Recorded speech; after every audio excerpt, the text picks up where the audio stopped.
On the night of her wedding, Yu Yuanzheng found herself unexpectedly thrust into a tumultuous situation. She was compelled to listen to the intimate exchanges between her cousin and her husband.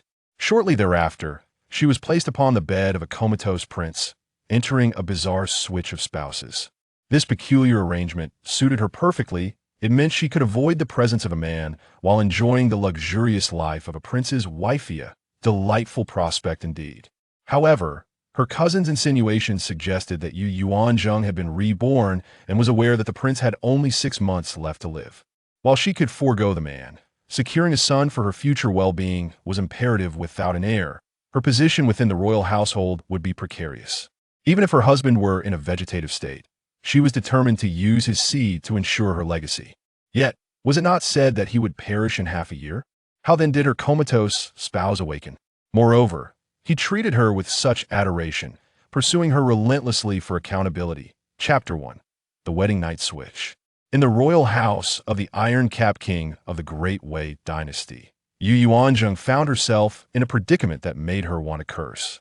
The first sensation that struck her was a sharp ache in her neck.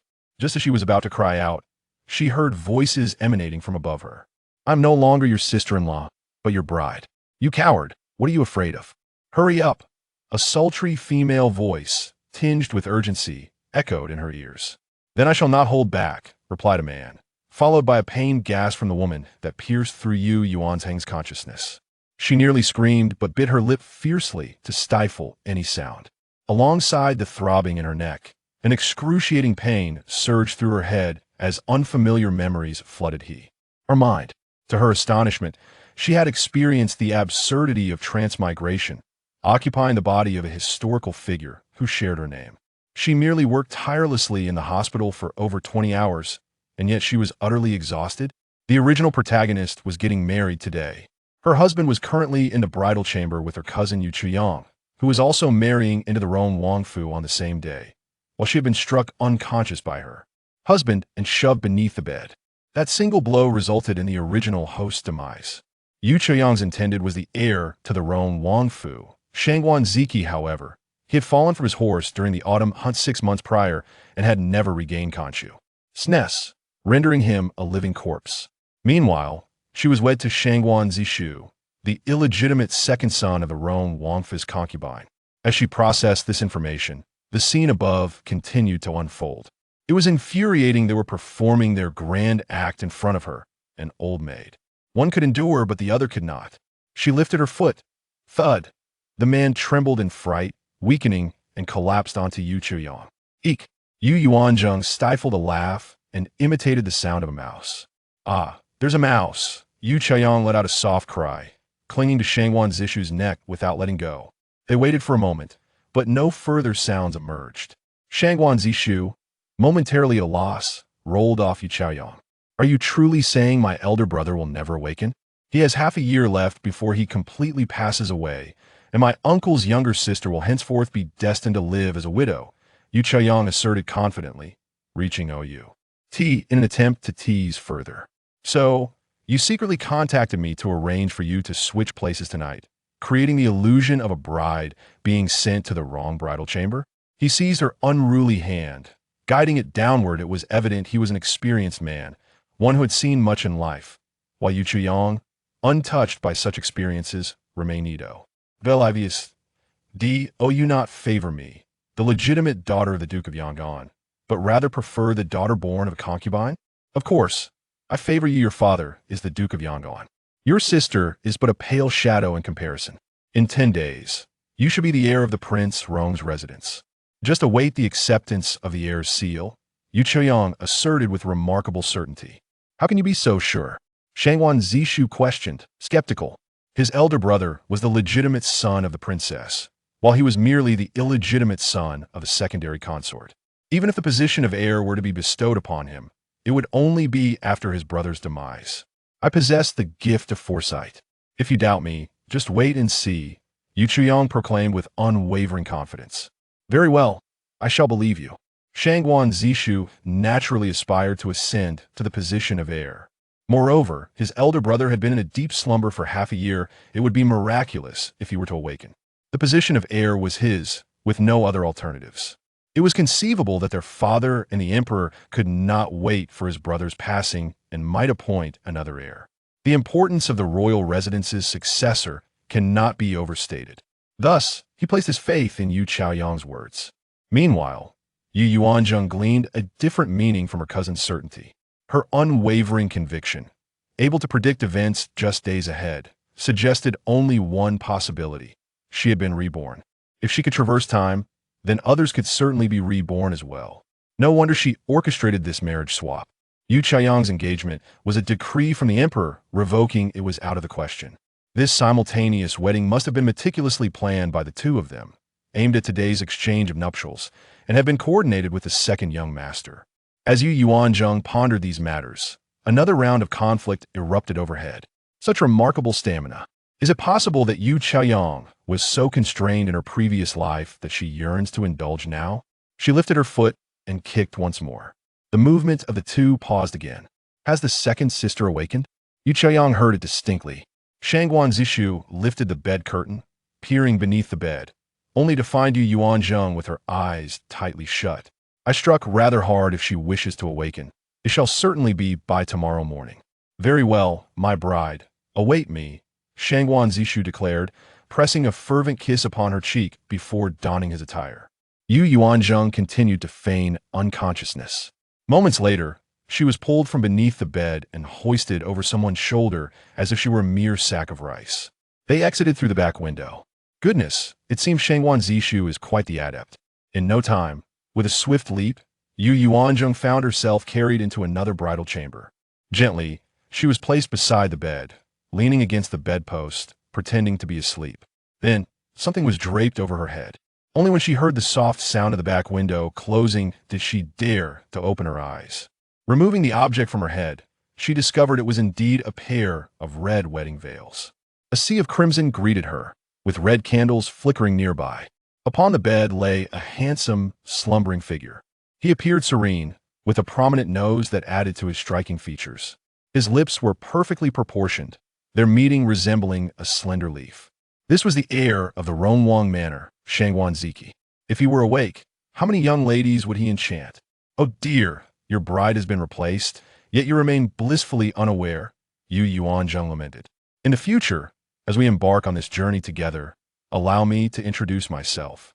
I am Yu Yuanzheng, the cousin of Yu Chaoyang, who has orchestrated this arrangement to exchange me for you as your bride.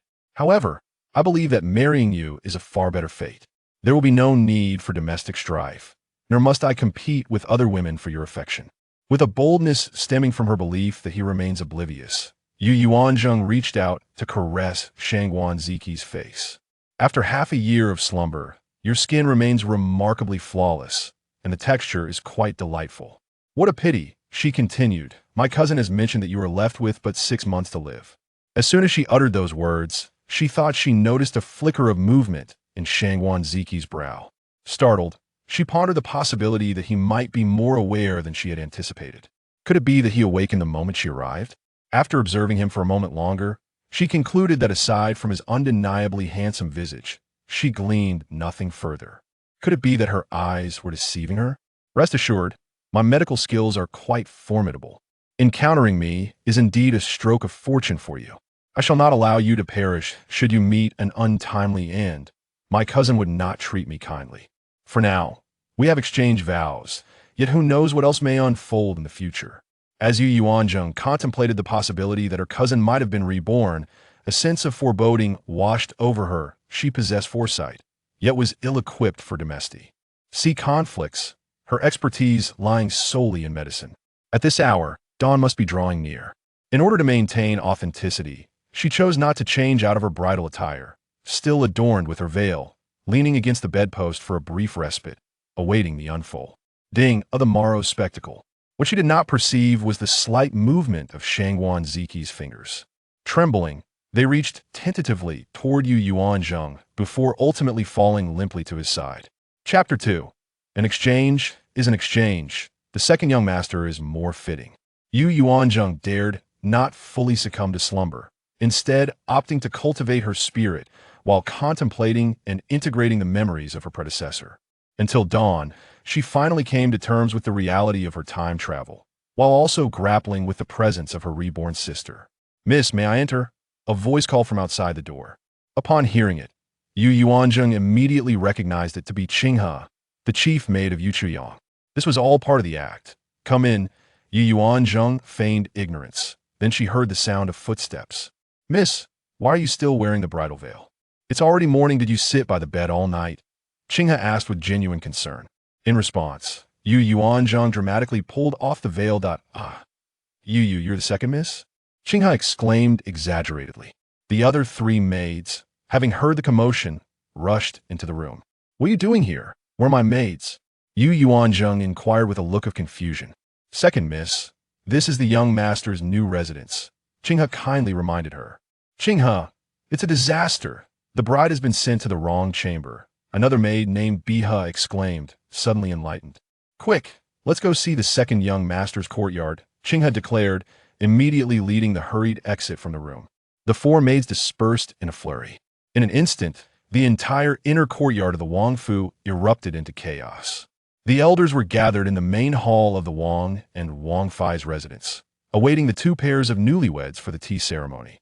When the news reached the main hall, Princess Rong, Qin Yuyin, sprang to her feet. "Bring them to me at once." "Yes," replied two matrons from the main hall, hastily departing. Yu Yuanzheng, still clad in her wedding gown, was led to the main hall. Then the maid entered to call for someone, and only then did Zheng'er realize she had not entered the secondary master's new chamber, but rather that of the heir. Yu Yuanzheng, feeling both pitiful and wronged, cast a glance at the princess. Her words lacked the previous timidity that once characterized her, causing her two maids to glance at her in surprise. However, the unfamiliar Qin Yuyin merely fixed her gaze upon her for an extended period. "Since you claim ignorance, we shall wait for those two to arrive before clarifying matters." The princess managed to suppress her simmering anger with great effort. She was indeed the concubine of the old prince and the second matron, Jiang Qingqing. Moreover, she was a secondary consort. The old prince, fearing for his legitimate son, had refrained from naming her as the rightful princess. "Second matron, we shall discuss this once they arrive," Qin Yuyin said, narrowing her eyes, though turmoil brewed within her. To think that after a lifetime of being virtuous and gracious, she would be outmaneuvered at such a critical juncture. She was not foolish, she understood all too well. It was indeed a masterful stroke of strategy. Before long, Shangguan Ziqi arrived, leading Yu Chuyang. The atmosphere reeked of sweetness, evidence of a successful union the previous night. Yu Chuyang's face was flushed, a sight that could dazzle the eyes. Upon entering, they immediately knelt before the prince and princess, their demeanor respectful. "Your son, daughter-in-law pays homage to father and mother." Reporting to father and mother, "Yesterday, I went to the Yu residence to fetch the bride, whilst also serving as a proxy for my elder brother. As we descended the carriage, both brides were dressed identically, which likely led to the confusion. The lady I wed was the eldest daughter of the Yu family, while the one I represented my brother in marrying was the second daughter of the second branch of the Yu family. Last night, the child lifted the veil and discovered discrepancies. Initially intending to rectify the situation, it became apparent that such an action was illogical. Chaoyang expressed that they had already exchanged vows, thus solidifying their bond as husband and wife. Shangguan Ziqi articulated his reasoning with clarity and conviction. "Father, mother, it is often said that one must follow their spouse's path, whether it be a chicken or a dog. The daughter-in-law has already pledged herself to the second son and has been welcomed into the bridal chamber. They are indeed married. Besides, my sister has also entered the heir's new residence. This is merely an unforeseen circumstance. It is not that the Yu family disrespects the imperial decree.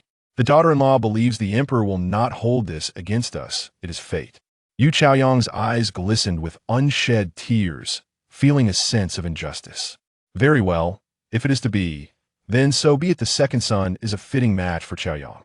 After all, the heir is currently in a deep slumber, and it is fortunate that he can still acquire a wife." The elder matriarch readily agreed, a smile gracing her features, though her words were rather disconcerting to hear. The Yu family certainly presented her with an unexpected surprise. "Given the circumstances, let us proceed with the tea ceremony," the elder matriarch decisively proclaimed, clearly pleased with the outcome. Qin Yuan felt her frustration boiling within her. With no avenue for complaint, they had already consummated their union, proceeding with a fait accompli. Could she possibly demand they reverse their decision? How could her son be deemed worthy of a bride who had already lost her purity? Qin Yin recognized that her son was looked down upon by the Yu family's main branch, yet was reluctant to relinquish the status that came with the royal residence. It seemed they had resigned themselves to the notion that her son would never awaken, and thus, the royal household would be left to a baseborn. How splendid, indeed! Ah, Chaoyang, you have already consummated your marriage, which makes you the second young mistress of our Wang residence. I am delighted that you wish to spend your life with the second young master, remarked the concubine, Luo Sini, with a beaming smile directed at her daughter-in-law. It was astonishing that her son had accomplished such a significant milestone. Without consulting her, it seemed he had grown wings of independence. What shall we do about this matter, my lord? Qin Yuan inquired, managing to steady her emotions, her countenance as cold as frost. What else can be done? The exchange has already taken place. The heir has succumbed to his fate. Can we expect him to awaken? The imperial physician has treated him for half a year with no sign of improvement. Henceforth, this residence will be inherited by the second young master, and Chaoyang is indeed more suited to be the heir's wife. As for the second miss, she shall serve as a maid, which is already a generous position for her, interjected the elder matriarch rather bluntly.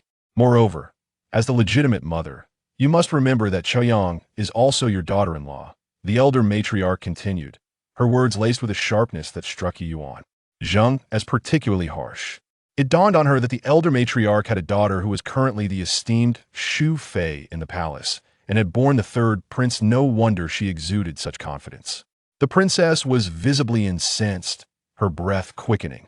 She certainly looked down upon Yu Yuanzheng, the legitimate daughter-born of a concubine, and was well aware of her timid and submissive nature, easily manipulated and not fit for it. He limelight. Yet the elder matriarch's words left her with no room for rebuttal. Mother, I vow to treat you with utmost filial piety. My husband will also honor you greatly, declared Yu Chuyang, as she knelt before the princess, pulling along Shangguan Ziqi to express her determination. Why Yu Yuanzheng observed their theatrical display, feeling that in such a circumstance, she had no place to voice her thoughts. No one cared about her feelings. However, Your Highness, if the heir awakens in the future and finds me unworthy, I shall gladly withdraw. Should the heir not hold me in disdain, I will cherish the days spent with him. Chapter 3. Tea ceremony. Without kneeling, Yu Yuanzheng stepped forward, her posture impeccably erect, exuding neither subservience nor arrogance, performing her greeting with utmost propriety. Her actions drew the attention of all present. With clear and luminous eyes, she possessed an elegance that captivated. Upon hearing her words, the princess's heart began to settle somewhat. Yu Chaoyang was astonished. When did this timid sister acquire such formidable presence? Is this indeed true? The attitude of Prince Rong towards her reflected an appreciation. It is true. I am well aware that my station does not befit the heir, and even my elder sister's position may not suffice. Nonetheless, given the circumstances, I beseech you to permit me to remain in the royal residence for the time being, until the heir awakens. Perhaps the outcome will be different. Yu Yuanzheng's words were soothing, allowing for flexibility on both sides. Her statements considerably improved the princess's perception of her. Very well, let us proceed with the tea ceremony. The prince declared. Shangguan Ziqi, already kneeling, offered the tea first. Please, father, mother, partake in the tea. The prince readily accepted and drank, while the princess reluctantly took a sip. Following tradition, she presented a token of greeting. Though she felt a deep reluctance as a matriarch of the royal household, she maintained her composure. This is a small embroidered screen crafted by my daughter-in-law. I hope it pleases you, father and mother. Yu Chaoyang also presented his carefully prepared gifts to the prince and princess, two exquisite embroidered screens, one depicting a fierce tiger descending a mountain, and the other, opulent peonies. Yu Yuanzheng stood aside, rolling her eyes in disbelief. Those two screens had been embroidered by the original owner. Yu Chaoyang had no skill in needlework, his sewing capabilities barely extending to undergarments. However, the original owner's family, striving to make a living within the main household, had no choice but to endure oppression. Then, the two knelt before the elderly matriarchs, respectfully presenting tea. Ah, indeed, you two are a match made in heaven. Henceforth, strive diligently to bless the Wang residence with offspring. Your elder brother is no longer a viable hope, The continuation of the family lineage now rests upon your shoulders. With that, Chaoyang was handed a beautifully crafted box, specially prepared by their grandmother. The elderly matriarch chuckled as she sipped her tea, retrieving a brocade box from the tray and unveiling a splendid set of 12 intricate headpieces for Yu Chaoyang, a true testament to her care. She even referred to herself as grandmother. Thank you, grandmother. The couple then proceeded to present tea to the side consort. My son has found a splendid match. You must cherish your days together and soon present the side consort with a grandchild. Luo Sini beamed with joy, her smile revealing her teeth, and gifted them a set of exquisite jewelry. They continued to serve tea to several other elders, including the Wang family's elder couple and the cousins from 2 generations prior. Each received a delicately embroidered folding screen, all crafted by Yu Yuanzheng. Everyone observed the couple, their faces adorned with smiles, while Yu Yuanzheng seemed to fade into the background. After they had greeted all the young ones, the prince finally spoke. You should present tea as well. This signified his approval of her temporary role as the heir's consort. Yu Yuanzheng dutifully approached, kneeling before the prince and princess on the mat. Please, father, mother, partake in this tea, she said with reverence. The couple did not impose any hardships upon her and bestowed upon her gifts akin to those given to Yu Chaoyang. Out of respect for the elders, Yu Yuanzheng then approached the elderly matriarch, though she did not kneel. She held the tea with grace and inclined her body slightly. Grandmother, please enjoy this tea. You dare to serve me tea while standing? From whence do you derive such audacity? The elderly matriarch, incensed by Yu Yuanzheng's demeanor, abruptly retaliated, seizing the teacup from her grasp and hurling it to the ground with great force. The resounding crash pierced the eardrums of all present. The prince and princess gazed at Yu Yuanzheng in disbelief. If I recall correctly, esteemed matriarch, you are neither the first wife of the late prince nor his secondary consort, while I presently hold the title of the heir's consort. Among the women in the royal residence, besides my mother, I ought to be second in rank. Am I permitted to kneel before you? Father, mother, does the daughter-in-law speak rightly? In that moment, Yu Yuanzheng sought affirmation from the 2 individuals of the highest station. You are indeed correct, the matriarch conceded. You need not kneel to her. Observing Yu Yuanzheng's stance, the princess felt a sudden warmth in her heart, her earlier dissatisfaction diminishing considerably, and she offered her support, pondering that perhaps this child was truly a suitable match for her son. Sister, how can you show such disrespect to your elders? Yu Chaoyang reproached Yu Yuanzheng with exasperation. Elders abound, yet not all warrant a kneeling. The law stipulates that one must kneel only before the sovereign, and typically, only before parents, grandparents, and great-grandparents. There is no requirement to kneel before others. Yu Yuanzheng articulated her reasoning with clarity and conviction. You unfilial wretch. The matriarch's face flushed with indignation. Very well. If the heir's consort does not wish to kneel, let it be so. Do not let your anger endanger your health. After all, she is not your own granddaughter-in-law, consoled the elder gentleman, Shangguan Ziqi. As a younger brother, he had to navigate the dynamics of the royal family, ultimately choosing to comfort the matriarch. Given that the prince had remained silent, the elderly matron glanced at her own son and then at the prince, ultimately resigning herself to the situation. Yu Yuanzheng, with deftness, lifted a cup of tea anew and offered it to her. The matron hesitated to accept, the tea still scorching, yet she bore it. A slight cough from the prince prompted her to finally take it. She then flung the cup aside, exclaiming, Do you wish to scald me to death? My apologies. Dear matron, I was unaware that your hands were so delicate. I believed it to be bearable, Yu Yuanzheng remarked with a hint of sarcasm, her words laced with subtle venom. Her decision to confront the matron stemmed not from desire, but from the instant she entered. She discerned the disdain radiating from the older woman. She would never belittle herself to curry favor with those who harbored malice towards her. You. The matron was nearly driven to madness. Prince, this unfilial daughter-in-law should be dismissed immediately, she declared, turning her ire towards the prince. Continue serving the tea. He merely responded with a dispassionate glance at the matron. Yu Yuanzheng ignored the matron and approached Luo Sini, esteemed concubine, please have some tea. She stood and performed a slight bow, presenting the tea. Luo Sini, delighted to have such a good daughter-in-law, accepted graciously without imposing any difficulties. You and Chaoyang are sisters, so do support one another within the household. As the elder sister, she will naturally look after you more. Her words were blunt, leaving no room for misinterpretation. It was evident that her son would soon become the heir. To the other elders, Yu Yuanzheng also offered a slight bow while presenting tea. Then, She received their well wishes and offered gifts to the new daughter-in-law.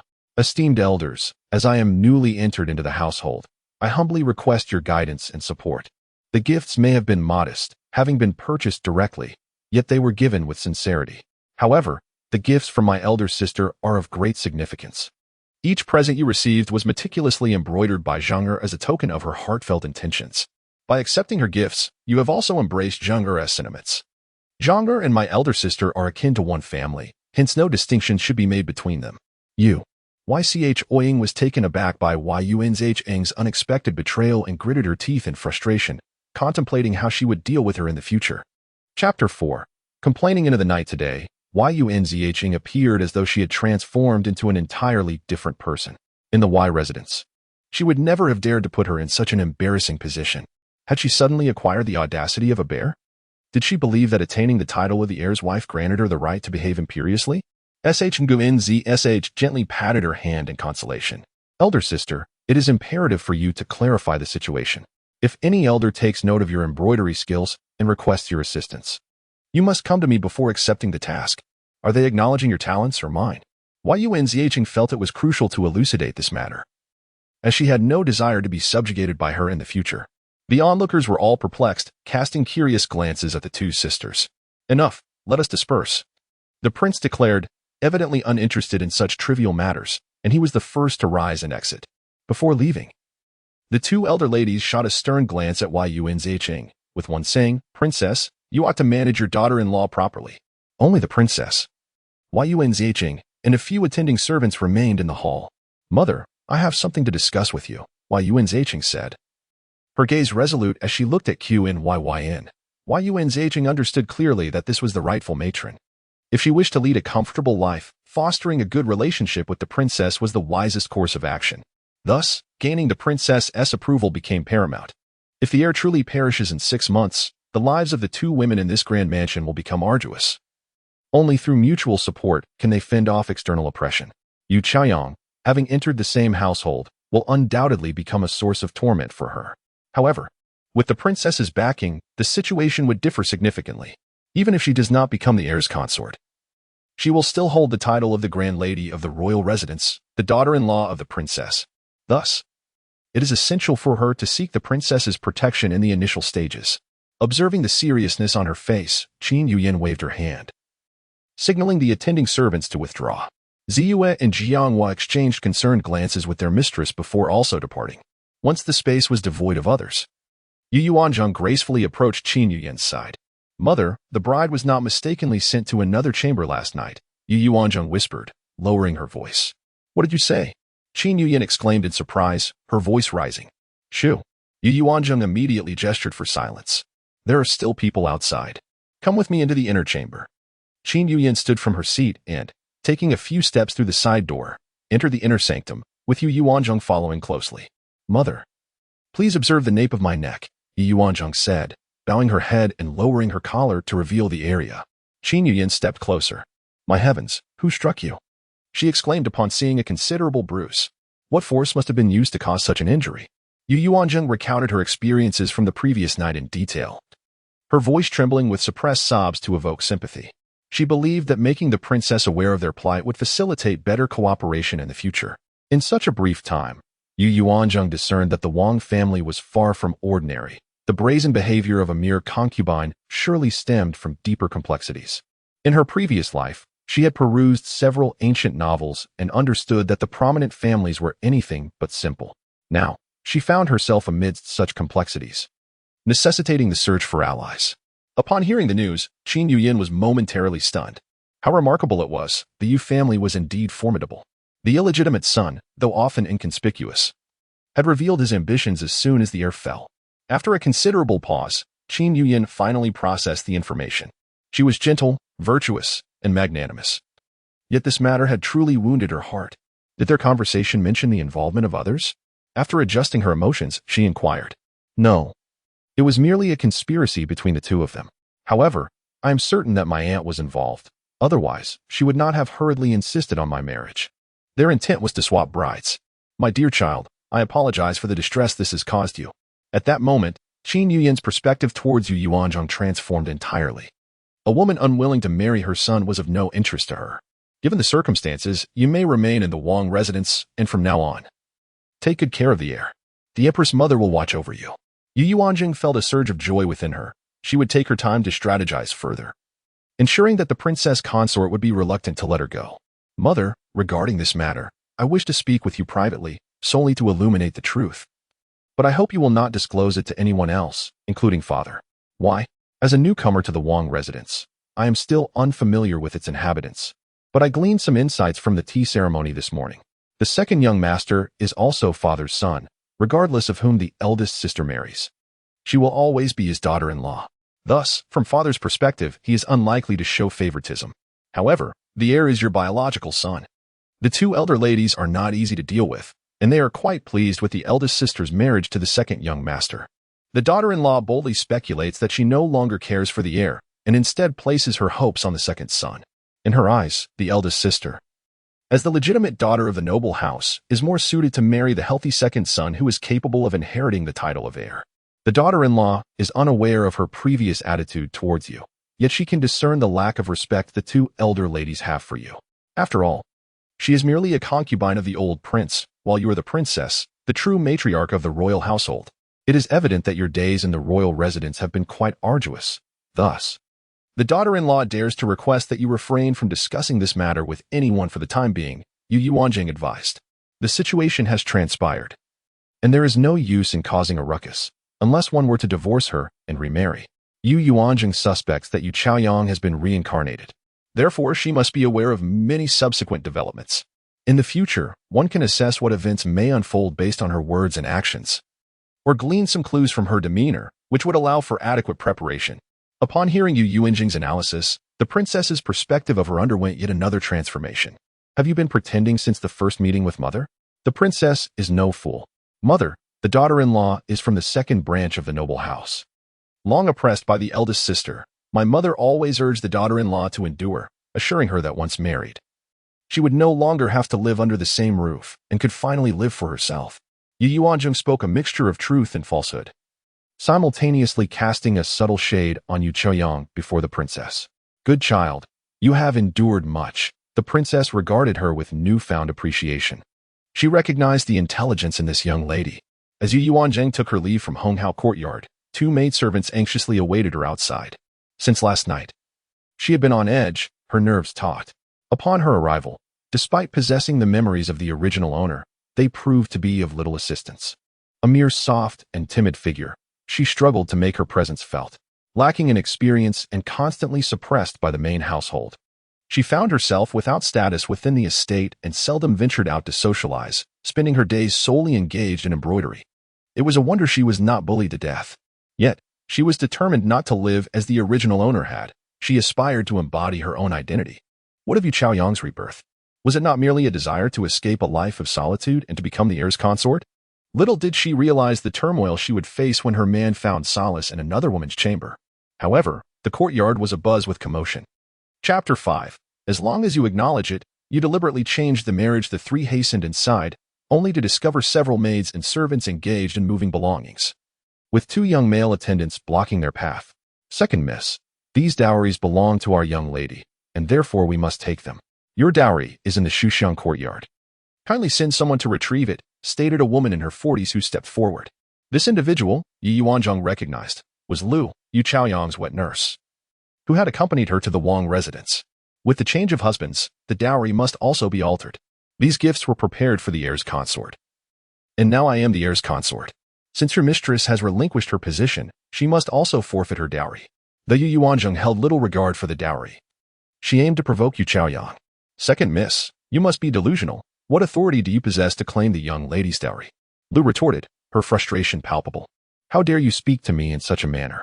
I am now the heir's consort of the Rome Wangfu. Even your mistress must address me as elder sister. Who gave you the audacity to act in defiance? Yu Yuanzheng's expression turned icy. Indeed, one might mistakenly believe they are still within the confines of the Bo residence, able to bully at will.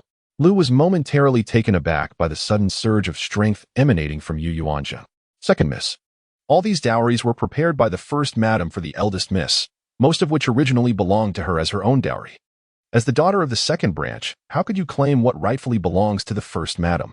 Lu's arrogance waned somewhat, yet her reasoning remained compelling. Summon your master. I have no business conversing with a mere servant, she declared.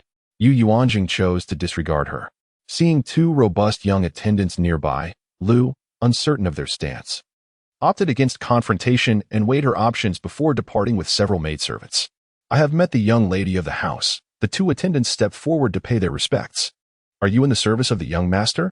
Yu Yuanzheng inquired, having arrived at the main courtyard early, unaware of who else might be present in this courtyard. Indeed.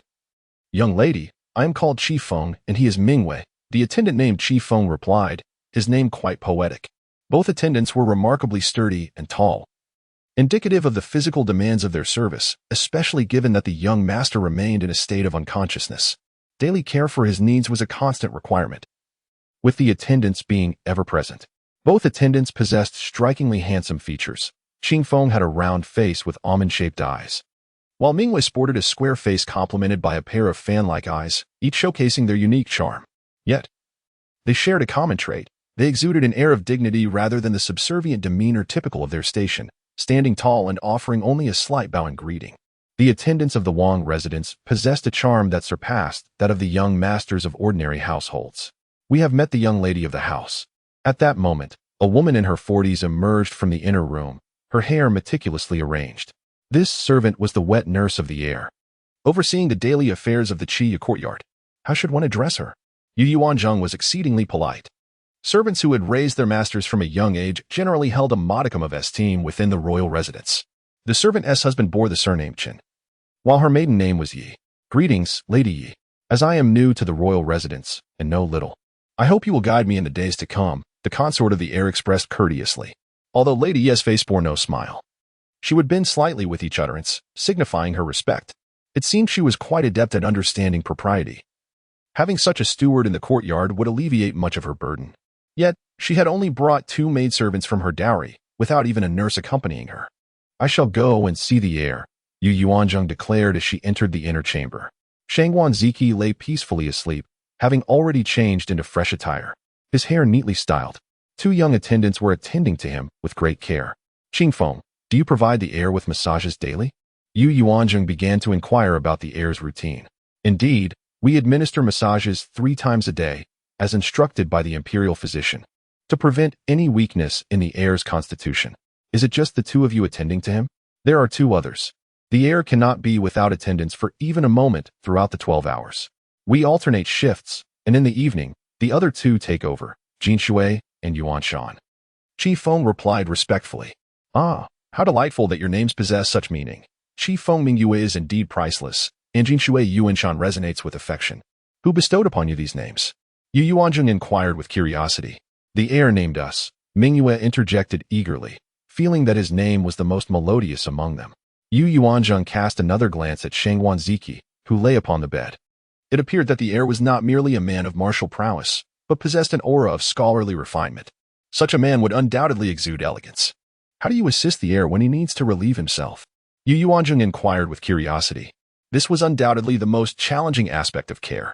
It felt rather embarrassing to broach such a topic in the presence of the heir's consort, especially considering they were aware that she was still a maiden. It was improbable that the heir had consummated the marriage last night. Taking a step forward, Yu Yuanzheng bent down to lift the covers, eager to see for herself.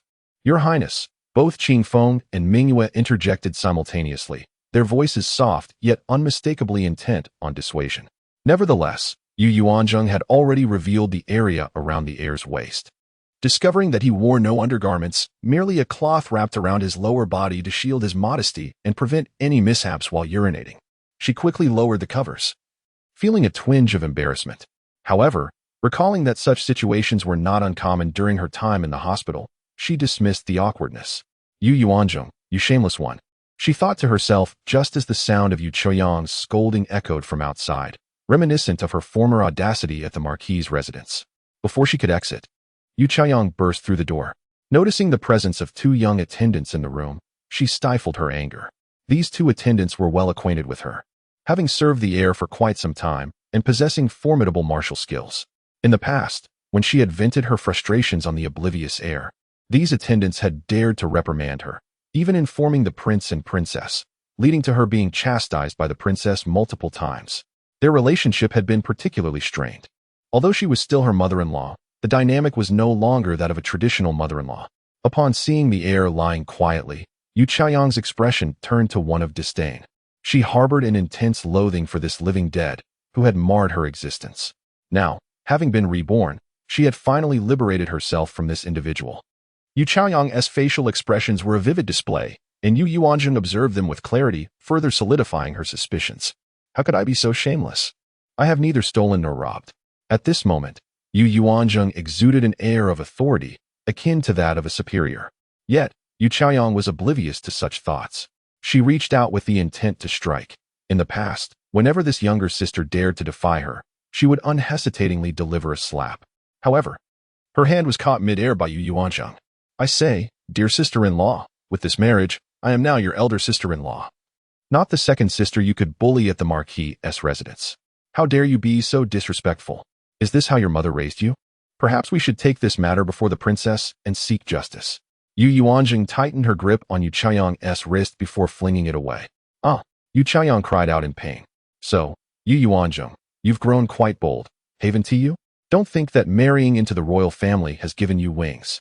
Let me remind you, he cannot hold the title of heir forever. I will inevitably become the heiress' wife. At that time, let us see if you dare speak to me in such a manner. If you continue to lower yourself, I shall, in light of your status as a daughter of the Yu family, show you some leniency. But if you seek your own demise, do not blame me for being ungracious. Huh? Is it not your reputation to be gentle and demure? What is this? No longer pretending? Do not forget, you are now in the royal residence. Not at the Marquis. Yu Yuanzheng questioned her intelligence. Without the need to curry favor with the princess, had her true nature been revealed? Yu Chaoyang's expression shifted through various shades, incensed by Yu Yuanzheng's desire to seize her dowry. When someone has been accustomed to bowing and scraping before her, the sudden emergence of defiance is overwhelming. Yu Yuanzheng, that is my dowry. I intend to take it with me, Yu Chaoyang declared emphatically, still struggling to regain her composure. Everyone, please step outside. I have matters to discuss with my sister-in-law. Yu Yuanzheng instructed the servants to leave. Qinghe and Bihe exchanged glances with their mistress, receiving a nod before departing. Once they were alone, Yu Yuanzheng seated herself in a chair by the window, poured herself a cup of tea, and took a sip. Chapter 6. A Change of Dowry. The princess's might. Upon hearing this statement and observing Yu Yuanzheng's expression, Yu Chaoyang finally regained her composure. Since the morning tea ceremony, she had sensed something amiss with her younger sister. Normally, a mere word from her would reduce Yu Yuanzheng to tears, so how could she now exhibit such fortitude? How dare she stand up to the elder matriarch? Now, looking at Yu Yuanzheng, she seemed to have shed the pitiable demeanor she once displayed in her natal family, as though she had transformed entirely. Who are you? Yu Chaoyang suddenly pondered a possibility. Could it be that her younger sister had also been reborn, just as she had? Otherwise, how could such a drastic change be explained? In her previous life, she had married poorly. How could it be that her younger sister, whom she had bullied for so long and was even more beautiful, found a better match? Thus, she had urged their grandmother to marry her off to a sickly man, resulting in a fate akin to her own, lifelong widowhood. Elder sister, what do you mean by that? Who else could I be but your younger sister? Are you dead? Yu Chaoyang asked tentatively. Elder sister, have you lost your senses? I am quite alive. Why would you suggest otherwise? Yu Yuanzheng replied, amusement dancing in her eyes. Simultaneously, she comprehended the implications behind Yu Chaoyang's words, suspecting that she too might be a reincarnate, attempting to extract information from her. Why are you different from how you were at your maternal home? Yu Chaoyang pondered in confusion. I am now married and have severed ties with the Bo family. Thus, I no longer need to bow to the whims of the first branch for my livelihood. Moreover, I am currently the heir's consort, your sister-in-law. Do you truly believe I still need to demean myself? The reason Yu Yuanzheng displayed her true nature was that she had long since devised an excuse. She had no desire to masquerade as the soft-spoken person she once was, as that would be excessively constraining. So, you were merely pretending all along. Yu Chaoyang finally grasped the situation. Indeed, Yu Yuanzheng openly acknowledged, though she was uncertain of Yu Chaoyang's belief in her sincerity. Very well. Do not forget that your parents still reside in the Bo family estate, Yu Chaoyang retorted fiercely before turning to leave. Her statement rang true. The original owner's parents remained within the Bo residence. Having assumed the original owner's identity, their parents were now hers as well. This situation required a resolution. The old patriarch had passed away, yet the old matriarch still lived, and it was this so-called legitimate grandmother who continually oppressed the second branch. In a bid to curry favor with the matriarch, the elder aunt also joined in the harassment of the second branch, with her daughter following suit. This animosity stemmed from the old patriarch's insistence on taking the old aunt as a concubine, resulting in the birth of her father, yet he failed to protect her, leading to the old aunt's tragic demise. Despite the old patriarch having 3 concubines, her father was the only illegitimate son, while the other 2 bore only daughters. Her father, despite his talents, was unable to showcase them, and his abilities remained unutilized out of fear. After passing the scholar's exam, he was not permitted to continue his studies. Instead, relegated to managing some of the family's menial affairs, forced to rely on the first branch for sustenance. Just as she contemplated how to address her parents' situation, a commotion erupted outside the door. It is truly outrageous that a mere illegitimate son dares to usurp the bridal dowry of the legitimate daughter of the main branch. This was the voice of the matriarch. Yu Yuanzheng immediately stepped out of her chamber and beheld the matriarch accompanied by a throng of individuals entering the Chia courtyard. The concubine Luo dutifully supported the matriarch as they proceeded inside. Yu Chaoyang and his wife trailed behind, accompanied by numerous maids and servants. They were evidently there to summon reinforcements. Ziqi's bride, the dowry in this courtyard rightfully belongs to Zishu's bride. Return it to her. The matriarch ordered without any decorum. Rest assured, your dowry will also be returned to you, Zishu's bride, concubine Luo added with a smile. This was clearly a collective effort to demand the dowry from her. Enough with the idle chatter, move. The matriarch commanded her attendants. Before Yu Yuanzheng could react, the servants began to carry away the items. 2 young men, witnessing the indignities suffered by the heir's wife, contemplated intervening, but Yu Yuanzheng shook her head. She was currently in a vulnerable position, and being new to this environment, she was unaware of the intricacies. Many of these dowries had originally belonged to Yu Chaoyang's mother, and she could not retain them. Moreover, she realized that Yu Chaoyang was acutely aware of who truly held the power in this residence, neither the princess nor the prince, but the matriarch. This warranted serious contemplation. After all, the second son was indeed the offspring of a prince. It was astonishing that a mere concubine would wield such authority, especially when the prince was not even her progeny. She would need to investigate the matriarch's true standing, which afforded her such audacity. Just as they were fervently engaged in the removal of the dowry, the princess received word and hurried over. Hold on. If the dowry is to be moved, the portion that was gifted to the Yu family on my behalf during Ziqi's betrothal must remain. The princess was deep in thought in her courtyard, overwhelmed by the plethora of information she had absorbed that morning. What shall we do? The heir is in such a state. Can we really expect him to awaken? The matriarch retorted with unwavering conviction. As the legitimate mother, should you not consider the future of your son, who is destined to be the heir? Initially, she had strong reservations about the engagement to the second daughter of the Marquis family, but the prince had made his decision, and she had no choice but to acquiesce. Thinking that once the marriage was consummated, she could live discreetly and eventually seek a divorce. These words nearly provoked Qin Yuyan to retort against the matriarch. Yet her upbringing restrained her. Much of the betrothal gifts were part of my dowry. Zishu has not yet earned the right to enjoy what my family has bestowed. And besides, my son is still alive, Qin Yuyan stated coldly. Typically of a gentle disposition, she could no longer contain herself in light of their behavior today. The matriarch found herself at a loss for words. Indeed, a legitimate son could not partake in the dowry of his mother unless formally adopted under her name. Qin Yuyan summoned someone to enumerate the dowry. She was well aware of the items included in the betrothal gifts she had personally arranged. A group of 20 servants spent the afternoon cataloging the dowry. Zheng, henceforth, all of Mother's dowry shall be passed down to you and Ziqi, the princess consoled. Having only one son, all that she possessed would eventually belong to her son and daughter-in-law.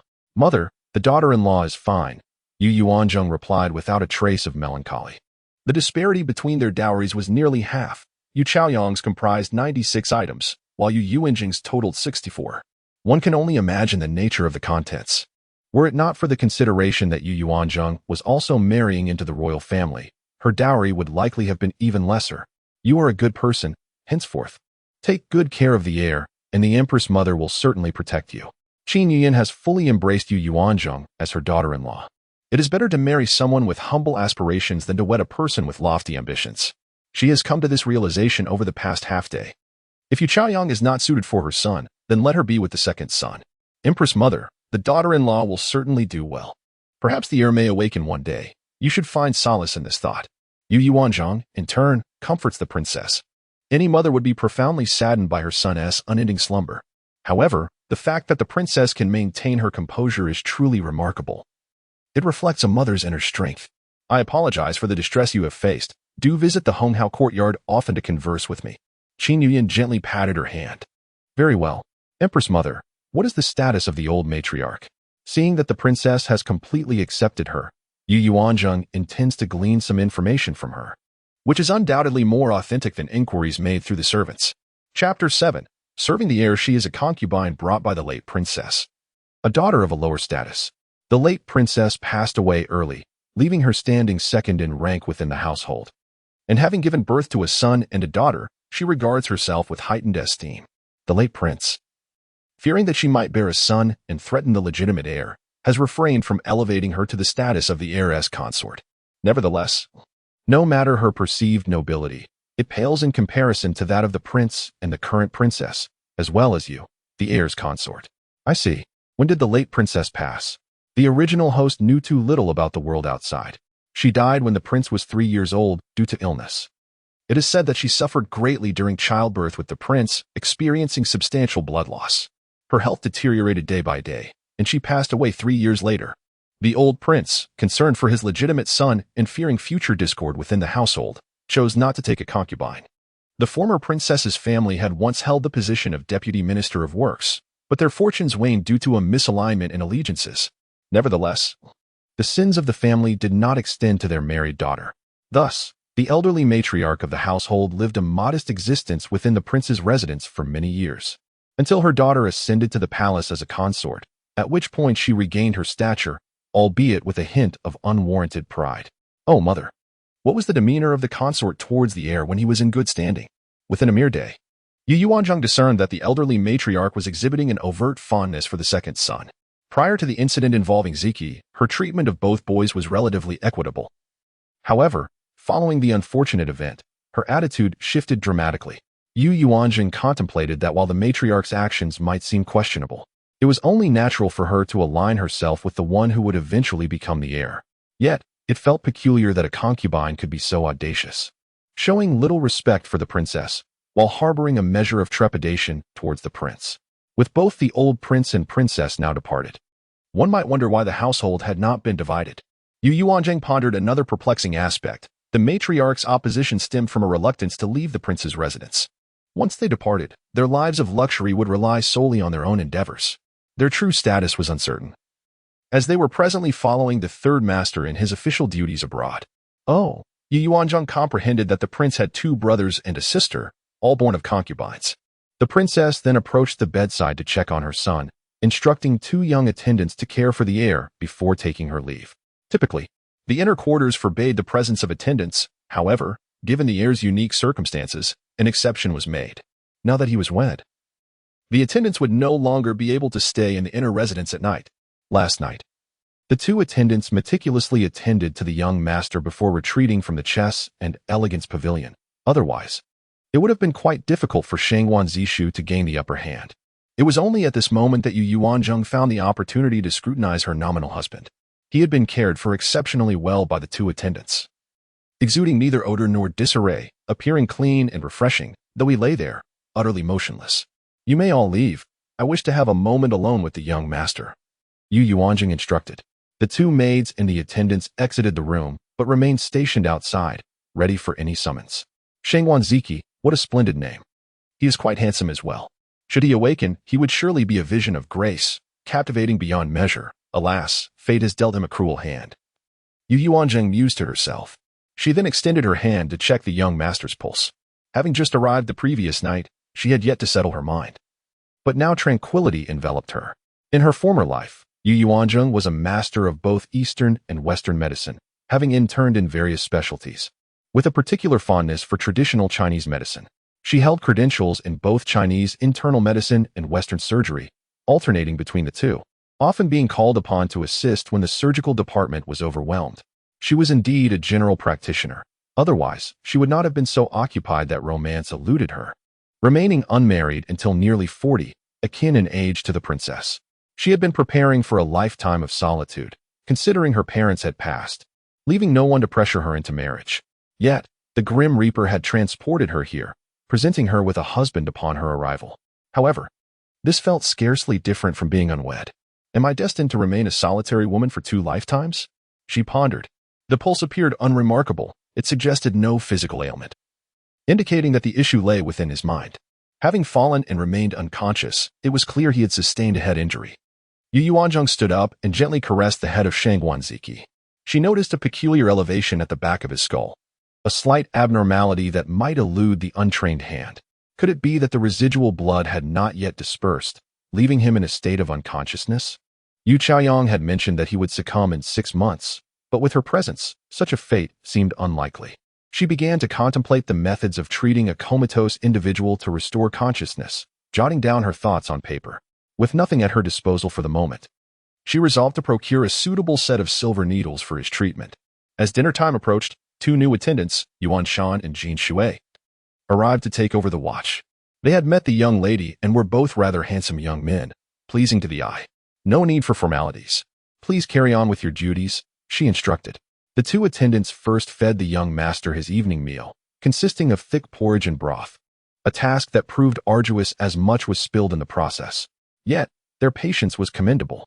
Following the meal, they assisted him with his ablutions and changed his clothes, attending to his needs with utmost care.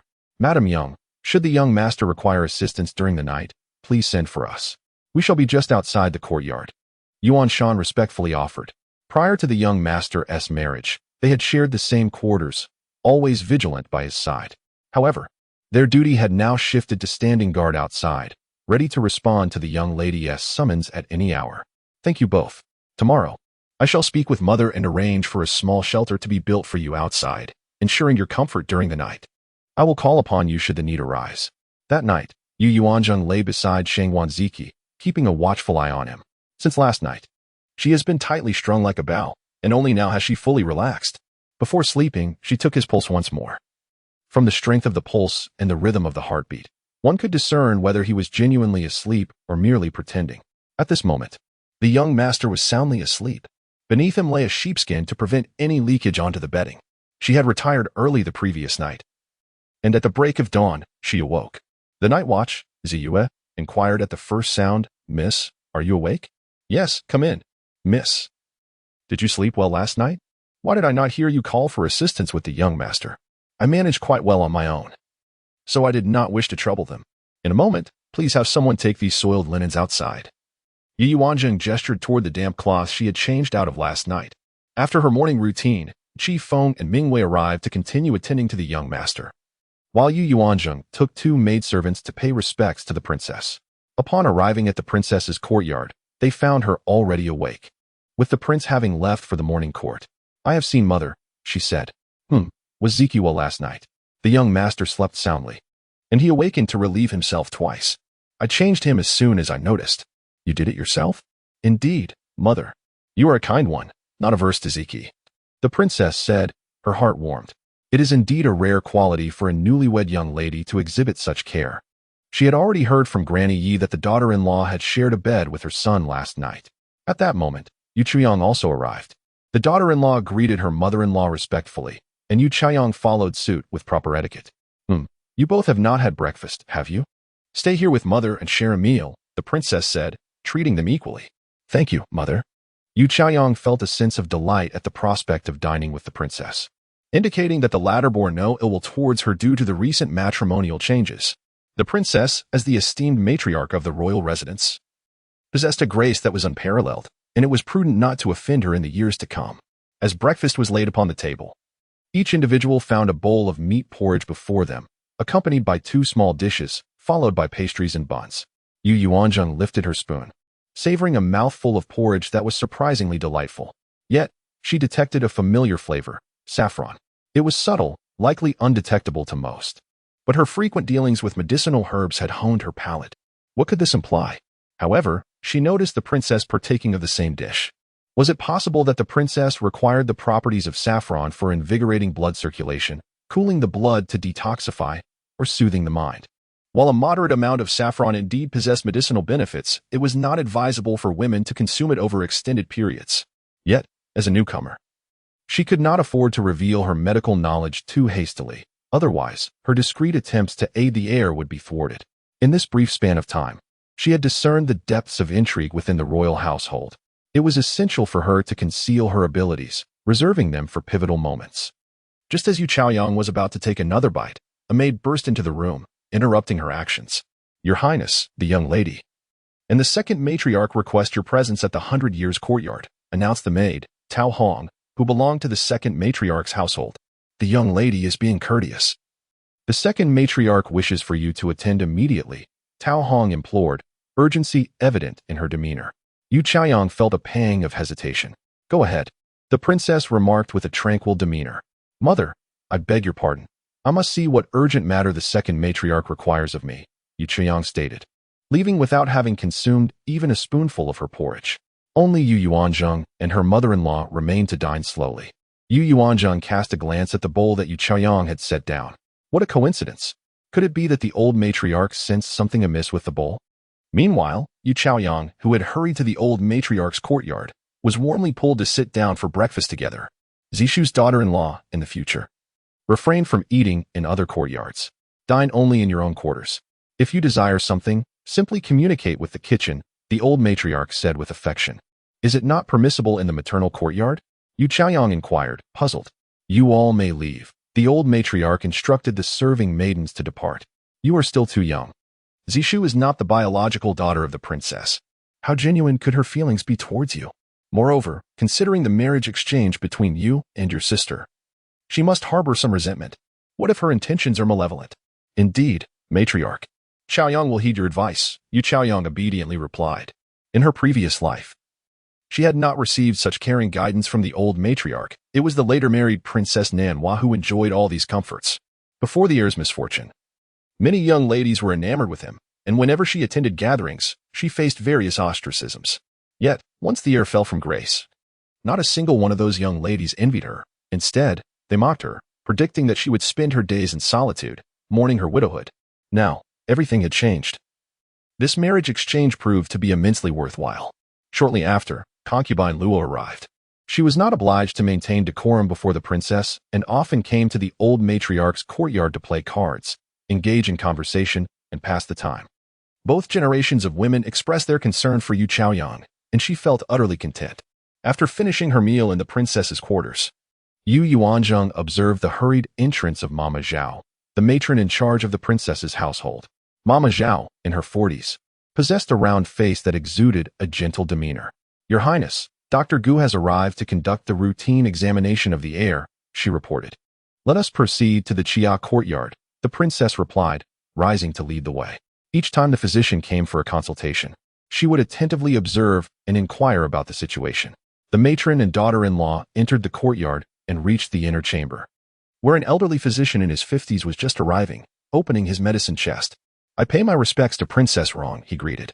Dr. Gu waved off the formalities. "Please continue."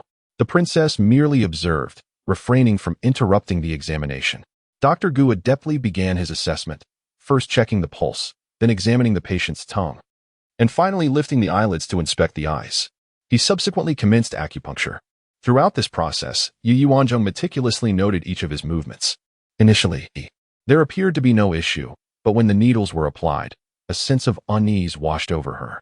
The 2 acupuncture points on the patient's head seemed counterproductive, potentially leading to an increasingly diminished state of awareness over time. Was the medical practice of this era truly so rudimentary? The progress of time left her uncertain. However, if this continued, it seemed that Shangguan Ziqi would never awaken, and as Yu Chaoyang had warned, he would surely succumb within 6 months. Was this the result of a quack, or was there a hidden agenda at play? "Mother, has the heir always been under Dr. Gu's care?" Yu Yuanzheng inquired softly, striving to avoid disturbing the physician during his work. Initially, it was Dr. Lu who attended to him, yet Dr. Lu specialized in surgery. Eventually, we sought out Dr. Gu, who possesses superior acupuncture skills. Everyone believes that acupuncture may indeed rouse the heir from his slumber. After merely 3 months of acupuncture treatment yielding no results, the princess lamented. Her spirits notably diminished. A quarter of an hour later, Physician Gu concluded the session. "Physician Gu, how is my son faring?" the princess inquired, repeating her question as she always did. "Is there any possibility of the heir awakening?"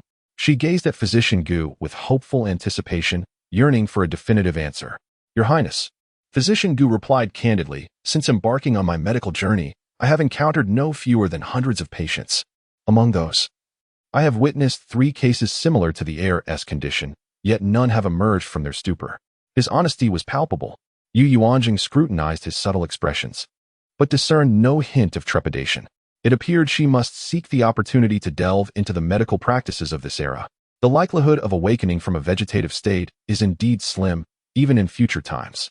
She needed to devise a strategy to prevent this physician from continuing his treatment, allowing her to act privately. Otherwise, her efforts would be futile. Alas, Physician Gu sighed, "I am powerless." He bowed in acknowledgement of his limitations. At that moment, a maid named Qiu Yue hurried into the princess's quarters. "Let us go," the princess urged, suppressing her disappointment as she rose. Upon entering the main hall of Honghao courtyard, she was taken aback to find all the elders present, whom the new bride had served tea to the previous day. The princess promptly seated herself beside the prince, while Yu Yuanzheng instinctively positioned herself behind her. Physician Gu approached and bowed. "I have the honor of meeting His Royal Highness, the Prince Rong." "Indeed, Physician Gu," the prince inquired, his expression inscrutable. "What is the condition of the heir today?" His authoritative demeanor exuded an undeniable pressure. The status of Prince Rong was remarkable. He did not command troops in peacetime, yet when foreign adversaries threatened, he was entrusted with military power. The Rong family was regarded as the guardian of the Great Wei dynasty. Dr. Gu reiterated the conversation that had transpired earlier in the Qia courtyard. It was clear that the heir had no chance of recovery. Further treatment would not awaken him. The prince remained silent, while the elder matriarch took the initiative to respond. Yu Yuanzheng discerned a hint of excitement in her tone, as if the heir's inability to awaken aligned perfectly with her desires. Perhaps this was simply her habitual manner of speaking. Unable to ascertain her true feelings, she chose to observe the situation unfold. As the most skilled acupuncturist in the Imperial Medical Institute, if Dr. Gu declared the heir's fate sealed, it was undoubtedly so. 6 months had passed, and countless physicians from both the palace and the common folk had been summoned, none daring to assert a guarantee of recovery. This only underscored the grim reality of their circumstances. The elder matriarch spoke with a touch of sorrow, though her inner thoughts remained inscrutable. Nonetheless, Yu Yuanzheng noted the subtle expressions that betrayed a satisfaction with the situation. "Your Highness, given that Dr. Gu has rendered his verdict, should we not consider relinquishing the heir's position? Prolonging this matter serves no purpose. Now that Ziqi and Zishu are both wed, it is time to establish their legacies. Early succession for Zishu would allow for his cultivation and preparation for the future. Delaying further is detrimental to him. Should the day arise when he must take to the battlefield unprepared, it could lead to disaster. We have watched Zishu grow, with proper guidance. He is more than capable of shouldering the responsibilities of the heir. Granting him the title would be well within his abilities." The elder matriarch implored earnestly, having broached this topic on numerous occasions before. However, the princess had insisted on waiting until the legitimate son was married to discuss such matters. Chapter 9. The coldness of human relationships. Upon hearing this, Yu Chaoyang's eyes brightened, and he nudged the nearby Shangguan Ziqi. The two exchanged glances, and immediately, Shangguan Ziqi knelt before the prince. "Father, I shall dutifully uphold the responsibilities of the heir to the Rongwang mansion, honoring my parents and respecting my legitimate mother and elder siblings." His determination was fervent. The prince, with a stern countenance, gazed at the kneeling, illegitimate son. With the elder son in a state of unresponsiveness, the title of heir would inevitably fall to the second son. Yet, he could not refrain from glancing at the princess beside him, hoping for a nod of approval. However, she remained silent, leaving him perplexed. "What are you doing?" he thought. "You are the head of the household. Establishing the heir is a matter of great significance for the royal mansion. What would you, a mere woman, know of such affairs?" The glory of the Rongwang mansion was earned by their ancestors, and it could not be squandered on one who teetered on the brink of death. The elder matron shouted in frustration, her face twisted with anger. "Elder brother, such a crucial matter requires your decisive action. With Ziqi in his current state, we can only rely on Zishu. If you are unwilling to pass the title to Zishu, then consider my son Zifeng. As long as you are amenable, elder brother." The elder gentleman, Shangguan Hongchen, chimed in to support her, Yet his words were dismissed as mere folly. "Your Highness, do not heed his ramblings. He is but a reckless man," quickly interjected the second lady, Miao Luoying. "How dare you speak so? I am your husband. Do I not deserve dignity? Beware, or I shall strike you." Shangguan Hongchen glared angrily at his wife. "Your Highness, the position of heir is indeed of paramount importance. Since the heir can no longer awaken, it is prudent to make arrangements forthwith." The speaker was Shangguan Hongxiang, the eldest son of the second brother of the old prince. "Indeed, Your Highness. The heir is crucial to the century-long legacy of the Shangguan family. We can no longer afford to delay." Shangguan Honyun also urged. He is the younger brother of Shangguan Hongxiang. The clan brothers rely on the royal residence for their livelihoods, receiving a monthly stipend from the public treasury to support their families. Those from the outer rooms receive slightly less, yet for weddings and funerals, the treasury must still provide funds. "What is your perspective, princess?" The prince looked to everyone, awaiting his decision, yet he still desired his wife's opinion. The royal residence belongs to the prince. Therefore, the views of his concubine hold little significance. Qin Yuyan replied expressionlessly, acknowledging her inability to oppose the prevailing tide. "This is an inevitable trend.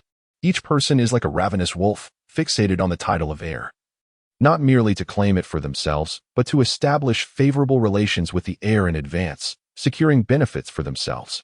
The management of the family business and estates relies on clan members, and the advantages they reap are contingent upon the attitudes of the prince and the heir. Hence, each is eager to settle the heir's position as soon as possible, enabling them to formulate their plans. Dr. Gu, what is the likelihood of the heir awakening?" The prince sought further confirmation. "I have exerted my utmost effort. The heir has been in a coma for half a year, and the chances of awakening are exceedingly slim. However, there are always those more skilled beyond our realm, and perhaps there exist better doctors among the common folk, though I have not heard of any thus far. I shall continue to treat the heir, doing all I can and leaving the rest to fate." Dr. Gu's words lacked finality, yet their implication was clear. Yu Yuanzheng observed the fervent debate regarding the heirship, noting their impatience for Shangguan Ziqi's demise to settle the matter. Such is the coldness of human sentiment. Meanwhile, Shangguan Ziqi, still kneeling on the ground, awaited his father's decision. Yu Chaoyang, on the other hand, wore an unmistakable expression of excitement. She awaited the opportunity to become the heir's consort. Eager to suppress her younger sister, casting furtive glances her way from time to time, Yu Yuanzheng could not be bothered to look at her. Yet she could distinctly feel the weight of those scrutinizing eyes. At that moment, Yu Chaoyang's heart swelled with excitement. For it was on this very day in her past life that the entire family convened to deliberate the rightful heir to the title. And the princess consort could not alter the inevitable outcome. She had held the position for merely 10 days before the royal residence loudly commenced preparations to arrange a marriage for the second son. However, in this lifetime, she resolved to seize the initiative. The title of consort was destined for her, and eventually, the position of princess would also belong to her. "Your Highness, the imperial physician has done all he can. It would be prudent to make a decision sooner rather than later. The second son is also your offspring. It is only natural that he be considered. What is there to deliberate?" The elder matriarch was determined to see matters settled on this day. The prince glanced at her. She was both his maternal aunt and a surrogate mother, having cared for him in his youth, yet as she aged, she became increasingly meddlesome, often disregarding the distinctions of rank and addressing the princess with undue familiarity. "Mother, what if the heir awakens in the future?" Yu Yuanzheng gently tugged at the princess's sleeve, whispering her concern, yet her voice rang out clearly in the silence that followed, capturing everyone's attention. "You have no place to speak here," the elder matriarch suddenly retorted. "Elder matriarch, I merely suggested a hypothetical scenario. In this world, nothing is certain. Who can predict what tomorrow may bring?" Yu Yuanzheng would not be silenced by her reprimand. "Elder sister, please refrain from speaking. This matter is for the adults to decide. As a newlywed, you have no say in it," Yu Chaoyang chimed in, attempting to diminish her voice. The princess gently patted Yu Yuanzheng's hand, urging her not to participate. "This matter primarily depends on the prince. All right, everyone may disperse. This issue requires my discussion with the emperor. The prince cannot make a unilateral decision. It must also go through the emperor. Since it involves consultation with the emperor, everyone must depart." Just as Yu Yuanzheng was about to leave, the prince instructed her to stay. "Princess, Ziqi's wife, please accompany me to the study. I have matters to discuss with you." Yu Yuanzheng supported the princess, following the prince to the front courtyard. The princess' study was spacious, containing not many books but decorated with great elegance. In addition to the books, several weapons adorned the walls. Yu Yun, I apologize. I am powerless. But rest assured, even if Ziqi loses his title as heir, I shall not abandon him. I will continue to seek medical treatment until the very end, the prince solemnly declared, his face marked with sorrow. I understand your heartache. However, the royal residence cannot be without an heir. I implore you to come to terms with this. Your Highness, I have not thought too much about it. I merely pity my son. They are unwilling to wait even for his death. How heartless. When Ziqi was well, their attitudes were so ingratiating. Was Ziqi not good enough to them? Yet, they respond with such coldness. The princess lamented, tears welling in her eyes. The prince found himself at a loss for words, such as human nature, driven by self-interest. They gravitate towards whoever offers them benefits. Your Highness, Jin'er is a good girl, far superior to Chaoyang. Even the legitimate daughters of the Bo family pale in comparison. It is merely unfortunate for this child. Indeed, I am aware. Which is why I must speak with her about certain matters. The prince gently wiped away the tears from the princess's eyes. Ziqi's wife. Yesterday you stated that should the heir awaken, you would voluntarily withdraw from your position. However, it appears that Ziqi may not regain consciousness. We cannot ascertain how much longer he can endure. The days ahead will rest upon your own shoulders. While we are both still alive, we can offer you some care. Yet inevitably, we shall depart before you. The path that lies ahead will be yours to navigate alone. It is uncertain whether there will still be a place for you in this royal residence. I have heard that your sister does not treat you kindly, which will only compound your difficulties. Therefore, I shall provide you with 10 individuals. Utilize them wisely, for they will safeguard you and Ziqi. The prince continued addressing Yu Yuanzheng. A daughter-in-law who marries into the royal family shall remain here for life, unless the family decides otherwise. As for a widow without a husband, her future is all too predictable. Thank you, father. I shall ensure that I lead a good life, the daughter-in-law replied. I have one more request, and I hope that father and mother can grant it. Yu Yuanzheng was taken aback by the prince's acknowledgement of her, which would facilitate many matters for her. Chapter 10. The prince sends guards. What is it? For instance, when we inadvertently cut ourselves with a knife, it often requires no treatment, as the wound will heal on its own. This is a characteristic of human regeneration. However, when we obsess over it, with excessive cleaning and application of ointments, the healing process may be prolonged, Yu Yuanzheng stated earnestly. Her intention was clearly to prevent Dr. Gu from administering any further harmful treatments to the heir. The prince and princess listened intently, both deep in thought. Since the heir's fall from the horse, they had never ceased their efforts in treatment. This was, indeed, their first encounter with the notion of overtreatment. Perhaps there is some merit to it. The two exchanged glances, and he understood that whether they pursued treatment or not, the outcome might be the same. It was better to try, for there might truly be a glimmer of hope. He deeply felt the pain of the situation, for this was his only legitimate son. Today, the esteemed Dr. Gu had clearly stated that the likelihood of his eldest son awakening was nearly non-existent. He was compelled to make further plans. The prince clapped his hands a few times, and the door to the study swung open, revealing Chi Feng leading and 3 young attendants, while simultaneously, 6 individuals descended from the beams above. These 10, including Ziqi's wife, were the dark guards and protectors that he had trained for Ziqi. 4 of them were already familiar to her, having been by Ziqi's side, but the 6 newcomers were entrusted to her care today. How they would be arranged in the future would be at her discretion. Their martial skills were not proclaimed to be invincible, yet they were certainly formidable. I hope Ziqi, under your watchful care, will one day awaken, the prince solemnly instructed. The 10 men knelt before Yu Yuanzheng in unison, greeting her with, "We pay our respects to the young lady of the house." Yu Yuanzheng was taken aback by the princess' consideration for her and the heir. Having been married for only 2 days, she had already gained the prince's approval, affirming that revealing her true nature was indeed the right course of action. These 10 individuals were evidently exceptional, specially trained by the royal household. Please rise, she urged, momentarily stunned by the display before her. The ancients truly valued loyalty, and it was said that their fidelity was remarkably high. Thus, these 10 would undoubtedly become her and the heir's most formidable allies. Thank you, father. I shall take good care of the heir, she vowed. Yu Yuanzheng felt a surge of joy. Having 10 individuals at her disposal meant she could live comfortably in the royal residence. Father, do the others in the manor know these 6? Indeed, they usually accompany me. Will the second son and his wife have any objections to your bestowal upon me? Yu Yuanzheng was subtly probing whether her father would also grant similar individuals to them. Zishu currently lacks the capability. I shall continue to guide him and provide for him later. So, You are withholding them for now, but will grant them in the future. That's reassuring. Should the second son and his wife harbor ill intentions, they will lack accomplices. However, should I wish to scheme, having allies would be splendid. Yu Yuanzheng was quite pleased with the prince's arrangement, which brought satisfaction to both the prince and the princess. This child exhibited a commendable disposition, not one to be easily bullied, aware of the necessity to protect herself. Yu Yuanzheng, by nature, was an exuberant person. Despite her age, she never felt old. She felt as if she were still in her 20s, brimming with energy and vitality.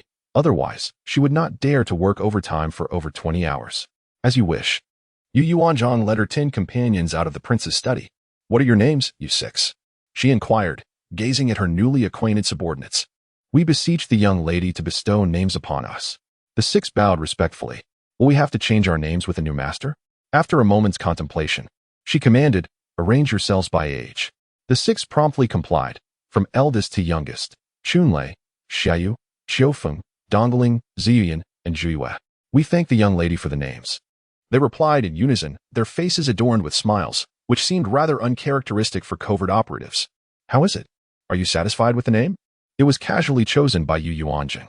In her eyes, these 10 individuals are merely boys in their 20s, each brimming with vigor and masculinity. They are not the cold, emotionless guardians she had envisioned, merely executing commands. Indeed, she has been exceedingly joyful these past few days. She has finally liberated herself from the shackles of widowhood and has indulged in the affectionate bond of marriage and the delights of intimacy, leaving her yearning for more. In just a few days, she will become the young lady of the air, a life she had only dreamt of in her previous existence. Shangguan Ziqi's eyes bore a slight darkness, indicating his fatigue. He still wished to rest. He had exerted himself greatly over the past 3 days, feeling as though he were on the verge of depletion. Only after they had both departed did Yu Yuanzheng rise leisurely, attending to her grooming. With the gifts prepared by the princess, she boarded the carriage bound for the residence of the Earl of Yong'an. It was of little consequence to her. The original owner's parents were as inconspicuous as shadows within the Earl's estate. She lifted the curtain of the carriage to gaze outside. The royal residence was in close proximity to the imperial city, nestled within a nexus of power. The streets were devoid of commerce, dominated instead by this noble house or that marquisate, or perhaps the princess's abode. There was little in the way of spectacle to behold. The Earl's residence had yet to earn its place in such a prestigious area. After approximately 45 minutes, they arrived. Young lady of the air, we have arrived, came the announcement, accompanied by the rumble of spring thunder from outside. 2 maidservants disembarked first, aiding Yu Yuanzheng down from the carriage. To her astonishment, there was not a soul in sight at the entrance of the Earl's residence. Only 2 stone lions, draped in red silk, stood sentinel, gazing into the distance. Ordinarily, her parents would be awaiting her arrival at the gate. The news of her marriage exchange could not have eluded the Earl's household. Given her current status as the young lady of the air, one would expect even the Earl himself to be present to greet her at the entrance. Not only was there no one at the entrance, but even the grand door was firmly shut. No matter, let us proceed to knock. Yu Yuanzheng's countenance remained tranquil and undisturbed. Chapter 11. The damned summer rain. Xia Yu hastened up the steps and struck the door with considerable force several times. The sound was likely audible a mile away. Yet, the door did not open immediately. It was only after another round of knocks that a young servant appeared to unlock a side entrance. The implications were clear to all present, even without utterance. Yu Yuanzheng, disinterested in quarreling with the servant, led her companions inside. En route, they encountered the venerable steward, Hebo. Hebo had long served the family and was known for his fairness and impartiality, never singling anyone out. He had become a man of wisdom. Ah, Hebo. Where are my parents? They are in the Yokong courtyard, receiving your great aunt and her husband. Kindly arrange for someone to tend to the carriage and assist in transferring the items from it to the second residence. Possessing the memories of her predecessor, Yu Yuanzheng navigated the estate with ease, accompanied by 2 maids and a few modest gifts intended for the old matriarch in the first branch. Would you be so kind, Aunt Wu, as to announce my arrival to the old matriarch? Inform her that I have come to pay my respects. As soon as her words fell, a large maid emerged from the hall. Second aunt, the old matriarch requests your presence inside. Yu Yuanzheng cast a glance at Aunt Wu. Such volume, was it a reminder? Upon entering the hall, she quickly surveyed the room. Ah, they were all present, yet silence enveloped them. Zheng'er had encountered the old matriarch, her uncle, her aunt, as well as her father and mother. Yu Yuanzheng performed a respectful bow to each elder she deemed worthy of such acknowledgement, merely inclining her body slightly. The elderly lady seated above frowned deeply, recalling the profound bow that Xiaoyang had just performed for her. The events had already transpired, and Xiaoyang along with the second young master had consummated their union. There was no turning back. In due time, the aunt would present you with several fine gifts as recompense. Lady Wang approached with a smile, reaching out to grasp Yu Yuanzheng's hand to signify intimacy. Yu Yuanzheng was well aware of her aunt's duplicitous nature, often orchestrating harm in subtle ways. Very well, dear aunt, your words must hold weight. I desire the jade guanyin statue from your chamber. Perhaps one day, under the protection of the guanyin, the young master shall awaken. Yu Yuanzheng seized the opportunity with audacity, demanding a treasure that Lady Wang could hardly part with, as it was worth no less than 8,000 taels of silver, a sum she was reluctant to surrender even for her daughter's dowry. Lady Wang clenched her teeth, regretting her own words. Yet she had no choice but to swallow this bitter fruit. Very well, I shall grant your request. I hope the young master awakens soon. She emphasized the words awaken with particular weight. Thank you, dear aunt. Yu Yuanzheng accepted the gifts that the princess had prepared for her, distributing them to everyone. Having just received the homage of her granddaughter and son-in-law, and after hearing of the events of the past 3 days, she was filled with excitement, momentarily disregarding the couple from the second household. Upon seeing Yu Yuanzheng, however, the earlier joy evaporated. Father, mother. This was precisely the affirmation Yu Yuanzheng sought as she assisted her mother, Zhao Yuejiao, while taking her father, Yu Yunji, by the hand, leading them out of the grand hall. Throughout their journey, the trio remained silent. Upon returning to the second household's Mingyi courtyard, they closed the door behind them and finally settled down to converse earnestly. Yu Yuanzheng is the eldest daughter of the second household, at the tender age of 16. She has a younger brother, Yu Qixing, who is 14, and a younger sister, Yu Yuan, who is 10, all born to the Zhao family. My child, how will you navigate your future? Zhao held her daughter tightly in her embrace, having just witnessed the affection between Xiaoyang and the second young master. Her heart ached like a knife wound. She harbored doubts, wondering if this was a scheme orchestrated by the first household. Mother, there is no need for sorrow. Zheng'er is doing splendidly. The prince and the princess value her greatly. The heir, being born of the princess, is a legitimate heir of the royal household, even if he lies in a deep slumber. I am still the heir's consort, and even your elder uncle must show me respect. The honor of the Rongwang residence surpasses that of even the emperor's own brothers, a first-rank prince, a true iron-capped king. Is that truly so? Indeed. Zhao finally dried her tears. Elder sister. The 2 younger siblings stepped forward to call for help. They had not allowed anyone into the old lady's courtyard. Now that it is just our family, I shall not conceal certain matters from you. Subsequently, Yu Yuanzheng directly recounted the situation regarding the first household's marriage exchange. Damn it. Damn it. Her daughter is a daughter. Is mine not as well? Zhao wept once more. Madam, given the circumstances, we can only accept this. It is all because I am a concubine's child. Yu Yunji also shed tears of sadness. The 2 children were no less affected. Father, mother. The reason I share this with you is that I wish to discuss something.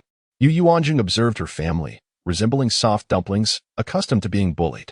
What matter? Yu Yunji managed to regain his composure. Father, you are only 35 years old. You are still quite young. Do you wish to continue participating in the imperial examinations? Yu Yuanzheng inquired about her father's pain. Alas, as long as he remains in this marquisate, he has no opportunity for reference, unless the old matriarch were to pass away, leading to a division of the family estate. Father, I have a plan for the division of property. Would you be agreeable? Oh, what is your plan? Just tell me if you are willing. Zheng'er, the old matriarch has not died, and if we proactively propose the division, your uncle will not grant us even a fraction of the estate. Without inheritance, how shall our family survive? Fear not. I shall not relinquish what is rightfully ours. Father, you possess no title, and if we depart from this marquisate, we may as well consider ourselves of humble origins, relying solely on our own efforts.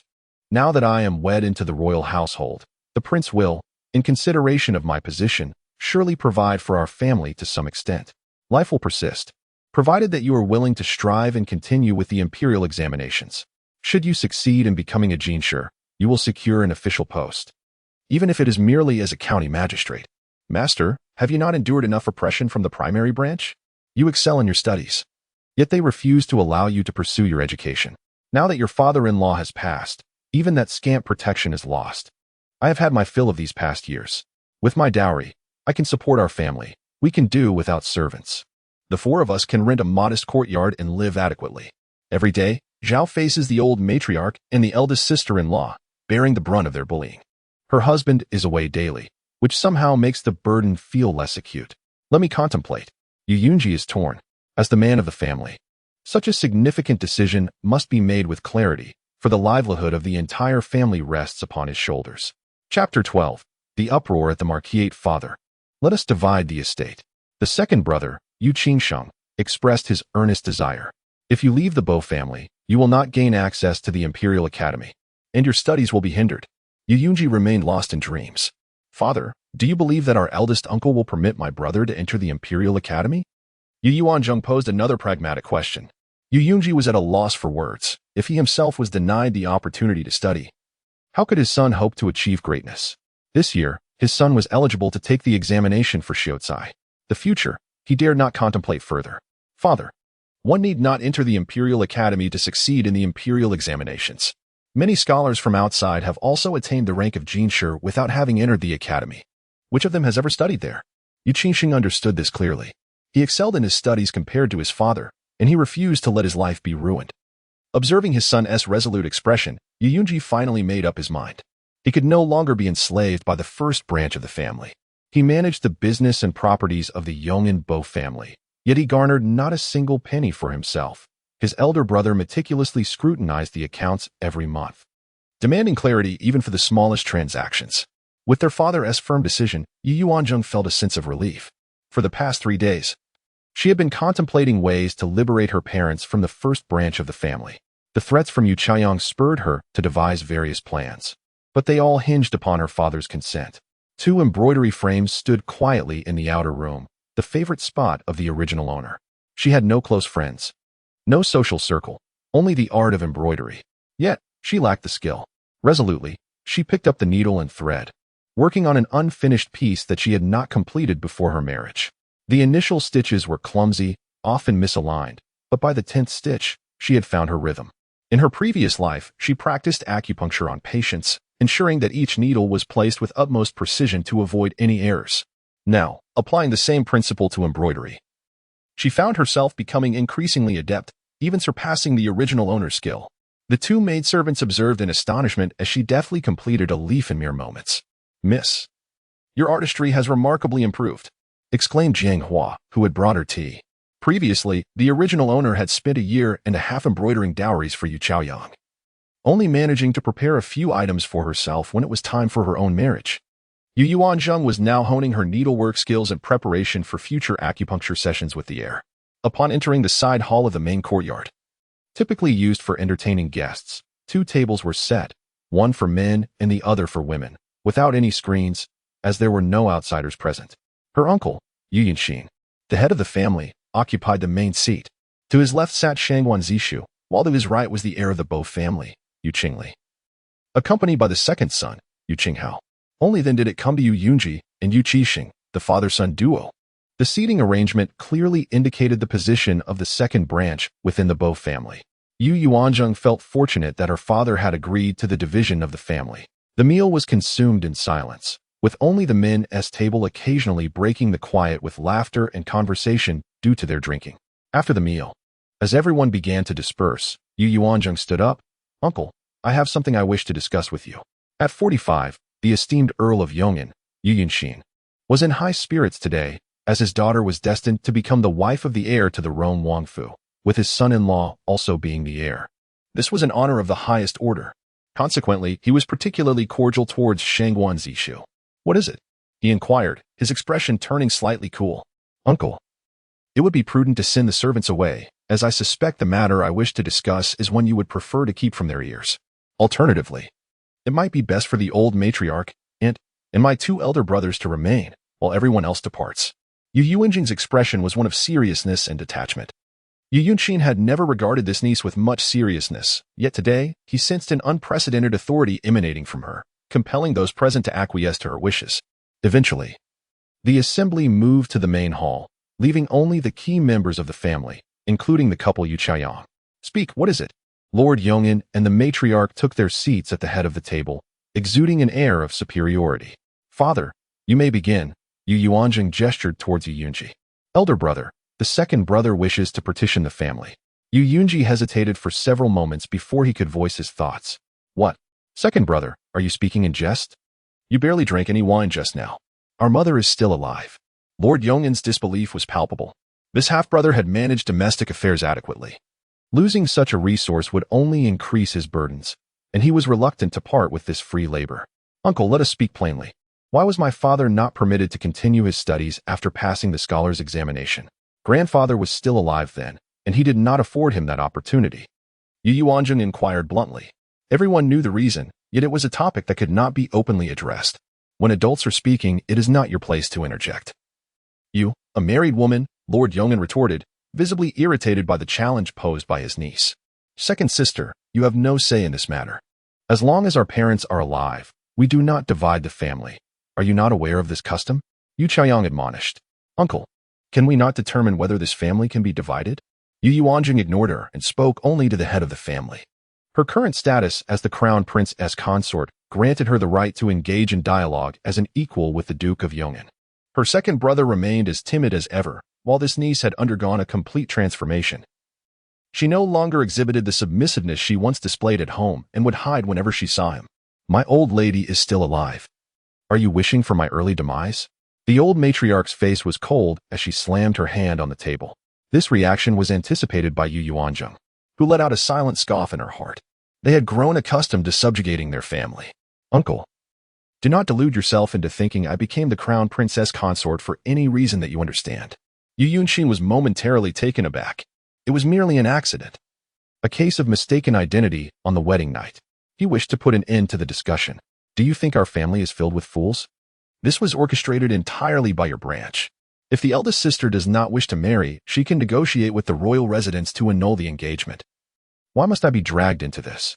Today, we shall discuss the terms for the separation of our families based on this issue.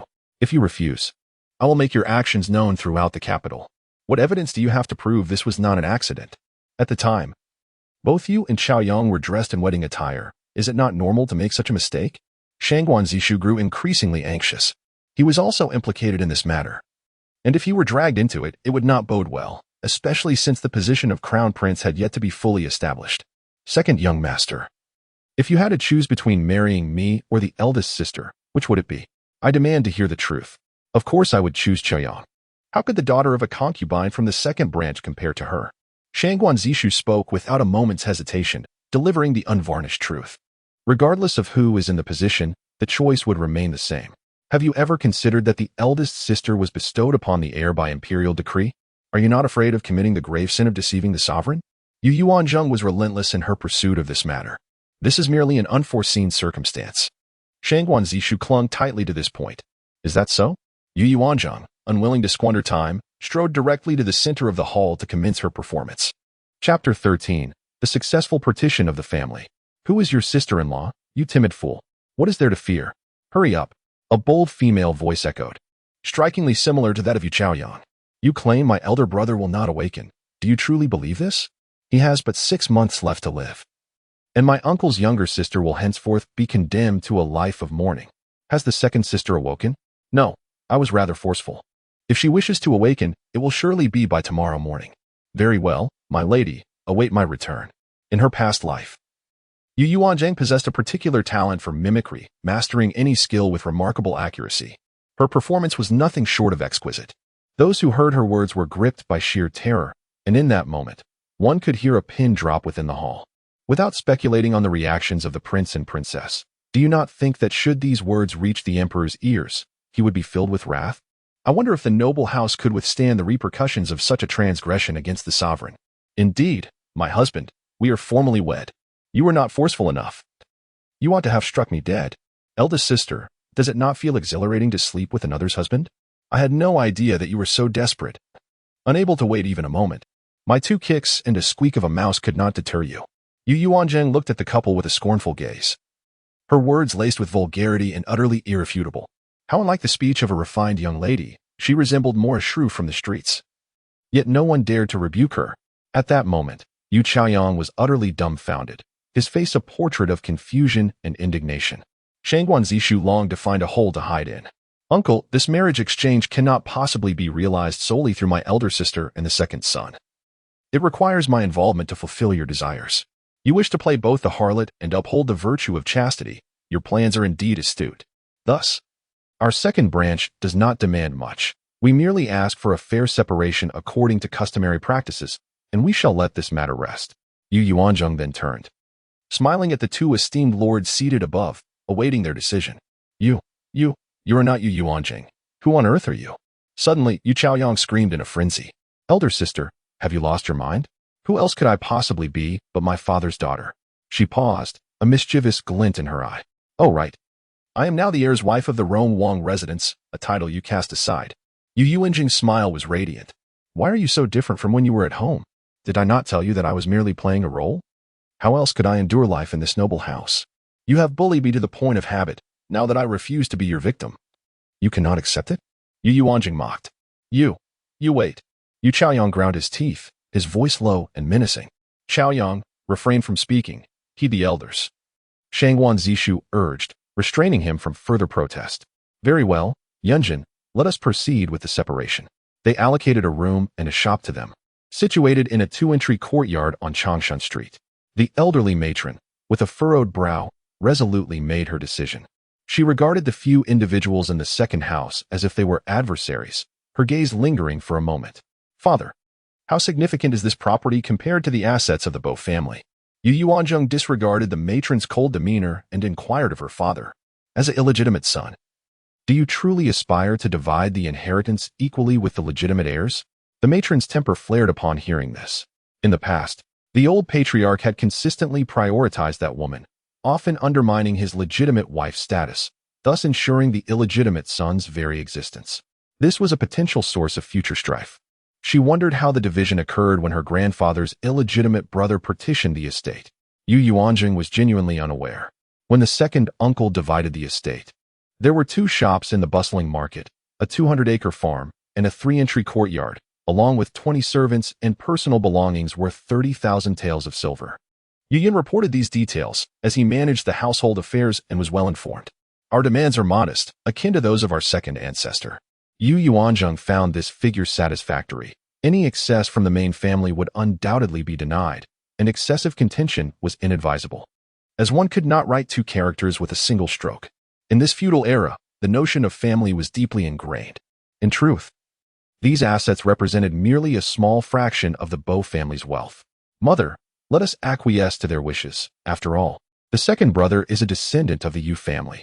Yu Yun's animosity towards Yu Yun was certainly not as profound as that of his mother, for he too had an illegitimate child. Although there was a distinction between legitimate and illegitimate offspring, that child remained his own. Ultimately, that child would come to understand the circumstances surrounding today's division of property. Nevertheless, Yu Yun held Yu Yuanzheng in newfound esteem.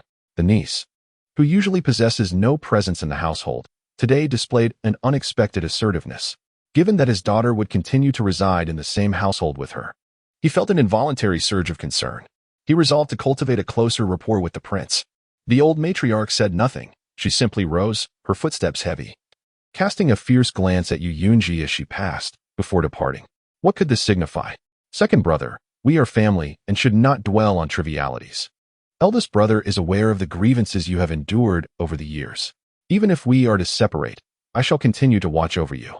At this juncture, Yu Yuanzheng understood the importance of uttering comforting words. After negotiations, the second household secured 2 profitable shops, a 3-courtyard villa, and a 150-acre estate, albeit somewhat distant from the capital, located 100 miles away. Additionally, they retained 18 familiar servants. Grateful for such a bounty, the second household felt greatly satisfied. Upon returning to the second household, the younger brother and sister joyfully surrounded their elder sister, engaging in laughter and conversation. Sister, you were so formidable today. Yu Qingxing had never witnessed his sister exhibit such assertiveness. In his own case, he would never dare to be so audacious before their uncle and the old matriarch. Sister, I can attend the girls' academy now, right? Yu Yuan implored, her youthful face seeking affirmation. At the tender age of 10, she remained blissfully unaware of adult complexities, retaining a childlike innocence.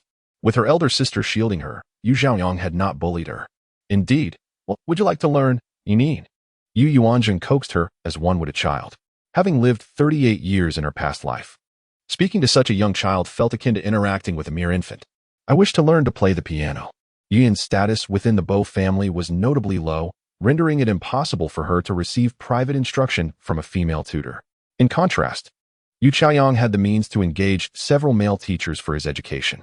This distinction exemplifies the disparity between legitimate and illegitimate offspring. Very well. Let us proceed with learning the piano, Yu Yuanzheng remarked, gently ruffling her hair. Father, we mustn't delay. Let us begin the move today. It is only just past 1 in the afternoon, and should the old matriarch conspire against us again, we currently lack our grandfather's support. And I can only remain at home for a day, Yu Yuanzheng suggested. Isn't this a bit hasty? We do not possess sufficient manpower, and the time we have is limited. The longer we wait, the more likely circumstances will change. The sooner we relocate, the greater our peace of mind will be. As for manpower, we can organize our belongings first. Let Uncle, he summon the servants to carry everything to the front gate while I seek additional help. Yu Yuanzheng was a woman of action. Unless absolutely necessary, she had no desire to step foot into the Bo family residence again, for it was a place steeped in the original owner's sorrows. Very well, Yu Ejiao, begin sorting and packing our belongings at once. I shall find the steward to arrange for assistance. Yu Yunji, today guided by his daughter, felt no embarrassment. The master and servants of the Mingyi courtyard quickly organized the items to be moved. Their possessions were few, with the exception of Zhao Yuejiao's slightly more substantial dowry, as she hailed from a merchant family.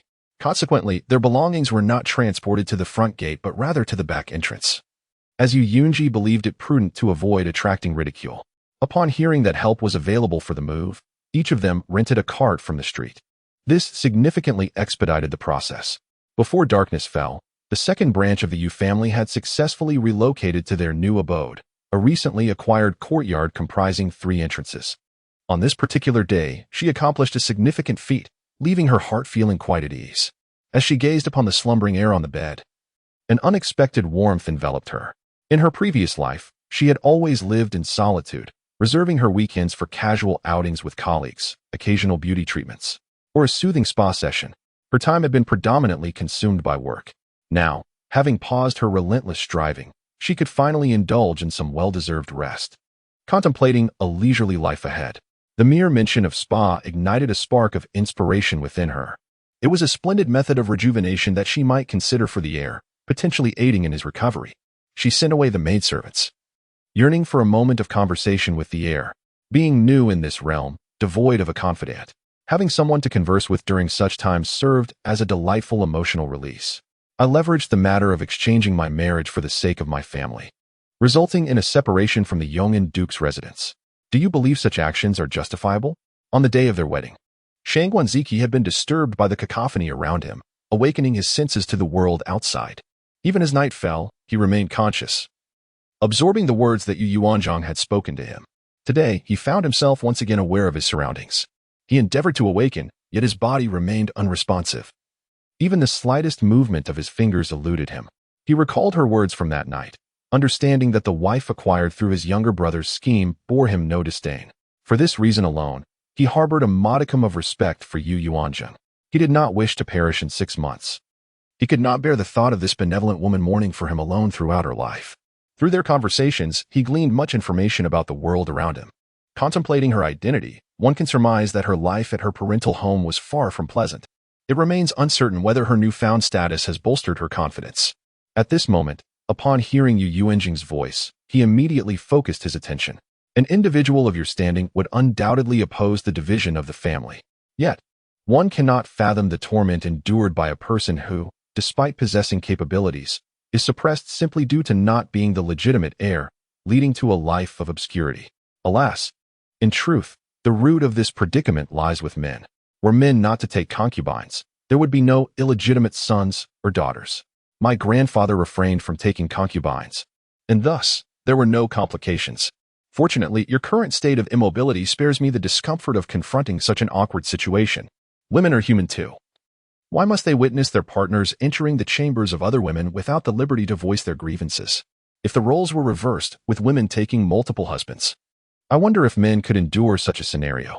Were I in that position, I would unhesitatingly kick the man aside, reveling in my independence, free from such indignities.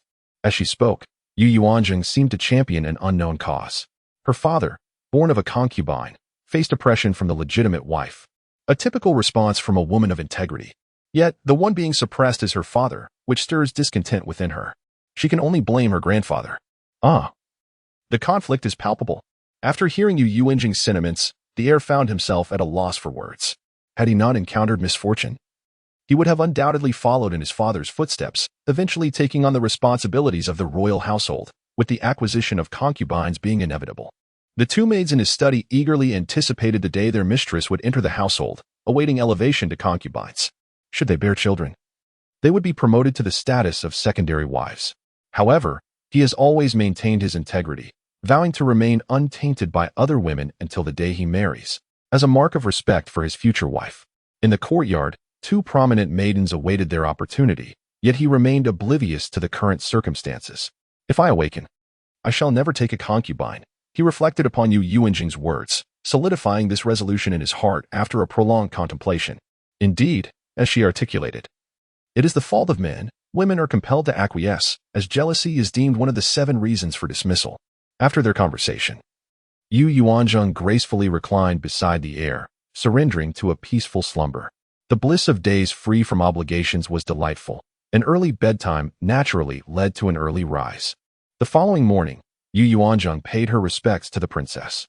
As she approached the door, she was met with the sound of weeping. "Princess, I shall not marry.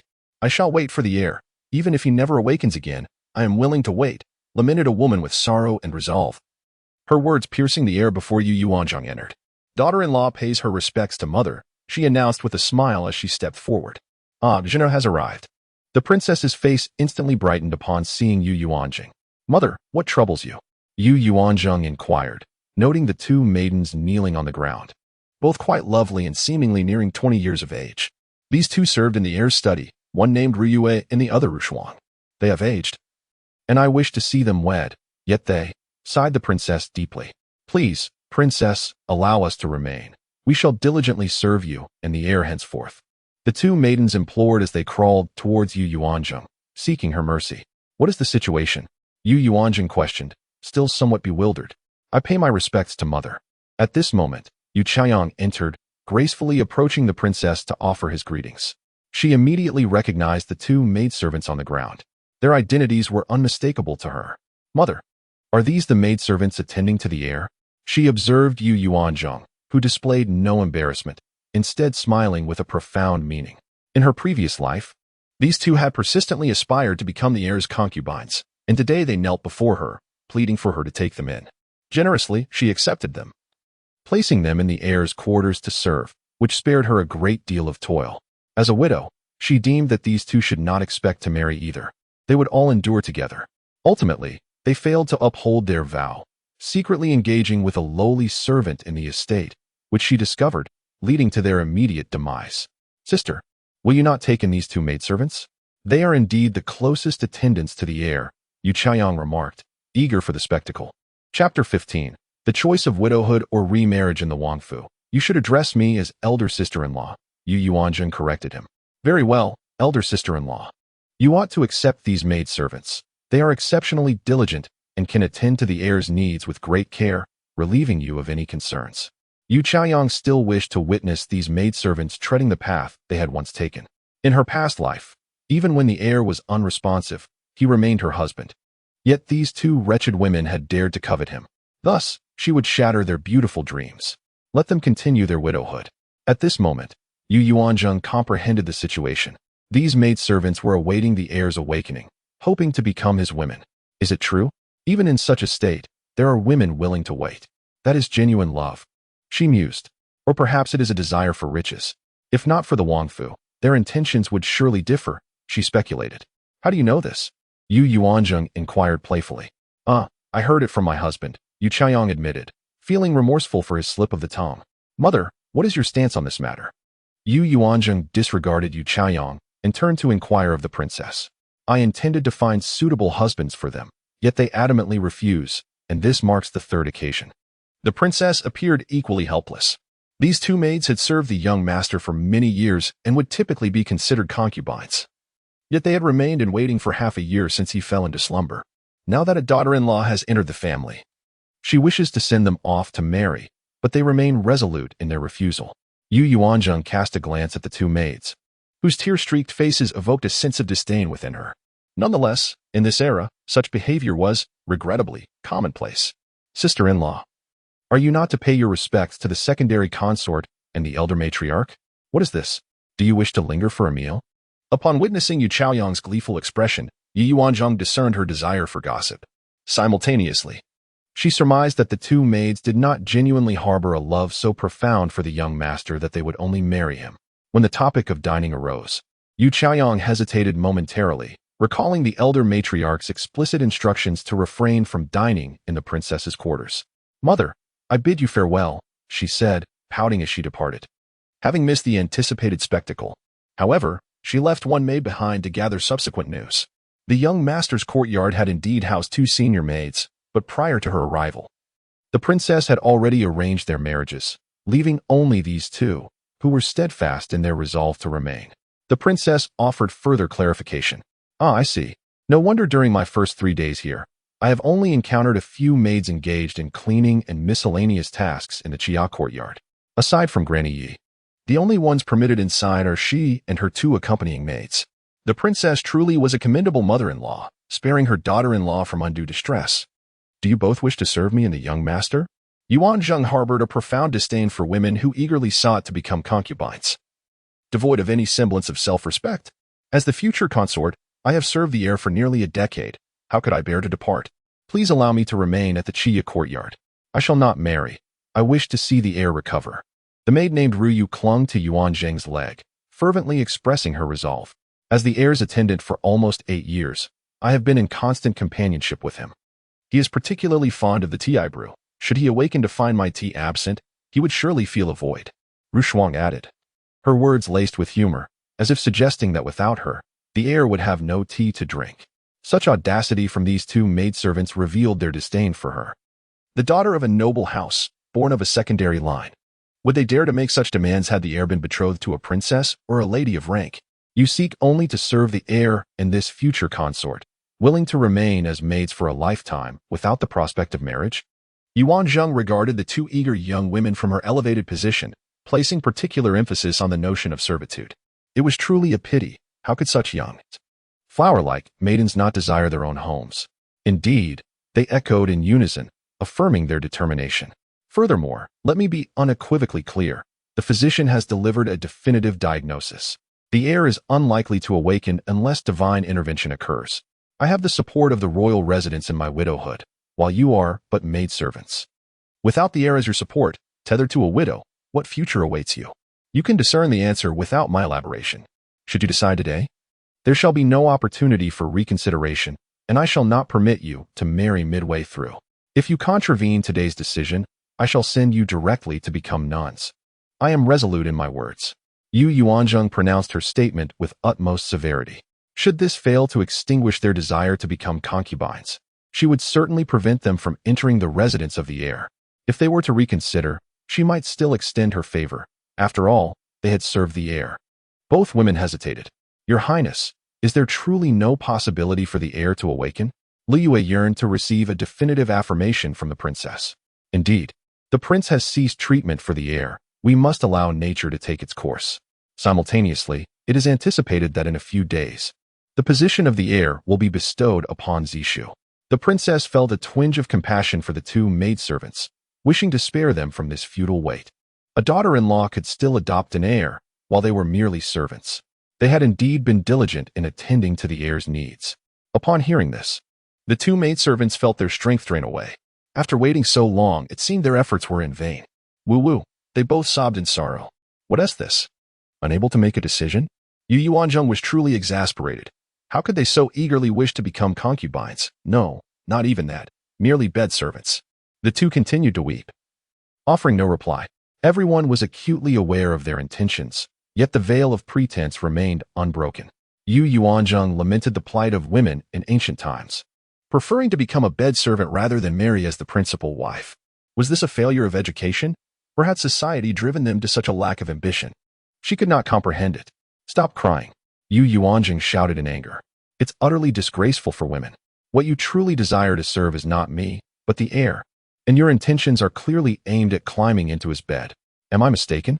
Yu Yuanzheng is exasperated by your lack of ambition. Why is it that you are so unwilling to aspire higher? Is it not preferable to be the legitimate wife? Why choose to debase yourselves? If the heir indeed holds any interest in you, that may be one thing.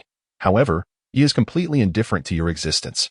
Why subject yourselves to such humiliation? Yu Yuanzheng's words struck a nerve. How can the heiress wife know that the heir is disinterested in us? Liu controlled her sobs and retorted. For the sake of your future, cast aside your pride and take risks. If he were truly interested, you would have already been welcomed into his chambers, rather than having to seek the princess's favor today. Indeed, the heir has never shown even the slightest inclination towards them. Yet, who in the entire royal residence does not know that the two of them are the heir's most trusted maidservants? Surely, they will become concubines in due course. They have always regarded themselves in that light. However, 6 months ago, an unexpected incident befell the heir, and their hopes plummeted. Now that the heir's wife has entered the manor, their identities are fraught with uncertainty. The princess sent someone to inquire about their intentions yesterday. Thus, they arrived early today to express their resolve. So, can you not respond? Very well. Now tell me your decision.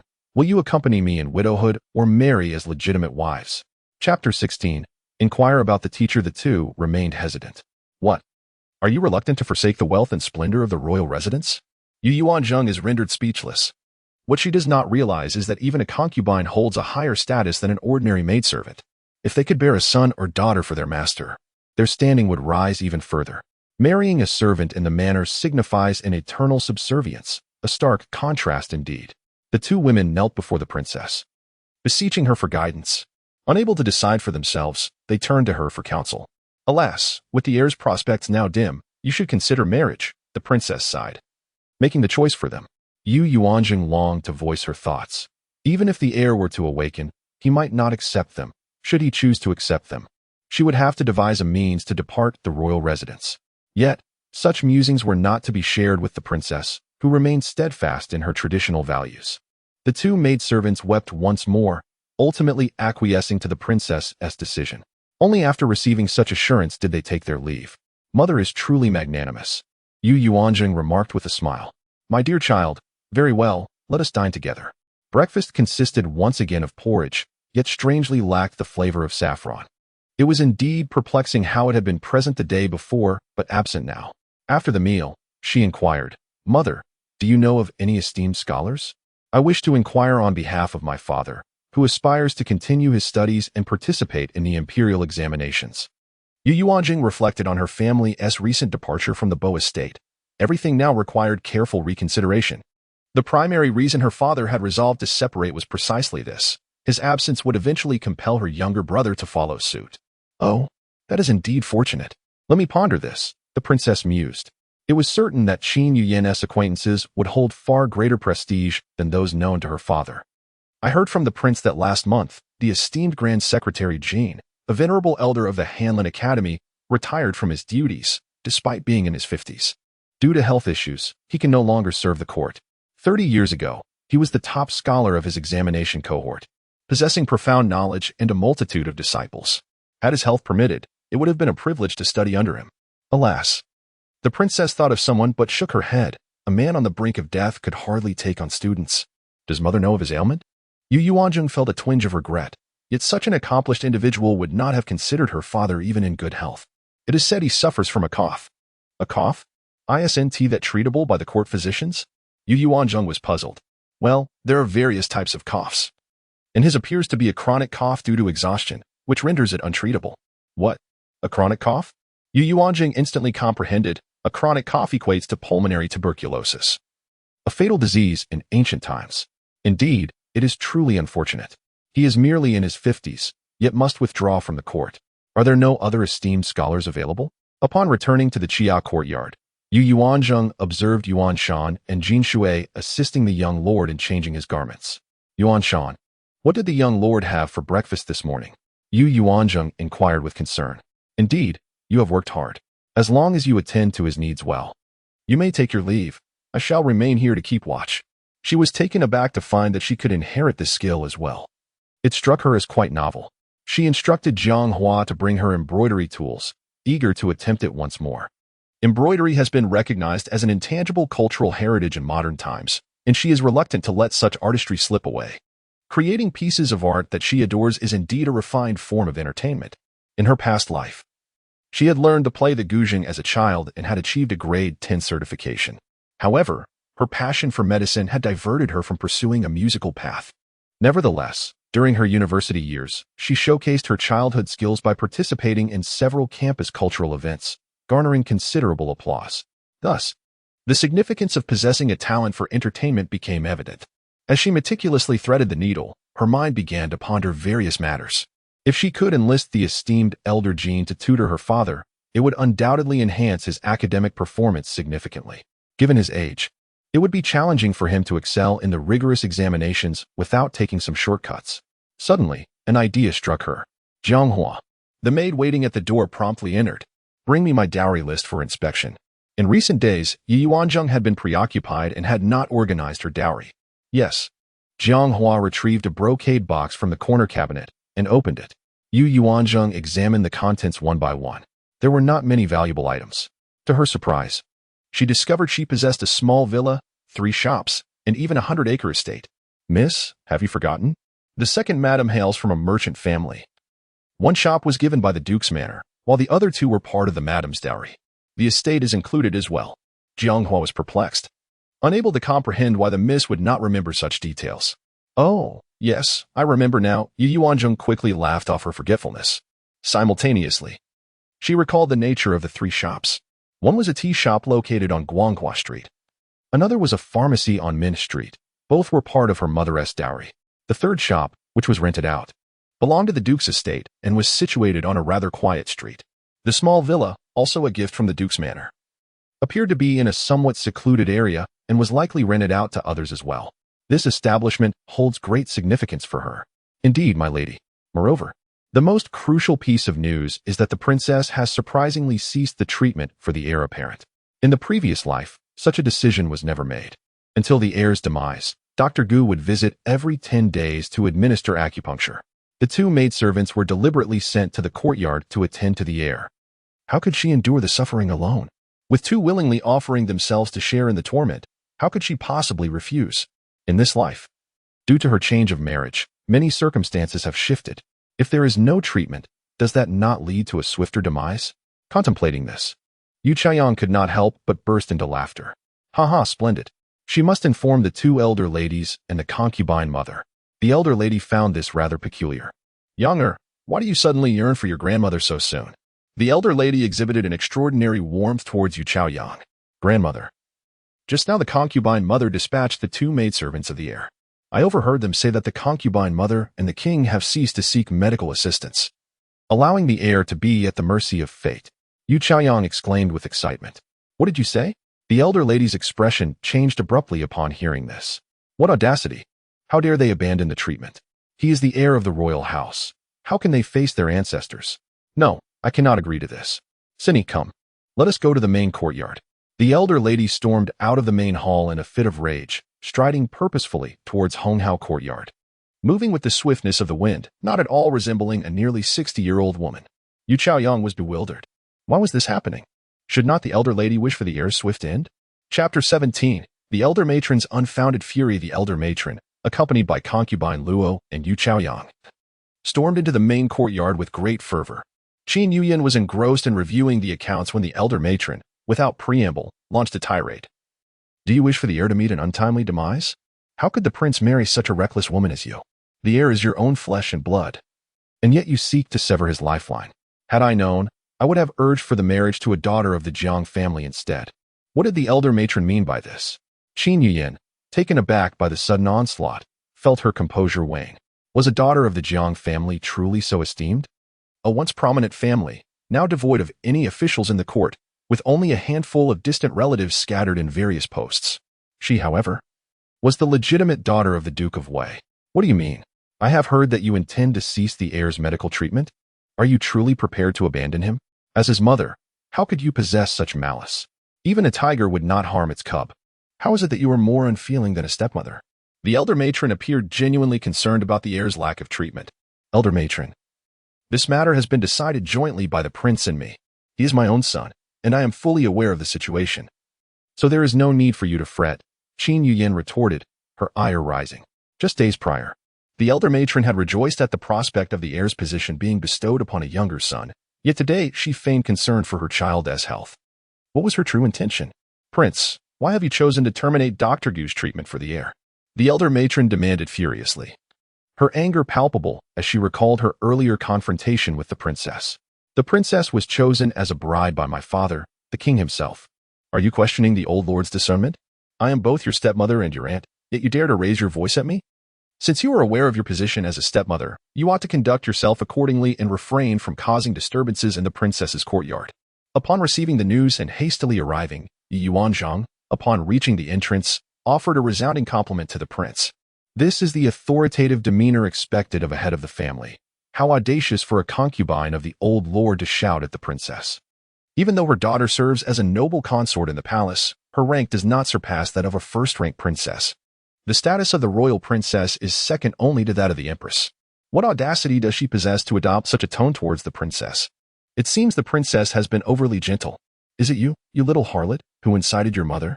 Upon seeing Yu Yuanzheng, the two elder ladies found their outlet for frustration and began to berate her vehemently. Elder lady, are you not overstepping your bounds?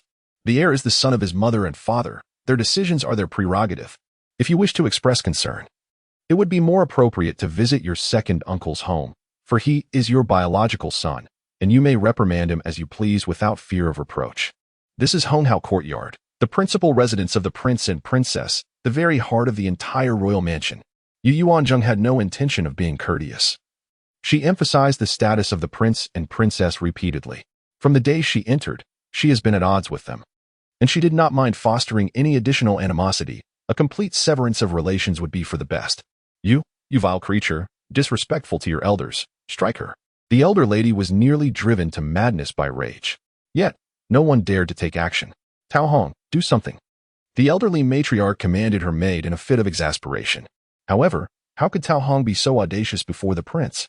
She knelt before the matriarch, unable to utter a single word. This provoked the matriarch to kick her fiercely, storming off in anger. Sister-in-law, you should really manage the young lady of the heir properly. If the matriarch were to suffer any misfortune from anger, none of us could bear the consequences, for she is the maternal grandmother of the third prince. Before leaving, concubine Luo felt compelled to remind her. Yu Chaoyang, puzzled by the situation, followed suit. Husband, did you accompany the king to drill the troops? Yu Chaoyang approached with a radiant smile, offering to massage his shoulders. Indeed, my father has commenced teaching me how to lead and train soldiers. Shangguan Ziqi replied with uncontainable excitement. He had never set foot in a military camp before. Today marked his inaugural visit. Although the Rong Wangfu did not wield military authority, Lord Rong could freely enter the barracks and engage in various matters, including assessing the training of the troops. The prince attended court at his leisure. As the emperor mandated he appear at least 10 days each month, leaving the rest of the time to his discretion. The thought of one day enjoying such freedom as his father filled his heart with joy. Husband, today the matriarch's behavior was quite unusual. I cannot fathom the reason. What happened? Yu Chaoyang recounted the events of the day. Shangguan Ziqi, equally perplexed, reflected on how the heir's treatment had been uninterrupted in the past. Yet this time was entirely different, leaving her bewildered. The matriarch's attitude was utterly incomprehensible. Perhaps she truly cared for her eldest grandson. Shangguan Ziqi found himself at a loss for reasons.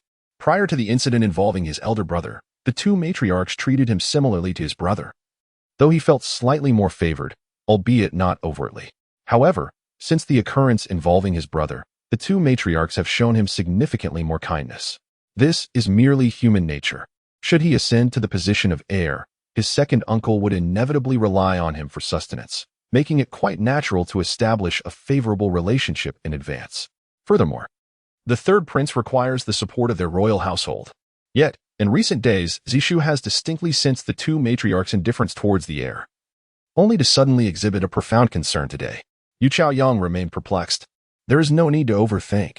Simply be close to those who treat you well, while maintaining respect for your father and mother, a sentiment that Ziqi comprehends thoroughly.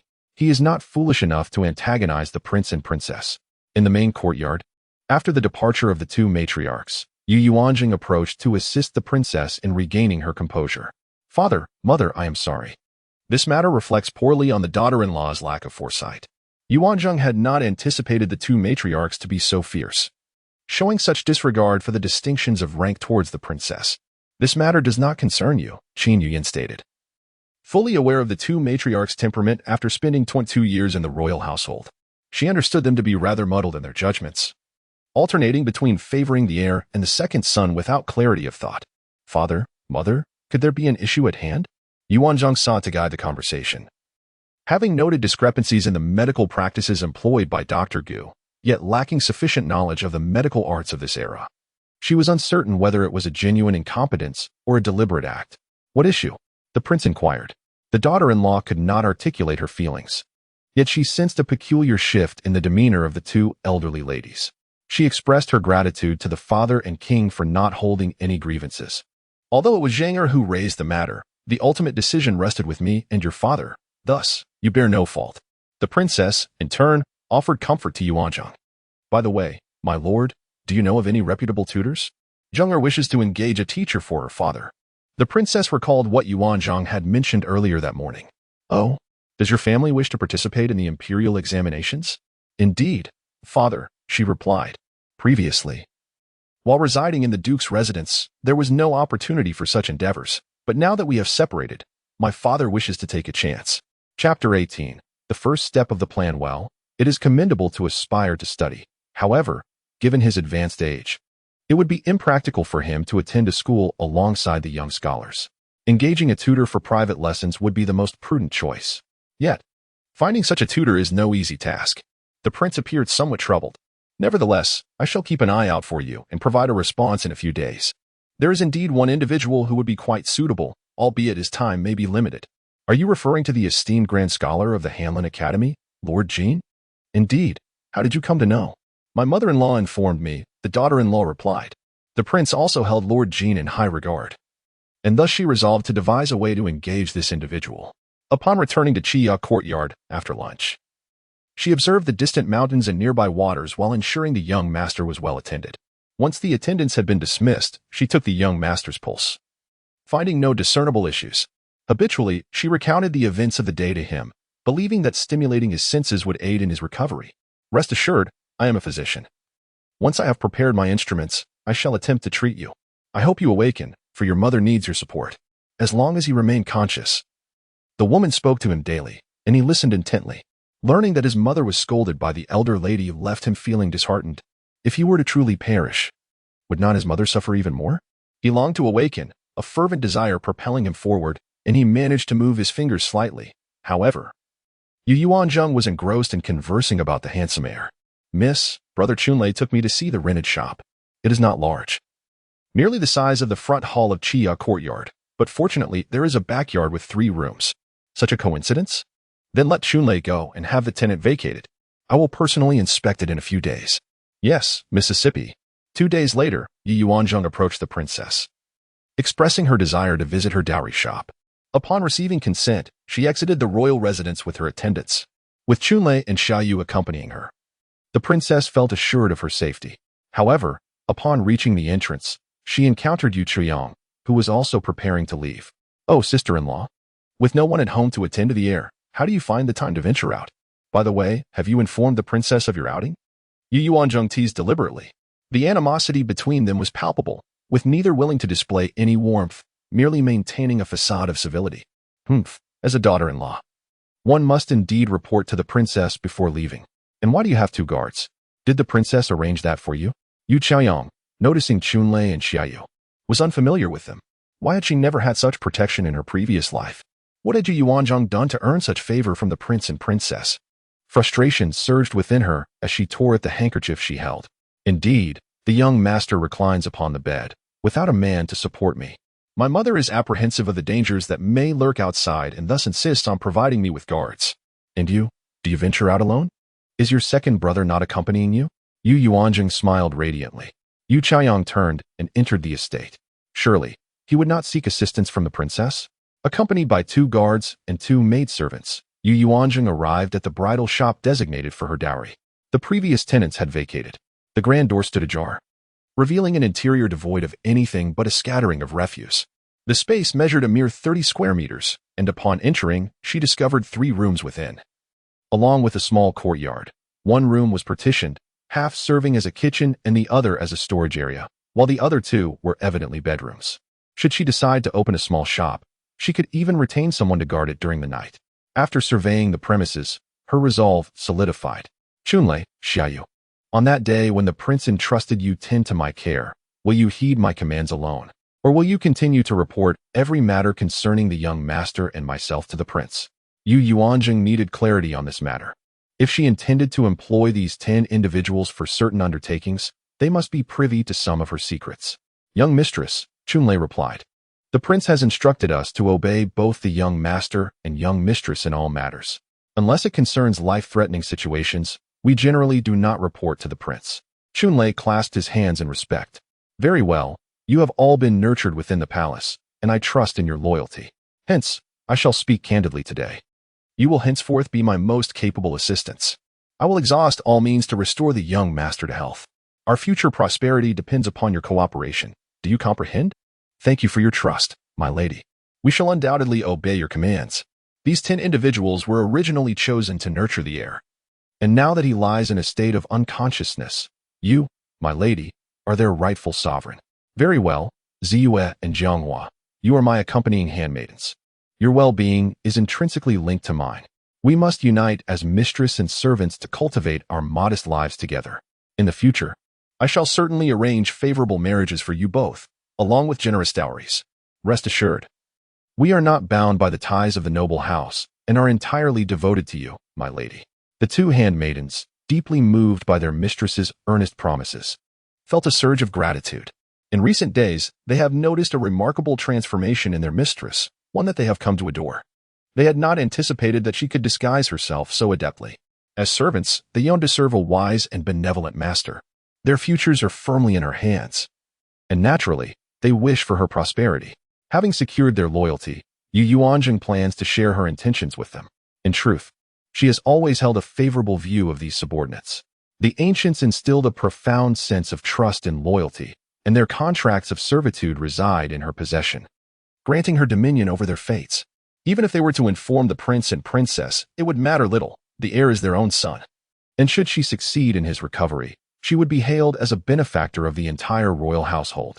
However, she cannot disclose this to the princess directly, for it is evident that certain individuals within the residence wish to prevent the heir's awakening. Thus, it is prudent to proceed with caution. There is one matter I have kept secret from everyone, including my parents. I possess the skill of healing, and I assure you, I am no less competent than the finest physicians, Yu Yuanzheng declared, openly expressing her abilities. What? Exclaimed Ziyue, incredulity etched across her face. Miss, I have grown up alongside you, and I have never witnessed you studying medicine. As for how I acquired my medical knowledge, that shall remain undisclosed for the time being. I shall reveal it to you when the opportunity arises. However, since I have never left the Duke's residence, I have never had to employ it. You are all aware of the standing of our second branch within the Duke's household. Should I announce my proficiency in medicine, the consequences would be dire. I would undoubtedly face greater suppression. The main branch would never tolerate the second branch rising to prominence. Not even a young lady should surpass them. That would be splendid. Miss, if we can cure the young master, we shall no longer fear being bullied, Jianghua exclaimed joyfully. Chunlei and Xiaoyu gazed at Yu Yuanzheng in astonishment. If the young master were to be healed by the young master's wife, their futures would also shine brightly. Do not be overly optimistic. The young master's ailment is not easily cured, and it is all dependent on fate. The purpose of bringing you here today is that I intend to masquerade as a divine healer. However, I cannot undertake this alone, and as the young master's wife, I cannot afford to reveal myself in public. Therefore, I wish for Chunlei to take on the role while I handle the treatment. Our first step is to seek the assistance of the esteemed Elder Jean, who has experience with such ailments. Young master's wife, that is not advisable. Elder Jean's affliction is highly contagious, Chunlei protested. Indeed, young master's wife, this is no trivial matter. No healer has ever successfully treated coughs. If things go awry, we may also fall ill, Xiaoyu added, expressing her disapproval. Miss, let us select another patient. We can still spread our reputation that way. Ziyue also opposed. Indeed, Mississippi. Let Brother Chunlei inquire who has a suitable patient before we make any plans. Jianghua also dissuaded. Rest assured, I can cure this illness. The contagiousness of the labor cough is not as terrifying as you imagine. As long as we take proper precautions, it is unlikely to be transmitted. The reason I chose to approach Elder Jean is that I wish to express my gratitude in hopes of having him accept my father as a student, Yu Yuanzheng explained. Seeing that their persuasion was in vain, the subordinates had no choice but to relent. I seldom have the opportunity to leave the residence. Today, I informed my mother about it, and we shall go visit him. Chunlei and Xiaoyu, you two should go purchase several sets of attire for me. Acquire a set of men's clothing, a mask, a medical kit, silver needles, and a few medicinal herbs to create an appearance. In short, procure all the items a doctor would require, and also rent a discreet carriage. Time is of the essence, so please act swiftly. Yu Yuanzheng handed Chunlei a banknote, and the two hurried off to complete their tasks. The three of them waited in the small shop, concealing the Wang residence-esque carriage in the shop's backyard.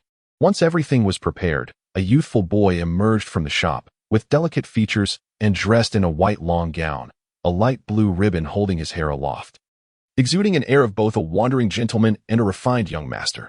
Miss, your outfit is truly splendid, Ziyue complimented with a smile. All right. Everyone don your masks and put on your disguises. We shall depart.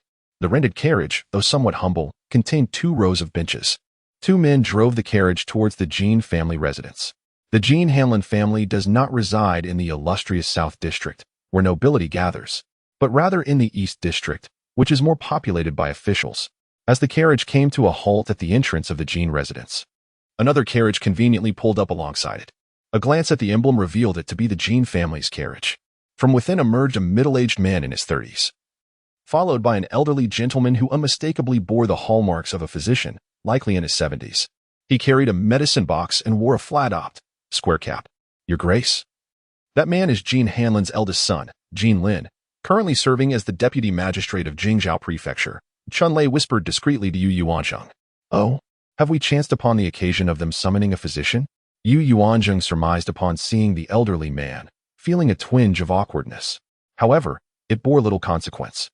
Each must rely on their own abilities.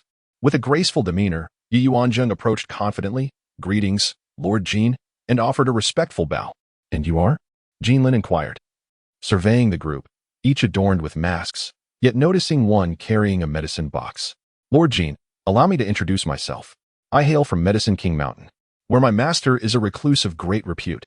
I have studied medicine under his tutelage for many years. Now, I have descended the mountain to gain practical experience. I heard that the esteemed elder is unwell, suffering from a cough. How fortuitous that I possess considerable expertise in this area. Prompting me to offer my services for diagnosis at your residence, Yu Yuanzheng articulated with conviction, crafting an impressive persona for herself. However, Jean Lin regarded her as one would a madcap, disdainfully questioning from where this charlatan had emerged, daring to deceive the Jean household. Depart at once, he commanded. Recently, Jean Lin had fallen victim to a con artist, and now, scarcely days later, another pretender appeared, truly bewildering. Alas, Lord Jean, I am not a fraud. I am indeed a physician, she implored. However, Jean Lin completely disregarded her, tossing aside his sleeve in an attempt to leave. Yet, Yu Yuanzheng was determined not to let the matter rest. She firmly grasped Jean Lin's sleeve.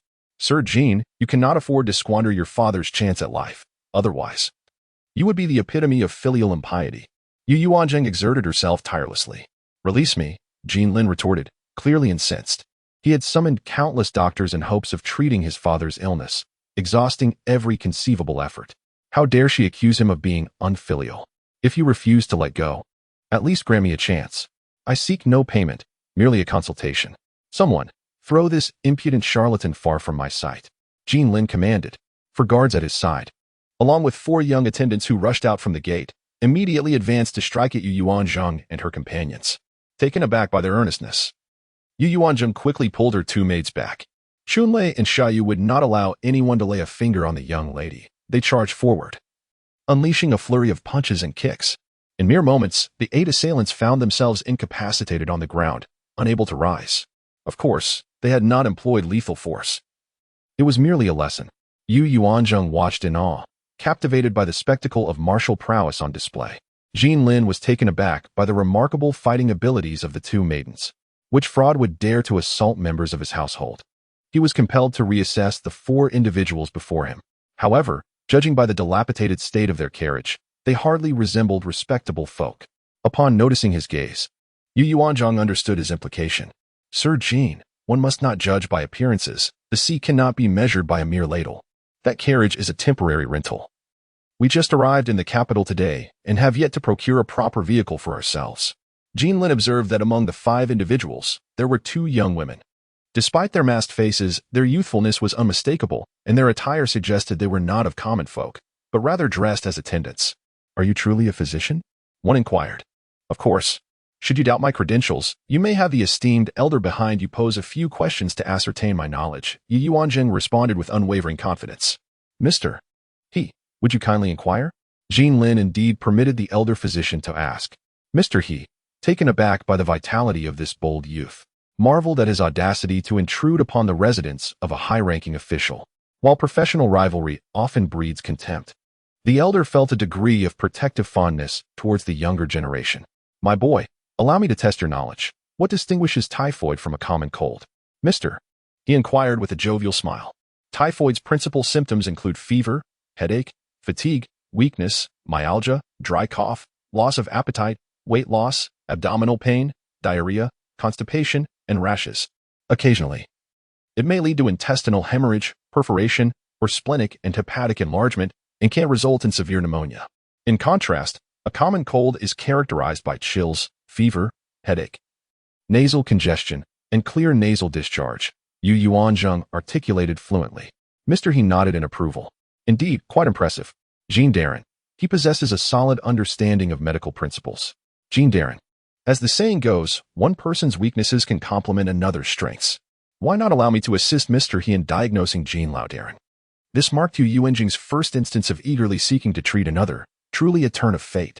Jean Lin regarded her for a considerable moment before reaching a decision. Very well, let us proceed. Regardless, that fellow just mentioned that there would be no charge for the consultation. Yu Yuanzheng released a sigh of relief. She had not anticipated that offering medical assistance would require such a contest of wills. A few of them followed Jean Lin into the Jean residence. Although the Jean residence was not as grand as the royal palace, it possessed a certain elegance. They arrived at a side courtyard, which was secured with a closed gate, indicating that precautions had indeed been taken, as the disease was widely known to be highly contagious. At this moment, Doctor. He also produced a mask-like item to cover his mouth and nose. Just then, an uncontrollable cough echoed from within. Father. Jean Lin was about to push open the courtyard door without any protective measures. Ah, Lord Jean, you cannot simply enter like this. Yu Yuanzheng immediately grasped his arm. She kindly offered him a mask, which she had prepared in advance for today's outing, having even soaked it in a medicinal solution. Jean Lin accepted it and put it on before opening the courtyard door. You 3 wait for me outside. Chun Lei will accompany me inside. Yu Yuanzheng instructed the others to remain, minimizing contact as much as possible for safety's sake. But, young master, Jiang Hua expressed her concern. It's of no matter. Your presence would be of little assistance. Just wait here for me, and should anything arise, I will call for you. Yu Yuanzheng reassured her. She then instructed Chun Lei to carry the medical kit as they entered. The courtyard door was once again closed behind them.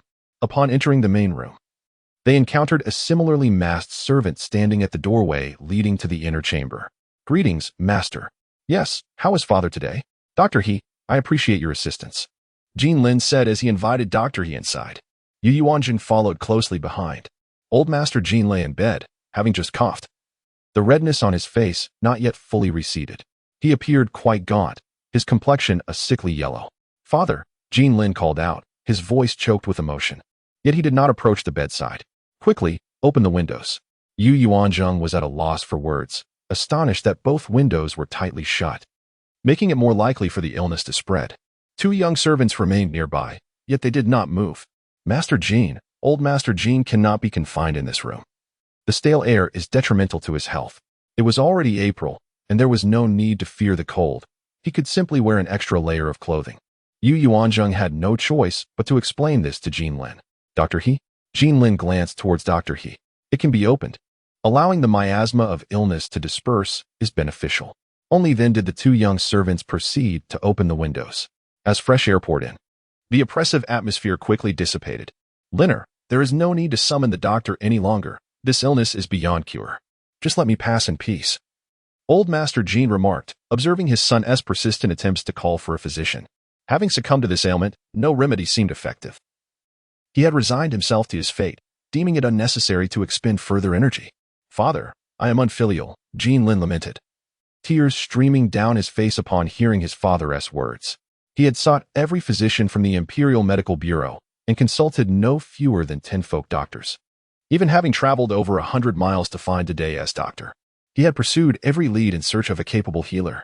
Yet, none offered hope for a cure. He yearned to save his ailing father, but despite his relentless efforts, he felt powerless. "Master Jean, having traveled over 100 miles to summon me, I sincerely hope you accept this gesture of goodwill. Each additional day of life is a precious gift. The child is dutiful." Cough, cough. Another fit of coughing ensues. Alas, everyone must face that inevitable moment. What difference does it make to linger an extra day? Master Jean lamented helplessly.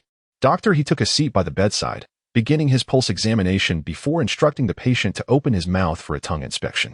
He then pressed against the patient's chest, shaking his head in dismay. "Doctor He, what is the prognosis?" Jean Lin inquired, wiping away tears. "If it were still in the early stages, perhaps we could manage to contain the illness and prolong his life. But now it has progressed to such a degree that I truly see no way forward." "Doctor," he replied, moving to the nearby table to pen a prescription. Meanwhile, Yu Yuanzheng approached to take the pulse and conduct her own examination. She leaned closer to listen to the sounds within Master Jean's chest. Discovering that the severity was not as dire as Dr. He had indicated, it could be classified as mid-stage, not yet beyond the point of no return. "Master Jean, I can treat him," Yu Yuanzheng asserted with unwavering confidence, startling Dr. He into halting his pen. Jean Lin's eyes brightened with hope. "Is this truly the case?" "Indeed. But it is imperative that you adhere to my instructions. The patient must not act with defiance," Yu Yuanzheng replied with resolute assurance. "Youngster, do not boast too boldly, lest you find yourself facing the consequences of your own words," Dr. He cautioned. In their profession, unspoken codes often govern their discourse, and it was rare for one to speak so assuredly. "Master Jean, trust in me. Grant me the opportunity, and I shall restore your father to health. As long as you can heal my father, I am willing to comply with any of your requests, provided they do not contravene ethics or law." Jean Lin assuredly grasped at this lifeline. "If you can indeed restore him to health, we shall fully cooperate."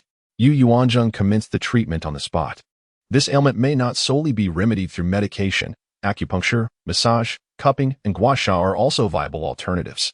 "I will first prescribe a concoction to be taken daily at the designated times, and I shall also administer one of the other treatments to the elder today, anticipating that he will experience a far more restful night."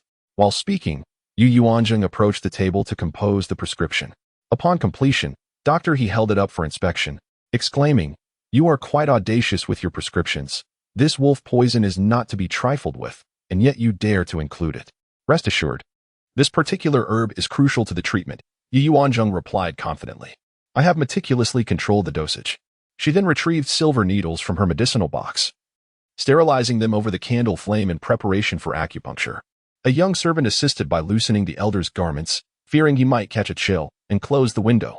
The needles were skillfully inserted into the lung shu, qi hai, de jue, and gao huang points, each to a depth of 3 fun, followed by gentle twisting. "Remarkable. Your acupuncture technique surpasses even mine," Dr. He observed, nodding in approval at Yu Yuanzheng's deftness.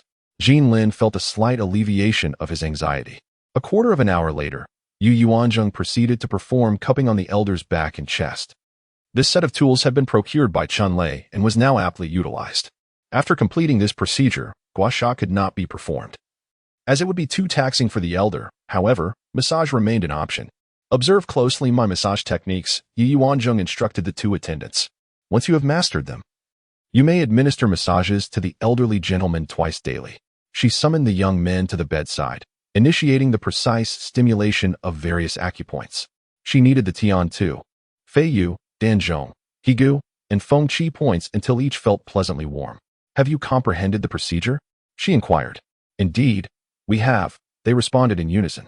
After completing the series of motions, Yu Yuanjing felt a tinge of fatigue. Her physique was that of a young lady, lacking the requisite strength.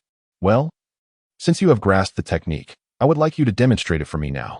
Since Yu Yuanzheng commenced acupuncture and now transitioned to massage, the elderly gentleman had only experienced minor coughs. The results were evidently remarkable. "You too shall attend to the patient daily, and I will prescribe a remedy to prevent any potential infections. However, it is imperative that you wear masks as you did today, and the windows must remain open for ventilation." Upon hearing this, the two attendants suddenly knelt before Yu Yuanzheng, expressing their gratitude. "Thank you, doctor," they fervently bowed their heads. As servants of the Jin residence, they were obliged to comply with their master's commands, despite the assurance that should they succumb to illness, their families would be treated kindly. The fear of death loomed over them. Even the tiniest creatures strive for survival. What of human beings? Throughout this ordeal, Yu Yuanzheng had been the first to consider their plight, nearly bringing them to tears. "Enough now. You have not yet contracted the illness, but the future remains uncertain. Thus, early prevention is the wisest course." At that moment, Jin Lin realized he had yet to inquire about the young doctor's name.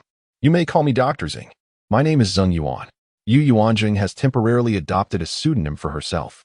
The treatment has concluded, and the prescription has been written. "Elder Jin, you shall not perish. Now, gather your spirits and restore your spirits. Have you yet to meet your great-grandson? I assure you, you will witness him, provided you diligently adhere to my treatment." Yu Yuanzheng encouraged Elder Jin with a smile. When a patient harbors hope, their spirits elevate, and the efficacy of the treatment is significantly enhanced. "Very well, very well." Elder Jin nodded repeatedly. As the direct recipient of the treatment, he distinctly felt a marked improvement in his condition. His body felt much more at ease, and the heaviness in his chest had lessened. Furthermore, you must pay attention to your diet moving forward, imbibing a plethora of nutritious foods such as lean meats, fish, shrimp, eggs, and milk. Consume ample fruits and vegetables, while minimizing salt, stimulants, and spicy foods. Yu Yuanjing imparted her medical advice. After washing her hands, the consultation came to a close. "Young one, quite impressive. You are indeed talented. This is my first encounter with someone bold enough to claim they can cure chronic cough. You are truly remarkable. I have gained new insights, doctor," he remarked with admiration. Jin Lin solemnly bowed deeply to Yu Yuanzheng, saying, "Dr. Zhang, I apologize for any previous offenses. I hope you can forgive me. It is of no consequence. Your skepticism is understandable. I am new to this place and not entirely familiar with the customs. My subordinate may have been a bit heavy-handed, and I hope you can show leniency," she replied. Both parties acknowledged their faults, leading to shared laughter among them. "Harmony. The prescription I have just issued should be taken for 5 consecutive days, and I shall return after that period. May I inquire where Dr. Zhang is residing? I would like to arrange for transportation to collect you at that time." Jin Lin inquired, wishing to know her whereabouts for ease of contact. "Today, having just arrived and lacking a place to stay, I shall venture out to seek accommodations and inform you thereafter." Naturally, Yu Yuanzheng cannot speak the truth. "If it is not too inconvenient, Dr. Zhang may take refuge at my residence in the Jin estate, as kindly suggested by Jin Lin." "Thank you, Lord Jin. But I must visit a friend and shall not trouble you further." Jin Lin escorted the guests to the door, yet at that moment, a woman hurriedly approached. Master, young master, you has developed a fever. Hearing that you have summoned a physician, the second madam has sent me to request that the doctor remains to attend to young master you." This woman was the maid serving the second madam of the Jin household. "Young master you is Jin Lin's little nephew. I kindly ask both doctors to follow me." Jin Lin immediately gestured for them to proceed. The group turned towards the courtyard of the second madam. There, Madam Ming was waiting in the yard, cradling a child. The little one appeared listless, seemingly around 3 or 4 years old, and his cough could be heard. "Elder brother, you has had a slight fever since yesterday." We called the household physician, who attributed it to a common cold, believing it to be of little concern. However, as the day wears on, there has been no improvement. Upon hearing that you summoned a renowned physician for our esteemed father, I felt compelled to ask for your assistance. Madam Ming felt somewhat embarrassed. Her elder brother had brought a doctor at great expense for their father, and her interruption felt somewhat discourteous. "Dr. He, I apologize for the trouble," Jin Lin said, requesting the elder doctor to examine the child first as a mark of respect. The child, uncomfortable, clung to his mother and refused to be set down, compelling Madam Ming to hold him while the elder doctor conducted his examination. After a thorough assessment, Dr. He gained a clear understanding of the situation. "Lord Jin, Madam Jin, and the young master seemed to have contracted a cough." "What?" Upon hearing this, Madam Ming nearly lost her grip on the child she held. "My child? Is my child beyond salvation?" She cried out in despair. He was not yet 30, and this was his second legitimate son. "Woe is me, dear husband. Yu has fallen ill with the same affliction as his grandfather," she lamented, her sorrow palpable. It was evident that he had been infected by his grandfather. In the initial stages, when the elder Jean had not yet been diagnosed with tuberculosis, he had not been isolated. Naturally, the younger grandson of the second household, being his favorite, had frequent contact with him. What? Upon learning that his son had also contracted the same illness, Jean's son was taken aback, nearly losing his footing. "Doctor, is there hope for recovery?" Jeanson implored, gazing earnestly at Dr. He for answers. The old doctor could only manage to slow the progression of the disease, a cure. He shook his head, however. This young friend may have a solution. He gestured towards Yu Yuanzheng. Only then did Jean's son turn to the four individuals standing to the side, each donning a mask. "Dr. Zhang, I kindly request you to examine my nephew as well." Jean Lin extended an invitation. Yu Yuanzheng then stepped forward to conduct her examination. Her method differed from that of Dr. He. She began with a thorough observation, inquiry, and palpation, then coaxed the child to be placed on the table in a supine position. She listened to his chest and applied gentle pressure. Upon hearing the child's whimper of pain, she confirmed his condition. Indeed, he had contracted tuberculosis. "Gentleman Jean, the child's condition aligns with Dr. He's assessment. However, the symptoms are not as severe as those of the elder Jean, and there is still hope for treatment. Additionally, the child possesses a robust vitality, which will aid in a swift recovery. I shall prescribe a remedy for timely administration. If the child is unwilling to drink, I shall prepare some medicinal pills for him upon my next visit. However, it is crucial for you to remain vigilant, as I suspect that those in close proximity, including the parents, may be susceptible to infection. Thus, I recommend that you all take medication together. Given the child's tender age and constant need for care, it is imperative that caregivers wear masks, preferably soaked in realgar, and replace them every 2 hours. I suggest that everyone in the household wear masks, even when stepping outside, to mitigate the risk of contagion." Yu Yuanzheng promptly prescribed 2 formulas on the spot, one for the child and another for preventative measures, urging everyone to consume them. "My deepest gratitude to Dr. Zhang. We shall adhere to your advice." Jean Lin was taken aback to learn that the infection had already spread. A cold sweat broke out on him. Fortunately, Dr. Zhang insisted on entering the residence to attend to his father today. Otherwise, the entire Jean family could have been jeopardized by this illness. Jean Lin respectfully escorted Yu Yuanzheng and her companions out of the residence, displaying an attitude markedly different from when they had first arrived. Just as they were about to exit, Jean Lin produced a silver note of 100 taels. "Dr. Zhang, this is the consultation fee. I hope you will accept it." Yu Yuanzheng chuckled softly at the note held out before her. "Lord Jean, I have already stated that I do not require a consultation fee. I stand by my word." "Why?" Chapter 22. Silent Whisper. "Because I have a request of the Jean residence." Yu Yuanzheng candidly revealed her intentions. "I am unaware of what assistance Dr. Zhang may require from the Jean residence, but I am open to hearing it." Only then did Jean Lin comprehend the reality. There truly is no such thing as a free lunch. He had previously assured that as long as it did not contravene moral or legal standards, he would be amenable to any request. Now, upon hearing her evident need, he did not perceive her demands as excessive.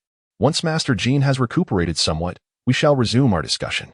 Several individuals took their leave and returned to the dowry shop on Minnal Street. Indeed, a few stores down, there was a wine shop, from which Yu Yuanzheng instructed Jiang Hua to procure a jar of wine to cleanse the tools in the medicine box. "My lady, it seems your voice changed when you spoke in the Jean residence, almost indistinguishable from that of a young man," Ziyue remarked. Her curiosity piqued throughout the afternoon, now finally venturing to voice her innermost question. "Ah, well, that's a little trick I've secretly practiced called vocal mimicry," Yu Yuanzheng replied with a chuckle. "Imitating the calls of birds, cuckoo, cuckoo." "Wow, that sounds remarkably authentic," Ziyue exclaimed in astonishment. "Enough of that. The time is drawing near. Chunlei, I have a notion. The news of my treating Master Jean for tuberculosis will inevitably spread. I surmise the Jean household will embellish my abilities. However, I cannot frequently venture out, nor do I rely on this for my livelihood. My sole aim is to establish my reputation as a divine physician to treat the air. In a matter of days, the Wang residents will hear of it. Thus, we require a suitable venue, and this shop fits the bill perfectly. Please arrange for someone to tidy it up a bit, and perhaps hire an elderly man to oversee it. Alternatively, I could prepare some medicinal pills to sell at the counter. Henceforth, you shall assume the role of this divine physician. Once the fame is secured, the prince will surely seek my services. At that juncture, you can don a mask to enter the residence, allowing us to treat the air openly. Yu Yuanzheng laid out her plans. Miss, why must we wait for the divine physician to be admitted to the residence before commencing treatment for the heir? Ziyu inquired, perplexed. Oh, well, I shall compose a prescription now, so that the heir can partake in a medicinal bath tonight. However, this matter must remain confidential, even from the prince and princess? Ziyu found it perplexing. Ziyu, Zhenghua, you must remain vigilant in the future. The palace is not as harmonious as we envision. Some matters will become clear to you in due time. Yu Yuanzheng thought of Yu Chaoyang, who possessed foresight of future events, and the capricious elder matriarch, which gave her a headache. What shall we do if someone comes seeking the divine physician, Lady Heir? Chunlei felt a twinge of unease. He was not adept at healing. Accompanying Lady Heir to the Jin residence today had left him thoroughly convinced of Yu Yuanzheng's medical prowess.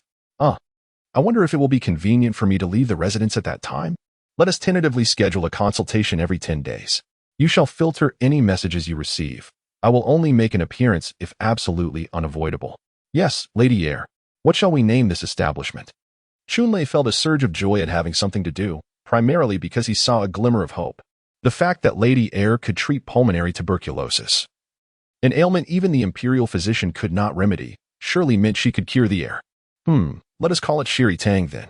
At that moment, it was already the late afternoon, around the hour of Shin, around 5 o'clock. However, upon reaching the entrance, they encountered Yu Chaoyang, who had just alighted from the carriage. The two maidservants following her each carried a few boxes, evidently having been out shopping until now. Indeed, 2 guards from the royal residence were accompanying the carriage.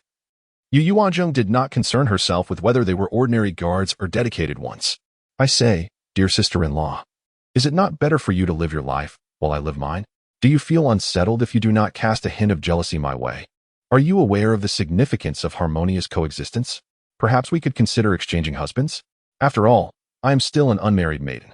Yu Yuanzheng is unrelenting when it comes to admonishing others. Yu Chaoyang let out a cold snort and strode into the mansion.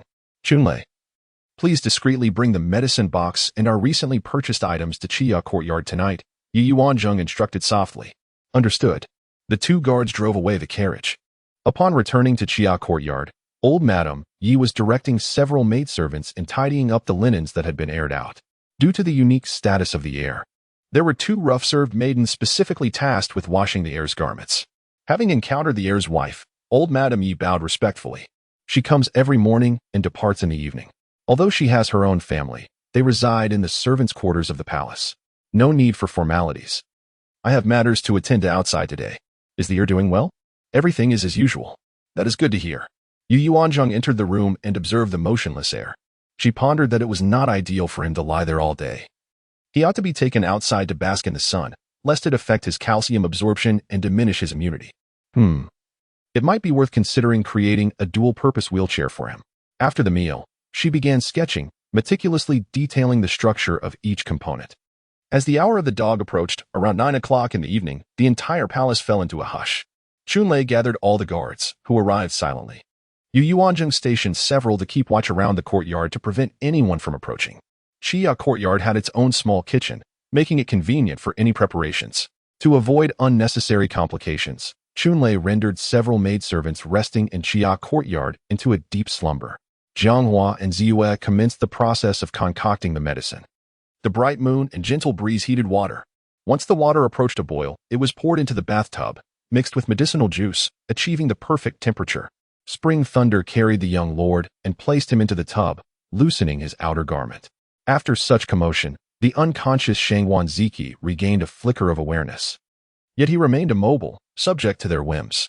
The gentle breeze and bright moon supported the young lord, submerging him in the herbal bath. A person devoid of sensation could hardly maintain their composure, becoming as pliable as clay. After sensing the young lord's heartbeat, they noted its rapidity in the warm water. They retrieved the thickest silver needle, hollowed out and sanitized by fire.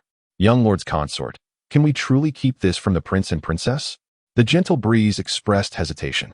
The 4 attendants, who had always been close to the young lord, shared a profound bond with him, and their concern was palpable. Having not witnessed the treatment done by Yu Yuanzheng on the esteemed elder Jin today, they relied solely on Spring Thunder's description. What if the young lord's consort's medical skills were not as exceptional as claimed? If anything were to befall the young lord, the burden of responsibility would weigh heavily on them all. Indeed, consort, should we summon the prince for further acupuncture? The bright moon also hesitated. Do you believe it preferable for the entire household to be aware of my treatment of the young lord, leading to numerous obstacles? Or should I quietly restore him to health? Yu Yuanzheng countered. Chapter 23. Removing stagnant blood. If the entire household were to know. Surely no one would trust the consort's medical skills. How confident is the consort in her ability to heal the young lord? The gentle breeze inquired. The young lord's condition is unlike any other ailment. One can only do their utmost and leave the rest to fate. Though it is certainly an improvement over the treatment administered by the previously engaged Dr. Gu. Are you aware of how Dr. Gu treated him? I do not know. The bright moon replied, perplexed. He was not healing at all. Rather, he was causing the heir to deteriorate day by day, leading him slowly toward death. If he continued his treatments this way, the heir would perish within 6 months at most. The 2 acupoints on the heiress head that he needled were nothing short of an attempt on his life, yet no one could expose him. I cannot ascertain the level of skill possessed by the imperial physicians. Whether he acted with malicious intent or if his medical knowledge was simply flawed remains unclear. However, I discerned issues during his acupuncture session, which prompted me to advise the king to cease summoning him. With my intervention, at the very least, the heir would not succumb within half a year. Yu Yuanzheng's words left the 3 men speechless. How could it be so? If this were indeed malice, it would mean someone within the royal residence sought to harm the heir. Rest assured, I have no desire to become a widow. Hence I shall not bring harm to the heir, Yu Yuanzheng added. The guards ceased their attempts to prevent her from proceeding with the acupuncture. At that moment, the heir possessed his own awareness. Having heard the words of his consort, he silently approved of the discreet treatment and longed to voice his thoughts, yet found himself unable to express them. Mingyue, does it seem to you that the heir's brow slightly furrowed? Did you see that? Qingfeng suddenly exclaimed. His remark caused everyone to fixate on the heir's face. Yet, they discerned nothing amiss. He was merely soaking in the warm water, his complexion appearing quite rosy. Perhaps it was merely an illusion, Mingyue replied, somewhat disappointed. All right, Chunlei, support the heir's head. I am about to begin the acupuncture, Yu Yuanzheng instructed. The 2 assisted in stabilizing the heir's body, preventing him from slipping, while one of them held his head steady. Yu Yuanzheng located the area she had previously sensed was abnormal, gradually feeling her way to the sutures of the skull, before gently inserting the silver needle. Advancing step by step, the 3 men fixated on her every movement. Suddenly, blood droplets emerged from the tip of the silver needle, startling them all. The heir's consort? Qifeng expressed his concern. Do not fear, it is merely stagnant blood. At that moment, the heir felt a piercing pain in his head, emitting a barely audible groan before losing consciousness in an instant. The heir, the 3 men exclaimed in unison, bewildered. Did you hear that? Did you hear it? Qingfeng questioned, seeking reassurance, as if he were experiencing auditory hallucinations. Indeed, it was the heir's voice, Chunlei affirmed. Splendid. Heir. Mingyue called out twice, yet the heir remained unresponsive, appearing as if he were merely in a deep slumber. Yu Yuanzheng disregarded the guards, cautiously continuing to manipulate the silver needle. Just as I suspected, the stagnant blood in his brain has not been resolved, and in fact, there is quite a considerable amount. It would be remarkable if he were to awaken. Yu Yuanzheng inquired. He must have struck his head in that precise region when he fell, correct? Yes, indeed, but at the time, it merely resulted in a large bump that subsided shortly thereafter, and we paid it no further mind. His leg, however, was set immediately, Mingyue confirmed. Did the physician prescribe only some invigorating and blood-resolving medicines? Unknown. We do not comprehend.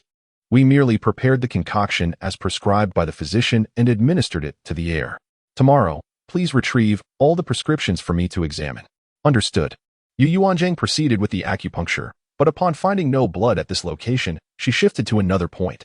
After alternating through 5 positions, she managed to draw out at least 10 milliliters of blood, thoroughly staining 2 large pieces of gauze red. There. Releasing a bit of the stagnant blood from his brain will alleviate his discomfort significantly. In a few days, I shall perform the drainage once more until no blood remains. He should be in a stable condition by then. However, whether he awakens depends on his subsequent recovery. The considerable amount of blood in his brain has inflicted significant damage. We can only nurture him slowly, hoping that one day he will regain consciousness. At the very least, I can assure you he will not perish within the next 6 months. Yu Yuanzheng confidently conveyed the prognosis. That is reassuring, Qingfeng exclaimed excitedly, finally believing in the remarkable medical skills of the young master's consort. Subsequently, several individuals assisted the young master in cleansing his body and changing into clean garments. while also tidying up the medicinal concoction in the bathing area. Oh, remember to dispose of the dregs from the medicine outside tomorrow. Ensure no one discovers them. Yu Yuanzheng reminded, intent on conducting her healing discreetly without anyone noticing. That night, both Yu Yuanzheng and the young master enjoyed a peaceful slumber. The following day, she presented a drawing to Chunlei. Please find a furniture workshop to construct this chair, and also organize my shop, placing a few counters to create an appealing display. I have another courtyard. We shall visit it tomorrow. Yes, young master's consort, Chunlei replied, accompanied by 6 brothers as they busied themselves in preparation for her shop. Yu Yuanzheng then went to the queen's courtyard to share breakfast. Since her marriage, she had breakfast daily with the queen. Today's meal had a distinct saffron aroma. Mother, was this breakfast prepared by the main kitchen? Yu Yuanzheng casually inquired. No, it was made in the small kitchen of Honghao courtyard. Does every courtyard have a small kitchen? Not every one. In the entire Wangfu, only Honghao courtyard and Chia courtyard feature small kitchens. The others do not. This piqued the curiosity of the princess. It's nothing. Just a casual inquiry, she replied. The small kitchen in the princess's courtyard prepared meals infused with saffron, albeit sparingly, not daily but intermittently. This further perplexed Yu Yuanzheng. What could be the reason? Yet, she could not reveal her medical knowledge just yet, so she decided to let it be. The quantity was minimal, posing little harm to the human body, at most making conception more challenging. Struggling with conception? She pondered. Indeed, the prince and princess had only one son over the years, who had suffered a fall from his horse and never regained consciousness. There was something amiss, significantly so. Yu Yuanzheng felt she was on the brink of an important revelation. It seemed she would need to enhance the defenses of her courtyard in the future. Previously, she had overlooked what the young master consumed and the medications he was given. Yu Yuanzheng approached the distant mountains and nearby waters, who were currently feeding the young master. She scooped a spoonful and tasted it, finding no issues. She had merely frightened herself. Yet now, she remained bewildered. Was there indeed a problem with the princess's food? Saffron, being a traditional herbal remedy, can invigorate blood circulation, disperse stagnation, and alleviate emotional distress.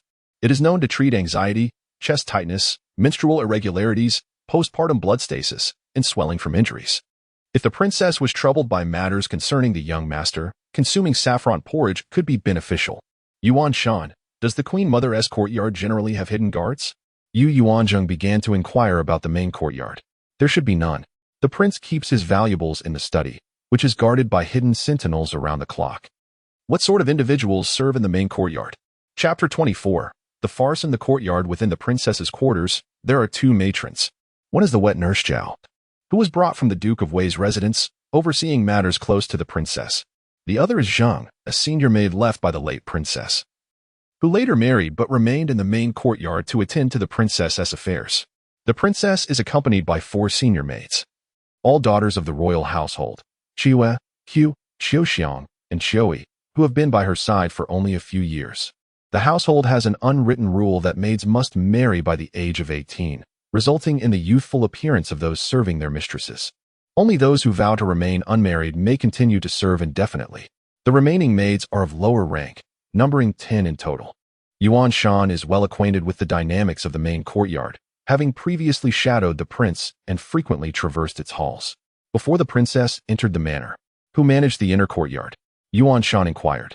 The old princess had passed away long ago, so it is improbable that there was no new matriarch. Primarily, the 2 elder ladies, the 2nd and 3rd matriarchs, managed a portion of the household affairs, jointly overseeing the inner courtyard until the princess's arrival, when the old prince decisively commanded them to relinquish their authority.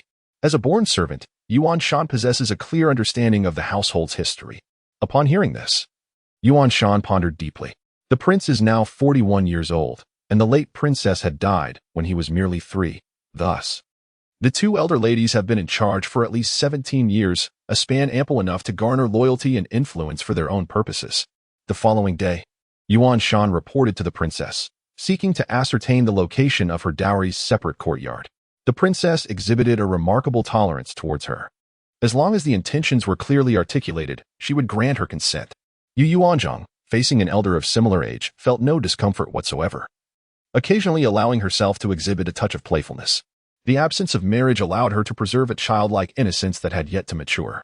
In her previous life, her parents had already passed away, Now, having been blessed with parents once more, she found this sensation quite delightful. It was still the quartet from the other day. The Chia courtyard was under the watchful eye of Aunt Yi, utilizing a rather inconspicuous carriage. As they passed the quaint little shop on Middle Street, Yu Yuanzheng observed that renovations were already underway. Chasing Cloud and Pursuing Moon were bustling within, and upon spotting the arrival of the spring thunder, they swiftly emerged. They both bowed in unison, acknowledging the young lady. You carry on with your tasks. I am merely passing through. How many days do you anticipate it will take to complete the renovations here? She inquired. At most, 2 days, replied Chasing Cloud. We'll be heading out this afternoon to purchase a few cabinets to set up. That is reassuring. The back area must also be tidied up. It needs to be habitable. She intended to station someone there to oversee the shop. With limited funds at her disposal, she had merely 2,000 taels of silver saved up, as the prince had generously gifted her 1,000 taels as a token of their meeting. Should this shop become operational, it might yield a modest profit. Fortunately, she would not need to pay her subordinates for their labor. The carriage continued onward, finally locating the address painstakingly inscribed on the property deed. Tucked away at the very end of a narrow alley barely wide enough for the carriage to enter. It was perplexing how the noble family could possess such an establishment. Was it perhaps acquired to accommodate relatives seeking a handout? Upon arriving at the entrance of the small courtyard, she found the door slightly ajar and was startled to hear the sound of an argument emanating from within. Brother, we agreed to pay the rent every 6 months. There is still over a month left until then. Why are we being asked to pay now, and on top of that, with a 50 tael increase? A middle-aged woman's voice inquired. This is the lady's command. I am merely here to collect the rent. Do not question me. If you refuse to pay, you must vacate the premises today, responded a young man's voice. Who is your lady? The woman retorted. Do not concern yourself with the identity of our lady. The fact remains that you must pay the rent today, or you will have to leave, the young man replied, growing impatient. You are in breach of contract. We signed an agreement when we rented this place. Believe me, I will report you to the authorities. This is the emperor's territory, the woman asserted boldly. Go ahead and report us. Do you know who owns this property? Who? The woman asked, her voice lowering slightly. She is the wife of the heir to the Rong Wangfu. Do you think you can afford to offend the Rong family? The young man replied with a tone of arrogance. You speak nonsense. The Rong Wang is the protector general of our Wei dynasty. How could he permit his daughter-in-law to bully commoners like us? Who are you exactly? Are you a fraud? Jiang, bring the broom and drive this impudent scoundrel away. The woman suddenly raised her voice, ready to strike. Indeed, the Rong Wang is the protector of the people. How could he allow the Rong family to mistreat them? Yu Yuanzheng strode boldly into the courtyard with 4 companions. Second aunt. The previously arrogant young man appeared suddenly flustered upon seeing the newcomers. Do you recognize me? Yu Yuanzheng coldly inquired. Who sent you here? The young servant's eyes darted nervously as he made a hasty retreat towards the door. With a swift sweep of his leg, spring thunder tripped him, sending him sprawling to the ground, then placed a foot firmly on his back. Who sent you? Yu Yuanzheng inquired once more. Dear madam, I was wrong. I was merely following orders. Please, have mercy on me, the servant pleaded, realizing the dire situation. Will you speak or not? Yu Yuanzheng's patience was waning. It was Yibo who sent me, the servant finally confessed. Do you dare to lie? Yibo, the esteemed steward of the mansion, would not be so foolish as to covet such a trifling sum. Speak the truth. Yu Yuanzheng responded, delivering a swift kick to him. Please. I swear I was sent by the first madam. The weight on his back grew increasingly unbearable, and he could no longer withstand the pain, admitting the truth. This is a deliberate attempt to humiliate her. I shall not stoop to your level, but you must now apologize to this young lady, or I shall break your legs. Yu Yuanzheng declared, resolute in her determination not to let him off easily. As spring thunder lifted his foot, the servant slowly rose from the ground and approached the woman to offer his apology. Madam Lu, I am truly sorry. Have I had the honor of meeting the lady of the house? May I inquire who she is? Madam Lu stepped forward with a bow. Behind her stood a boy of about 12 or 13. I am the lady of the heir, as mentioned by the young servant, Yu Yuanzheng replied with a smile. Oh, what a fortunate encounter. I, Lu Wan, have the pleasure of meeting the heir's wife, Madam Lu said, bowing once more. There is no need for such formality, Madam Lu. Thankfully, I arrived in time. Otherwise, I might have been wrongfully accused. The heir's wife is truly a kind person. I would not believe a word of his slander. Lu Wan remarked. Lu Wancher was quite cheerful as the young lady consort invited her to sit inside. Is this your son? Indeed, Jiang Gur. Quickly greet the young lady consort.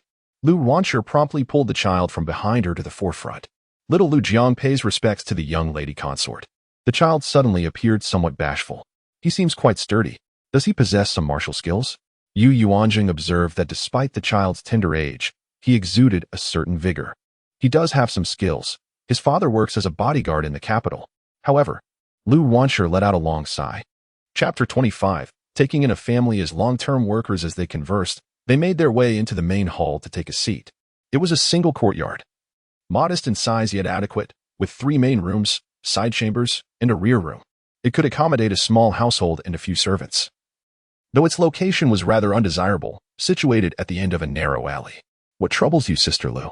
My husband encountered bandits while on a delivery last month and was injured. Not only must we pay a hefty sum, but he can no longer work as a bodyguard. We initially planned to stay for the remaining 2 months and then move to a smaller place, Lu Yuanzheng lamented. How badly is your elder brother injured? Yu Yuanzheng asked with concern. He lost an arm. He has become utterly despondent, devoid of any spirit. Lu Yuanzheng, facing such significant setbacks in life, felt a deep sorrow. Yet her demeanor remained unclouded by despair, revealing her optimistic nature.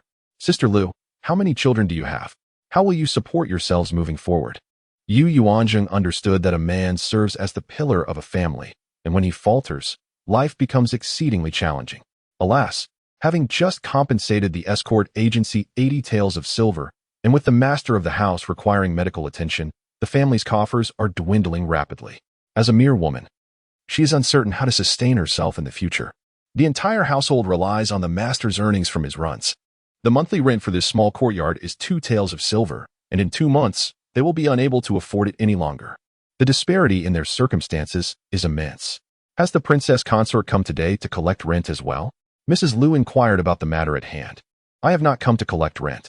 I have just married into the Prince Rong's manor, and the Earl's residence has bestowed this place upon me as part of my dowry. I was curious as to what kind of courtyard it was, so I came to have a look. That is good, then. We will move out in 2 months, Mrs. Lu replied, with no intention of remaining without permission. After a moment's contemplation, she conceived an idea. Mrs. Lu, if I were to request your assistance with some tasks, would you be willing? You would not need to move. You could continue living here. I would provide you with certain tasks to perform within this courtyard, but on the condition that you maintain absolute secrecy regarding anything I entrust to you. Truly? Thank you, Princess Consort. This humble woman is, of course, willing, she said, rising to kneel before Yu Yuanzheng. Mrs. Lu, there is no need for such formality. Please rise quickly. Yu Yuanzheng found it difficult to accustom herself to the ancient custom of kneeling at the slightest provocation. Princess Consort, you have saved our entire family. You are unaware that since the master of the house lost his arm, his temper has grown worse with each passing day. The children are subjected to his abuse for the slightest disobedience. He has also developed a fondness for alcohol, consuming nearly 3 taels of silver's worth in a mere month. Where is he now? Yu Yuanzheng noticed that only the mother and her children were present. Alas, he has gone out drinking again. His arm has not even healed yet. Lu Yuan, unable to manage her husband, could only watch helplessly as he descended into despair day by day. Upon hearing this, Lu Jiang dashed out. When he encountered a celestial beauty seated in the hall, he was abruptly roused from his stupor. This is the future wife of the Prince of Rome, Lu Yuan introduced. Is she truly the princess consort? I, Lu Mingda, have met the esteemed lady. Did your wife inform you that you have lost track of time due to a mere injury? Are you not aware of the fortitude required in the face of adversity? You have 3 young children who depend on you. Do you intend to abandon them? Yu Yuanzheng questioned sternly. It is indeed a terrifying prospect when one relinquishes hope for oneself. In such moments, guidance is particularly vital. Lu Mingda stared blankly for a long while. Esteemed lady, my livelihood has depended on my martial skills to escort goods. Now that I have lost the use of one hand, I cannot wield a weapon. How shall I provide for my family? His voice, laden with the weight of experience, stirred a pang of sorrow in the hearts of listeners. In the face of setbacks, few can confront their circumstances with equanimity. Many succumb to despair. Lu Yuan felt a lump in her throat, unsure of how to console her husband. She recognized the turmoil he had endured in recent days. Working as a bodyguard is a perilous profession. One must be prepared for such days. Having chosen this path, one must possess the courage to accept reality. Yu Yuanzheng urged him to confront life head-on. Indeed, I was prepared for this eventuality, yet when the day arrives, It is exceedingly difficult to bear. My heart is heavy with grief, which is why I have allowed myself to languish these past few days. My dear child, I have caused you worry. Once my arm is healed, I shall carry heavy burdens at the dock to provide for you and the family. Lu Mingda's eyes suddenly glistened with tears. He had not entirely surrendered to despair. Rather, he was still grappling with his inner turmoil. Upon hearing his final words, Yu Yuanzheng nodded. There remained commendable qualities within him. His sense of responsibility was evident. I am willing, but can a commoner with a disabled arm truly contribute? Lu Mingda feared that his impairment might hinder his ability to work. Fear not. You possess your legs and another hand, which will suffice for labor. Thank you, Lady of the Air. Lu Mingda bowed respectfully. In that moment, his demeanor shifted dramatically. Despite his disheveled appearance from days without care, his spirit seemed entirely transformed. A man accustomed to the rigors of escorting goods bore an innate aura of decisiveness. This is Chunlei, my chief steward. Henceforth, you shall liaise with him regarding many matters. Moreover, you must keep my identity confidential. This place is rather secluded, and you need only close the doors to conduct your affairs. I may bring others here in the future. This residence will not require rent from you. You may stay without charge, but do ensure there is sufficient space available. Yes, Lady of the Air. Let us first draft a contract. From now on, you shall be in my service. Rest assured, I do not intend to bind you in servitude, but merely wish to employ you for long-term work. I can guarantee that your family's livelihood will be secure. Thank you, Lady of the Air, for your generous benevolence. Lu Mingda was profoundly moved, astonished that in the depths of his despair, he had encountered a benefactor willing to extend a helping hand. Having procured paper and pen, I inscribed 2 identical indentures, delineating therein the reciprocal obligations and responsibilities of both parties, with particular emphasis on the confidentiality clause, articulated with the utmost clarity. Should the Lu family fail to uphold their end of the bargain, they would face the dire consequence of imprisonment and legal entanglement. As they journeyed homeward, Ziyue voiced her perplexity, inquiring, Miss, for what purpose do you intend to employ the Lu family? Chapter 26. Concocting pills. I intend to amass a fortune, so that I may be generous in dispensing your monthly stipends in the future. Indeed, how splendid! Ziyue exclaimed, her countenance radiant at the prospect of an augmented allowance. Despite her precociousness, a vestige of youthful innocence lingered within the 15-year-old maiden. Now, let us not count our chickens before they hatch. In time, you shall both be my invaluable allies. I contemplate manufacturing and selling medicinal pills. Yu Yuanzheng disclosed her intentions. However, apothecaries offer a plethora of medicinal pills.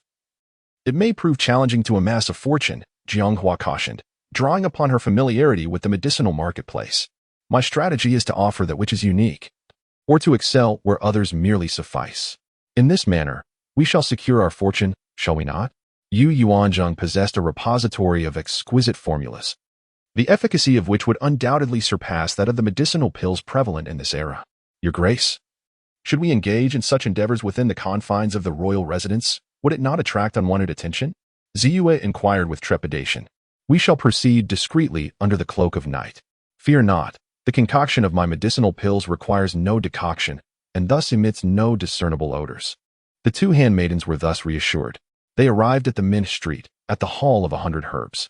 This establishment was once part of Yu Yuanzheng's mother's dowry, and now it belonged to her. Yet, she had never set foot here before. Alighting from the carriage, she observed a steady stream of patrons, indicating a moderately successful enterprise. May I inquire, madam, whether you seek medical consultation or wish to procure medicinal ingredients? A shop assistant, noticing the arrival of a new patron, promptly approached to inquire. Excuse me, is the shopkeeper present? Is madam seeking our shopkeeper? He is in the back room. Please follow me.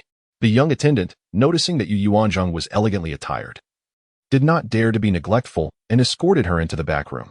Shopkeeper, there is a guest seeking you, the young attendant called out.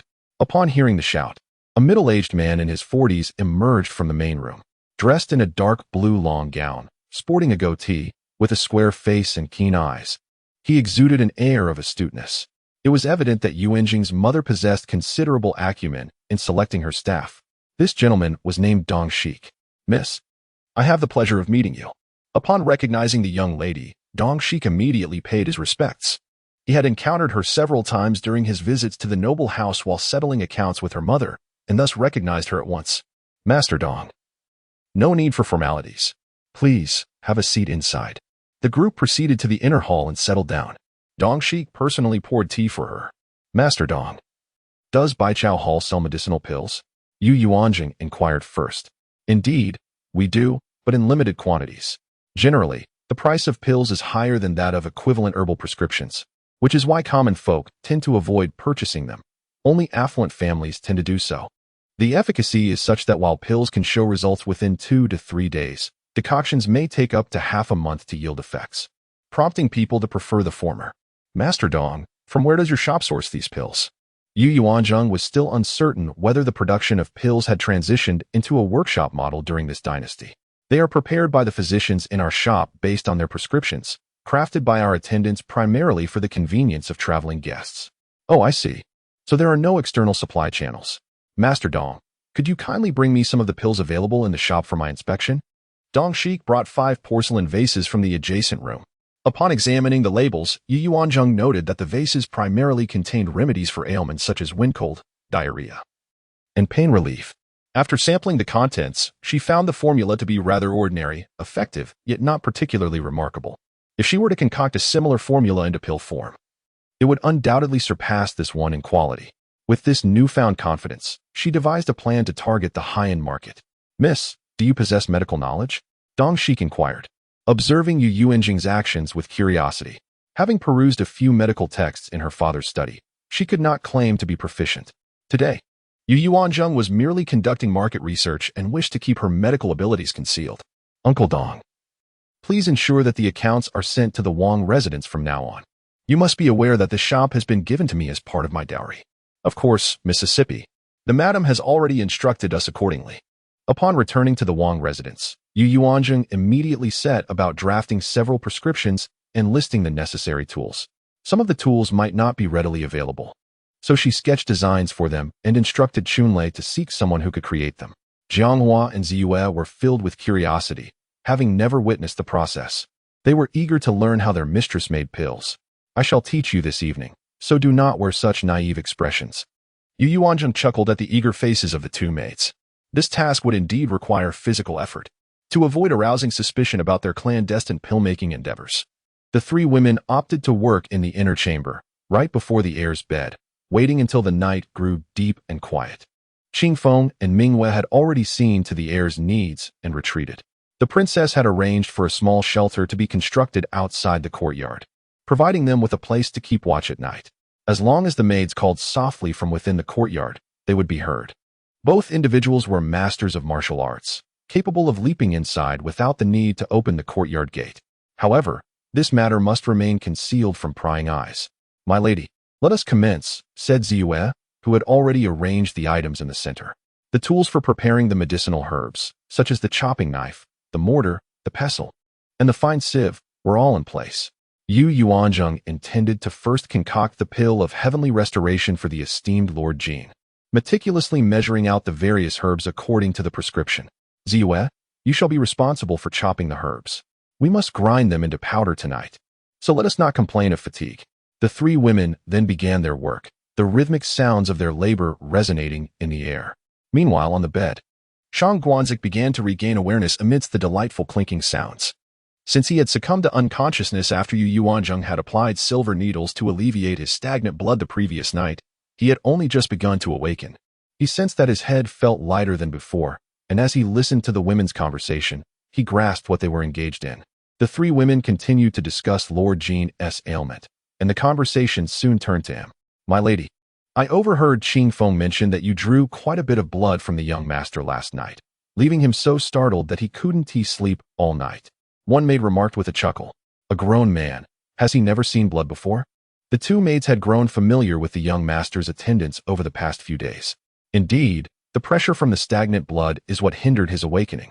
One of them added, My lady, what is a nerve? Ziyue inquired with curiosity. Well, let me illustrate. You see, when you use a knife to cut the herbs, what prompts your hand to do so? It is your brain directing your hand, and this command travels through the nerves that extend from your brain to your hand.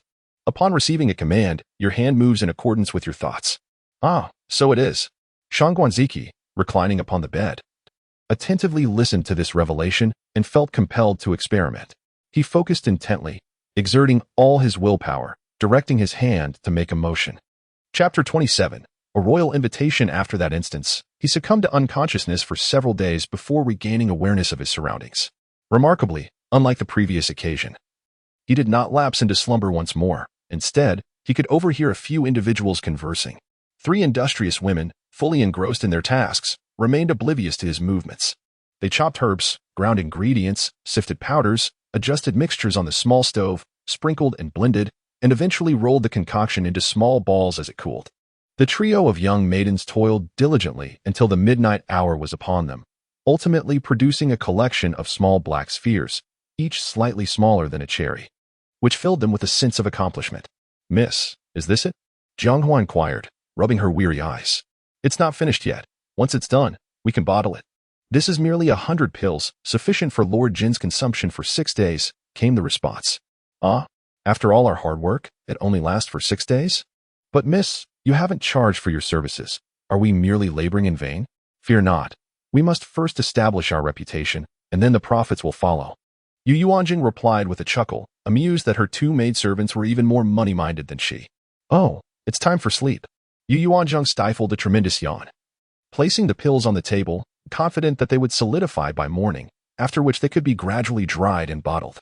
The following day, Yu Yuanzheng and her 2 maidservants overslept, having relished a few leisurely days, for their biological clocks had seemingly lost all function.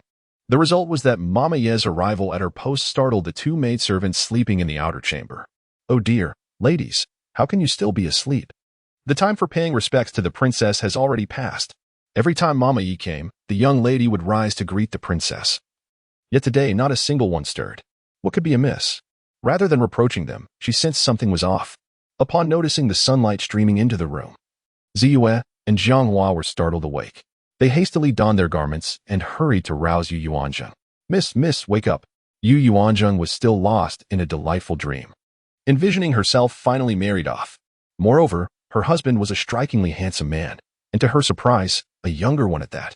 At 38, she found herself wed to a dashing man in his 20s. Yet, she could not quite discern his face. "Miss?" Ziyue called out twice, but to no avail. So she gently nudged her sleeping mistress through the curtain, abruptly jolted from her reverie. Yu Yuanzheng was about to express her annoyance when she opened her eyes to see the visage of Shangguan Ziqi. So this is what the handsome man looked like. Wait. Something felt familiar about that face. Her husband in a comatose state. With a swift motion, she drew back the bed curtains. "Goodness, the sun has risen high," Yu Yuanzheng exclaimed. "Miss, such language is inappropriate," Jianghua interjected, feeling the term used was rather crude. Yu Yuanzheng quickly washed up, hoping the princess would not bear any grudge against her. Just as she was about to step out, she encountered Yuanshan and Jing Shui, who had come to attend to the young master, with Yuanshan bearing something upon his shoulder. Upon seeing that item, Yu Yuanzheng's eyes sparkled with excitement. "Yuanshan, have you completed it so soon?" Upon hearing that the wheelchair was crafted for the heir of the Wang family, Chunlei promptly arranged for several skilled craftsmen to work overtime, eager to complete it for the young lord as swiftly as possible. Thus, the expedited progress. As she made her way, she encountered Qiu Yi, the chief maid beside the princess. "Greetings, young lady of the air," the maid acknowledged. "Has the princess sent you?" "Indeed, young lady of the air. The princess has asked me to inquire if you are feeling unwell. Should you experience any discomfort, there is no need to pay your respects today. You may rest in the courtyard and spend time with the heir." Qiu Yi conveyed the princess's sentiments. "Has the princess had breakfast?" Yu Yuanzheng inquired, feeling a touch of embarrassment. "She has. The princess noticed your absence from the morning visit to Honghao courtyard, waited for half an hour, and then chose to dine alone." Qiu Yi replied, "Oh, I retired rather late last night and overslept this morning. I shall not intrude upon the princess while she attends to her duties," Yu Yuanzheng responded. Meanwhile, 2 young attendants had already begun to adeptly assist the heir with his morning ablutions, feeding him congee, and changing his attire. The weather in April was splendid, heralding the warmth and bloom of spring. At this moment, as the morning approached its later hour, around 9 o'clock, it was a delightful time with the sun gently warming the air. "Shall we move the heir to the courtyard for some sunlight?" Yu Yuanzheng suggested, noticing that the wheelchair was ready for use. "Certainly," they agreed, recalling that Yu Yuanzheng had mentioned the importance of sunlight for the heir's health. Together, they carefully placed the heir into the wheelchair, adjusting the backrest to recline slightly, akin to a patient resting. They then transported him from the inner chamber to the courtyard. Upon seeing the heir being brought out, Several maids engaged in cleaning paused to express their greetings, intrigued by the scene. They typically do not allow entry into the inner chamber, though it has been quite some time since they last saw the young master. Your Highness, you have not had breakfast this morning. There is still some congee that the kitchen prepared for the young master. Would you care to have some? At that moment, Nurse He approached, carrying a tray. Nurse He is truly considerate. Yu Yuanzheng holds a favorable impression of her. Having such a devoted nurse in the courtyard greatly alleviates her concerns. The congee this morning is egg drop congee. It would be even better with some medicinal herbs added, which would be beneficial for the young master's recovery. Nurse, you are primarily responsible for the young master's diet, are you not? Indeed, Your Highness. Typically, I prepare a 10-day menu for the princess's approval, and once it is deemed suitable, I prepare the young master's 3 meals a day accordingly. Please bring me the menu from these past few days. Yu Yuanzheng felt a twinge of guilt. It had been 10 days since she crossed the threshold, and she had not adequately cared for the young master. He is now her patient, and she should take full responsibility. Nurse Yi quickly retrieved the menu. Yu Yuanzheng examined the arrangements for each meal with diligence. Due to difficulties in eating, it mostly consisted of congee. Varieties of congee such as lotus seed congee, red bean congee, sweet potato congee, red date and longan congee, and vegetable and meat congee adorned the list. The names alone could dazzle the eyes. The royal residence is indeed affluent, with an abundance of ingredients. Have medicinal dishes been prepared for the young master? Yu Yuanzheng inquired after reviewing all the congee. While nutritious, none of them were medicinal. Previously, the imperial physician advised that since the young master was already taking medication, there was no need for medicinal dishes, as they could easily cause internal heat and be detrimental to his health. Hence, none were prepared. Indeed, I shall take charge of the young master's diet from now on. You need only prepare the ingredients as per my list. This Lady Yi found herself in a quandary. Although the young master's wife is indeed his spouse, she has only recently entered the household, and her genuine concern for him remains uncertain. In her understanding, the young master's wife may not be overly attentive, and as time passes, she could very well harbor resentment towards him. After all, a young maiden, thrust into widowhood shortly after marriage, might inevitably grow bitter with the passage of time. Rest assured, I shall discuss this matter with Mother Empress. As Yu Yuanzheng sipped her porridge, her thoughts drifted towards concocting medicinal porridge beneficial for the brain. Ginseng, Hishowu, Huangjing, Schisandra, and Ganoderma are all herbs known to enhance cognitive function. Bathed in sunlight, she gazed at the sleeping beauty, allowing her mind to wander. Would he truly perish in 6 months? If history is immutable, then he is fated to die. However, history has already shifted with her arrival and Yu Qiang's rebirth and remarriage. Consequently, her and her cousin's destinies have transformed. Would the young master's fate also be altered? Just as her thoughts drifted further, Granny Xiao from the main courtyard arrived personally at Chiya Courtyard. Upon seeing the young master basking in the sun, her heart swelled with satisfaction. After greeting the young master's wife, she said, "The prince requests your presence in the main courtyard." Granny Xiao interrupted Yu Yuanzheng's reverie. The prince? Not the princess? Yu Yuanzheng wondered if she had misheard. Indeed, young master's wife. It is the prince who requests you in Honghao Courtyard, Granny Xiao affirmed with certainty. No need for that. I shall escort the young master to the main courtyard myself. The young prince had not seen his father for several days. Perhaps he, too, longed to reunite with both the king and the queen. Yu Yuanzheng contemplated exposing him to the outside world, believing that a change of environment might provoke a response, potentially awakening him from his slumber. She had always approached her patients with utmost seriousness, and now that she had taken on the responsibility of his care, she was determined to do everything that might facilitate his recovery. The 2 young attendants exchanged glances, noting that the prince had not left the Chia courtyard since his unconsciousness. You 2 shall accompany us, Yu Yuanzheng instructed. Consequently, as they exited, she personally pushed the wheelchair, flanked by the 2 attendants, while 2 maidservants trailed behind. The prince reclined in the chair like a celestial figure surrounded by stars. Had his eyes been open, the sight would undoubtedly have been blinding. Those nearby paused to pay their respects, though their salutations were directed solely toward Yu Yuanzheng. You extend your greetings to the prince as well. A maidservant tending to the flowers by the corridor stepped aside to allow their procession to pass, momentarily caught off guard by Yu Yuanzheng's command. Yu Yuanzheng assumed an air of authority. I have met the prince, may he be well. The young maidservant, recognizing the moment, complied. Throughout their journey, Yu Yuanzheng instructed 3 maidservants and 2 young attendants to formally greet the prince. From now on, Remember this, regardless of the prince's condition. You must always observe the proper etiquette when addressing him, she emphasized earnestly. Yes. At that moment, the prince had been aware of his surroundings since morning. He could hear everything that transpired, yet he was powerless to control his own body and could not awaken. Previously, he could only perceive the world sporadically, and for short intervals. However, today, he had managed to remain conscious for an extended period without succumbing to the urge to drift back into slumber. Regrettably, Yu Yuanzheng remained unaware of his condition. Upon arriving at the main courtyard, the two attendants stationed outside were taken aback as they beheld a procession approaching. Recognizing the heir and his consort, they promptly exclaimed in unison. Together, they adeptly lifted the wheelchair over the threshold. Meanwhile, the news reached the princess, who swiftly emerged from the main hall. Upon seeing them, she was nearly moved to tears. "Zheng'er, why have you brought Ziqi here?" she inquired. "Mother, the heir has not seen father for quite some time.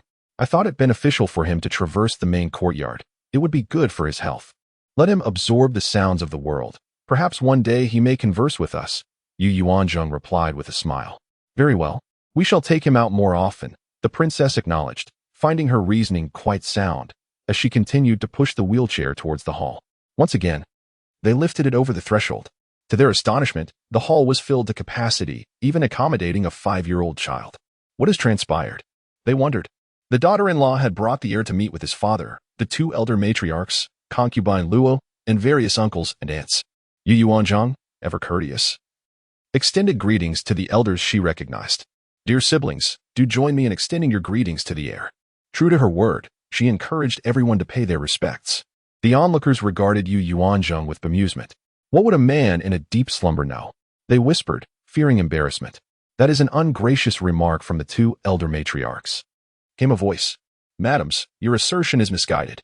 The heir has not departed. If you doubt, come and feel his heartbeat, stronger and more vigorous than your own. Who knows? He may awaken one day, and I shall relay to him every single attitude exhibited by you, dear siblings, towards him today. Now, let us all extend our greetings to the heir." The prince spoke directly, his demeanor imposing. Yu Yuanzheng greatly appreciated the prince's assertiveness. Naturally, the first to approach were the couple, Shangguan Ziqi and Yu Chaoyang. "Greetings, elder brother." Their attitude today was surprisingly amiable, and their faces bore expressions of joy. Indeed, today marked the 10th day as mentioned by Yu Chaoyang. No wonder. Following them were the second branches Shangguan Ziqi and Shangguan Ling, both legitimate offspring of the second aunt. There were also several illegitimate children. Yu Yuanzheng only recognized their faces, having failed to remember their names. The second branch truly flourished in numbers. Upon glancing at her second uncle, she noticed the dark circles and bags under his eyes. She surmised that he was a man of indulgent vices. Next came the siblings from the adjacent household.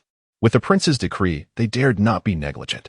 "Oh, why do I feel as though my elder brother's finger twitched slightly?"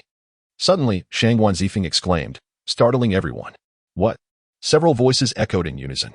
All eyes turned to the heir, yet there was no response even after a quarter of an hour. "Ziqi, are you imagining things? The heir has been in slumber for half a year. No one has witnessed any movement from him but you, creating such a commotion." Shangguan Hongchen smacked his son on the head.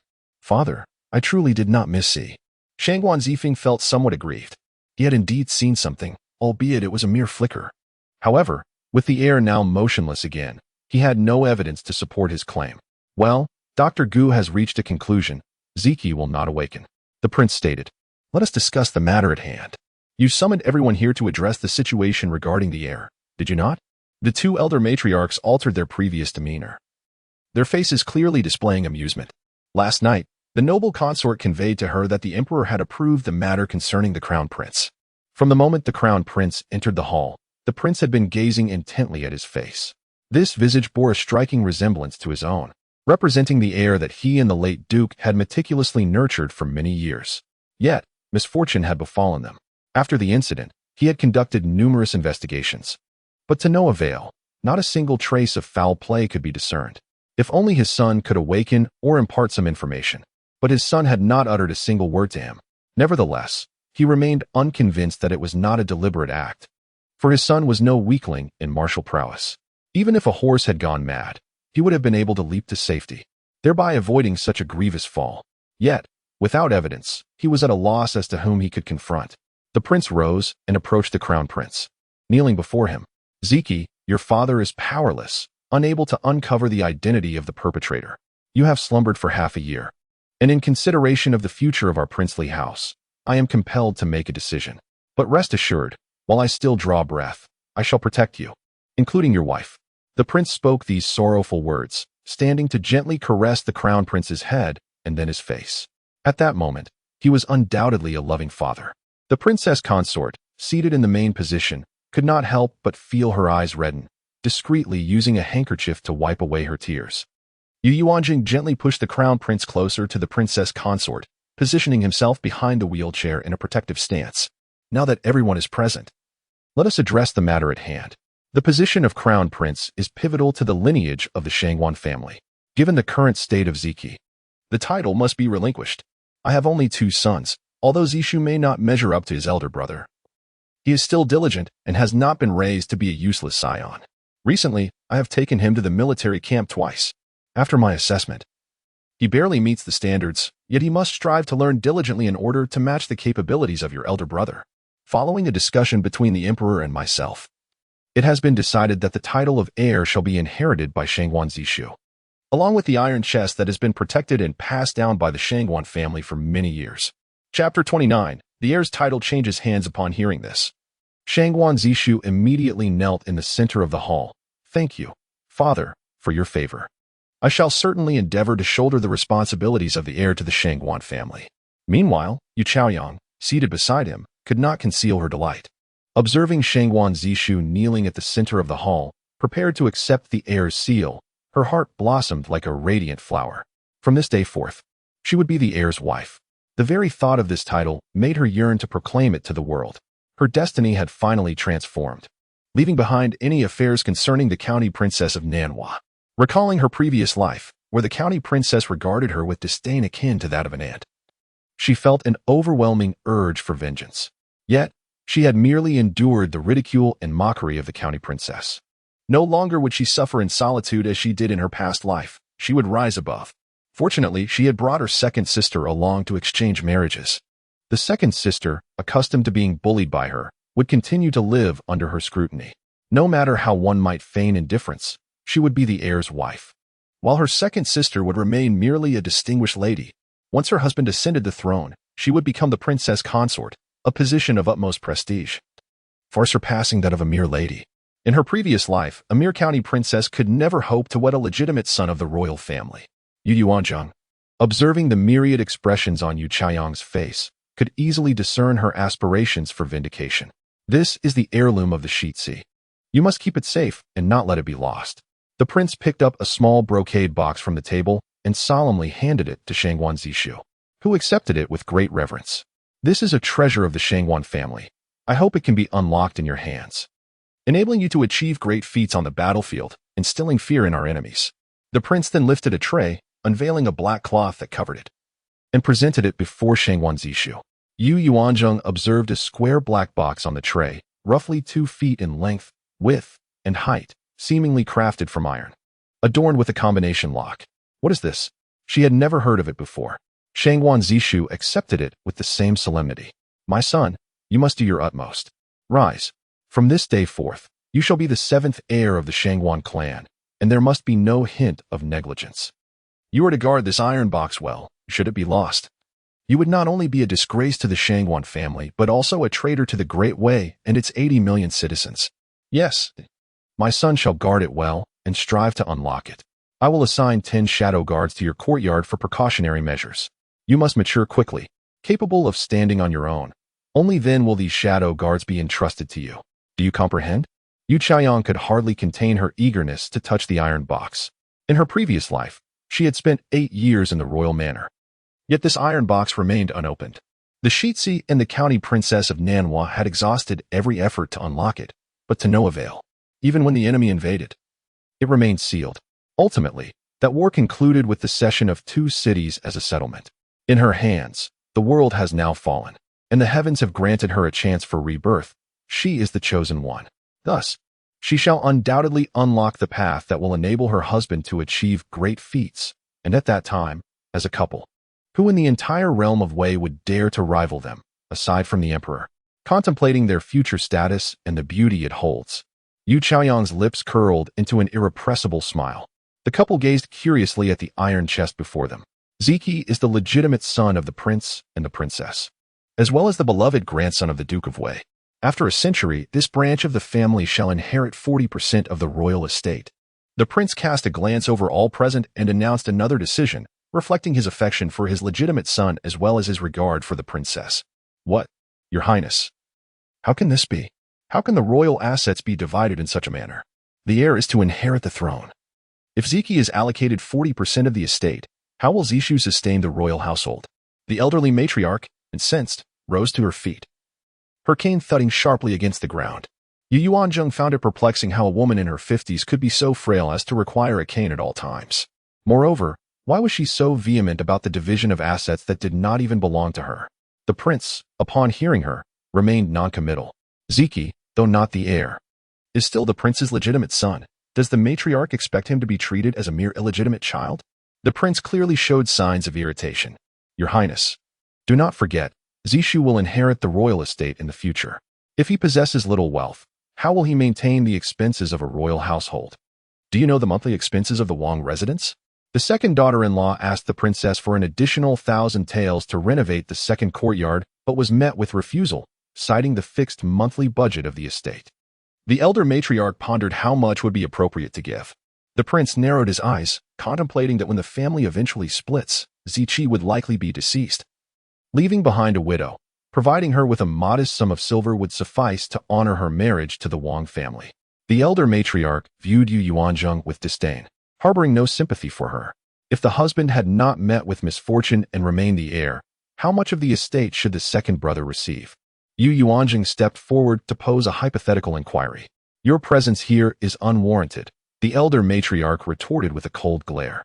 Father, according to the rules of the Wang residence, if the heir remains unchanged, what portion of the estate would the second brother inherit? Yu Yuanzheng was determined to clarify this matter today. The late king's half-brother had received merely a 3-courtyard residence, 50,000 taels of silver, 2 shops, and a 300-acre estate. The prince explained with a hint of indifference. So, is it true that the second uncle will inherit only these assets upon division? Yu Yuanzheng suddenly smiled sweetly, plotting against the elder matriarch in the second branch.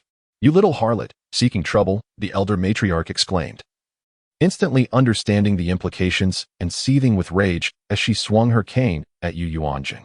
Her movements were agile, belied by her age. However, the prince would not allow her to succeed. He swiftly stepped forward and seized the cane. Having previously tolerated the elder matriarch's occasional unruly behavior out of respect for his younger brother. Ever since Ziqi's incident and his subsequent marriage to 2 daughters-in-law, her demeanor has undergone a profound transformation. She has ceased to concern herself with Ziqi, while showering Zishu with affection akin to that of a biological grandson. Aware that she is preemptively cultivating a rapport with the future heir, he has exercised forbearance. However, her current treatment of Ziqi's wife is unbecoming of a senior member of the family. This household is governed by my decrees, and my decision is final, the prince declared, brooking no dissent. Father, why did the second madam hurl such an insult at my wife, who is still a maiden? She asked, tears welling up. The term courtesan typically refers to a prostitute, yet my wife was, by all accounts, the daughter of the second branch of a noble family. She was raised in seclusion, adhering to the proprieties. How could she be labeled a courtesan? Though my mother was a merchant's daughter, she was well-versed in literature and instilled in me the virtues of womanhood, decorum, and the precepts of female conduct. Moreover, according to my mother, the second madam was once the daughter of a concubine in an official's household. Has she never been educated? Why are her words so coarse? Is it because I am no longer the princess consort that I am subjected to such degradation? Yu Yuanzheng, weeping, stepped forward and knelt before the prince and princess, seeking justice. Chapter 30. Tears. Yu Yuanzheng refused to tolerate her reprehensible behavior, unwilling to be a constant target of her ire. Even a clay figure possesses a modicum of resilience. Second madam, offer an apology, the prince commanded sternly. What did you say? You expect me to apologize to a junior? She retorted, her voice laced with incredulity. Where does she derive such audacity? The second madam erupted in fury once more, then abruptly rose and stormed out of the room. Elder brother, the second madam has always been temperamental. As her son, I extend my apologies to my niece-in-law on her behalf. Ziqi's wife, I apologize to you. The second madam has always been this way. She possesses a rather fiery temperament, often speaking without much forethought. One becomes accustomed to this over time. Her intentions are not malicious. She merely enjoys expressing whatever comes to her mind. After speaking, the elder gentleman indeed bowed respectfully to Yu Yuanzheng, demonstrating a remarkable humility. What the second uncle said is one matter, and she is another. However, as a daughter-in-law, I sincerely hope you might gently advise the second elder lady. For sometimes words spoken carelessly can lead to unforeseen troubles. I shall remember this incident for now, but let it not occur again. Should such unprovoked harshness arise in the future, I am not made of clay, so do not claim I lack respect for my elders. Yes, indeed. The daughter-in-law is quite magnanimous. The second uncle must surely counsel the second elder lady. The elder gentleman maintains a dignified demeanor. The son of the prince is a legitimate heir, and his wife holds the esteemed title of the prince's primary consort in the future. Should anyone dare to show disrespect or negligence, they need not blame the prince for being unyielding. The prince lends his support to Yu Yuanzheng. Zishu. Now declare your stance regarding your elder sister-in-law. How shall you treat her moving forward? The prince also instructs the newly appointed heir. At this moment, Shangguan Ziqi feels an overwhelming sense of joy. The title of heir has come to him, just as the morning sun heralds a new day, mere days after his wedding. Although the second elder lady is irate with Yu Yuanzheng, he finds amusement in the drama. Yet, being the son of the prince, he must heed his father's wishes. Upon hearing his father's request for a declaration, he is more than willing to play the role of the benefactor, currently reaping abundant rewards. As for matters many years hence, who can predict? The elder sister-in-law shall always remain the elder sister-in-law. Even if my elder brother is no longer present, she shall forever be my Shangguan Ziqi's elder sister-in-law. And as long as I am around, I shall ensure she suffers no grievances. Shangguan Ziqi articulates his sentiments beautifully, much to the prince's satisfaction. Everyone disperse, and you too, as a couple, should carefully explore whether you can open the iron box. The assembly gathered here is merely to witness the transfer of the title of heir. Shangguan Ziqi emerged from the hall, surrounded by several uncles. Ziqi, no, he must now be referred to as the heir. From now on, the second uncle will follow your lead. Although the second uncle may lack significant talents, he is certainly capable of running errands. The second master shamelessly draped his arm over Shangguan Ziqi's shoulder, attempting to ingratiate himself. Indeed, heir, you will need to elevate your Uncle Yun in the future. One cannot write two Shangguans with a single stroke, can they? We are all family. Shangguan hung and smiled as he spoke. Heir, Uncle Xiang may not possess great abilities, but your two younger cousins have grown. They can assist you. As these voices receded into the distance, they still reached the ears of those present in the hall. Human nature is indeed pragmatic. Yu Yuanzheng cast a glance at Shangguan Ziqi in the wheelchair, shaking her head in resignation. She wondered what he was like when he was the heir. From this day forth, he would no longer be the heir, but merely the eldest son of the Wang family. The expressions of the prince and princess were exceedingly grim. Ziqi's wife, take good care of Ziqi from now on, the prince stated as he rose to leave, leaving only a silhouette for the three of them. Mother. After a considerable pause, Yu Yuanzheng finally dared to speak. Mother is fine. This was inevitable, the princess replied, gazing at her son in the wheelchair, extending her hand to caress his face. Tears, however, could not be contained, cascading down her cheeks. Ziqi, can you hear your mother speaking? You must recover. Your mother desires nothing more than for you to awaken. The bond between mother and son is one of tranquility and resilience. All they desire is to live their lives in peace. Upon witnessing the sorrow of the princess, Yu Yuanzheng felt a pang of sympathy, her eyes growing heavy with emotion. She stepped forward, gently embracing the princess's shoulders. It seemed as though the princess had found a release, clinging to Yu Yuanzheng's waist, her heartache manifesting in soft sobs. Though Yu Yuanzheng had never been a mother, at that moment, she profoundly understood a mother's anguish. Her son lay in a state of unconsciousness, and instead of receiving compassion, the focus shifted to the title of heir he occupied, with others eager for him to relinquish it for their own ambitions. Meanwhile, Shangguan Ziqi's heart was torn. He learned that his position as heir had been granted to his younger brother. While he did not feel sorrow in that moment, he was taken aback by the unexpected change in the attitudes of the elder matriarchs. The shifting sentiments of his uncles did not evoke sadness in him, as this was the nature of humanity. Yet, upon hearing his mother's cries, an unbearable pain pierced his heart. He could not succumb to death. What would become of his mother? What of his wife? In recent days, he had wholly accepted Yu Yuanzheng as his spouse, feeling a deep sense of guilt towards her. Yet, he felt powerless, unable to alter the course of fate. Focusing his mind, He attempted to move his hand to convey a sense of awareness. But the two sorrowful women remained oblivious to his effort. After a while, the princess wept, releasing some of her pent-up emotions, and felt a measure of relief. With a tender gaze, she looked at her son, and what she saw left her astounded. Zheng'er, look quickly. Yu Yuanzheng glanced down, equally startled. There were tears streaming from the corners of Shangguan Ziqi's eyes. Zheng'er, Ziqi is crying. Ziqi, Ziqi, can you hear your mother speaking? The princess, overwhelmed with emotion, embraced her son, Ziqi, repeatedly calling his name. As she shook him gently, tears streamed down her face, leaving one to ponder whether they were tears of sorrow or joy. However, Ziqi displayed no further signs of awareness beyond those two lines of tears. Yu Yuanzheng was equally moved, astonished that a mere release of stagnant blood could yield such an effect. The fact that he could weep indicated his sensitivity to the world around him, which was a wonderful revelation. Mother, today I made the right decision by bringing the eldest son outside. I thought exposing him to familiar scenes would stimulate him. And indeed it proved effective. Yu Yuanzheng sought to provide a rationale for her actions. Mother, do you think Ziqi might awaken? The princess implored, her voice filled with hope. While Yu Yuanzheng could not assure her, she wished to offer a glimmer of optimism. Mother, the second son has just attained the title of heir. And the eldest son may have promising prospects, which could invite unnecessary complications. Therefore, we must keep the matter of the eldest son's tears confidential. You are absolutely right. The princess understood the implication immediately. The room was devoid of attendants, as the prince had been discussing serious matters and had not permitted anyone to enter. Upon entering, he had sent the attending servants outside to the courtyard. Heir, Yu Chaoyang exclaimed with uncontainable delight, playfully calling out the new title. Heir consort. Haha. Shangguan Ziqi laughed heartily, lifting Yu Chaoyang and spinning around the room several times.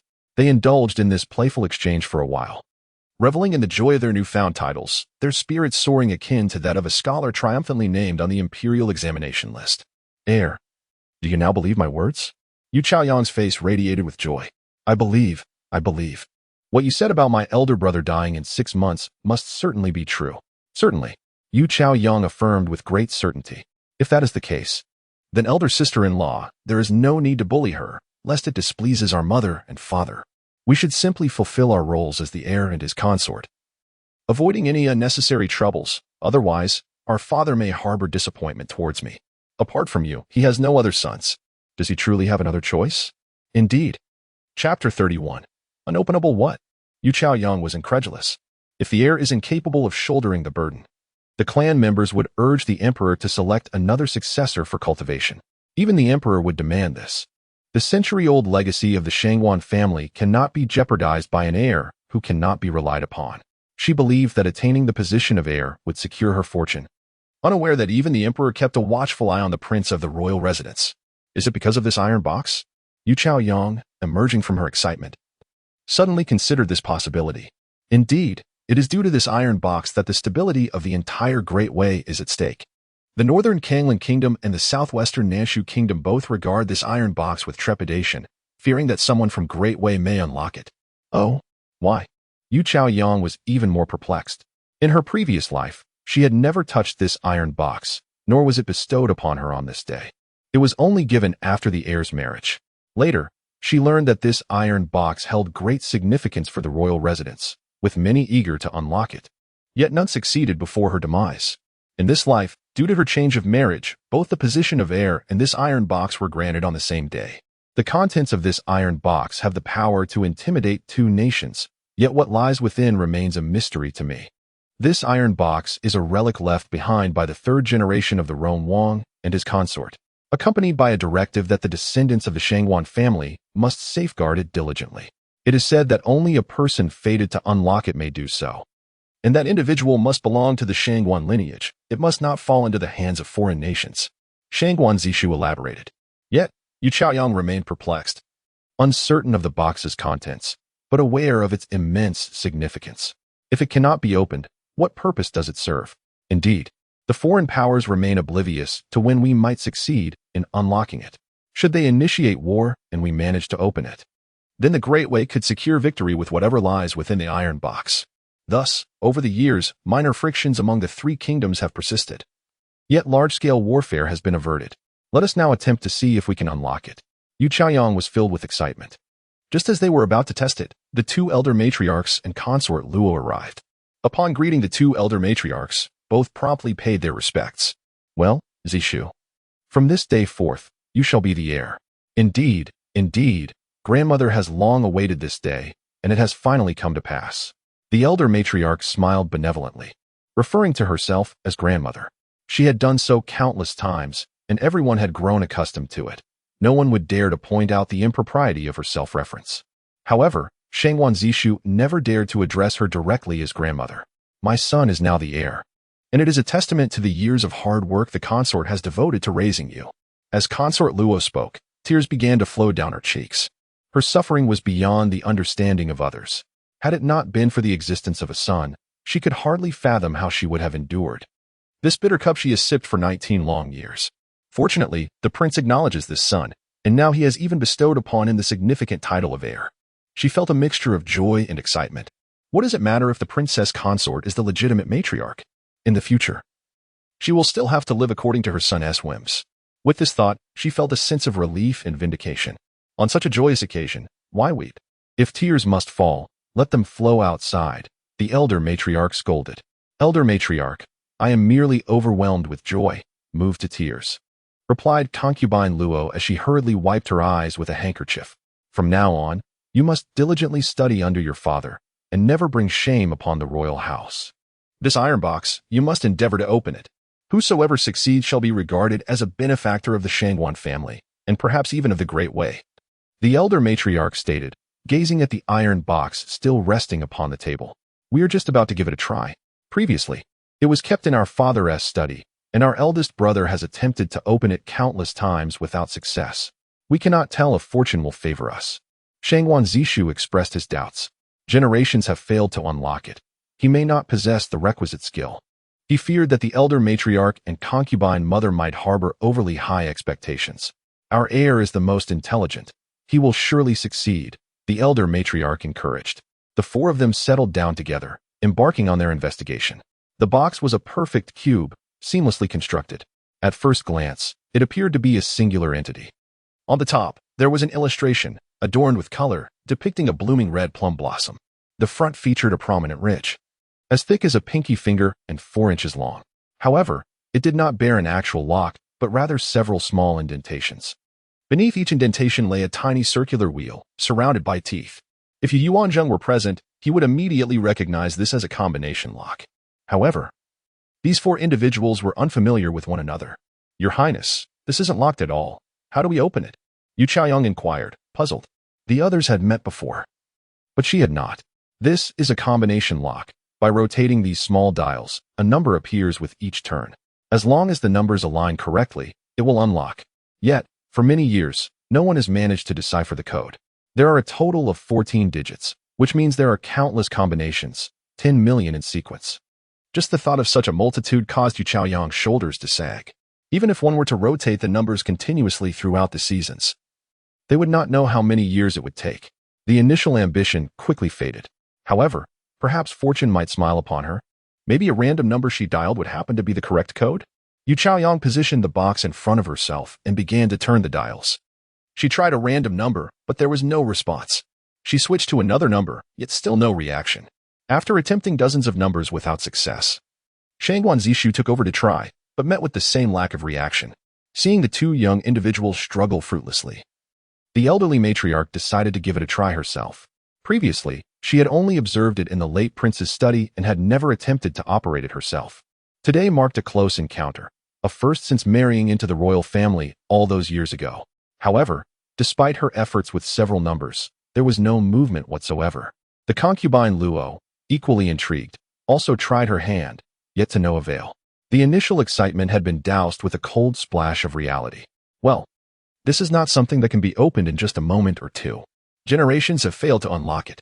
You have only just obtained it today and are not yet familiar with it. Do not lose heart, keep trying, and perhaps one day it will yield. The elderly matriarch reassured them. Indeed, let us endeavor more in the future. Zishu, you have now ascended to the position of heir. I hope you will extend your support to your second uncle. Over the years, he has shown you considerable affection, and your brother Zifeng ought to have responsibilities as well, being older than you by more than half a year. She was not particularly concerned about whether the box could be opened.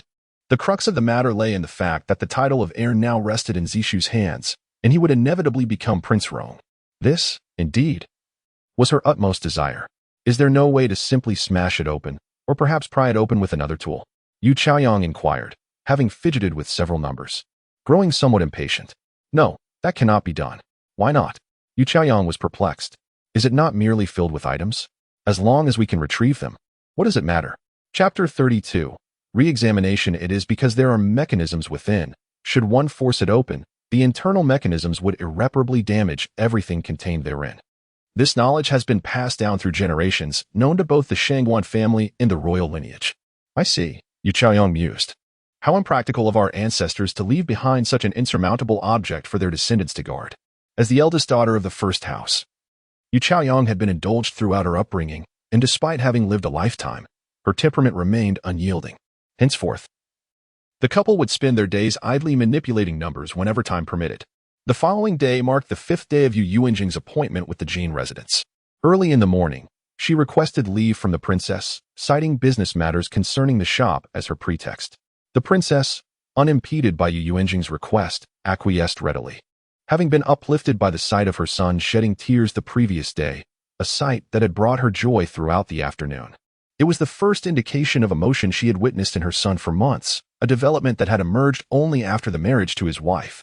Presently, she regarded her daughter-in-law as her son's guardian angel. Thus, the daughter-in-law's requests were readily met. Yu Yuanzheng set out with her 4 attendants, heading once again to the small shop on Middle Street. A sign now graced the entrance, Sharita Hall. Upon arrival, they were greeted by a robust man in his 50s. The proprietor. Madam, this is my subordinate, Lin Howd, whom I engaged to oversee the shop, introduced Chunlei. Lin was a solitary man, unburdened by ties or responsibilities. Previously, he had served as a coachman for a wealthy merchant, but had never married or fathered children. His fate took a turn after a misfortunate incident while driving, resulting in his being sold by his employer. Known for his honesty and integrity, he was not of a duplicitous nature. Lin, this establishment belongs to the eldest lady. However, you must not disclose this to outsiders. Instead, you shall say it is rented by a renowned physician named Zhang. Furthermore, you are merely a temporary assistant here. If anyone inquires further, you are to profess ignorance. Do you understand? Chunlei instructed. Yes, I shall remember, Lin replied with a bow. The group then entered the shop, where several brand new counters were arranged against the walls. The interior had been tidied, and the 2 rooms in the back were ready for habitation. Even the modest kitchen was functional. Lin Howd would reside in the rear. However, Miss, this location is unlikely to attract buyers, he pointed out. That is inconsequential. We only need to create an impression. Once my reputation is established, potential buyers may very well flock to us, she replied. The group proceeded to change their appearance in the back, returning to the guise they had adopted 5 days prior.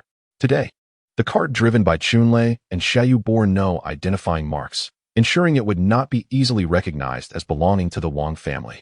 Upon arriving at the Jin residence, Lord Jin had already arranged for someone to greet the visitors at the entrance, who approached with warmth and enthusiasm. They proceeded to the secluded courtyard where Lord Jin resided.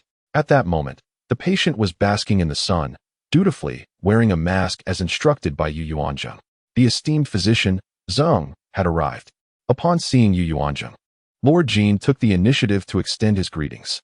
It is a pleasure to see you, and you appear much more spirited than our last encounter. Yu Yuanzheng remained masked, her expression concealed. Indeed, I have encountered a miraculous physician who has come to my aid. It seems fate has not forsaken me. After this statement, he coughed a few times, but the fit was brief, a marked improvement from his incessant coughing 5 days prior. The sound of his cough was now clear and distinct, unlike the previous wheezing reminiscent of a deflated bellows. The change in Lord Jin's tone conveyed a burgeoning hope, contrasting sharply with the despair of someone on the brink of death. As before, Yu Yuanzheng performed acupuncture on him, but this time she opted for gua sha instead of cupping. She continued until the patient's chest and back bore the marks of blood, a sight that may have appeared alarming. Yet, the patient felt remarkably unburdened and invigorated afterward.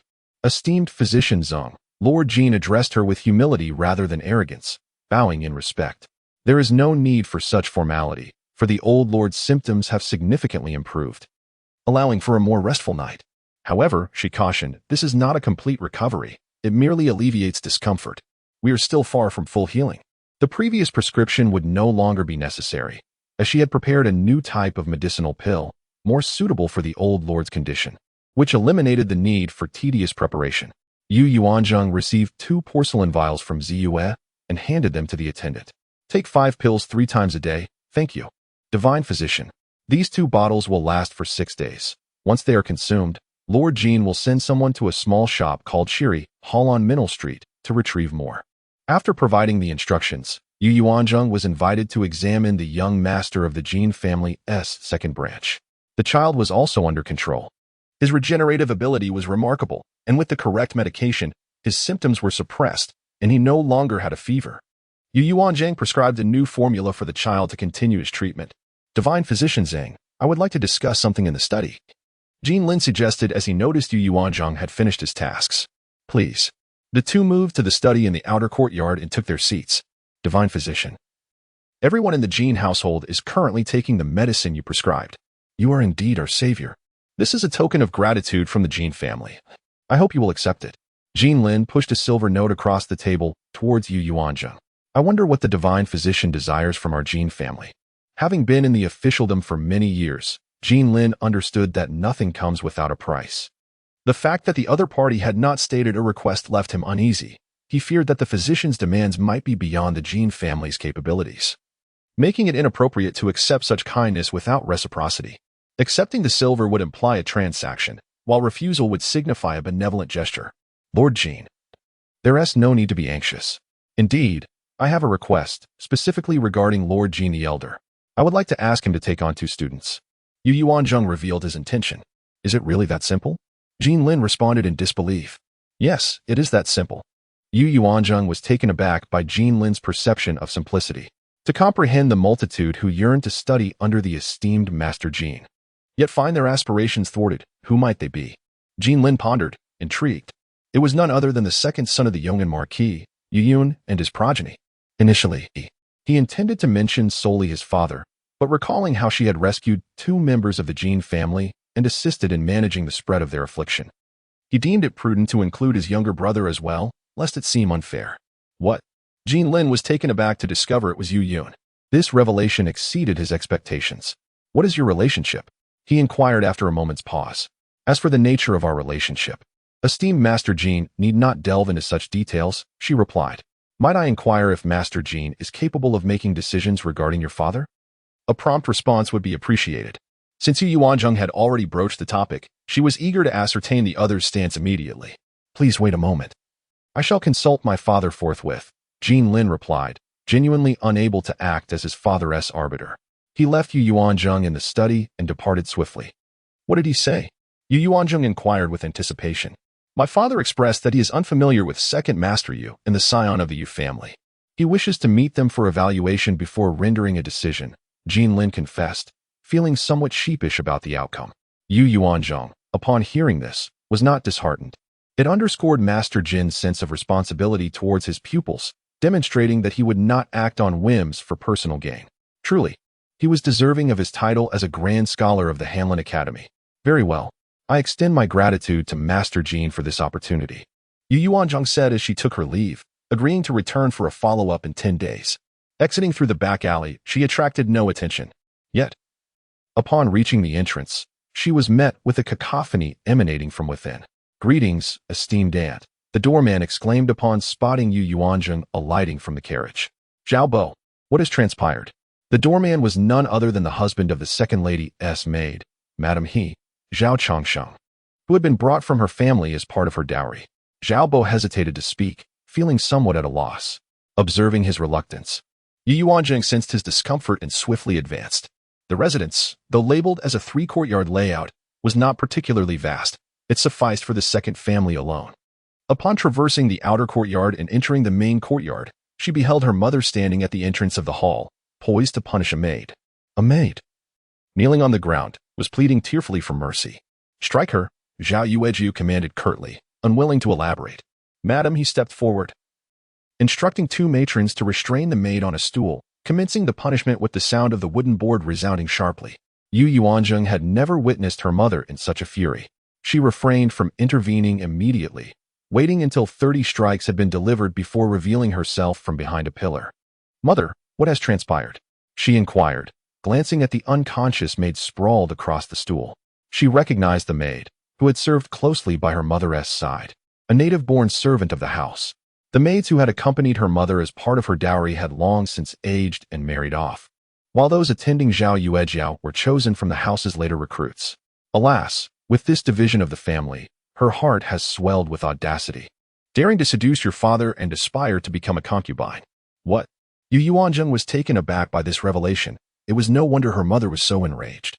In the past, within the Duke's residence, she had harbored hopes of managing affairs, able to restrain her ambitions. This division had left them with merely 18 servants. And feeling devoid of options, she had set her sights on your father. Zhao Yuejiao expressed her grievances with palpable bitterness. Then let it be sold directly. Yu Yuanzheng despises such women. After all, their branch family has just been separated, and with so few servants, such excessive behavior makes one wonder what the others might think. If she showed a bit of leniency, the remaining servants would surely be more loyal. In the future, when managing your subordinates, you must maintain a balance. They will be more devoted to you, rather than simply responding to harshness. Zhao Yuejiao seizes the opportunity to impart wisdom to her daughter. Previously, in the Marquis's residence, she was not the head matriarch, living under the authority of the old Marquis and the Marquise, often tempering her own demeanor for the sake of the second branch's well-being. Now that they have separated, she has become the head of the household, and her approach to matters naturally differs from before. The daughter has learned well. Yu Yuanzheng did not expect her mother to have changed so much after the separation. Truly, one can see the influence of a merchant's upbringing. She is quite adept at management.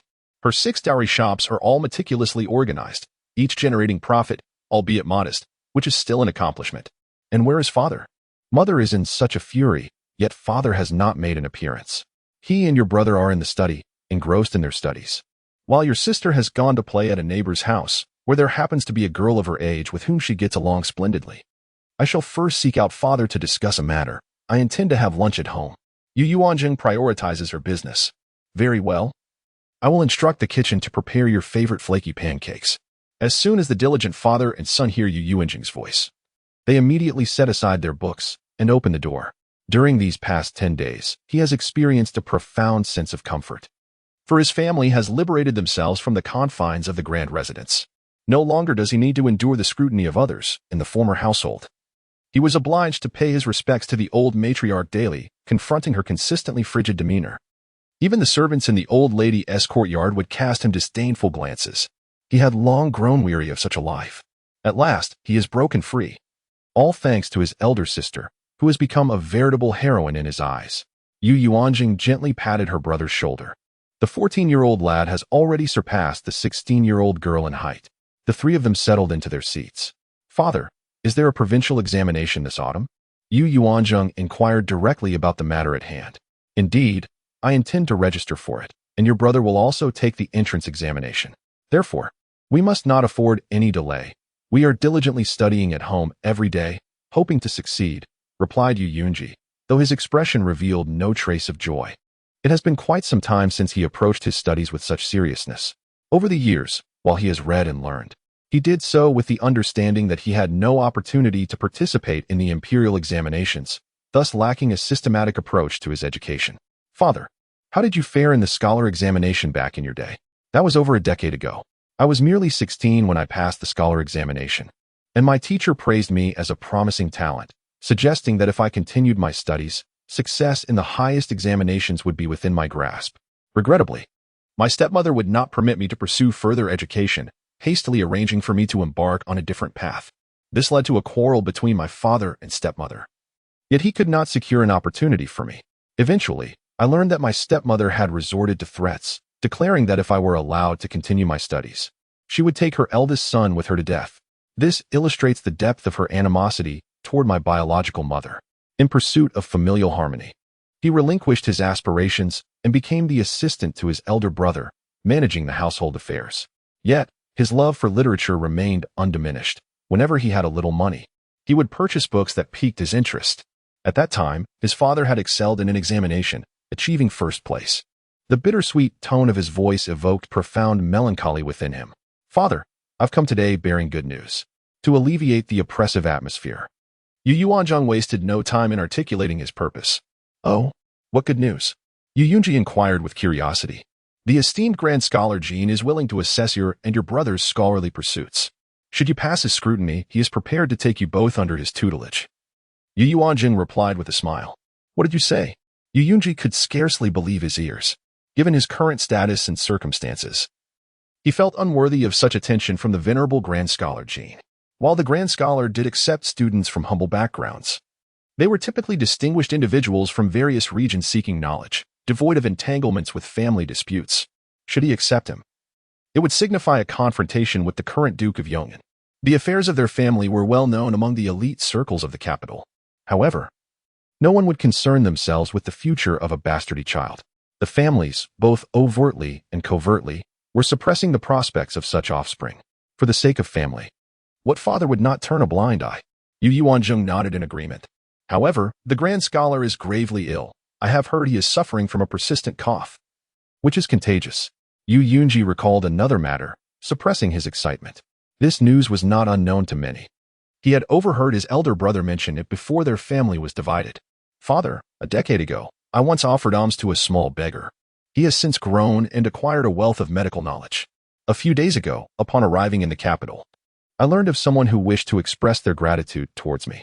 This individual possesses the ability to heal my husband, and furthermore, he is capable of treating the ailments of the esteemed Lord Jin. Seizing the opportunity, I requested his assistance in establishing this connection." Yu Yuanzheng crafted a fabrication. She currently harbors no desire for her family to discover that she is the renowned healer. The two maidservants can concoct a plausible story to deceive others, and since they are with her daily, their loyalty lies with her. However, deceiving her closest kin poses a challenge. Should she gain notoriety and the news leaks, it would surely trouble her father as everyone would seek him out. "Really?" Yu Yunji expressed his astonishment. His daughter had unexpectedly formed such a benevolent connection, which now benefits him as a father. "Indeed, this is splendid. If Lord Jin offers his guidance, I shall undoubtedly succeed in the imperial examinations. You must understand, Lord Jin is a luminary in the literary realm. Countless individuals yearn for his mentorship yet find themselves without opportunity. Had he not fallen ill, the emperor would never have allowed him to retire. He is a sage. Elder sister, may I too study under Lord Jin?"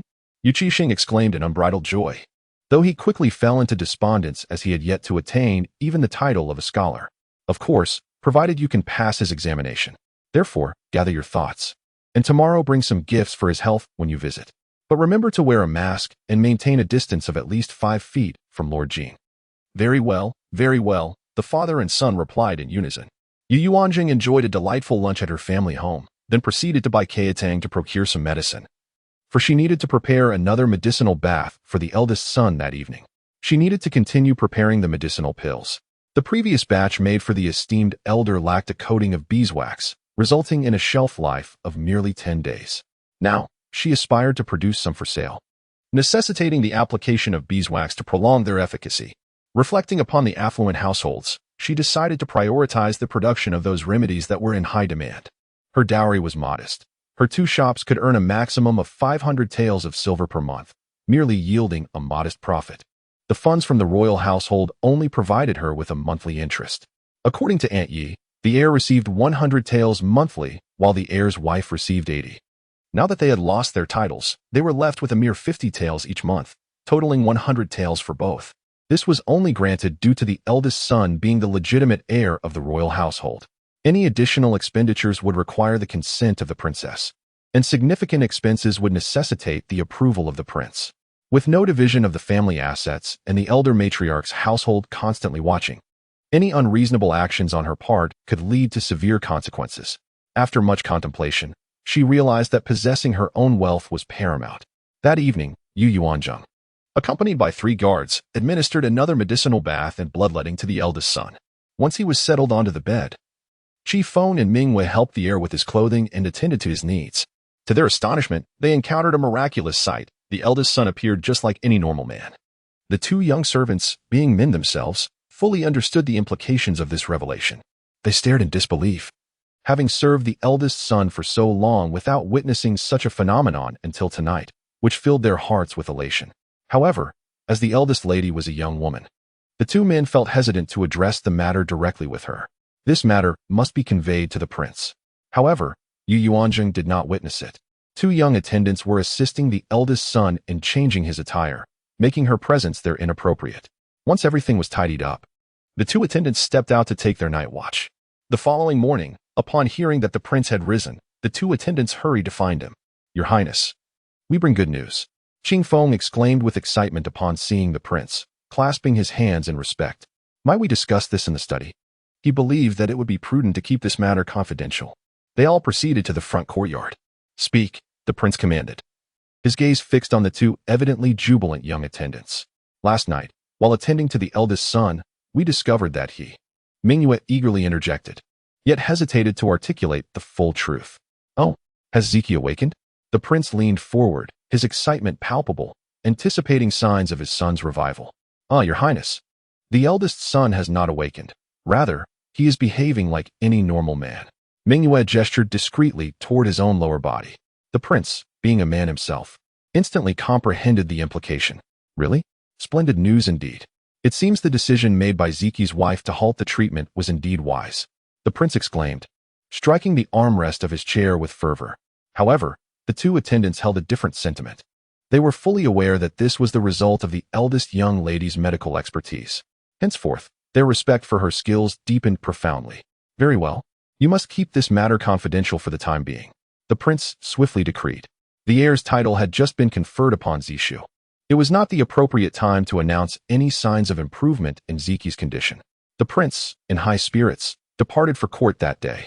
Yu Yuanzheng had retired late the previous night and had taken leave from the princess in advance, thus she need not pay her respects that morning.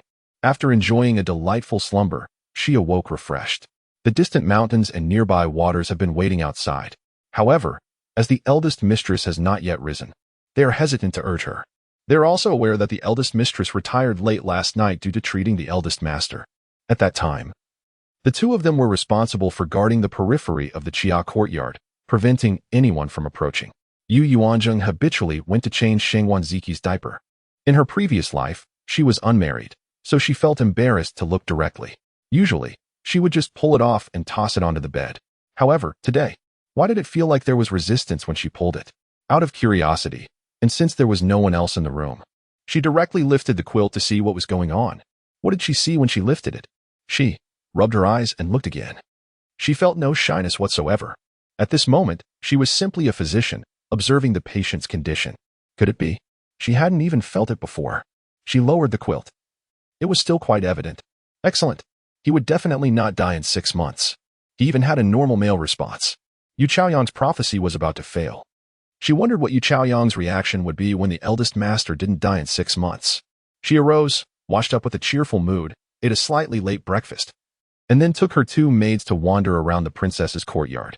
Their relationship as mother-in-law and daughter-in-law was quite good now. In Yu Yuanzheng's heart, the two of them were actually of the same age. However, they had received different educations, but Yu Yuanzheng greatly admired the princess's refined ladylike temperament. Spending more time with the princess might help her transform into a refined lady as well, perhaps even changing her former disposition, making her more suited to life in an ancient inner courtyard. However, as soon as Yu Yuanzheng entered the Honghao courtyard, she heard that there seemed to be many people in the main hall, with voices carrying into the courtyard. Chapter 35. Seeking dowry from the princess, Yu Yuanzheng hastily entered the main hall, observing a circle of women seated around. She greeted her mother-in-law, the two elder ladies, the second aunt, the concubine mother, the eldest aunt, and the second aunt in turn. To her surprise, the two aunts from the adjacent room had also arrived. However, she did not take the initiative to greet Yu Chaoyang. Although she was now the heir's wife, Yu Chaoyang remained her sister-in-law, and the hierarchy of age could not be altered. A mere nod would suffice. Yu Chaoyang also refrained from extending her greetings, and the two appeared to be in a silent contest of wills.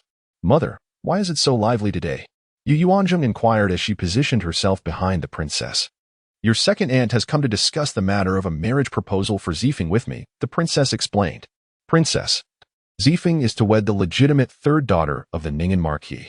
Although the Marquis' status does not match that of our royal household, he is still of noble rank, and she is a legitimate daughter. Thus, the dowry cannot be meager," the second madam, Miao Luing, continued her earlier statement. Zifeng is the child of the second household. As his biological mother, how much dowry to provide is entirely at your discretion. The portion due from the public funds shall not be diminished by me. The princess replied with a calm demeanor, exuding an air of official business. Princess, our second household's resources are indeed limited. Regarding the dowry, I implore you to speak with the prince about possibly increasing the public contribution. Miao Luoying feigned a pitiful expression, wishing to provide her son with a respectable arrangement. It was essential that he did not fall short in the marriage aspect. It is well understood that a more substantial dowry from the groom's side would encourage a generous bridal gift from the bride's family. However, the second household faced significant financial constraints. Although they managed a few shops, it was insufficient to support the elder master in taking a concubine. Each month, she devised means to extract additional silver from the public treasury to sustain the expenses of her expansive household. Sister-in-law, if I were to allocate more to Zifeng, would that not necessitate supplementary provisions for the other sons of your branch? Should we then extend equal treatment to the several children of the third household as well? Moreover, should we not also provide for the offspring of Hongxiang and Hanyan? The princess cast a discerning glance at the gathered sisters-in-law. The presence of the other two today was undoubtedly to observe her decision-making process. Should she acquiesce today? It would set a precedent for them to demand greater betrothal gifts for their own children in the future. Your Highness, Zifeng is the legitimate eldest son of the second branch, and Hongxian is the prince's own brother, as the prince's concubine and also his aunt. How can my relations be equated with those of the other three branches? The old matriarch replied with a stern countenance. Her son and grandson maintained closer ties with the first branch, making any comparison with the other households utterly inappropriate. Old matriarch, if you were to take charge of this household, would you not unabashedly show favoritism? The princess retorted. This matter cannot be settled solely by a woman. It must be presented to the prince. I refuse to believe the prince would exhibit such pettiness. How can our esteemed Ronwang residents marry off daughters-in-law in such a meager manner? A reduction in betrothal gifts would tarnish the reputation of the Ronwang residents, not merely that of the second branch. The old matriarch invoked the prince's authority, inciting a desire in the princess to disregard the entire affair. Sister-in-law, it is not my intent to criticize you, but perhaps you should rein in your younger brother and advise him to take fewer concubines, which would naturally lessen the expenses of the second branch. Your pretense of benevolence is quite foolish, especially as you naively offer your own dowry to support his concubines. It is precisely your virtuous nature that has indulged the second brother to an excessive degree, rendering him increasingly reckless. The princess consort did not hesitate to admonish those around her. Your Highness, I am left with no choice, she lamented, tears welling in her eyes. Miao Luoying could not help but weep at the mention of her plight. Her family background was modest, lacking in prominence, and within her marital home. She held no authority to reign in her husband, the man she would had an affinity for beauties, taking no fewer than 10 concubines over the years. Had she not intervened on occasion, the number would have been even greater. Who does not require financial support? Who does not need sustenance? Furthermore, several of these concubines had borne children, incurring even greater expenses. The second household possessed but a few shops, with no other assets to speak of. She felt utterly powerless. Her husband was solely concerned with expenditures, oblivious to the art of earning. What is there to weep about? Such a joyous occasion has been transformed into a lamentable affair. The old matron's cane struck the ground with a resounding thud. She was well aware of her son's disposition, as any mother would be. Yet, as he matured, he had become unmanageable. Otherwise, he would not have married such an inconsequential wife. She had hoped that with marriage, he would settle down, but instead, he had become even more unruly. Thus, she dared not separate from the royal household. Each day spent there was a blessing. The second lady, chastised by her mother-in-law, stifled her tears, suppressing her sobs. Mother, indeed, the second uncle's family is in dire straits. For the sake of the royal family's reputation, the daughter-in-law believes it prudent to offer more support. Otherwise, others may claim that our royal household is impoverished. Who, then, would wish to marry their daughters into our family? At this juncture, Yu Chaoyang interjected, prompting the princess consort to cast a glance in her direction. As the future princess consort, she would one day assume the mantle of leadership within this household, and her words carried more weight than even the old matrons. The eyes of the two aunts sparkled with anticipation. If today's endeavor succeeded, they would undoubtedly be pleased, as it would enable their sons to speak on such matters in the future. Your Highness, the marriage of Zifeng cannot be treated lightly. If he fails to set a proper example, it will complicate future matrimonial arrangements between our two families. Xiao Zhirua also interjected, being the wife of the distant relative. Shangguan Hongxiang. Indeed, Your Highness, maintaining the dignity of our royal house is paramount. After all, we are the Iron-Crowned Prince. Shen Miaoi chimed in. Being the wife of another distant relative, Shangguan Hongyun. Her son was of similar age to Zifeng, and she believed it was only right that her son should be next in line for marriage. Although they hailed from a branch of the family, they were still the direct descendants of the old prince, thus maintaining a close relationship with the royal household. Do you all wish for me to give more? Have you considered how many children Zifeng's generation comprises? Our branch has the fewest, with only 2 offspring. The second branch boasts 4 sons and 3 daughters. Zhirua's family has 4, while Miaoi's family currently has 3. If all were to be distributed from the common fund, would there be anything left for the royal house? It would be more appropriate to divide it equally among the branches, and in the future. You should refrain from taking silver from the common fund. Each family should manage their own. The princess's voice was cold, and silence fell over the assembly. While they all wished for a share, such an outcome was impossible. The royal house was the legitimate line, and had long governed the common fund, serving as the backbone of the entire Shangguan clan. The clan members extended beyond their 5 legitimate branches, encompassing other relatives as well, who received their share of benefits from the common fund each year. If a division were to occur, how could those clan members possibly consent? The elders of the clan would surely object fiercely. What nonsense are you speaking? Is it merely a matter of increasing the betrothal gifts? Why speak of it so gravely? The elderly matriarch murmured, her voice rather loud. No sooner had she spoken than the prince strode in. Everyone rose to pay their respects. What brings you all here so uniformly? Are you here to greet the princess? The prince cast a cold glance over the assembly. Your Highness, the elderly matriarch and my siblings have come to discuss Zifeng's marriage with me. The second house is unable to provide an adequate betrothal gift and requests that it be sourced from the public treasury. What is your opinion on this matter? The princess provided a succinct explanation. At that moment, the elderly gentleman, Duke Suguan Hongchen, also entered. Elder brother, sister-in-law. Both of my younger sisters are present as well. He neglected to acknowledge his own mother, seldom addressing her in public. He referred to her as the secondary matriarch. As the elderly matriarch was not a concubine of the late duke, but merely a favored maid, calling her concubine felt undignified. And the elderly matriarch was disinclined to hear such terms. Over time, a tacit understanding developed between them in such situations, silence. Privately, he would address her as mother. And when unavoidable, he would refer to her as the elderly matriarch. Younger brother, have you sent away the childless concubines from your courtyard? The prince's heart seethed with frustration upon seeing his ineffectual younger brother.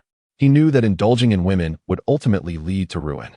The elderly gentleman could not bear to part with his beloved concubines. Unable to retort to the prince, he vented his ire upon his wife, revealing his domineering nature within the confines of home. My lord, I have not. I merely came to request additional betrothal gifts from the princess. In 10 days, Zifeng's engagement is to be announced, yet thus far, we have only managed to prepare 18 gifts, which is simply insufficient, Miao Luoying said, tears welling in her eyes as she spoke. At the age of 39, you have achieved nothing. You bring shame upon the esteemed lineage of the Shangguan family. If you continue on this reckless path, do not dare to claim your identity as the second master of the Rome Wang Fu when you venture outside. I am embarrassed to be seen with you. Tomorrow, you shall accompany me to the military camp, where General Wang will assign you a position in munitions. The prince admonished sternly. But that is unacceptable. Brother, look at my second brother. He is hardly fit for such labor, the second master retorted, resembling a cat whose tail had been stepped on, suddenly resistant to the idea. This matter is non-negotiable. You will come with me tomorrow, or I shall dismiss all the women in your quarters, the prince declared, resolute in his disappointment. This younger brother had been overly pampered by the second matriarch, and he wore an expression of despair, yet he dared not defy his elder sibling. He resolved to bide his time and perhaps find a way to escape. Your Highness, I implore you to decide on Zifeng's marriage, he continued, knowing well that a union involving the prince's family was not a trivial matter. It must not be conducted with meager ceremony, for the royal house cannot afford to lose face. The prince was fully aware of the circumstances surrounding the second household. Despite his previous interventions, they had proven ineffective. The second sister-in-law was incapable of managing the family, and together they had reduced the second household to disarray. The prince surveyed the assembly. What say you, princess? The princess was taken aback by the inquiry directed at her. As the head of the family, it was her duty to comply with the prince's wishes. I shall handle matters with due diligence. Fairness must prevail, for the Shangguan family has more than just Zifeng. Indeed. Your perspective is commendable, the prince concurred, appreciating her approach. But brother, Zifeng is your own nephew, and the second matriarch is your aunt. Can this relationship be treated like any other? The second master voiced his strong objections. Humph, are you to assume the role of this prince? The prince's mere utterance stifled any further objections. Your Highness, the bride is the legitimate daughter of the Ning'an Marquisate. If we cannot present a commendable betrothal gift, this marriage may well be in jeopardy, Xiao Zhirua interjected, exacerbating the gravity of the situation. Simultaneously, she was strategizing for her son. Her son was a few months older than Zifeng. Although he had expressed intentions, he had not formally proposed, and she was awaiting Zifeng's outcome. She had long anticipated that the second branch would be unable to offer a suitable betrothal gift, biding her time to obtain one from the princess consort. It was perplexing that the elder matriarch chose to discuss this matter so close to the engagement date, as if to pressure the princess consort. What preparations have been made for the betrothal gifts? The prince inquired, a surge of frustration welling within him. The second branch had squandered its resources under the influence of the second younger brother, leaving them incapable of producing even a modest betrothal gift. Prior to his demise, the late prince had granted the second branch 5 shops. Fearing that this younger son might face a bleak future, the second sister-in-law also possessed 3 dowry shops. The third younger brother did not even have such wealth. The prince exhaled a deep sigh. Zifeng has grown under my watch, and as his uncle, I shall contribute 10,000 taels of silver from my private treasury to bless his union. However, starting next month, the second branch's allowance will be reduced by 100 taels. The prince offered a sweet morsel followed by a gentle reprimand. Thank you, your highness. Thank you, princess consort. The second lady exclaimed, her face lighting up as she approached to bow before the 2 seated dignitaries. The expressions of the other 2 sisters-in-law, however, darkened considerably. The funds did not come from the public coffers, but rather from the prince's personal purse, reflecting a personal gesture and sentiment for their son's marriage.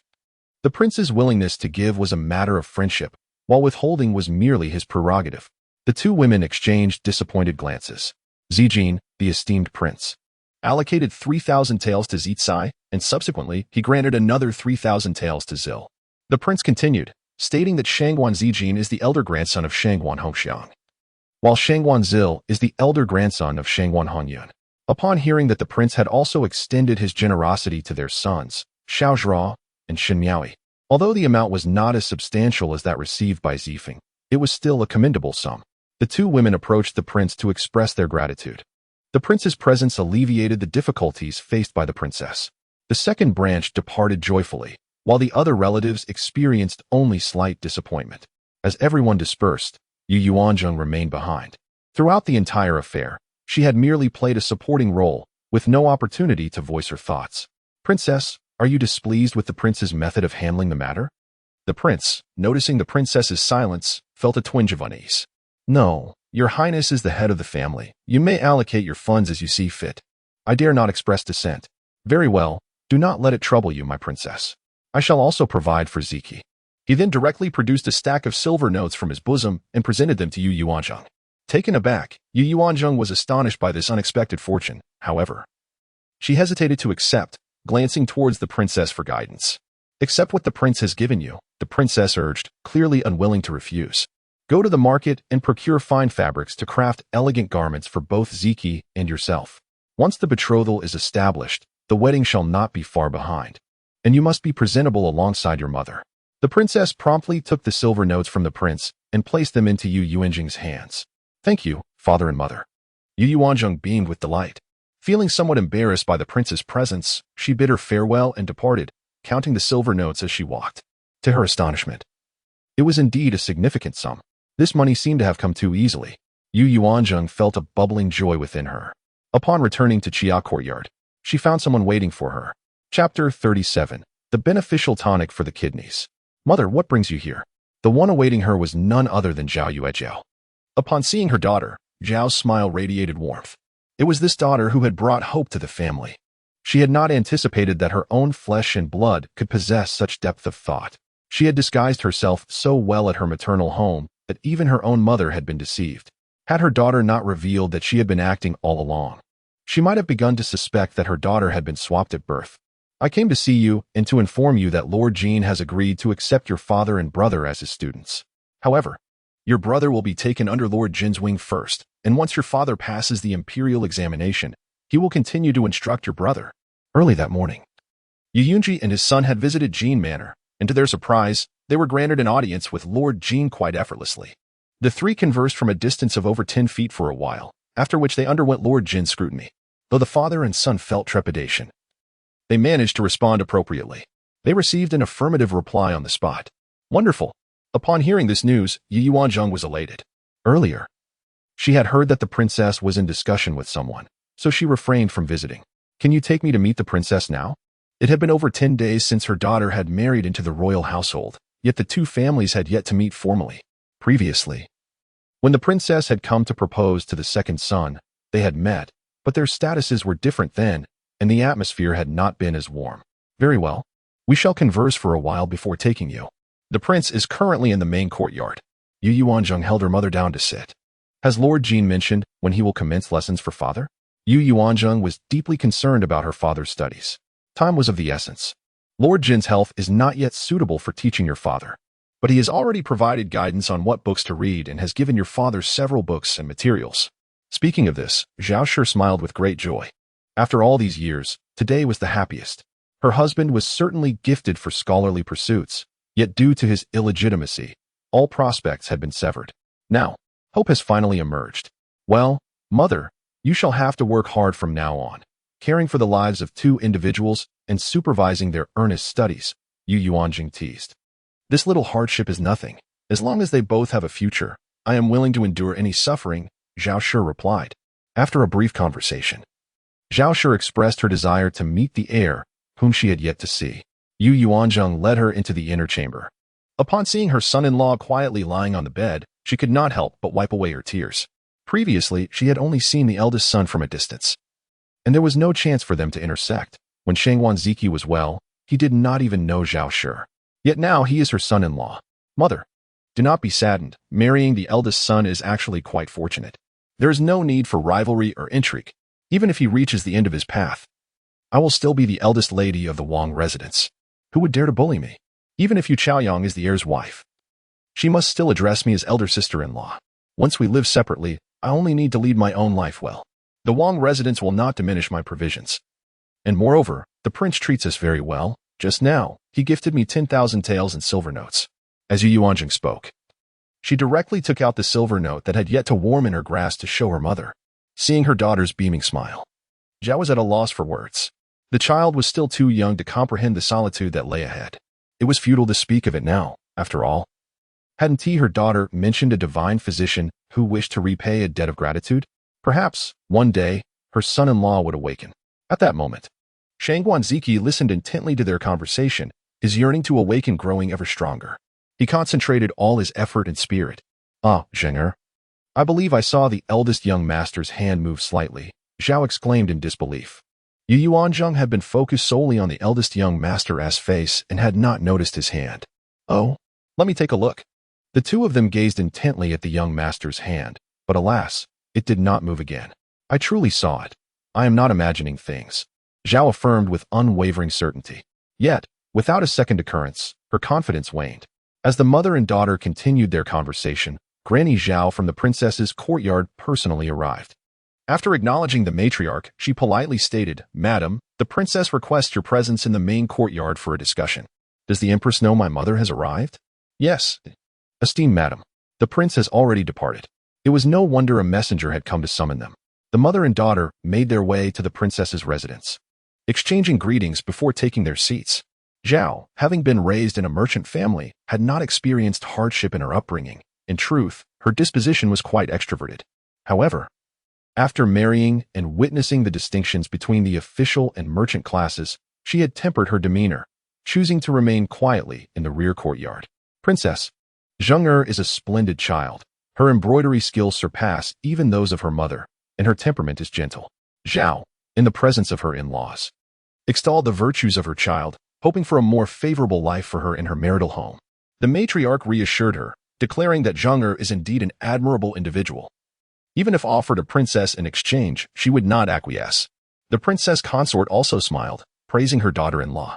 Mother, such flattery for a daughter-in-law is rare. Take heed, lest one day she creates a mess for you to resolve, Yu Yuanzheng jested.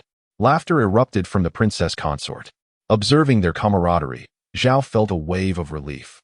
Her daughter had the backing of the princess consort within the royal household, ensuring a more pleasant existence. The two families engaged in delightful conversation. And as days turned into weeks, Yu Yuanzheng attended to the esteemed elder Jean once more. He felt significantly better, though his cough persisted, the other ailments having largely dissipated. His appetite had returned, nourished by well-balanced meals, and the acupuncture treatments had invigorated his immune system. Each day brought more ease.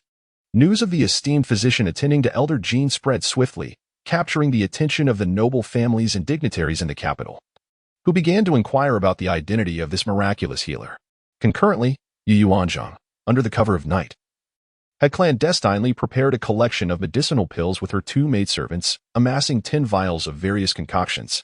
In an era where affluent men often had multiple partners, she recognized the lucrative potential of this market and thus crafted 5 distinct remedies aimed specifically at men: Jin Kuei Shen Qi pill, Wu Zi Yinzong pill, Lu Wei Di Huang pill, Zhua Gui pill, and Yu Gui pill, each a potent tonic for kidney health, with unique emphases.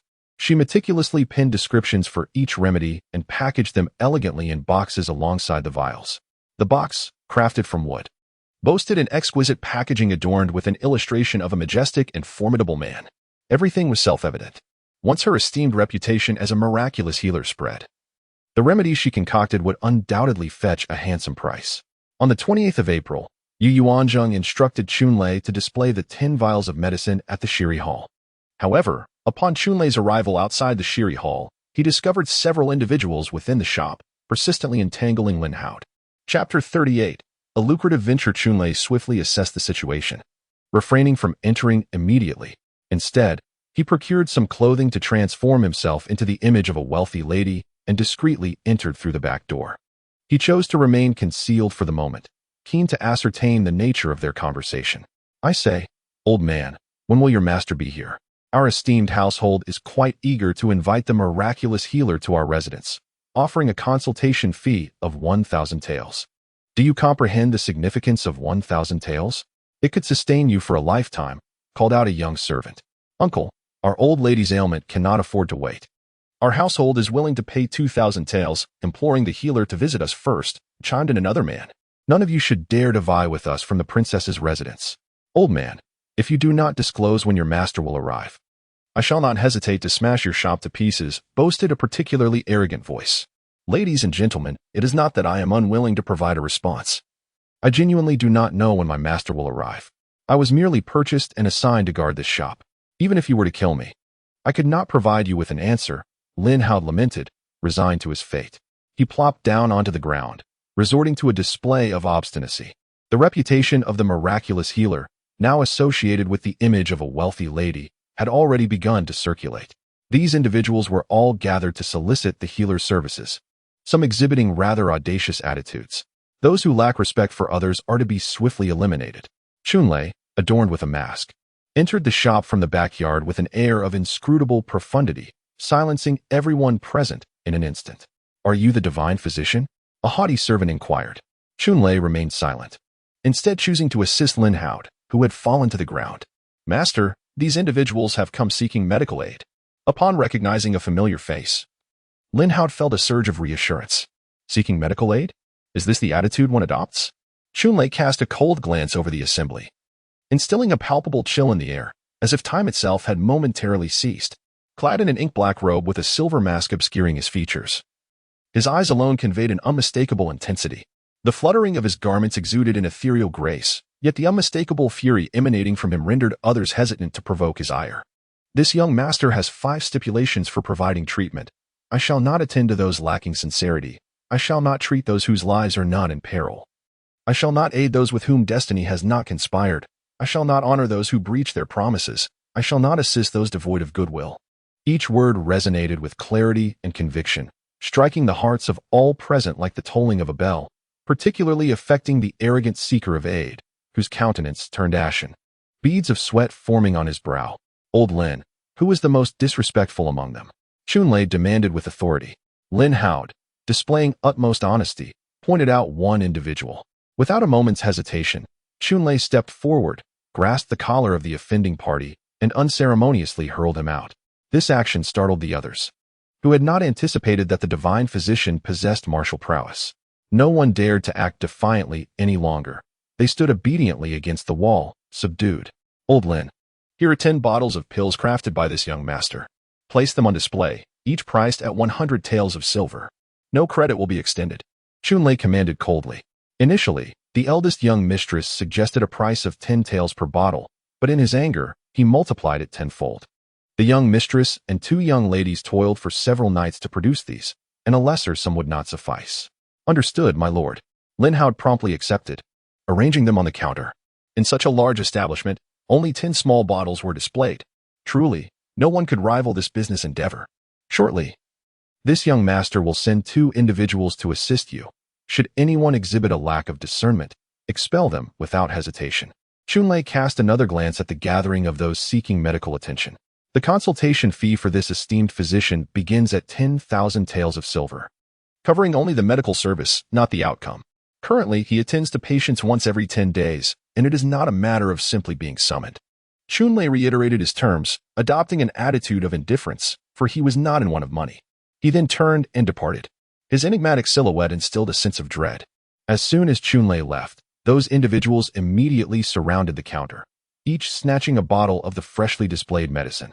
Upon opening, they discovered a piece of paper inside. As they examined it, their expressions turned peculiar. This divine physician truly understands the hearts of men. These young servants hailed from reputable families and were literate.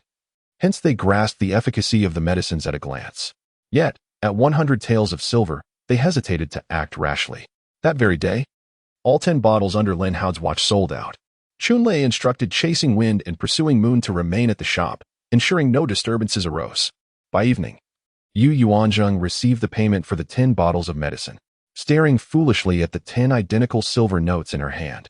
Yu Yuanzheng felt that this money was remarkably easy to earn. Mississippi. The 2 maidservants gazed at their mistress, equally amused by her silly laughter. Ha ha. Yu Yuanzheng erupted into a hearty laugh. Who would she fear now? With wealth, one can command even the most stubborn of spirits.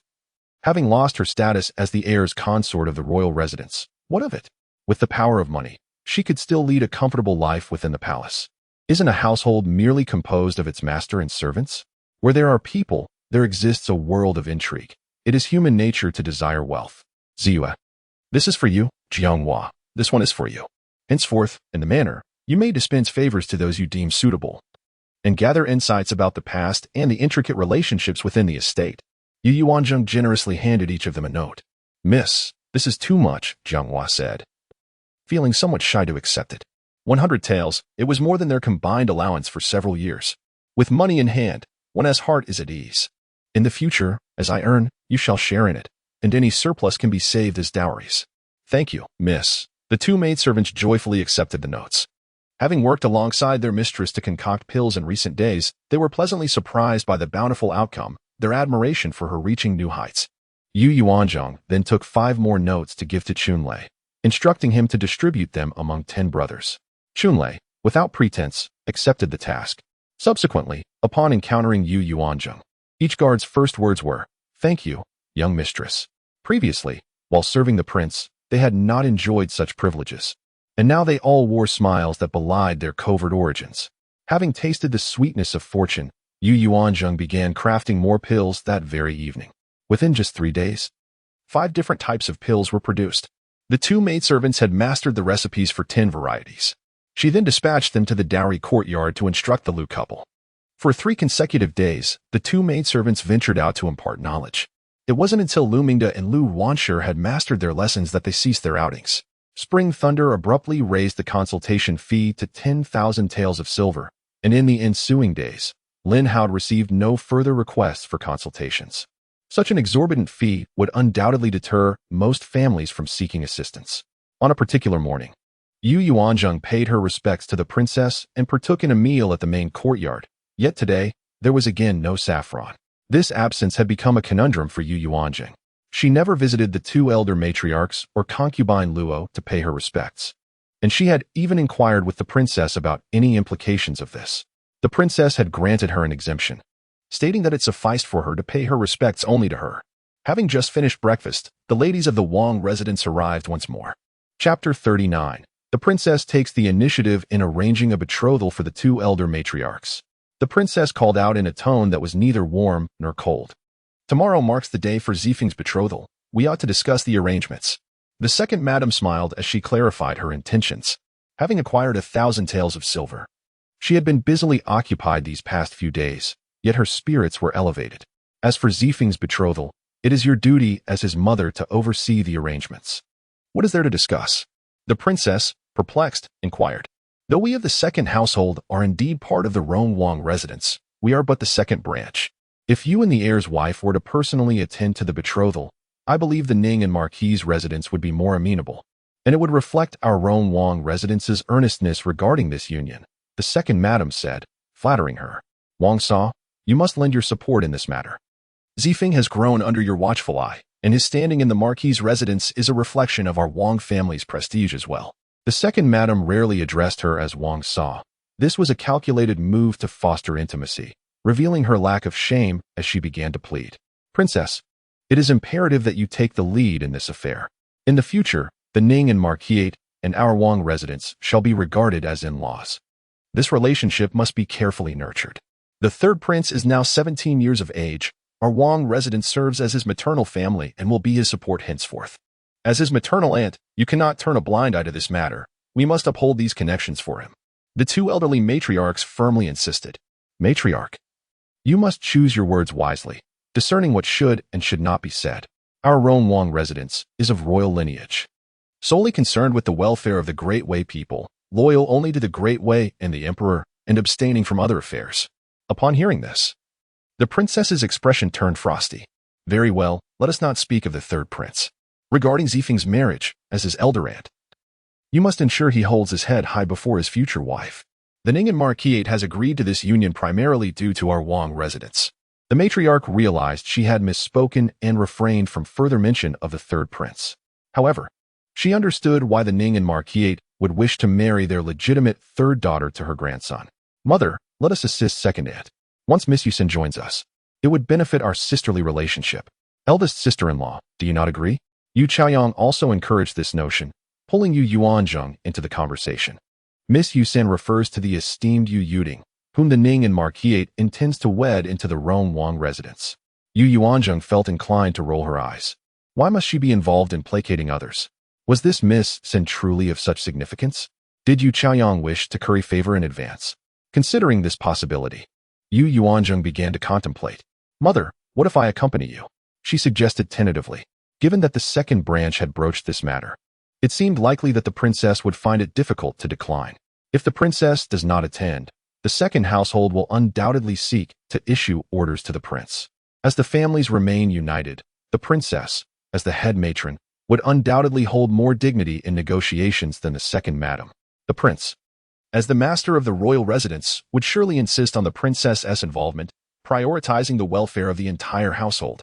However, upon hearing this, Yu Chaoyang felt displeased. How could they suggest her participation? The current heir's wife is none other than Yu Chaoyang herself, not Yu Yuanzheng. Very well. If you believe it would be more respectable for me to attend, I shall grant you that favor, but I demand that Zhenu accompany me. The princess is currently showing considerable regard for her daughter-in-law. With a single suggestion, her attitude shifted immediately. What merit does the daughter-in-law hold compared to the heir's wife? She still has to attend to Ziqi. The second madam appeared somewhat reluctant.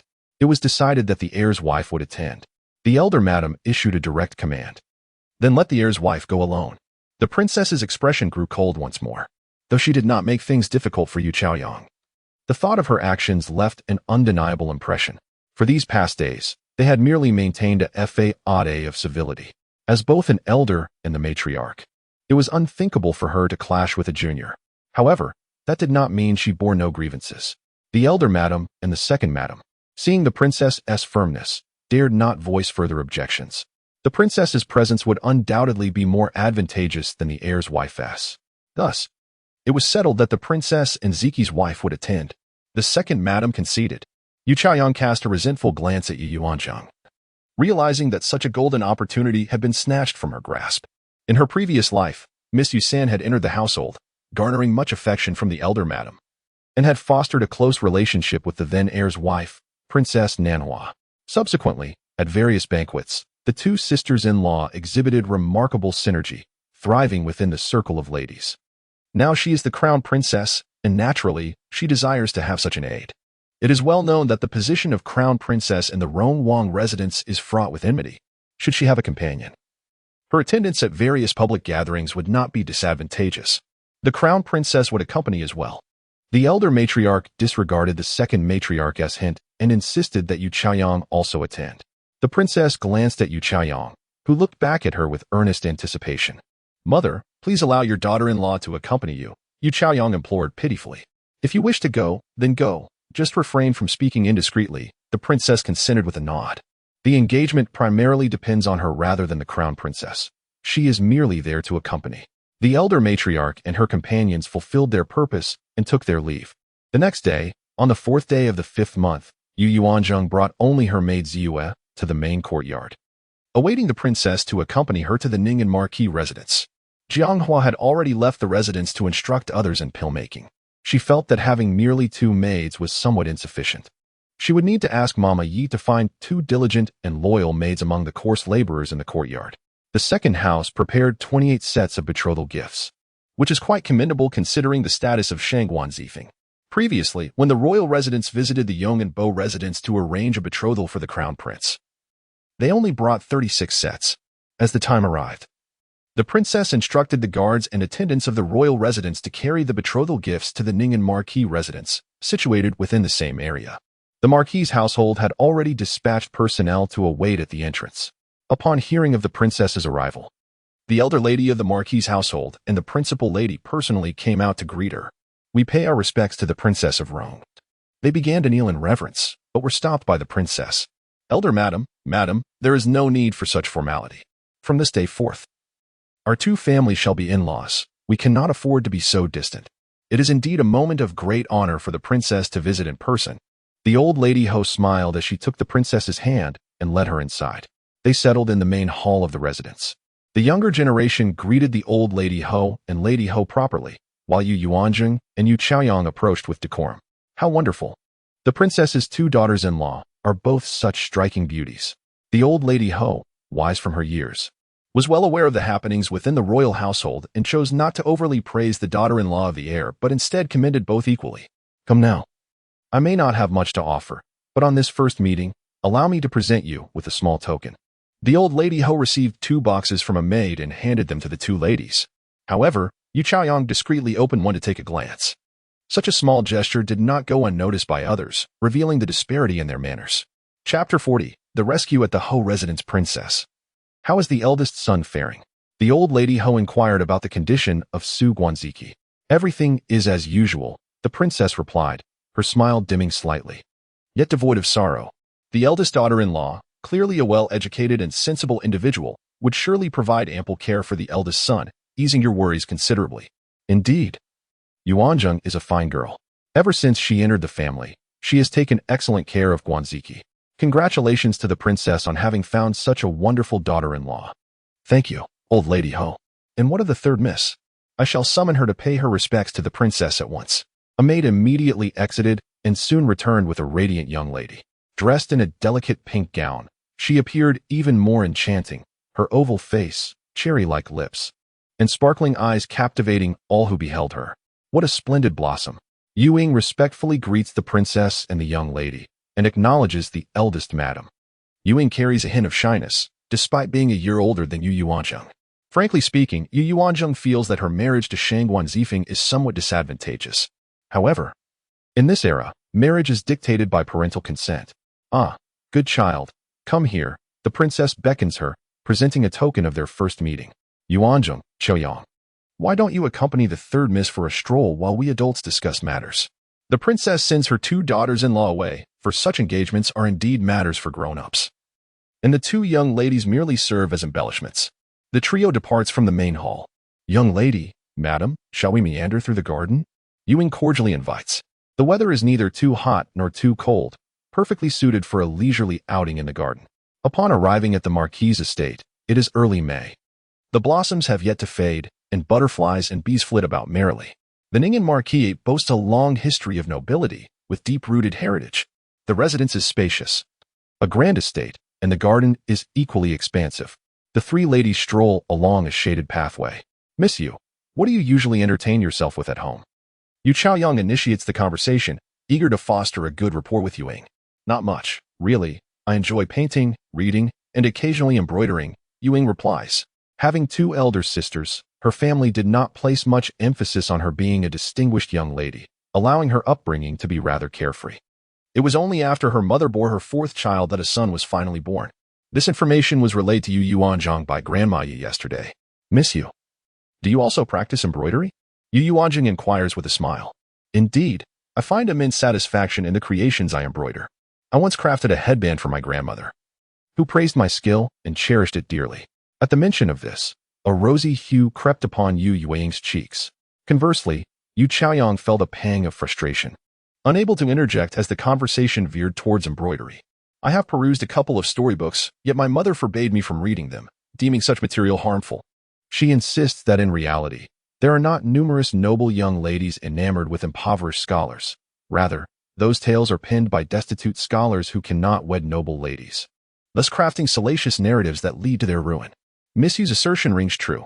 These storybooks are mere fantasies of impoverished scholars.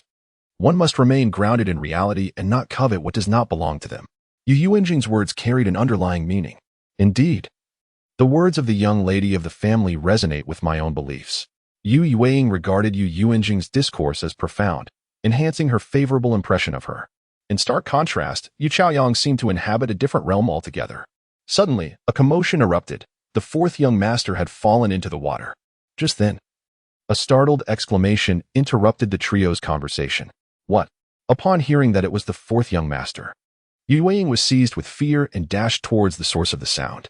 Observing her haste, Yu Yuanzheng lifted her skirt and followed suit, with Yu Chaoyang reluctantly trailing behind. They hurried to the center of the garden and arrived at the edge of a pond, where they spotted a small figure struggling in the water. Two young attendants were swimming towards the child. Hurry, swim faster. Fourth brother is in dire straits, Yu Yuanzheng cried out anxiously. Yu Yuanzheng noted that the child had fallen from a rather elevated artificial hill, which likely led to his plunge into the water. The young servant swiftly swam to the child's side, and together they raised the child, bringing him to the surface before making their way to the shore. By the time they managed to place the child on the ground, he had already lost consciousness. Shangguan, quickly fetch the physician from the manor, and do hurry, Yu Yuanzheng commanded tearfully. At once, the maid beside her dashed away. Fourth brother, wake up. Oh, you must not come to harm. Mother endured great hardship to bring you into this world. If anything were to happen to you, how could she possibly endure it? What would become of third sister? Yu Yuanzheng wept inconsolably. Is that true? Then hurry. Grasping at a glimmer of hope, Yu Yuanzheng immediately cleared a space. Second sister, do not act recklessly. You have no knowledge of medicine. If something were to go wrong with fourth young master under your care, you would bear the weight of that responsibility, Yu Chaoyang interjected, preventing her from taking action. She was unwilling to let Yu Yuanzheng inadvertently turn the Ho family into enemies. The fourth young master held immense significance for the Ho family. If anything were to happen to him while in Yu Yuanzheng's hands, the marriage alliance would surely falter, and the Ho family would undoubtedly fall into enmity with the Wang family. As the future lady of the heir, her relationships with various families would rely on her. She could not afford to create foes. Step aside. Time is of the essence, Yu Yuanzheng commanded coldly, her demeanor drastically altered. Second sister, this is no trivial matter. Yu Chaoyang was unwilling to relent for the sake of preserving the Wang family as reputation. In her previous life, the fourth young master had indeed suffered an incident of drowning, yet he did not perish. Instead, he merely contracted a severe chill that weakened him significantly thereafter. Until her demise, he had survived. There was no need for Yu Yuanzheng to feign concern here. Should the opposite occur and the fourth young master truly faced misfortune, no one could shoulder the ensuing consequences. It is better not to act than to act and risk making a mistake. Yu Yuanzheng despised being obstructed while attending to serious matters. She forcefully pushed Yu Chaoyang aside, who stumbled 3 steps before coming to a halt. Sister, the fourth young master will not perish. There is no need for you to fret unnecessarily, Yu Chaoyang shouted as he attempted to intervene once more. Silence. Yu Yuanzheng erupted in anger, Ziyue, do your utmost to restrain her. Crouching down, Yu Yuanzheng shielded her hand with her sleeve and checked the pulse. Her heart had ceased to beat. Immediate cardiopulmonary resuscitation was imperative. Third miss, you must heed my instructions. The fourth young master is in grave danger, and his survival hinges on our cooperation. Do you understand? Yu Yuanzheng spoke with stern authority. She tilted the fourth young master's head back to ensure an unobstructed airway. Now, take a deep breath, pinch his nose, and forcefully exhale the air you inhaled into his chest. Repeat this 3 times. Quickly, Yu Yuanzheng articulated her commands with urgency. However, Yu Yuanzheng froze upon hearing the instructions. Though he was her brother, he was still a boy, albeit only 12 years old. Hurry, or he will die. Yu Yuanzheng's voice rang out forcefully. Chapter 41. Cultivating benevolent connections. Yu Yuanzheng flinched at the reprimand. The mention of death spurred her into action. After all, they were siblings. Even if others were to judge, it would not matter. This was an act of salvation. With that thought, she followed Yu Yuanzheng's directive. Inhaling deeply before leaning down to align her mouth with her brother's. Pinching his nose with her left hand, she forcefully exhaled. Her actions left those present in stunned silence. Yu Yuanzheng observed as the fourth young master's chest rose to a noticeable height. Good, just like that. Now do it 2 more times. Yu Yuanzheng complied and blew air into his lungs twice more. Yu Yuanzheng immediately knelt down, her hands interlaced, and began to compress the chest of the fourth young master. Counting as she pressed. After 30 compressions, she paused. Breathe. Yu Yuanzheng followed suit, repeating the process. Just then, upon receiving the news, Madame Ho rushed in a flurry, followed by a throng of people. What is happening? She shouted as she approached, her heart already palpitating from the shocking news of her son's fall into the water. Breathe. Yu Yuanzheng dutifully continued to assist. The doctor, who had hurried from the front courtyard, arrived, panting heavily. He intended to ask the 2 women to step aside so he could administer aid.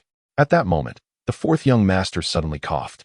Yu Yuanzheng quickly supported him, helping him to lie on his side. With a great heave, he expelled a mouthful of water, followed by several more. After a moment of gasping for air, he lifted his head and caught sight of his mother. Mother! He cried out, tears streaming down his face, overwhelmed with relief from his narrow escape. Madame Ho rushed forward, enveloping him in her embrace. My son, she sobbed, the 2 of them lost in their emotional reunion. Yu Yuanzheng instructed a servant to remove her outer garment and drape it over the fourth young master. Quickly, quickly, Madame Ho urged, pushing her child away from her shoulder. Go, change his clothes. A servant stepped forward to carry the young master away, hurrying into the inner courtyard. At that moment, the elder Madame Ho arrived. Catching only a glimpse of her grandson being carried off, the princess followed closely behind. Madame Ho, disregarding her guests, hastened to organize the situation. The physician also hurried over to prepare for the examination. Thank you, madam. Yu Yuanzheng finally stepped forward to express her gratitude to Yu Yuanzheng. At that moment, her heart raced uncontrollably. No need for thanks. It was your efforts that saved the fourth young master, Yu Yuanzheng replied playfully, attempting to alleviate the earlier panic that had enveloped everyone. Yu Yuanzheng grasped Yu Yuanzheng's hand, wishing to smile. But the emotional upheaval had been too intense for her to manage just yet. Yu Yuanzheng gently patted her hand in a gesture of comfort. Thankfully, he was rescued. Otherwise, she would have had no way to explain to the old man. After all, he was the only legitimate grandson of their residence. Just then, an elderly woman approached. Madam, I was in the garden pruning the flowers when I heard the sound of someone falling into the water. I initially thought it was the fourth young master playing with stones again. However, after waiting a while without hearing anything further, I went to the pond's edge to investigate and discovered clothing floating on the surface, which prompted me to call for help. 2 young servants who had jumped into the water to rescue him then stood before the old matriarch. Madam, we only jumped in after hearing Wumama's cries. One of the young servants stated. They were not the fourth young master as personal attendants, but rather gardeners tending to the flowers. Where are the personal attendants assigned to him? The old matriarch inquired sharply. It had been quite some time, yet she had not seen the household's designated personal servants. The old matriarch resolved to wait until her eldest daughter-in-law managed the situation before reporting back. Princess, I sincerely apologize for the incident that has occurred in our household, which has caused you embarrassment, the old matriarch expressed with regret. She had seen from a distance that it was her daughter-in-law and the 3rd daughter of the Yu family who were engaged in the rescue. Grandmother, it was the madam who saved my brother. At this moment, Yu Yuanzheng stepped forward to recount to the old Madame Ho the details of how the two had collaborated to save a life. The princess, taken aback, did not expect Yuanzheng to possess such knowledge. Thank you, esteemed eldest lady. You are a benefactor to our entire Ho residence. Come, let us sit in my courtyard and converse, the old Madame Ho said, personally taking Yuanzheng's hand and leading the way. At that instant, Yu Chaoyang felt as though he had consumed stale food. When did his younger sister learn the art of saving lives? Just moments ago. She had intended to obstruct the rescue, yet the individual had indeed been revived. Not only had she failed to assist, but she had also committed the folly of hindrance. Watching Yuanzheng, who walked ahead supporting the old Madame Ho, her gaze darkened. How had her marriage exchange resulted in such a myriad of unforeseen circumstances? Upon arriving at the old Madame Ho's courtyard, she drew Yuanzheng to sit beside her, regarding her with the affectionate eyes of a grandparent. Dear eldest lady, today your intervention was truly invaluable. Old Madame Ho, it was merely a fortuitous encounter. Anyone would have acted to save. Yuanzheng modestly replied. Linger, go fetch the magpie perched in my box. The old Madame Ho instructed a maid behind her. Yes, ma'am. Shortly thereafter, the young maid presented a small box. Esteemed eldest lady, please accept this as a humble token of gratitude. Old Madame Ho, it is unnecessary. My actions were but a trivial effort, Yuanzheng insisted. Accept it. Otherwise, this old woman may become displeased. Upon glancing at the princess and receiving a nod of approval, Yuanzheng graciously accepted. Thank you, old Madame Ho, she said with respect as she took the gift. The princess, today you have brought your daughter-in-law with you, which brings great fortune to our Yu family. The old lady Ho held Yu Yuanzheng's hand affectionately. Lady Ho, you flatter her. It is merely luck, she humbly replied. The princess cast a loving glance at Yu Yuanzheng, expressing her modesty. She had not anticipated that Yuanzheng would forge a kindred spirit at the Ho residence today. This child is truly a harbinger of good fortune. Perhaps, with her presence, Ziqi may indeed awaken one day. At this moment, the princess felt an immense sense of comfort due to Yu Yuanzheng's performance today. Simultaneously brimming with hope, Yu Chaoyang gazed at Yu Yuanzheng, who was receiving praise and gifts from the old lady Ho, consumed by jealousy to the point of madness. Yet feeling utterly powerless, the handkerchief in her grasp was nearly twisted into a spiral. Her intention in accompanying them today was to cultivate a rapport with the third Miss Yu in advance, so that when she married into the family, the two sisters-in-law could support one another. Being the heir's wife, the third Miss Yu would undoubtedly gravitate towards her, seeking her guidance. Yet, it was Yu Yuanzheng who had seized the initiative. Sister, how did you come to know that method of saving someone? Yu Chaoyang suddenly interjected, interrupting the interaction among the three. Chapter 42, A Business Venture. Yu Yuanzheng's method of rescue today was astonishingly unconventional. If she could not articulate an explanation, then her act of saving could only be deemed a stroke of luck. Indeed, how could the eldest lady know that such a method could save a drowning person? The old lady Ho was equally curious. In truth, she had heard of this method from the older generation, yet had never witnessed it herself. Yu Yuanzheng glanced around at the eager faces looking at her. The truth is, when someone is submerged, it is the inability to breathe that leads to death. If he could simply regain his breath, wouldn't he be alive? Thus, I had the third young lady breathe into the fourth young master's lungs while I pressed upon his heart to stimulate its rhythm, thereby restoring his life. To my astonishment, my first attempt succeeded. Yu Yuanzheng articulated her thoughts in a manner that was both clear and comprehensible, a truly clever child. The old Madame Ho grasped her words immediately. So, are you implying that if one were to breathe air into the deceased, they would also come back to life? Yu Chaoyang was entirely skeptical, challenging her assertion. Indeed, if this method were viable, countless individuals could be revived. Once a person has truly passed, there is no hope for their salvation. Time is of the essence. If you doubt, try pinching your nose. Should you faint, I could promptly employ the aforementioned technique to rescue you. Yu Yuanzheng smiled, her reasoning sound and compelling. Yu Chaoyang found himself at a loss for a retort. Should I truly allow her to demonstrate? He certainly had no desire to do so. At that moment, Madame Ho arrived. Eldest daughter-in-law, how is Zhengxing faring? The old Madame Ho was eager to learn the outcome.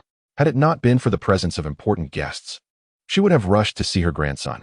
I am immensely grateful for the life-saving assistance provided by the eldest young lady.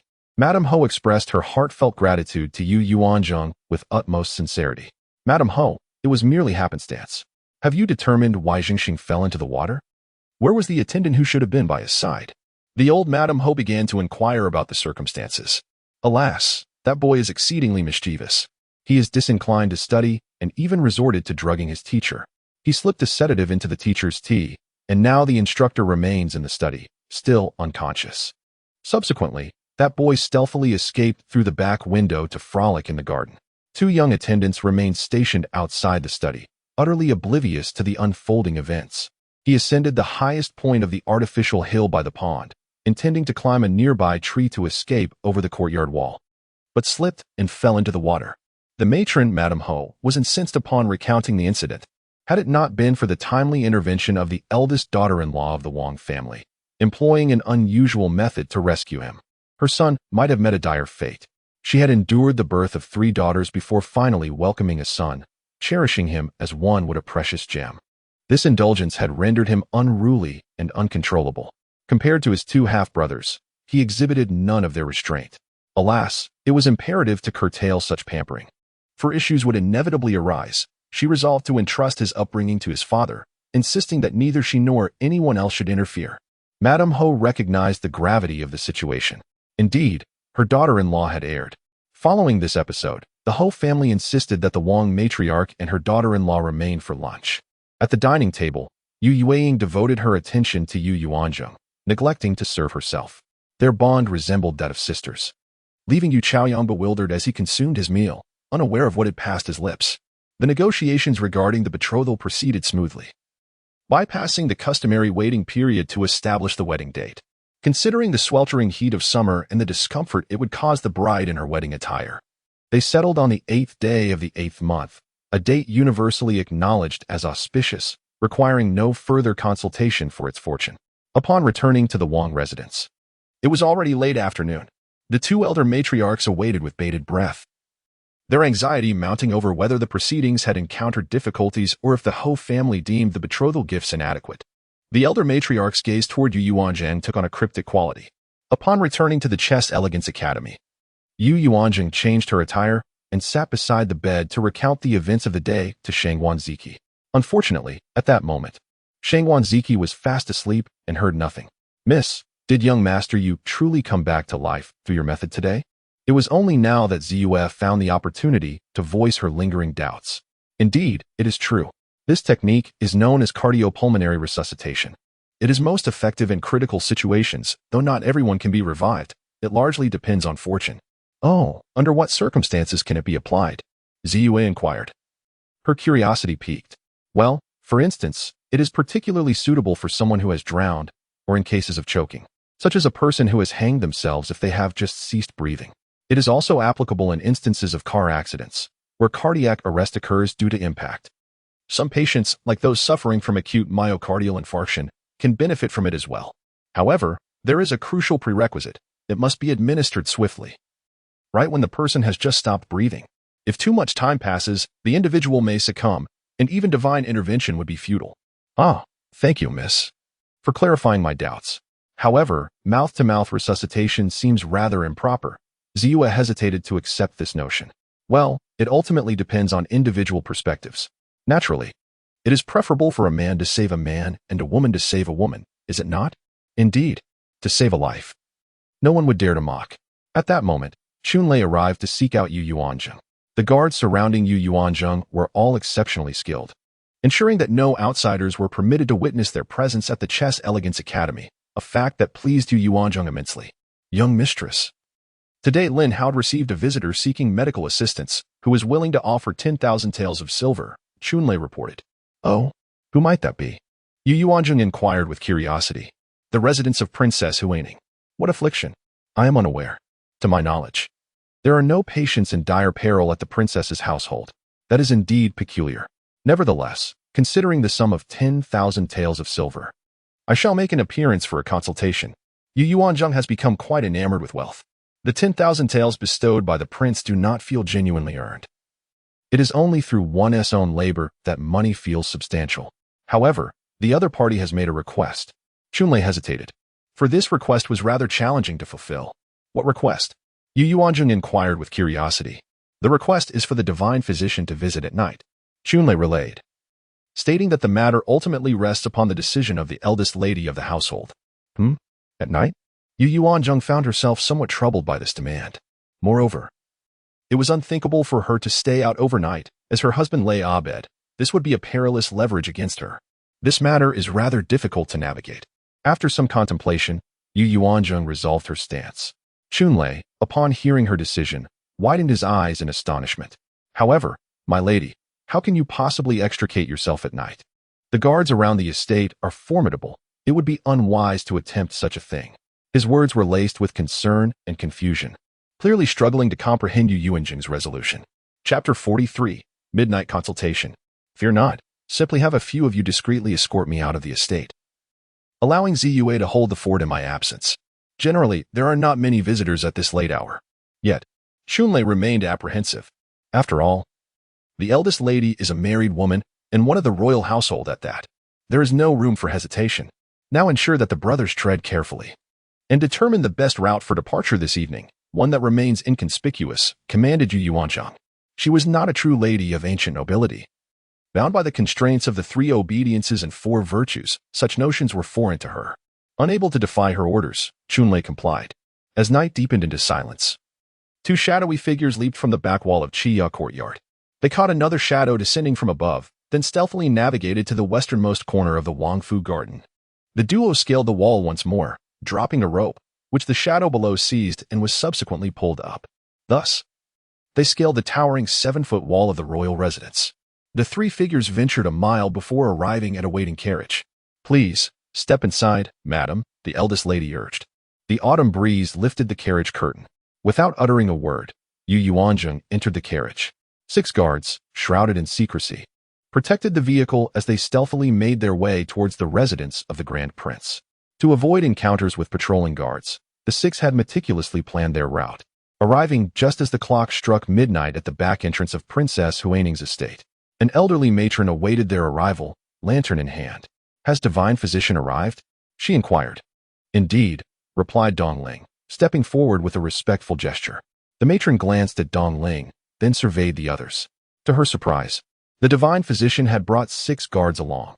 Although they donned black attire and masks that obscured their faces, their formidable physiques betrayed their martial prowess.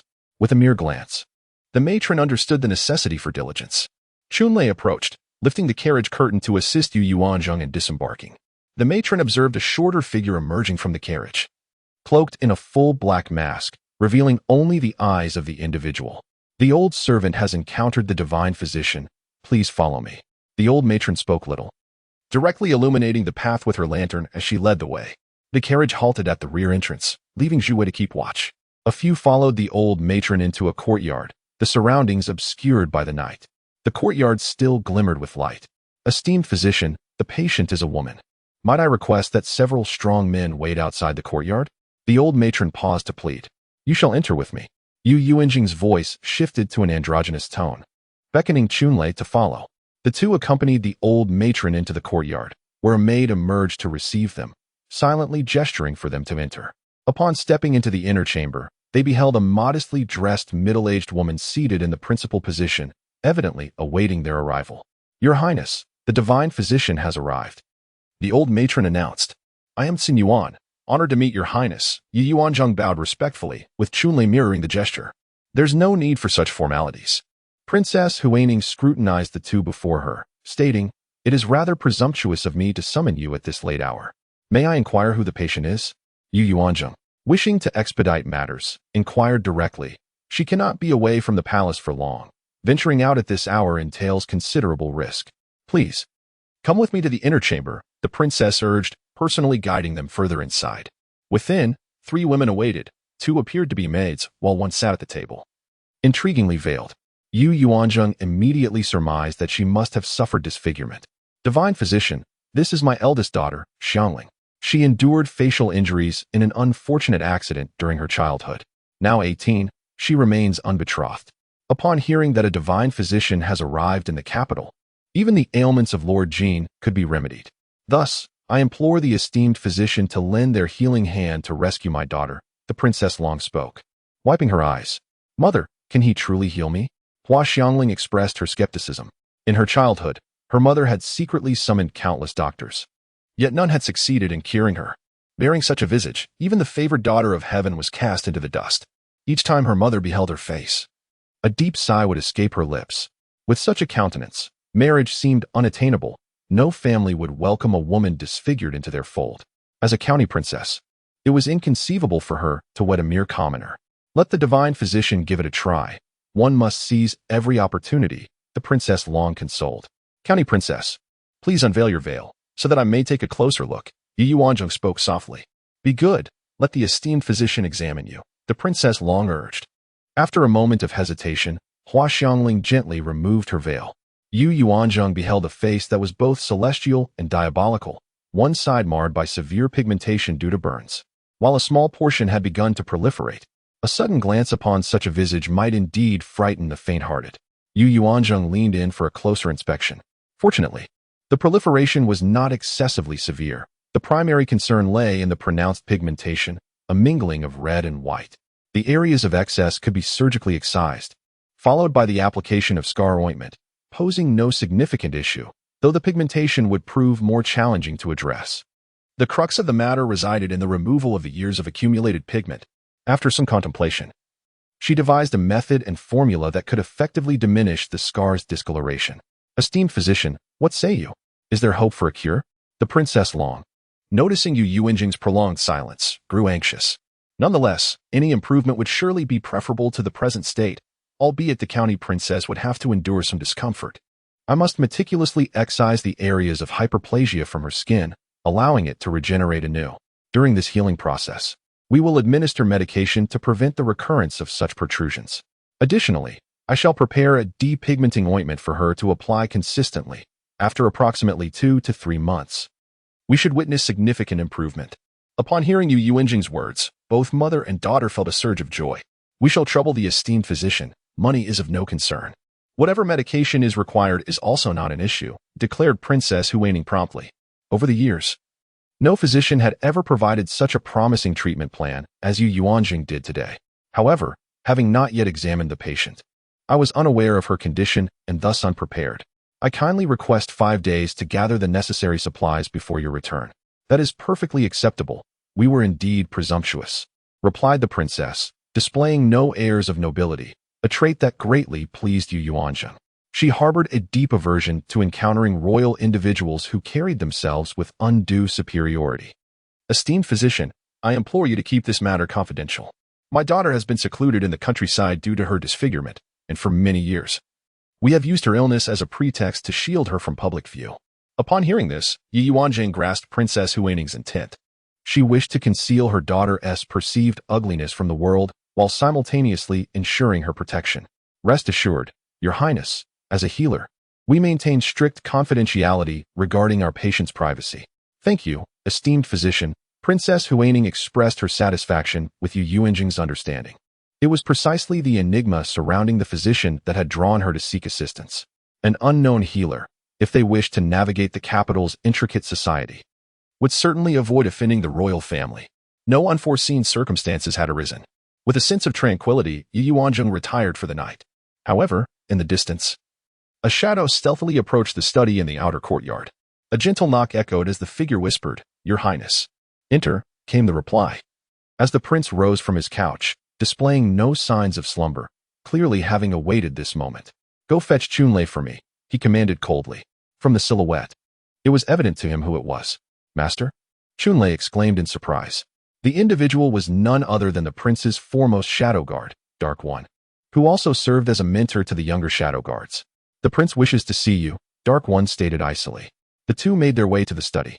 I pay my respects to your highness, Chunlei said, kneeling anxiously on one knee. The prince merely gazed steadily at the shadow guard he had personally trained.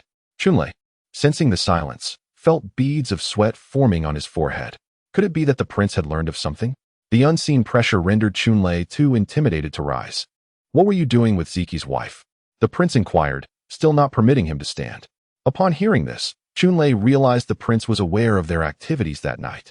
Your Highness, it would be prudent to inquire with the eldest young lady on this matter, Chunlei responded, still somewhat apprehensive in the presence of the prince. However, as he was now a subordinate to both the eldest young master and the eldest young lady, he needed to contemplate how best to express his loyalty. Even though the prince was the ultimate authority within the royal residence, he could not simply divulge everything at the prince's behest. Upon hearing Chunlei's words, the prince not only refrained from anger but nodded in approval.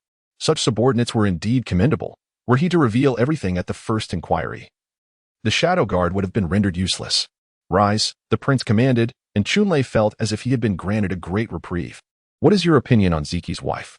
The prince did not inquire about their whereabouts today, but rather posed different questions. The eldest lady of the family showed great concern for the eldest son. When this was mentioned, Chunlei spoke candidly. Well then, go forth. Safeguard the couple. Ziqi. Yes. As Chunlei exited the study, he felt a sense of incredulity. Had the prince truly let him off so easily? Inside the study, the prince questioned Yi. Which direction did they head? To the residence of Princess Huaining. There is no need to keep an eye on the eldest couple any longer. Focus primarily on the heir's courtyard to ensure the safety of the iron box. Understood, Your Highness. The following day, Yu Yuanzheng awoke late once again. The princess was quite indulgent with her, permitting her to forego the morning greetings. For several days, the princess had been preparing for the upcoming Duanwu festival. The doors of each courtyard were adorned with mugwort, filling the entire royal mansion with its fragrant aroma. The princess had also crafted a garment embroidered with the 5 poisons motif for each member of the royal family. Upon rising, Yu Yuanzheng donned hers immediately, and she personally dressed Shangguan Ziqi in his. Her attire was a striking rose-red outer garment. The 5 poisonous creatures, the rather unsightly in their natural form, transformed into something whimsical and enchanting through artistic interpretation and the imaginative flair of the embroiderers, evoking a sense of childlike wonder. Recalling the face of the county princess she had seen the previous night, Yu Yuanzheng promptly began preparing for the necessary procedures. Lacking the surgical instruments required, she had a simple breakfast before commencing her sketches and annotations. She then instructed Chunlei to arrange for someone to procure the items externally. Additionally, she penned 2 prescriptions and asked Chunlei to fetch the herbs from the Baikatang. Her Baikatang served as her primary supplier of medicinal materials. The shopkeeper, Dong Shik, had been in this trade for many years and had several procurement channels. He could generally obtain the herbs that Yu Yuanzheng required. Having arranged these matters and adorned herself accordingly, the time was nearly upon her. The princess had dispatched someone to summon her to the main courtyard, as she intended to escort her family into the palace. The prince had already taken the gentleman ahead. Yu Yuanzheng provided a lengthy explanation to Mama Yi before she departed. With Qing Feng and Mingwei remaining behind today, Yu Yuanzheng felt reassured as she left with her 2 maidservants. How unbecoming it was to keep one's elders waiting. Upon noticing that Yu Yuanzheng was the last to arrive, the elder matriarch felt a surge of irritation. Forgive me, dear matriarch, the heir is quite capable. Thus the heir's wife could arrive earlier. Moreover, my uncle requires no assistance from my aunt for trivial matters, allowing her the freedom to come and go at will. As for you, dear matriarch, with attendants to assist you in dressing and grooming, you may choose your departure time at your leisure. Yet, I am not afforded such liberties. The eldest son requires my utmost care in all his needs. Perhaps, dear heir's wife, we should consider swapping husbands. After all, the heir would not suffer any loss. Yu Yuanzheng jested, drawing the 3 women into her playful banter. Such nonsense. The elder matriarch bristled, barely containing her frustration. Enough. The time is at hand. Let us proceed, declared the princess, casting a cool glance at the elder matriarch before taking Yu Yuanzheng by the arm and stepping out. One could only ponder if the elder matriarch was becoming increasingly befuddled with age, often finding herself at odds with her daughter-in-law. Leading the way, the princess turned to Yu Yuanzheng, only to be met with the impish grin of her daughter-in-law. A wave of speechlessness washed over her. It was curious how the Yu family's second branch had been raised to be so sharp-tongued. However, she found it delightful. The corners of the princess's mouth involuntarily lifted in a smile. Yu Chaiyang felt that he had not intruded upon the princess, but had instead boarded the carriage of the 2 elder ladies. The princess merely fulfilled her duties towards Yu Chaiyang. Genuine intimacy was out of the question, yet she had not placed any undue burdens upon him. Are you intentionally seeking criticism? The princess asked, shaking her head in resignation. Mother, a daughter-in-law is easy to please. She consumes everything, except for one thing. What is that? She dislikes suffering losses. Oh, you child. The princess shook her head once more. Although the elder lady might be somewhat eccentric, she was, after all, an elder, and it would be best to avoid provoking her in the future. Yes, mother. Yet, The daughter-in-law also had her own principles. If others do not offend me, I shall not offend them. Should they offend me, I will certainly retaliate. Yu Yuanzheng spoke with conviction, leaving the princess at a loss for words. Such a daughter-in-law had both merits and drawbacks. Being overly rigid may lead to breakage, while being overly gentle may invite exploitation. It seemed she would need to learn from her daughter-in-law in the future. Otherwise, this mother-in-law would require her daughter-in-law's protection. The two carriages swiftly arrived at the palace gates. To their surprise, the grand entrance of the palace was adorned with mugwort leaves, two large bundles that exuded a fragrant aroma from a distance. The ladies from various families had begun to gather at the eastern gate of the palace in an orderly queue. As the residents of a royal family, the Rong Wangfu did not need to queue alongside the families of officials, instead gaining direct access through the western gate. Upon reaching the entrance, they encountered another carriage that had just arrived. As its owner emerged, she spotted the carriage from Rong Wangfu and paused to wait. Sister Yu Yan, called out a middle-aged noblewoman from across the way, dressed in the formal attire of a princess, exuding an air of nobility. The predominant hue of her garments was a festive red, accentuated by a jade pendant shaped like an aromatic sachet. Her round face bore a blessed countenance. Shiyun, what a delightful coincidence to encounter you here.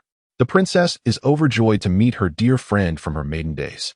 Lin Shiyun is none other than the wife of the esteemed Jing Wang, the younger brother of the current emperor. Zheng, come here, this is the princess of Jing Wang. You may call her Aunt Lin, for she is the closest friend of mother. The princess beckoned Yu Yuanzheng to greet her. I have met Aunt Lin. She is truly beautiful, Yu Yuanzheng remarked with a radiant smile. Is this the daughter-in-law of Ziqi? She possesses such grace and charm. Lin Shiyun took Yu Yuanzheng's hand, scrutinizing her closely. Although she had attended their wedding, she had not seen her in person before. Qin Andy, a young man and woman approached to pay their respects.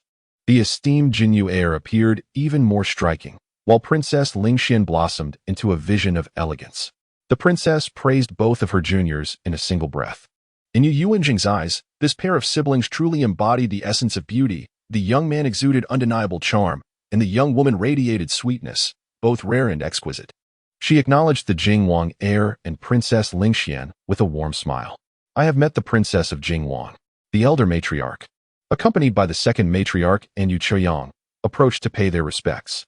Elder matriarch, second matriarch, no need for formalities. The attire of the heir's wife today is simply stunning, the princess of Jingwang complimented. Very well, let us proceed inside together, she suggested invitingly. Yuanzheng, wait for me. At that moment, a voice called out from behind, prompting Yu Yuanzheng to turn around and see a young lady running towards her, accompanied by a reluctant young boy. The newcomers were none other than Yu Yuanying from the Ning'an Marquis family and her brother, Yu Jingxing. Everyone paused to await their arrival. The siblings approached, breathless. They greeted the Princess Rong, the Princess Jing, and the heir of the Jingwang, with Yu Yuanying meticulously acknowledging everyone in turn. However, the younger boy kept his head down, remaining silent. He was quite bothered by the memory of his sister using her breath to revive him during his time of need, and he held a grudge against Yu Yuanzheng for suggesting such a method. Yuanying, did you come with your mother? Inquired the second Madame Miao Luoying. At this, Yuanying's face flushed crimson. After all, this was her future mother-in-law. In her excitement upon seeing Yu Yuanzheng, she had forgotten the presence of her future mother-in-law and grandmother-in-law. Yes, she replied. Just then, the elderly Lady Ning Un and the Madame Ho approached, exchanging courtesies. Mother, I wish to enter with Yuanzheng, Yu Yuanying implored. The two had collaborated to save her brother that day, quickly forming a close friendship. In truth, it was Yu Yuanying's particular fondness for Yu Yuanzheng that compelled her desire for closeness. If you wish to go, then go, the Madame Ho replied, showing no intention to stop her. Witnessing the budding relationship between the two, Yu Chaoyang bit his lip in frustration, pondering how she would navigate her future relations with the two elder ladies. Such an ignorant woman, he thought. If you wish to go, then go. But don't drag me along, the little boy protested, pouting as he attempted to free himself from his sister's grasp, clearly indicating the strong bond between the siblings. The 12-year-old boy was nearly as tall as his sister, yet he still bore the unmistakable air of a young lad. Shouldn't you greet Sister Yuanzheng? Yu Yuanying urged, pushing her brother towards Yu Yuanzheng, only for him to seize the opportunity to escape. The incident of Yu Yuanzheng saving someone at the Marquis' residence was shrouded in secrecy. As the Marquis' household issued a gag order, particularly since it involved his sister administering mouth-to-mouth resuscitation, a matter that could tarnish their reputation. Thus, the news did not spread. The Princess Jing led the way, with Yu Yuanzheng closely accompanying Yu Yuanzheng as they entered the palace through the western gate. Xiao Jinxian also shared a cordial relationship with Yu Yuanzheng. The trio walked together, engaged in spirited conversation, reminiscent of long-lost friends reuniting, with an abundance of topics to discuss. Primarily, it was Yu Yuanzheng and Xiao Jinxian who did most of the talking, while Yu Yuanzheng played the role of a supportive listener. The two elder matriarchs observed the three engrossed in conversation, frowning in disapproval. She harbored reservations about her future granddaughter-in-law becoming too close to Yu Yuanzheng, yet lacked a justifiable reason to intervene, as the marriage had yet to be formalized. Along the way, Yu Yuanzheng and Xiao Jinxian took turns introducing Yu Yuanzheng to the palace's layout and architecture, even recounting the historical significance of specific trees. Whenever they encountered acquaintances, the two would also provide introductions. Yu Yuanzheng listened attentively, recognizing the importance of this knowledge. Otherwise, she would feel unworthy of her role as the future wife of a prominent lord if she could not even recognize those around her. Meanwhile, Yu Xiaoyang trailed behind, absorbing the conversation among the three. Although she was the legitimate daughter of the Earl's family, her standing paled in comparison to that of the daughters from the Marquis and Prince's households. Among the aristocracy, aside from the imperial family, the hierarchy began with the Duke, to which Qin Yuyan belonged, followed by the Marquis, and then the Earl. Therefore, it was uncommon for the Marquis' family to lower themselves to cultivate relationships with the Earl's family. Rather, it was the latter that sought to befriend the former. Consequently, it was quite challenging for Yu Xiaoyang to forge friendships with the young ladies of the Marquis' household during her time in the boudoir. Had it not been for her engagement to the lord's family, she would hardly have garnered Yu Yuanzheng's attention, let alone Xiao Jinxian. The reason why Yu Xiaoyang was able to arrange this marriage, Yu Yuanzheng surmised, must have been the emperor's intention, as he did not wish for the family of the Wangfu to hold too high a status. After all, the princess was already a miss from the duke's residence. The palace was adorned with lanterns and festoons in preparation for the upcoming Dragon Boat Festival. The ladies of the court first approached the Empress Dowager and the Empress. Upon arriving at the Empress Dowager's residence in the Yiyang Palace, they were surprised to find the Empress present as well. From Chao Jinshuan's earlier remarks, it became clear that the Empress was not the original Empress, but rather a consort of subsequent rank. Although her family background was unremarkable, she bore a pair of twins, a dragon and phoenix pair, now merely 8 years old. The emperor held great affection for these children, which led to her elevation. However, with several mature princes preceding her, the prospect of her son being named crown prince was virtually impossible. Thus, the empress remained contentedly secure in her position, facing no rivalry. Qin Yuyan, accompanied by her 2 daughters-in-law, and Lin Shiyun, with her 2 children, stepped forward to pay their respects. The Empress Dowager's face brightened upon seeing her 2 beloved grandchildren. Yuyan, it has been quite some time since you last entered the palace to pay your respects to me. How is Ziqi faring? The Empress Dowager regarded Qin Yuyan with a hint of compassion, her words imbued with tenderness, inviting her to sit beside her. Ah. Let Prince Rong request the emperor to issue an edict summoning renowned physicians from across the realm to come to the capital and attend to Ziqi. Your Majesty. The prince will not agree to such a grand display. It would be too overwhelming for Ziqi. We have been discreetly inquiring. Should we find a distinguished physician, we will certainly invite them to attend to Ziqi. Let us hope that a healer can cure Ziqi. The Empress Dowager gently patted Qin Yuyan's hand in consolation. And this must be Ziqi's wife, she remarked, turning her gaze toward Yu Yuanzheng.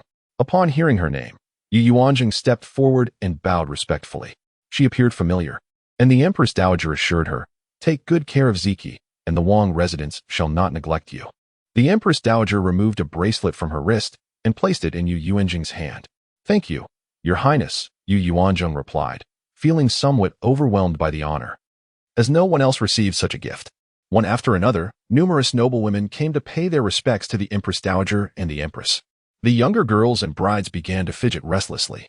The young ones may go and play. I have prepared many games in the garden for everyone to enjoy without restraint. When the time comes, I will send someone to notify you for dinner. As the Empress observed the gathering crowd, which nearly filled the hall, she decided to send the young ones off to play. Upon hearing the Empress's words, the youths eagerly grouped together and exited the Empress Dowager's nurturing palace. Sister Yuanzheng, come. Let us shoot the colored dumplings. It is such fun. Let us see who can shoot the most. We can compete and eat afterward. In no time, Xiao Jinxian became quite familiar with Yu Yuanzheng. But I do not know how to shoot, Yu Yuanzheng confessed, as she had never engaged in such activities before. The original owner had never even entered the palace. Had it not been for her marriage to the eldest son of the Rongwang residents, she would have had no opportunity to experience palace life. Do not worry, I shall teach you, Yu Yuanzheng said, pulling her along in one direction. The girls, all of similar age, were well suited for playful companionship. Upon arriving at a small garden, they indeed found several palace maids already prepared with the necessary props. Two girls were already engaged in the game. Upon noticing the newcomers, the two girls immediately ceased their activity and greeted them. Today is meant for enjoyment. There is no need for excessive formality. Let us all take turns and play. Xiao Jinxian, the esteemed Lingxian princess of the Jingwang manor, held a status just beneath that of a princess, thus commanding respect from the daughters of officials. She decided to test her archery skills first, releasing an arrow that unfortunately missed its mark, leaving her visibly dejected. Sister Yuanzheng, would you care to give it a try? Allow me to instruct you. Xiao Jinxian held a fondness for Yuanzheng's demeanor. She was not overly lively, yet neither was she dull, her speech always laced with a hint of mirth. Although her status had been humble prior to her marriage, she was now the esteemed matriarch of the Rongwang manor, her standing completely transformed. Moreover, her brother, Ziqi, shared a particularly close bond with Yuanzheng's brother, which further encouraged her to keep a watchful eye on her sister-in-law. Raise your hand higher, keep the bow steady, and aim at the dumpling in front of you. If the dumpling is swayed by the wind, before Xiao Jinxian could finish her instructions, the small bow had already propelled an arrow from Yuanzheng's grasp. My heavens! Both Xiao Jinxian and Yu Yuanzheng gazed in astonishment at the arrow that had soared through the air. Chapter 46. A master of games, weren't you just claiming you had no skill? How is it that you hit the target on your very first attempt? The two young ladies stared in disbelief at the dumpling that was now swaying back and forth, impaled by the arrow. Well, I merely followed your guidance, aimed. And when my hand felt a bit weary, I released the arrow, Yuanzheng responded, equally astonished by her stroke of fortune. She felt her body was lacking in exercise, as even wielding a small bow for a brief period left her with a slight ache. I don't believe it, try again, Yu Yuanzheng insisted, handing her another arrow. With a sense of resignation, Yuanzheng prepared to demonstrate once more. Whoosh! Wow, she did it again! The two girls clapped their hands in delight. Yuanzheng herself was baffled by her extraordinary luck. Is it not true that my frequent embroidery has honed my aim, allowing me to shoot with remarkable precision? Yu Yuanzheng mused, crafting a rationale for herself. It seemed quite plausible. Xiao Jinxian nodded in agreement. Madam, you have successfully struck the powder dumpling, a palace maid announced, presenting two powder dumplings on a plate. Wait a moment, I wish to shoot again. Let each of us have one, Yu Yuanzheng exclaimed, brimming with excitement. She seized the bow and arrow once more, but this time, her shot missed the mark. I knew it. My previous success must have been mere luck, she jested, then loosed two more arrows, finally hitting her target with the fifth. Now we each have one. The two young ladies also took turns, yet none of them succeeded in hitting their targets. With Yu Yuanzheng as a benchmark, their lack of achievement diminished the thrill of the game. All right, there are still many enjoyable activities to explore. Let us see what else awaits us, Yu Yuanzheng proposed. Indeed, let's go. Yu Yuanzheng readily concurred. Come, let us observe the gentlemen engaging in wooden archery. Perhaps we, too, might partake in the fun, Xiao Jinxian eagerly suggested. Familiar with the palace grounds, Xiao Jinxian led the trio swiftly to an open area nestled between two halls.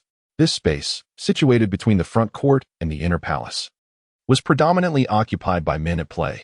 To their surprise, both men and women were present, indicating the game's widespread appeal. Yu Yuanzheng, guided by her companions, was ushered into a throng of spectators. She had never witnessed such a game before. The original owner had only heard of it. Upon closer inspection, she thought, is this not akin to bowling? Although distinct from its modern counterpart, the essence remained similar. This was a game she could certainly master. However, upon noticing the throngs of people in line, she, as a married woman, felt somewhat embarrassed to compete with a group of young gentlemen.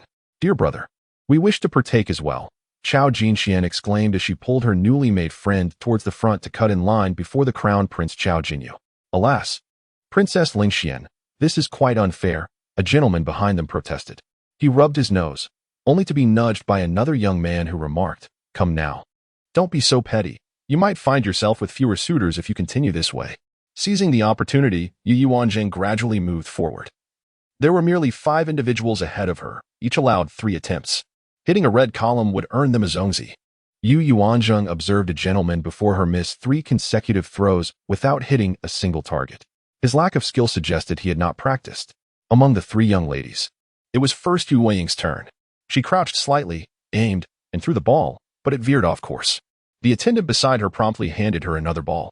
With renewed determination, she threw again. Wow, I hit it. I hit it. Yu Yuanying exclaimed joyfully, exuding a lively charm. The attendant respectfully presented her with a zongzi. She still had one more chance. Throwing again, alas, it went astray once more. But one is sufficient for my lunch, she said, displaying no disappointment. Grateful for her single success, she was a girl not driven by greed. Yu Yuanzheng smiled and gave her a thumbs up. No, I must throw first. I fear being outdone by Sister Yuanzheng, Princess Lingxian declared as she bypassed Yu Yuanzheng. The latter stepped back instinctively, only to accidentally bump into the crown prince behind her. I'm so sorry, it was unintentional, she quickly apologized. The crown prince merely smiled and nodded in acknowledgement. The woman he encountered today was a stranger to him. He recognized her as the wife of Ziqi, who had been exchanged in marriage. He shared a close bond with Ziqi, having played together in their childhood and grown into good brothers. Under Ziqi's guidance, he had learned martial arts, mastering the skills imparted by him. However, an unforeseen calamity had befallen his dear friend, leaving him in a state of devastation that he could not alleviate. All he could do was seek out a renowned healer on his behalf. As long as this woman treated Ziqi well, he would regard her with kindness. Observing her harmonious rapport with her sister in such a brief acquaintance, he surmised that she must possess admirable qualities. Otherwise, his sister would not have formed such a close friendship with her. Chao Jinxian, having missed 2 attempts without hitting the target, felt a wave of frustration wash over her. Yu Yuanzheng couldn't help but chuckle at the sight of her sulking lips. Come, Princess Lingxian, allow me to assist you, she offered. Taking hold of the ball in Jinchuan's hand. With precision, she instructed, do not exert too much force. Rather, let the ball roll gently. With an involuntary release of her grip, Jinxian exclaimed, wow, I hit it.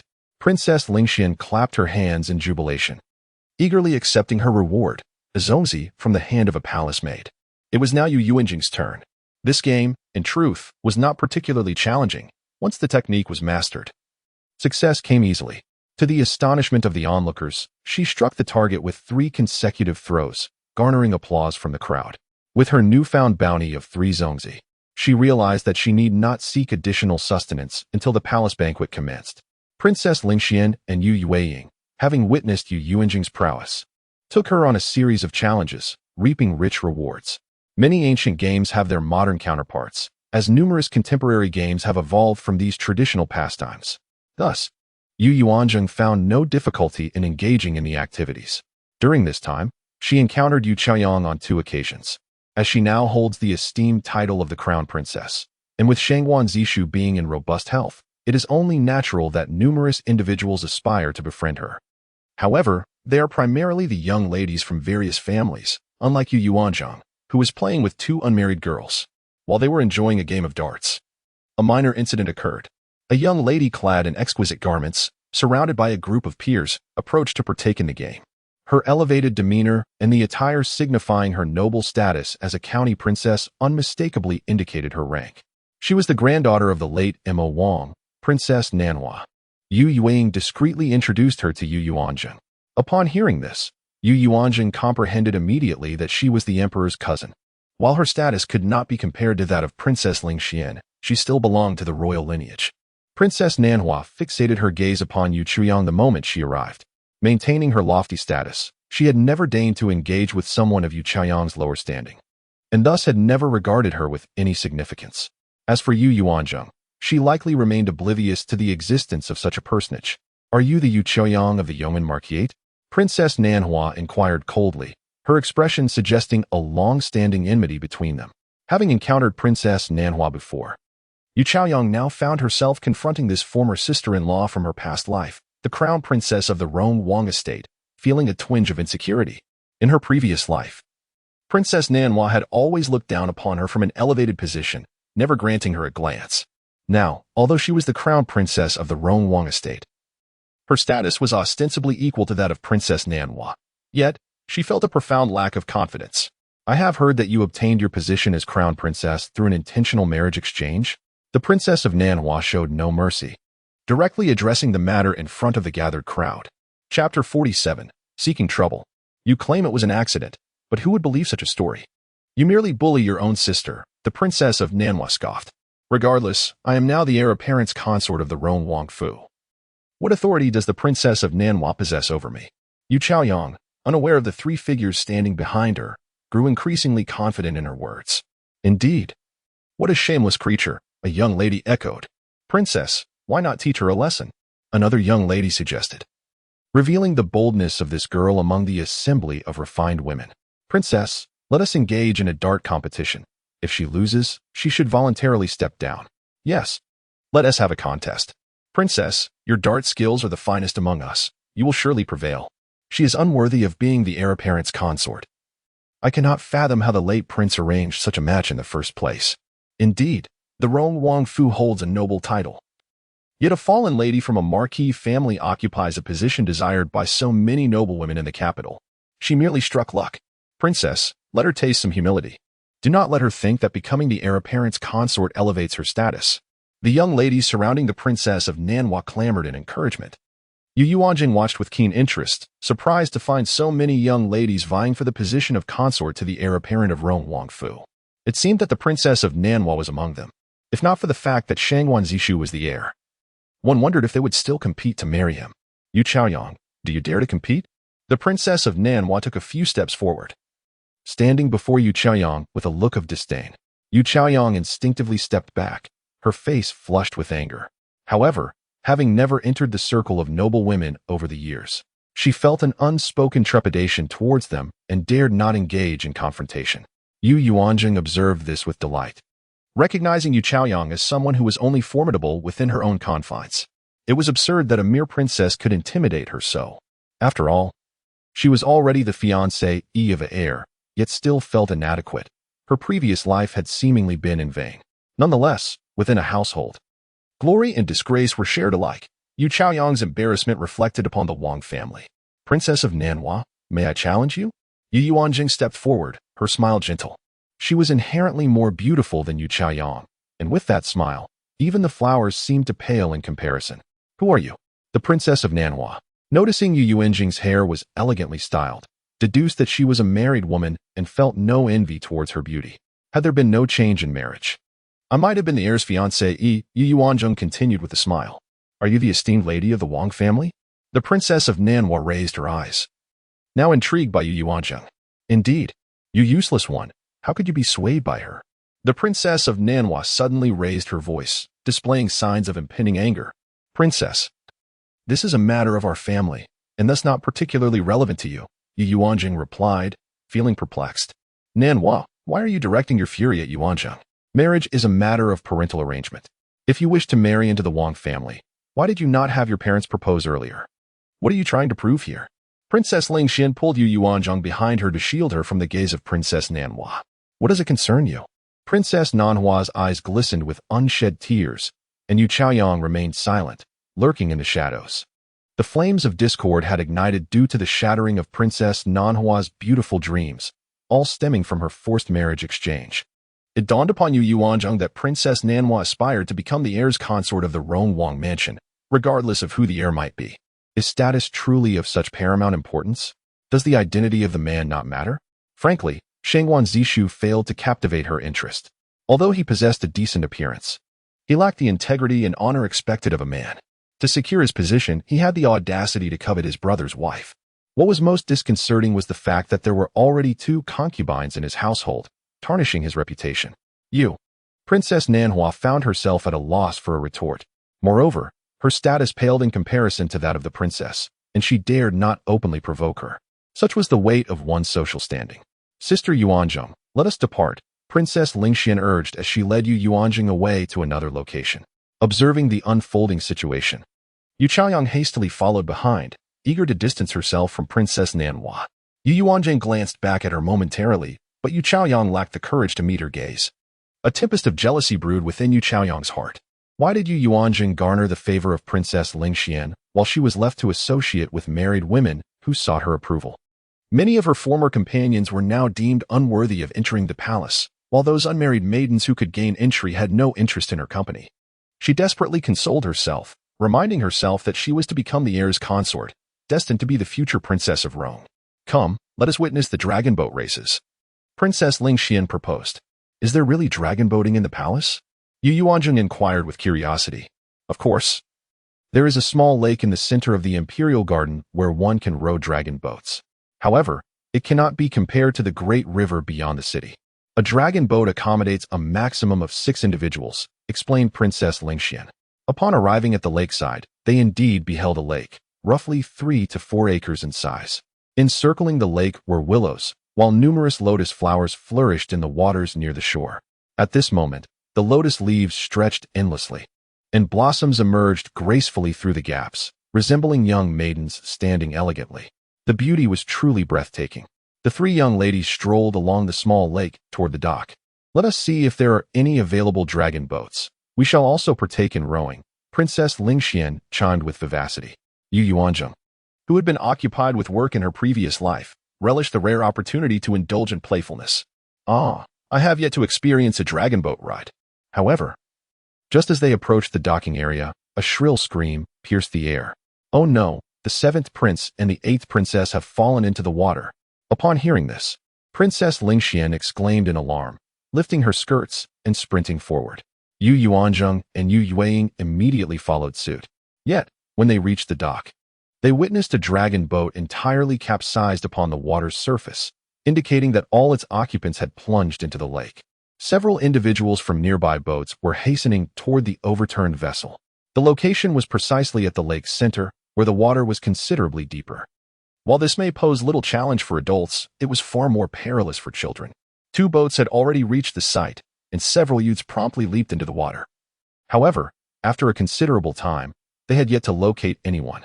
The crowd made the rescue efforts even more difficult, sending splashes that obscured visibility. Yu Yuanzheng clenched her fists in anxiety, feeling utterly helpless as she awaited assistance. Hurry and summon the imperial physician, she urged. A man's voice resonated behind Yu Yuanzheng. Turning around, she beheld a young man seated in a wheelchair. Beside him stood a figure who unmistakably bore the traits of a eunuch. Upon hearing the young man's words, he promptly scurried away. Yu Yuanzheng did not recognize him.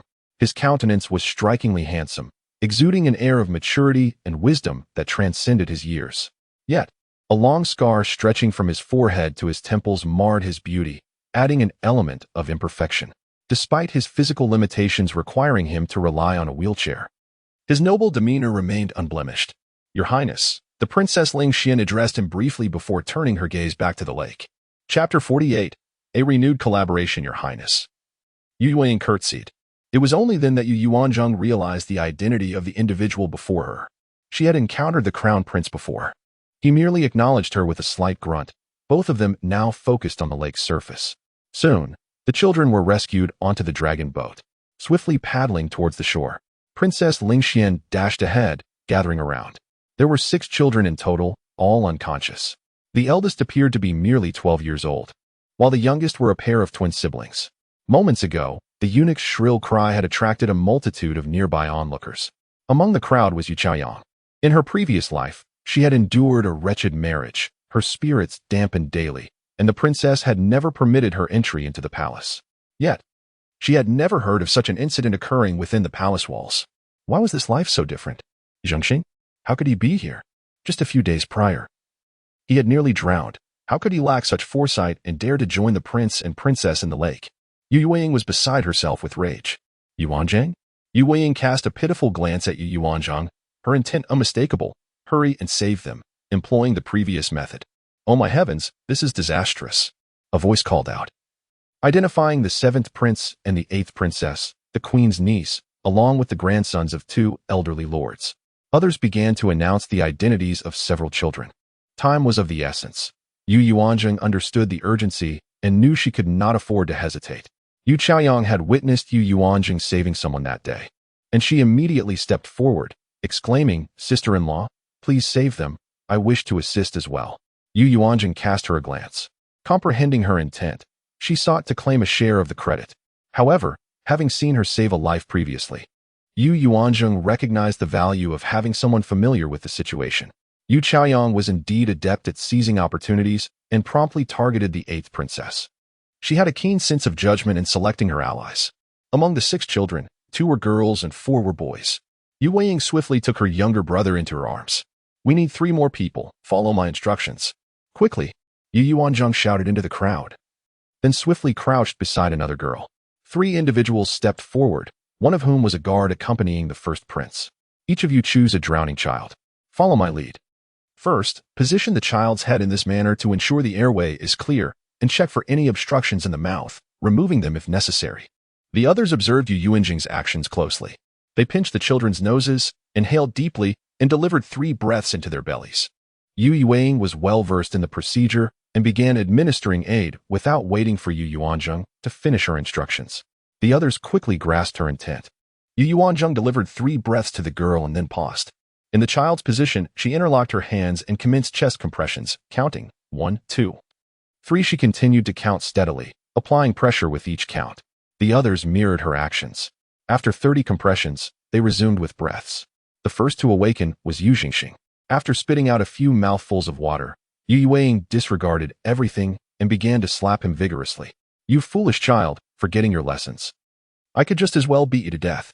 Yu Yuanzheng performed another round of compressions, and only then did the little girl in her arms cough and awaken. She glanced around and noticed that 4 had already come to, yet the 8th princess in Yu Chaoyang's grasp remained unconscious. Observing his technique, it was evident that his pressure was insufficient. Without hesitation, Yu Yuanzheng pushed him aside and took over. Despite 2 more rounds of compressions, the child showed no signs of waking, while the other 5 had regained consciousness. Growing increasingly anxious, Yu Yuanzheng thought, if this child were to perish in her hands, even if she saved 5 others, she would never find favor again. Steady, steady. The child was too small. Excessive force could fracture her ribs. Yet time was of the essence, and she could not afford to be overly cautious. With renewed determination, Yu Yuanzheng increased her efforts. She continued to blow air into the child's lungs and apply pressure. The crowd surrounding them held their breath, each person acutely aware that this was the emperor's most cherished 8th princess. Only a few of the awakened children were crying, calling out, "Your Highness, Your Highness." At that moment, a voice rang out from a distance. The crowd parted to make way. The empress rushed over, her demeanor far removed from the noble elegance previously observed. "What are you doing?" Upon seeing Yu Yuanzheng performing unfamiliar maneuvers on her daughter, she scolded. "Mother, please do not disturb her efforts to save lives," interjected the crown prince, stepping in to halt her. Meanwhile, Yu Yuanzheng remained entirely focused, shutting out all distractions, committed solely to her life-saving efforts. Another group hurriedly approached. It was none other than the current emperor, Qiming. In the midst of such a tense atmosphere, no one dared to pay their respects to the emperor, instead parting to allow him closer. The crown prince intervened, softly recounting the recent events to the emperor. All eyes were fixed on Yu Yuanzheng, who was drenched in perspiration. Suddenly, a faint yet crisp sound reached her ears. She realized a rib had fractured. However, the cries of several children masked the sound. This unfortunate injury caused the child to instinctively curl up in pain, followed by a violent cough. Yu Yuanzheng quickly positioned her on her side. The 8th princess coughed and wept, the agony of the broken rib intensifying her sobs. "Do not cry. It will only worsen the pain," Yu Yuanzheng gently reassured her. Just then, the imperial physician arrived, breathless from the long journey, having come from a considerable distance. After calming the 7th prince's consort, the empress hastened over, eager to comfort the 8th princess upon noticing her consciousness had returned. "Your Majesty, please refrain from moving," Yu Yuanzheng promptly interjected. "What is the matter?" the empress inquired, her eyes still glistening with tears. Yu Yuanzheng then noticed a middle-aged man clad in a bright yellow dragon robe standing nearby and immediately recognized his identity. She knelt before him, fully aware of the protocols of the imperial era. Ignorance could lead to dire consequences. Although she was the daughter-in-law of the Rome prince, she remained merely a subject's wife. "Your Majesty, I bear guilt," she confessed humbly. "You saved my daughter. How could you be at fault?" The emperor responded, perplexed. Earlier, the heir's consort had volunteered to assist in the rescue, but her efforts were insufficient, resulting in a delay that cost precious moments. By the time Yu Yuanzheng took over, critical time had elapsed, forcing her to apply excessive pressure, which ultimately led to the 8th princess's rib fracture. Aside from elucidating the reasons, Yu Yuanzheng also subtly cast aspersions on Yu Chaoyang before the emperor. Is merit so easily garnered? Humph. Upon hearing this, Yu Chaoyang immediately knelt before the emperor, confessing, "This humble servant's wife has erred. This is her first attempt at saving a life, and her inexperience is to blame. I beseech your majesty to impose the appropriate punishment. Rise, all of you. No grave mistake has been made. Merits and faults balance each other," the emperor replied, his anger alleviated by the sight of both children revived. With the emperor's consent, the two finally stood up. In that moment, Yu Chaoyang shot a fierce glare at Yu Yuanzheng. "You are the wife of Ziqi?" The emperor then inquired. "Indeed, your majesty. Today I have rendered significant service." The crown prince has already recounted the entire ordeal. The weather was pleasantly warm, making it less likely for one to catch a chill. Chapter 49. Clear rewards and punishments. At this moment, the adults from various households had also arrived. Among the 6 children were the 7 prince and the 8 princess, offspring of the empress. The eldest amongst them was the 4th young master of the Ning'an Marquisate, Yu Zhengxing. There was also Chao Jinrui, the grandson of the late King Cheng, and Chao Jincheng, the 3rd grandson of the late King Huai. Lastly, there was Qinyu, the empress's niece. They were all children between the ages of 8 and 12. Who led the charge in rowing the dragon boat? The emperor inquired sternly of the 4 boys kneeling before him. In response, they pushed each other forward, none daring to speak first, all too aware of the consequences. The parents of the children also knelt in submission. "Father, it was my desire to row, and I merely invited them to accompany me," the 7 prince boldly declared, stepping forward to take responsibility when others hesitated. "No, your majesty, it was I who initially proposed it. Yu Zhengxing is also quite responsible. How could he allow the 8-year-old 7th prince to bear the burden alone? Both are the most favored sons in their family, and they are utterly unruly." Upon hearing this, Duke Ning'an, Yu Jinsong, was so frightened that he trembled. He vowed to return home and properly discipline that boy, who had just faced a calamity and nearly lost his life, yet still failed to learn from his mistakes. "Your majesty, it is my failure in parenting. I accept the punishment." Duke Ning'an's attitude in admitting his fault was quite proper. The other parents also followed suit in acknowledging their mistakes. They had been supervising the princes and princesses and nearly allowed a tragedy to occur, had it not been for timely rescue. It is highly likely that none aboard would have survived. The thought of such a consequence made them all break out in a cold sweat, feeling as if half their lives had been taken away. The 2 young eunuchs attending the 7th prince and the 2 young maidens attending the 8th princess had long been waiting outside the hall. Upon being summoned, they entered with heads bowed, kneeling in reverence. At the age of 15 or 16, they were already considered adults. "Why did you allow the young master to encounter danger?" the emperor thundered. "We servants acknowledge our faults. We servants acknowledge our faults," the 4 responded, knowing only to admit their mistakes, too afraid to plead for mercy. For they were indeed negligent. "Father, it was I who did not allow them to accompany us. There were so many distractions on the lake, and I wished to play. So I left those 4 on shore with my sister," the 7th prince interjected, seeing his father direct his ire towards the attendants. The emperor shot a glare at his son, realizing that this boy had indeed been spoiled beyond measure, completely unruly. "Take them out and deliver 30 lashes, then hand them over to the empress for further handling," the emperor commanded decisively. Yet, as the father of the 7th prince, should he not also face punishment? However, no one dared voice such a thought. "Your majesty, even after receiving punishment, one must express gratitude. Let it be executed directly outside the hall." Each individual endured the blows, yet could still rise and walk. The 7th prince grinned through gritted teeth. Inside the hall, Yu Yuanzheng stood there. A jolt coursed through her. Why was the emperor calling for her? "Today, you led several individuals to achieve great merit. What reward do you seek?" The emperor truly exemplified the principle of distinguishing between reward and punishment. "Ah, your majesty. It was merely a fortunate coincidence. No reward is necessary. I shall be content with a few additional rice dumplings later." How unambitious she was. The Duke of Yong'an evidently instilled proper values in his daughters. Who else resides in your household? Surely her actions today would benefit her family, correct? Does your brother pursue his studies? Indeed. He is preparing to sit for the imperial examination this year. Thank you, your majesty. Yu Yuanzheng immediately knelt, sincerely expressing her gratitude. This was indeed a momentous occasion.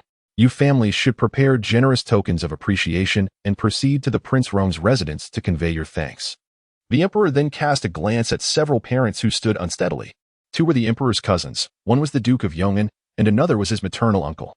Each held a distinguished status, yet bowed their heads, feeling quite humiliated. For years, No father had ever been punished by the emperor due to their son's mischief. Yes, Your Majesty, we shall certainly pay our respects. The group responded in unison. Meanwhile, Yu Chaoyang, standing to the side, felt a surge of jealousy. What merit did Yu Yuanzheng possess to bring such significant benefit to the second house through a single rescue effort? Yet, she dared not voice her thoughts. The emperor had chosen not to pursue the matter of the duke's marriage exchange, which was already a stroke of good fortune. The emperor was no fool. How could he fail to grasp the underlying complexities? The others involved in the rescue each received a reward of 100 taels of silver. The emperor spoke again.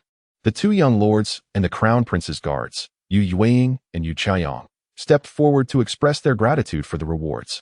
Once they exited the Mingyi Hall, Chao Jinxian seized the opportunity to pull Yu Yuanzheng aside, inquiring curiously about the method of artificial respiration. "How did you come to know of that technique?" she asked. "I merely heard my father mention it. A century ago, someone had brought it up, but few had witnessed it," Yu Yuanzheng replied, intrigued. Could it be that a time traveler had already come to this era? Yet, she had observed no traces of modernity in this time. It was no wonder the emperor had not posed that question to her. He might have been aware of it. It seemed prudent to refrain from disclosing things that were absent in this age.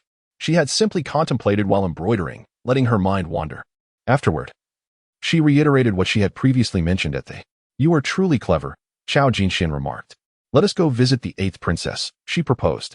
Indeed, Yu Weiying thought it necessary to apologize to the 8th princess on behalf of her brother, who had caused this predicament. Upon reaching the 8th princess's chamber, they found her already asleep after drinking a calming herbal infusion. The empress remained present. "We pay our respects to Her Majesty," the three young ladies greeted in unison. "You have arrived," the empress acknowledged. "How is the 8th princess now?" Chao Jinxian inquired. To prevent discord within the harem, the emperor had intentionally supported a woman of humble lineage as the future empress, using her twin births as justification. The empress's young children lacked competitiveness and came from an unremarkable family, thus securing her position firmly. Consequently, she maintained a kind demeanor towards the officials' wives and the concubines of the harem. The empress graciously replied, "It is merely a trifling effort. His Majesty has already bestowed his rewards, and I dare not accept a double portion." With a gentle smile, she continued, "The emperor is the emperor, and I am I." As she spoke, the empress removed a jade bracelet from her wrist and slipped it onto Yu Yuanzheng's arm. "A gift from the empress cannot be refused." "Thank you, Your Majesty. Let us proceed. It is nearly time. We shall all head to the Taiming Hall." Noticing the hour and seeing her daughter sleeping soundly, the empress guided them toward the grand hall, which was to host the palace banquet. However, on their way, they encountered another individual. Chapter 50. The Empress's Prepared Game, Big Brother. Upon spotting the crown prince, Chao Jinxi, seated in a wheelchair, Chao Jinxian immediately bounded over to greet him. Yu Yuanzheng observed that the crown prince was not heading towards the banquet hall, but rather quietly waiting there. "Ah, Xian's sister, I wish to speak with the eldest madam. Would you mind waiting for a moment?" The crown prince's voice was soft and melodious, conveying a warmth that was rare for one so often confined to a wheelchair. It was indeed a rarity to maintain such a positive demeanor under such circumstances. The two young ladies stepped aside, allowing the crown prince's guards and eunuchs to retreat a respectful distance. Yu Yuanzheng took the initiative to wheel the crown prince to a nearby pavilion. "Is Ziqi well?" he inquired, gazing into the distance as he posed his first question. Having only been married to the prince for nearly a month, Yu Yuanzheng was not privy to the nuances of his previous life and could not speak the unvarnished truth regarding his circumstances. "The prince is 2 years my senior. We have played together since childhood and have always been good friends. 2 years ago, an incident befell him, yet he continued to visit me frequently. However, half a year ago, he encountered another mishap, and the prince has not seen him since." The elder prince spoke of their past with a hint of sorrow on his face. "Are you friends?" "Indeed. Who else was his friend?" Strangely, Yu Yuanzheng yearned to comprehend the history of Shangguan Ziqi, having entered the royal residence for so many days. She had yet to truly learn about the elder prince's past or understand his former self. The original owner hardly dared to show him any attention. Even the slightest inquiry would be suppressed and scolded by Yu Chaoyang, who deemed her a toad aspiring to eat swan meat. The crown prince, Chao Jinyu, and the eldest son of the prime minister, Zhao Jinyu, and I were revered as the 4 young masters of the capital by the ladies of the inner chambers. Yet now, both the prince and Ziqi have become shadows of their former selves. As he concluded, A veil of desolation shrouded the elder prince's face. Once a favored child of destiny, he had fallen from grace. Such a disparity is not something everyone can face with equanimity. The elder prince maintained a relatively stable mindset, while others might succumb to despair and take their own lives. Oh, I never imagined my husband once held such a title. If it were not for fate's design, I would not have become his wife. Such is the essence of destiny. Take good care of him. Perhaps one day he will awaken. He is a man of deep affection and loyalty. The implication being that if she currently devotes herself to caring for Shangguan Ziqi, he may one day feel a sense of responsibility towards her. Yu Yuanzheng had not truly contemplated this notion. She harbored no such feelings for him. He was merely her patient. Do not worry. I have no desire to become a widow. Are you skilled in medicine? The crown prince suddenly shifted the topic. Why do you ask? Yu Yuanzheng inquired cautiously. Artificial respiration, as chronicled in the annals of the palace, was a technique proposed by the late Princess of Rome approximately a century ago, who indeed employed it to save a life. However, due to its extraordinary nature, few physicians adopted this method, primarily because it necessitated the rather indelicate act of mouth-to-mouth resuscitation. Yet today, you resorted to it. How surprising that it truly revived someone. Seeing him indulging in mischief and nearly drowning earlier today compelled me to use it again. Upon hearing Yu Yuanzheng's words, the crown prince chuckled. It is often said that once bitten by a snake, one fears the rope for 10 years. It seems that young master Yu has not learned his lesson at all. How did you sustain that injury to your face? Yu Yuanzheng observed the lengthy scar, which marred his otherwise exquisite visage, akin to a blemish on a fine jade. It was indeed a pity. 2 years ago, my father was attacked by an assassin sent from the kingdom of Kanglan. I was injured while protecting him and fell off a cliff, the crown prince candidly recounted, not shying away from the truth. This incident was known to most, including the disability of your leg incurred during that time? Yu Yuanzheng cast a glance at his leg and asked. Indeed, the crown prince replied succinctly, unwilling to delve further into the matter. As a prince, and one who was injured in service to the emperor, many physicians must have attended to him. Yet, 2 years later, he remained confined to a wheelchair, indicating a chronic affliction. Let us go. It is nearly time. The crown prince was merely curious about the circumstances surrounding the situation with Shangguan Ziqi. Meanwhile, their conversation in the pavilion was fortuitously observed by Yu Chaoyang from a distance. She was also on her way to the Tai Ming Hall when she chanced upon the sight of the two of them conversing privately in the pavilion. How could Yu Yuanzheng be familiar with the crown prince and engage in a private discussion? Although Yu Yuanying and Princess Lingxian were nearby, it still seemed inappropriate. As a married woman, she dared to clandestinely meet with a man in public, especially with the crown prince. However, she refrained from approaching them, merely taking note of the incident before departing with a flick of her handkerchief. Yu Yuanzheng arrived at the Tai Ming Hall with her two sisters, where many guests had already gathered, seated by family units. She located the seats of the prince and princess, obediently settling beside the princess, followed by the heir and his wife, with another table occupied by the family of the two elder ladies. Were it not for the fact that the Shu Fei hailed from the royal residence, the family of the two elder ladies would not have qualified to enter the palace for this banquet, and concubine Luo was absent. This was Yu Yuanzheng's first experience attending such a court banquet, and she was filled with curiosity, glancing around and inquiring about various matters from the princess, who patiently provided her with explanations. As the announcement of the emperor's arrival echoed through the hall, the emperor and empress, accompanied by numerous consorts and princes, entered the grand hall. After taking their seats, the ministers and their families bowed in reverence. All rise, commanded the emperor. Once they were seated again, he stood and addressed the assembly. The Dragon Boat Festival is an ancient tradition, deeply rooted in our culture, commemorating loyalty and virtue while praying for peace and health. Today, I gather here to honor our ancestors, hoping that we, as servants of the state, may take this as a lesson to remain mindful of the populace, diligently govern, and cherish our people, together building a prosperous foundation for our dynasty. I wish for the citizens of the realm, regardless of their location, to enjoy the blessings of peace, health, and happiness. Come, esteemed courtiers, raise your goblets alongside mine. Let us all partake in this toast, wishing for the eternal stability of our dynasty, the prosperity of our nation, and the well-being of our people during this Dragon Boat Festival, with blessings that endure. Everyone drinks from their cups in unison, followed by a lively display of song and dance. Thus, the imperial banquet commences in earnest. When the palace maid placed the zongzi before Yu Yuanzheng, she noticed that they were quite different from those she had played with outside. The primary distinction lay in their size. These were considerably smaller, practically a single bite each. Some even bore inscriptions on their surfaces. All eyes were fixed upon the plate of Zongzi. "Esteemed guests, I have devised a delightful game for you," the empress announced.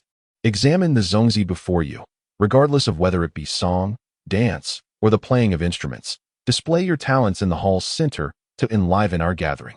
Naturally, I encourage our youth to participate. Ultimately, the emperor and I shall decide upon the finest performer, who will be rewarded with 100 taels of gold." The empress's voice was gentle as she elucidated the rules. No sooner had her words settled than a few audacious young men exclaimed, "Ah, 100 taels of gold. How enticing." Each table began to inspect their Zongzi. "Oh, ours reads, national peace and stability. What about ours?" "A prosperous nation and strong people," they chimed. The plate was positioned close to Yu Yuanzheng, who scrutinized each one. "What does it say?" inquired Shangguan Ziqi.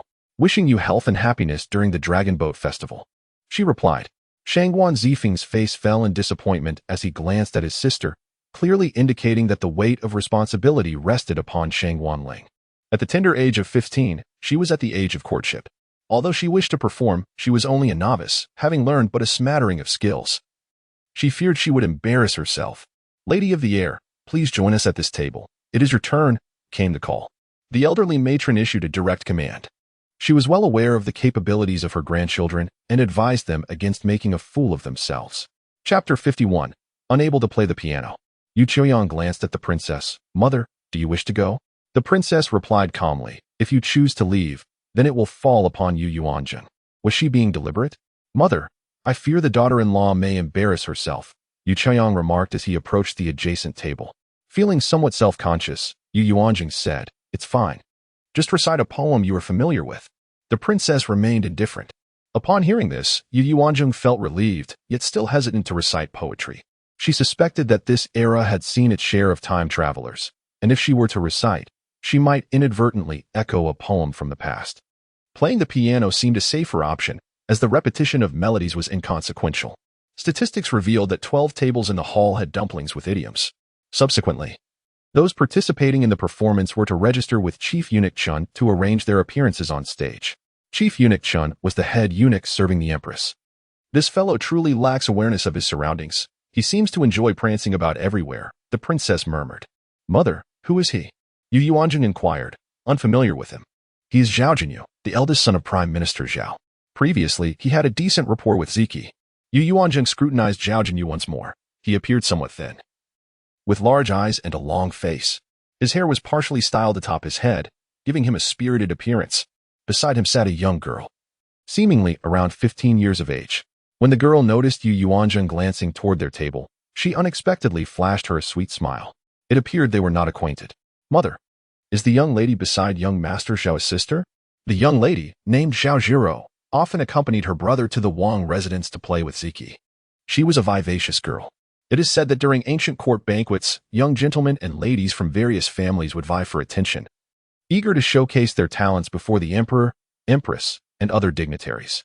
Mastery of the dance was essential. Without prior practice, it was nearly impossible to perform well. Dressed in a flowing red gown, the South China County princess appeared like a celestial being descending from the heavens, her silk ribbons swirling gracefully in her hands. Upon completing her performance, she was met with thunderous applause, her cheeks flushed with pride. Yu Yuanzheng distinctly observed her triumphant gaze directed at Yu Chaoyang, which bore a hint of provocation. It was only today that Yu Yuanzheng learned that Yu Chaoyang had secured the position of her most coveted fiancée. Had the Yu family not acted swiftly to claim the engagement before the title of heir had reached the second son, it was likely that the South China County princess would have wed him. As a dignified county princess, it was improbable for her to proactively seek a marriage proposal from the Wang residence, while the heir's position remained unconfirmed. This turn of events was intriguing. The South China County princess's dreams were shattered, and now Yu Chaoyang had acquired another adversary. Subsequently, various families presented their younger generations. And the most amusing spectacle was a 5-year-old grandson of a minister, who was arranged to perform rolling on stage, bringing laughter to the entire hall. Yu Yuanzheng could not help but laugh heartily, but was met with a disapproving remark from the elder matriarch. "What kind of decorum is this?" Yu Yuanzheng chose not to engage with the elderly woman, pretending not to hear, though she did temper her exuberance. When it was Yu Chaoyang's turn, he played a conventional piece titled Spring Day, earning some applause, yet it was merely average and lacked brilliance. Next came Yu Yuanzheng. The princess was entirely unaware of what Yu Yuanzheng intended to perform, as it was she who took the initiative to report her name to Eunuch Qin. Once on stage, Yu Yuanzheng first offered a respectful bow to the emperor and empress. The empress promptly summoned someone to fetch a pair of for her. After donning them and settling down, Yu Yuanzheng found her fingers stiff from not playing for quite some time. She began by testing the sound, familiarizing herself with the guzheng before her. In her past life, she had exclusively played on a 21-string instrument, yet in this era, the standard was a mere 13 strings, lacking both the higher and lower octaves. The sight of Yu Yuanzheng choosing to play the instrument left Yu Chaoyang utterly incredulous. She had never received any formal training in music. This was the imperial palace. Should she play haphazardly and offend the ears of the sovereigns, the consequences would be dire. Mother, sister has never learned to play the guzheng during her time at our family home. You must summon her down at once. At this moment, Yu Chaoyang was still aware that Yu Yuanzheng belonged to the same household, and she could not afford to bring disgrace to the royal family. Oh, why has she never learned? The smile on the princess's face abruptly turned slightly frosty. Mother, sister only enjoys embroidery and has no inclination towards music, which is why she has not learned. Yu Chaoyang was momentarily at a loss for words in response to the inquiry. Of course, Yu Yuanzheng had never learned to play because her family had never afforded her the opportunity. A daughter born of a concubine was hardly deemed worthy of such refined pursuits. It was far more fitting for her to dabble in embroidery, which would serve the purpose of crafting a dowry for Yu Chaoyang. My lord, please call her down. Do not allow her to tarnish the reputation of our royal house. Upon hearing this, the elder matriarch bypassed the princess and directly instructed the prince. The prince merely cast her a sidelong glance, continuing to eat leisurely, seemingly indifferent to her entreaty. A morsel of savory meat found its way into his mouth, which he savored slowly, relishing the flavor. My lord, the dignity of our house is at stake due to this disgraceful display. The elderly lady raised her voice once more, drawing the attention of those seated at the nearby tables. The reputation of the Rong Wangfu is not upheld by such trivial matters, even if she were to play carelessly. The emperor would not lay blame. The prince, composed and unruffled, displayed a slight chill in his demeanor. Meanwhile, the empress, observing Yu Yuanzheng's attempts at tuning, took note of the considerable time it consumed, realizing that Yu Yuanzheng might not possess the skill to play the zither. Yuanzheng, if you find it difficult, there is no need to force yourself, the empress gently reassured her. The cacophony of disorganized zither notes reached every ear in the hall, eliciting laughter from the audience. Yu Yuanzheng and Chao Jinxian exchanged anxious glances, fearing that if she were to disgrace herself in front of such a multitude of courtiers and ladies, she would be the subject of ridicule at future gatherings. Yuanzheng, would you like me to perform in your stead? Chao Jinxian boldly stood up and approached. It's fine. I'll manage shortly, Yu Yuanzheng replied, unfazed, as she meticulously tuned each string, committing their respective pitches to memory. Observing her determination, Chao Jinxian refrained from lingering and stepped back. Taking a deep breath, Yu Yuanzheng lifted her hand and plucked the strings. 151, 5123, 151, 5122, 11656, 1123. The melodious and lively sound of the zither suddenly resonated, transforming from the earlier chaos into something exquisite. Following this, a captivating song erupted, enveloping the hall in silence as no voice dared to disrupt the enchanting melody and the woman's voice that filled the air. Chapter 52, a stunning performance. Yu Chaoyang stood in stunned disbelief. How could this be possible? This was far beyond her expectations. When had Yu Yuanzheng learned to play the zither? How had she failed to notice? She had clearly been unable to play moments ago. Her attempts to test various notes were merely a fade to conceal her inadequacy. Yet now, she had delivered a stunning performance. This was abnormal. This piece was unfamiliar to her. Despite having played numerous renowned compositions, she had never encountered Lotus Pond Moonlight. The melody was exquisite, accompanied by lyrics that could be sung. Although the words were straightforward, easily understood by a child of 3, they possessed a certain charm. The princess was astonished that her daughter-in-law played the piano so proficiently and sang even better. Observing her daughter-in-law's finger technique on the keys, she wondered how she had never seen such a style before. Though she herself could play, her instructor had never taught these particular methods. The mere act of a finger tremolo left her in awe. Her daughter-in-law even executed sweeping arpeggios. My heavens, what level of skill is this? The princess mused. This exclamation caught the prince's attention, prompting him to glance at her. He said nothing, merely listening intently, as he had a modest understanding of music himself. Every young master and miss had received some musical education. The emperor, seated at the head of the gathering, had closed his eyes, savoring the delightful melodies. The empress rose, approaching Yu Yuanzheng, captivated by her hands dancing gracefully over the strings. Typically, only the right hand played the piano, while the left merely provided occasional support. However, Yu Yuanzheng employed both hands in perfect synchrony, alternating between rapid and slow tempos with extraordinary finesse. The empress watched in astonishment, formulating a plan to send the eighth princess to the royal residence to study under her. The hall fell into a profound silence until the empress broke it with applause. Awakening the audience from their reverie, their clapping resounding like thunder. "Ha! I have never heard such enchanting music. The eldest daughter-in-law is truly remarkable. I wish to hear it once more. Might you play again?" The emperor laughed heartily.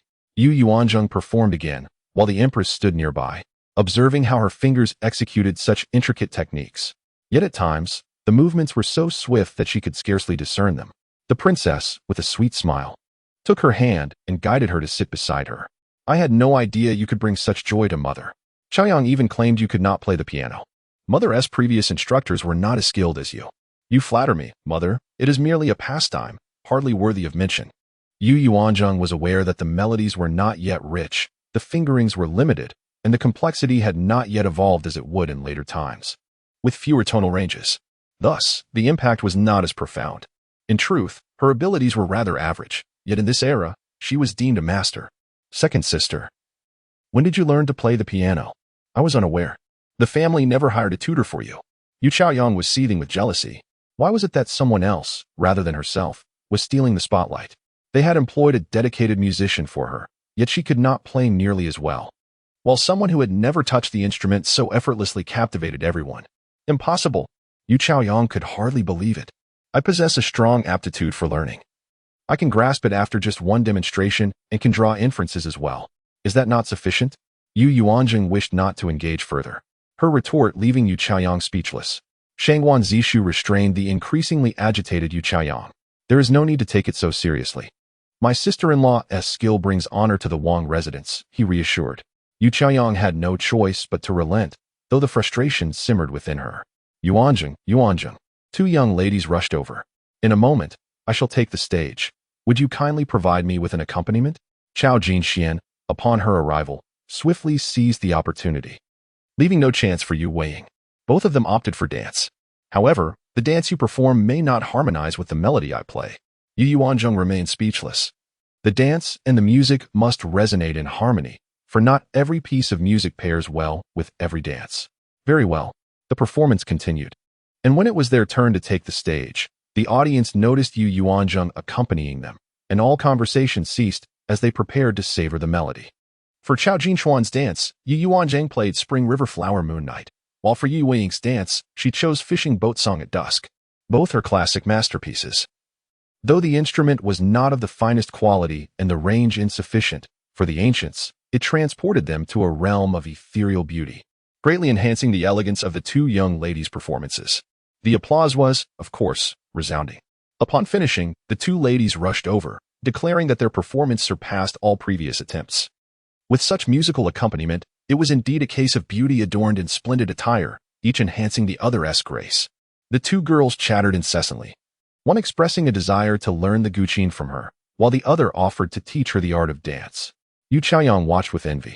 Yu Yuanzheng, on her first outing, had formed close friendships, and on her second visit to the palace, she had gained the favor of Princess Lingxian, establishing a bond. Yet, in contrast, she had inadvertently made an enemy in Princess Nanhua. Undoubtedly, the first prize belonged to Yu Yuanzheng, as she received the 100 taels of gold. A sensation akin to happiness overwhelming her washed over her. Previously, the prince had presented silver notes, which lacked tangible impact. This was her first direct encounter with such a substantial amount of gold. In later times, how many golden necklaces could be forged from this? Approximately 10 grams would suffice for one. 100 taels, when converted to modern weight, amounts to 6 caddies and 4 taels, sufficient to create approximately 300 gold necklaces. Yu Yuanjing smiled foolishly, realizing it equated to merely the value of 1,000 taels of silver. Contemplating this, she no longer felt it was a substantial sum. Esteemed lady, might you compose the scores for the 3 pieces you played earlier? I shall present them to the palace's musicians for practice. Allowing everyone who enters the palace to enjoy these melodies in the future, the empress made a modest request. Certainly, I shall provide them in a couple of days. Yu Yuanzheng responded generously, as it was not her exclusive creation. However, only after speaking did she remember that she had no knowledge of how to write scores in this era. What is the matter? The princess inquired, noticing her sudden freeze. Mother, she simply cannot compose scores. Yu Zhaoyang seized the opportunity to expose her shortcoming. Yu Yuanzheng felt a wave of embarrassment wash over her. It was not that she was incapable, rather, she was unfamiliar with the notation of this time. The banquet continued, with guests mingling among themselves. Numerous individuals approached the prince to offer their toasts. At that moment, a young gentleman clad in splendid robes approached their table, holding a wine cup. His hair was elegantly styled, secured with a gem-studded golden hairpin, and a few strands fell gracefully over his well-defined cheekbone, adding a touch of youthful charm. Although he bore a smile, Yu Yuanzheng sensed a hint of melancholy in his expression. Greetings to my esteemed uncle and aunt, as well as to the 2 elder ladies and my other uncle and aunt. Upon hearing his manner of address, Yu Yuanzheng instantly recognized him. He was none other than the 3rd prince, Chao Jinshan, the son of the gentle consort Wan Shufan, the daughter of the 2 elder ladies. At 17, he currently resided in the palace. In this dynasty, it is stipulated that princes may leave the palace and establish their own residences upon reaching the age of 18 or upon marrying. The 3rd prince need not engage in excessive formalities. He merely remarked, "Since my esteemed cousin has entered the residence, I have yet to make her acquaintance. I have come to extend my greetings." He turned to Yu Yuanzheng and said, "I have the honor to meet the 3rd prince." Given that he had taken the trouble to greet her, Yu Yuanzheng felt compelled to rise and return the gesture. To her surprise, her illustrious cousin possessed remarkable musical talent. Thus, the empress had specifically instructed the prince to inquire whether there were any additional musical scores beyond the 3 pieces she had just performed. She wished to obtain 1 or 2 to play for the emperor. The 3rd prince was forthright in his request. However, she pondered whether she should acquiesce to such a demand. The empress had made no such request. She merely sought the pieces played earlier for the palace musicians to learn, to later perform at court banquets. Meanwhile, Consort Shu appeared to be seeking favor through this inquiry. Yu Yuanzheng was unfamiliar with Consort Shu. Did she possess the same disposition as the 2 elder ladies, or did she understand the boundaries of propriety? Mother? Yu Yuanzheng softly addressed the princess consort. If you have any, please share one. If not, it is of no consequence. The princess consort responded with indifference. Yu Yuanzheng comprehended that this amounted to a mere token gesture. Please write down all the pieces you know and have them sent to Consort Shu. The 2 elder ladies commanded in a firm tone. Yu Yuanzheng chose not to respond. There is no need. 3 or 5 pieces would suffice. The 3rd prince replied with a smile, his demeanor not suggesting any undue pressure. 3 or 5 pieces. She is reluctant to offer even 1, considering their lack of familiarity. Yu Yuanzheng felt a sense of aversion towards the 3rd prince. His presence evoked sentiments entirely distinct from those elicited by the eldest prince. The crown prince exudes an air of a refined gentleman, gentle and warm, yet not devoid of wisdom and radiance. In contrast, the 3rd prince evokes the image of a venomous serpent lurking in the shadows. Though his smile is present, it fails to reach his eyes. Despite this being their first encounter, the impressions formed are indelible. Yu Yuanzheng finds herself in a predicament, although she is his cousin by marriage. Her status pales in comparison to that of a prince. "Let me compose a piece for you," she suggested. Yuanzheng is not versed in musical notation. Rather, it is the esteemed consort who offers to assist in the composition. The princess consort took note of her daughter-in-law's unease. "Cousin, how fare you?" The 3rd prince inquired with a semblance of concern. "Come, sit here. Let us converse amiably," he beckoned. As the elderly matriarch observed her grandson engaging with the family of the 1st branch, feeling a twinge of urgency. Upon entering the palace, she had paid her respects to the Empress Dowager and the Empress, yet she had not caught a glimpse of her beloved grandson. This was not merely the hope of their branch, but of the entire royal residence. The 3rd prince, however, spent only a moment at their table, exchanging mere pleasantries before departing, holding the elderly matriarch in contempt. Were it not for the fact that his mother bore him, he would have paid her no mind. The banquet concluded at the hour of Shin, around 4 in the afternoon. It was not that the palace did not host banquets the previous year. Rather, the emperor personally escorted civil and military officials outside the city to witness the dragon boat races. Nonetheless, the majority of the time was indeed devoted to palace feasts. Upon returning to the royal residence, the princess consort resumed her bustling activities, for although the palace banquet had ended, a family feast awaited. The Shangguan family was numerous. In addition to the legitimate branches, there were also various collateral branches. Every year during the Dragon Boat Festival, the royal residence would invite several clan elders to gather. The prince does not assume the role of clan leader, but merely inherits the throne. Subsequently, Shangguan Ziqi and Yu Yuanzheng arrived. Shangguan Ziqi briefly instructed before proceeding outside the gate to welcome guests alongside the prince. However, Yu Yuanzheng felt that Yu Yuanzheng occasionally cast peculiar glances in her direction. In response, Yu Yuanzheng chose to sidestep her and remain closely by the side of the princess, suspecting that there might be matters of which she was unaware. Yet Yu Yuanzheng was informed. As the saying goes, when soldiers come, we shall meet them. When water flows, we shall dam it. At that moment, a servant from the outer courtyard guided an elderly man towards them. The princess immediately stepped forward to assist him. Yu Yuanzheng, this is Lady Hong, the wife of our Shangguan clan's leader, the princess introduced to the two new brides. The newcomer was a woman in her 70s, appearing quite robust and upright. Both brides greeted her in unison. However, Yu Yuanzheng was puzzled as to why she was accompanied by a 3-year-old child. Is this Lingura? Has he grown so much since the last time I saw him on his first birthday? The princess smiled and playfully engaged with the child held by Lady Hong. Indeed. Quickly greet the princess as grandmother, Lady Hong encouraged, nudging her great-grandson towards the princess. The little one shyly retreated, hesitant to approach, displaying a hint of timidity. Children often exhibit shyness. Do not take it to heart, Lady Hong. Please, let us proceed to the main hall, the princess instructed. Just as Lady Hong entered the grand hall, another elderly woman appeared, leading a child.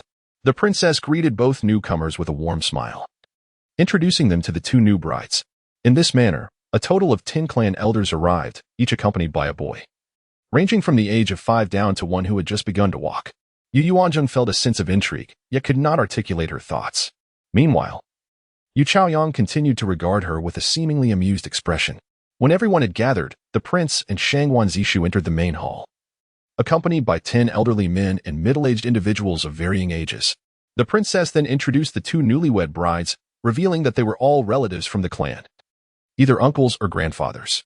However, the exact generations of kinship were unclear. 2 of them were already 5 degrees removed. The establishment of the Great Wei dynasty had occurred over 170 years ago, yet the Rong Wangfu was founded by the 3rd-generation head of the Shangguan family, who earned the title of Iron Hat King on the battlefield approximately a century ago. This knowledge had been gleaned over the past month. Once everyone was seated, Elder Hong, the clan leader, directly inquired, Prince, I hear that on the day you declared Ziqi as your heir, you also announced that Ziqi would receive 40% of the family estate? Yes, the prince replied candidly. Is there any possibility for Ziqi to awaken? Elder Hong pressed further. The others leaned in, eager not to miss a single word. Dr. Gu stated that the chance of awakening was exceedingly slim. Yet this prince is still seeking out more skilled physicians from the common folk, the prince confessed frankly. So, there is little hope left? Elder Hong shook his head, a hint of melancholy in his demeanor. Ziqi is my legitimate son. Regardless of his condition, as a father, I shall spare no effort to protect him, the prince affirmed, his expression imbued with authority. If Ziqi truly cannot awaken, what then? What do you mean? The prince froze momentarily, his voice tinged with a mixture of anger and confusion. What do you mean? If Ziqi cannot awaken, surely he cannot be left without a proper burial, can he? He is the only legitimate son of the Shangguan family. Chapter 54. The clan elders' plans. Yu Yuanzheng listened in bewilderment. A proper burial? What does that mean? Indeed, the act of breaking a pot is a significant custom in ancient funerals, where it is shattered to accompany the burning of paper money during the coffin's departure. This ritual typically occurs prior to the funeral procession and is generally entrusted to the eldest son. In his absence, the responsibility falls to the eldest grandson. The elderly man appears to be concerned about the succession of Shangguan Ziqi. However, Yu Yuanzheng remains silent, merely observing his intentions. This matter can be addressed later. For Ziqi is still far from death. The prince seems somewhat displeased. Is he cursing his son with an early demise? You have already stated that the imperial physician has reached a conclusion, Deeming the chance of awakening exceedingly slim, it would be prudent to prepare for the inevitable. If a successor is adopted while he still lives, they may cultivate a bond.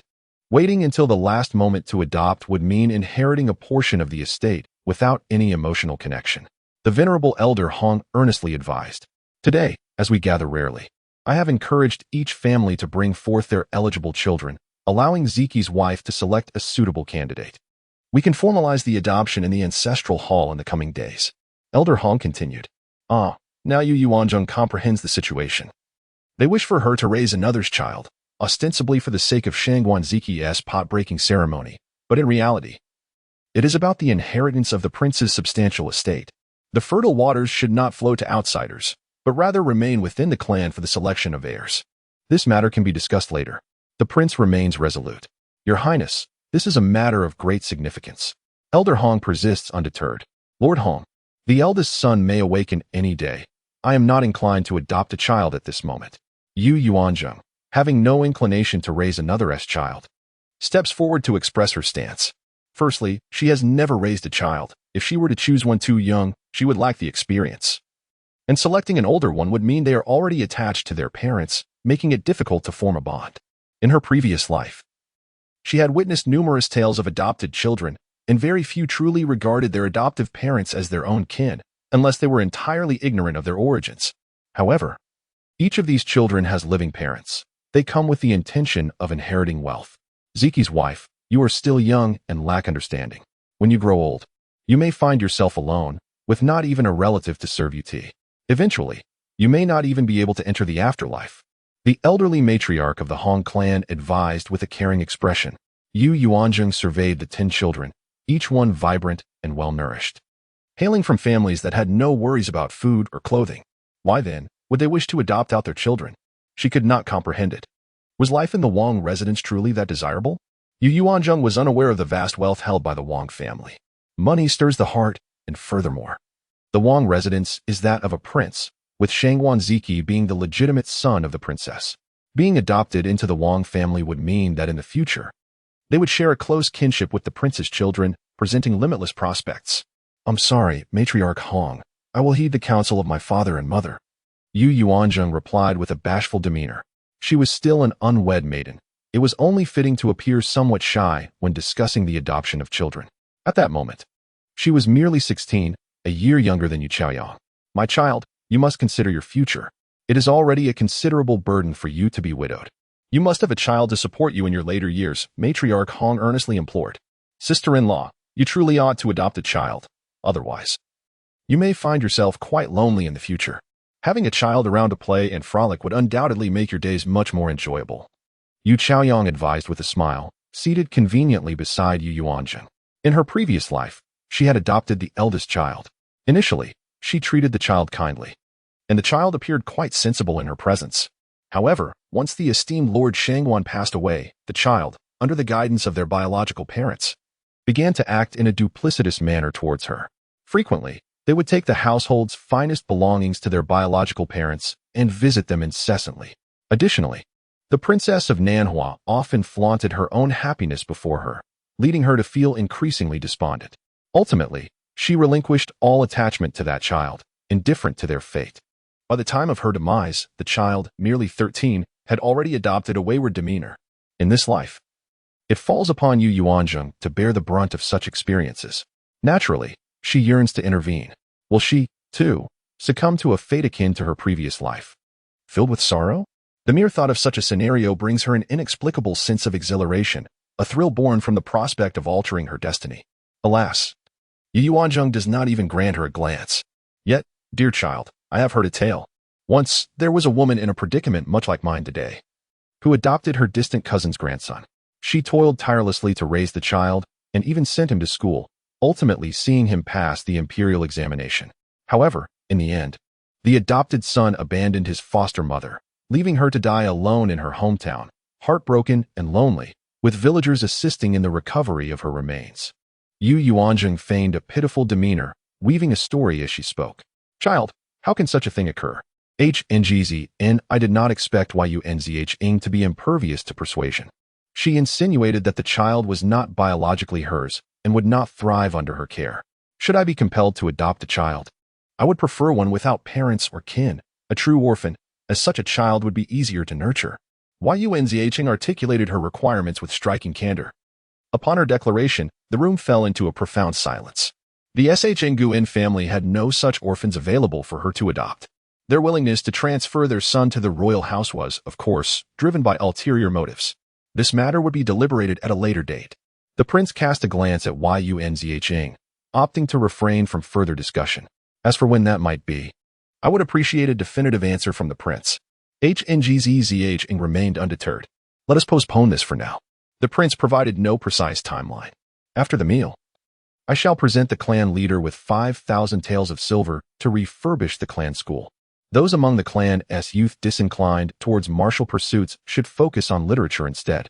They must not become complacent simply because they are descendants of the Shangguan family. Esteemed elders, please ensure that the youth of our clan remain diligent. The prince, with an air of authority, addressed the elders, continuing his discourse. This has been his annual practice. Throughout the Shangguan clan, the nobility of the royal lineage is paramount, while others must strive for their achievements. Yet, the royal house offers them a measure of protection. With a resilient royal house, they carry a semblance of dignity in the outside world and seldom face oppression. This alone is their greatest boon. The meal proceeded without the presence of the two elder matriarchs, and Yu Yuanzheng felt the atmosphere significantly lighter. Having not yet digested the lavish feast from the palace banquet, she found herself consuming more than half a bowl of rice. A group of elders departed, their expressions tinged with disappointment. Yuanzheng accompanied Yu Yuanzheng in bidding farewell to the princess. Yet, an unsettling feeling lingered within Yuanzheng. Everything had irrevocably changed. Today, Yu Yuanzheng chose not to adopt an heir. In her previous life, however, the prince and princess had consented to the adoption and even permitted her to select a candidate on the spot. Why was that? Chapter 55. The uncle seeks favor. Listening to his wife's voice, Shangguan Ziqi felt an unusual sense of tranquility. He had not anticipated that she would achieve such remarkable merit within the palace, even earning the emperor's gratitude. Furthermore, she had secured an exceptional opportunity for her family. Why? Yu Yuanzheng pondered throughout the afternoon. Did the emperor reward her family rather than the Shangguan family? Having married into the Shangguan clan, it seemed only fitting that the emperor should bestow benefits upon them. Yet, the rewards were directed towards her maternal family instead. Foolish girl. The status and glory of the royal family have reached their zenith. There is nothing left to bestow. Therefore, the rewards must go to your maternal family. Shangguan Ziqi mused with a hint of amusement. Why does your eternally stoic face seem to bear a subtle smile? Yu Yuanzheng remarked as she observed his handsome visage with keen interest, finding it irresistibly captivating. It was only natural to appreciate beauty. Having received the emperor's commendation, Yu Yuanzheng indulged in a delightful slumber, unaware that her family was still oblivious to her accolades. Her husband was so remarkable, showing no disdain towards her. They shared a bed each night, tending to their son's needs, adjusting his diet, and attending to everything with greater finesse than she, his mother, could manage. How she hoped that one day Ziqi would awaken.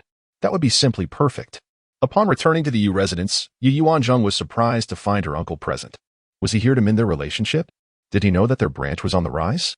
Greetings, uncle, Yu Yuanzheng said with propriety, offering her respects to her esteemed uncle, Yu Yuanzheng, the Duke of Yong'an. He was naturally present at yesterday's imperial banquet, and he was utterly astonished by his niece's remarkable distinction. It was truly unbelievable. His mother had threatened his father to suppress his second brother. Yet upon leaving the Duke's residence, he found such fortuitous opportunities awaiting him, which filled him with envy. Meanwhile, he himself had only secured a 6th-rank official position, merely drifting through his days in the Ministry of Rights, yet he still held a minor post. Had it not been for the slight acquaintance between his late father and the old prince, the Duke of Yong'an would never have had the chance to arrange a marriage alliance with the royal family. Yuanzheng, you have arrived? I truly did not expect your skill in playing the guqin to be so exceptional. He had not witnessed Yu Yuanzheng's act of saving others. He had merely heard of it, and thus his understanding was somewhat superficial. However, he listened intently to her performance from beginning to end. Uncle, it is nothing remarkable. My elder sister can play as well, she replied modestly. I merely learned by observing my sister. Yu Yuanzheng's words were indeed a sharp retort. She was truly a clever child. Yu Yuanzheng feigned praise. Second brother? I wonder how you caught the attention of the esteemed Lord Jin? Might you introduce him to Qingli and Qinghao as well? They are both diligent students and plan to participate in the provincial examination this year. Yu Qingli and Yu Qinghao were the two legitimate sons of the main branch, both of whom had passed the Xiaocai examination, with the eldest having attempted the provincial exam twice and the younger once, yet neither had succeeded in becoming a jiren. This seemed to imply that they were setting their sights on her father. Older brother, this matter may not be easily resolved.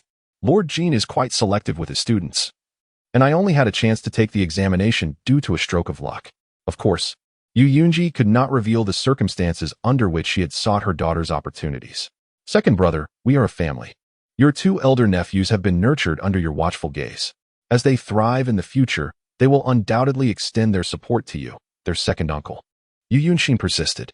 Uncle, you could have the eldest and second cousins personally visit Lord Jin to request an evaluation, if they possess the aptitude for study. Lord Jin would certainly not turn them away. Yu Yuanzheng interjected. Yuanzheng, how about granting your elder brother the opportunity to attend the Imperial Academy? After all, now that he has been accepted as a student by Lord Jin, it matters little whether he goes to the academy or not.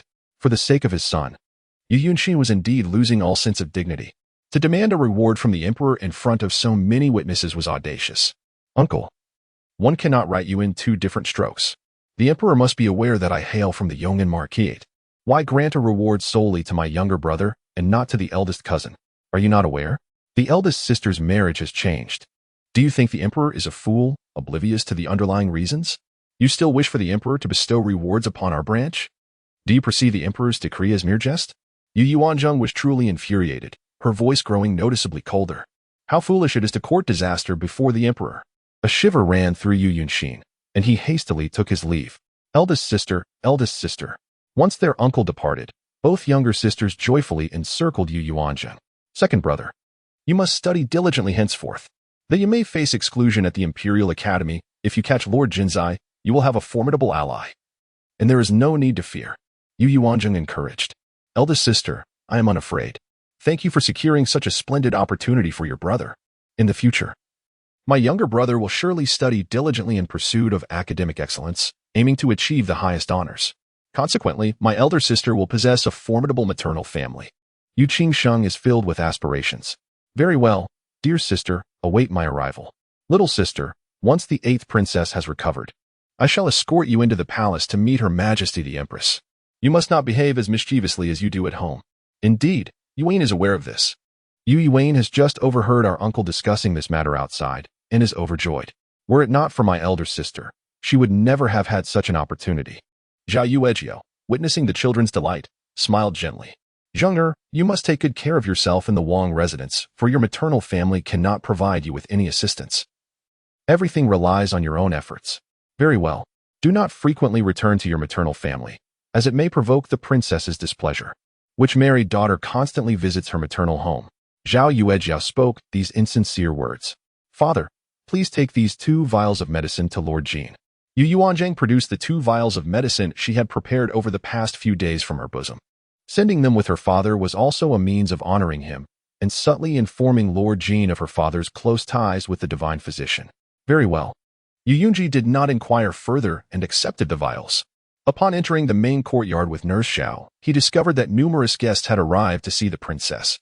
Chapter 56. Receiving gratitude until one's hands are sore. Yu Yuanzheng walked gracefully into the main hall and first paid her respects to the princess. I have come to see you, mother. Were these individuals sent by imperial decree to express their gratitude? The 2 elder madams, Yu Chaoyang, concubine Luo, and the second madam were also present. Yu Yuanzheng greeted each of them in turn. Yuanzheng, I cannot thank you enough for yesterday. You have saved our family, Zhangxing.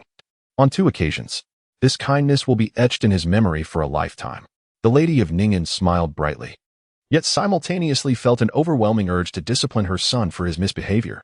Had it not been for the emperor's punishment the previous day, she would have delivered a few more strikes to instill a lasting lesson in him. With such a son, she felt as though she would age several years prematurely. Last night, the Marquis had declared that they could no longer indulge him, lest they face the day when he might disappear entirely. Indeed, heartfelt thanks to the eldest wife of the Marquis. Had it not been for your timely intervention, my reckless lad might have already met his demise. The wife of the crown princess heir felt her eyes welling with tears as she expressed her gratitude. Upon receiving the news yesterday, she had rushed to the lakeside and arrived just in time to witness her son expelling water. Had she arrived any later, she might have fainted from the shock. Esteemed lady, please accept this small token of appreciation. My visit is not merely a formality due to imperial decree, but a sincere expression of gratitude. If you had not bravely organized the rescue yesterday, my son Jincheng might have faced the king of hell. The wife of the Duke of Huai rose and pressed a brocade box into Yu Yuanzheng's hands. Indeed, the debt of life is greater than the heavens. You directly saved my daughter, Yu heir. She was in a state of great distress, and once she has recovered, I shall bring her to personally convey our thanks. Lady Qin immediately concurred. She too had experienced considerable fright, suffering through a restless night filled with nightmares of her daughter drowning, waking twice to check on her, only to find her peacefully asleep until morning brought her relief. Each lady presented her gifts to Yu Yuanzheng, each containing exquisite jewelry. Yet, in truth, she would have preferred monetary gifts, though stating so outright felt too mundane. She received so many gifts that she could barely hold them. And it was only with the assistance of her maid that she managed to catch them all. The ladies were exceedingly gracious. I merely happened to be in the right place at the right time. It is precisely because you were there that my family's young one was granted a chance at life. Others would not have known how to perform artificial respiration. This method is merely a tale from many years ago, and few are left who are aware of it. However, those capable of executing it well enough to save a life are even rarer. By the time the physician arrived, the child would have long since perished. The wife of the heir of the Cheng Wangfu was left trembling with apprehension. Yu Yuanzheng was at a loss for words. Indeed, it was true. Had she not been nearby and instead joined the fray elsewhere, those children might very well have met their demise. Thus, there was no reason for her to feel any embarrassment in accepting these gifts. My heartfelt thanks to all the ladies. Yu Yuanzheng raised the box in her hand. After exchanging a few pleasantries with the princess, the ladies took their leave. The wives of the heir and the Prince of Huai still had to visit another household to express their gratitude, as their sons were among those who had survived thanks to Yu Yuanzheng's direction.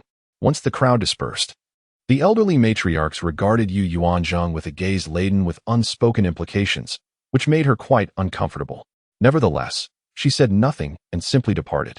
On the first day of Zishu's wedding, she received news that the bride had mistakenly entered the wrong chamber, and her immediate joy prompted her to instruct her maid to replace the gifts meant for the new bride with those she had prepared for her granddaughter's dowry, namely, an exquisite 12-piece set. However, over the course of the past month, Yu Yuanzheng's demeanor had not resembled that of a daughter born of an inconsequential concubine.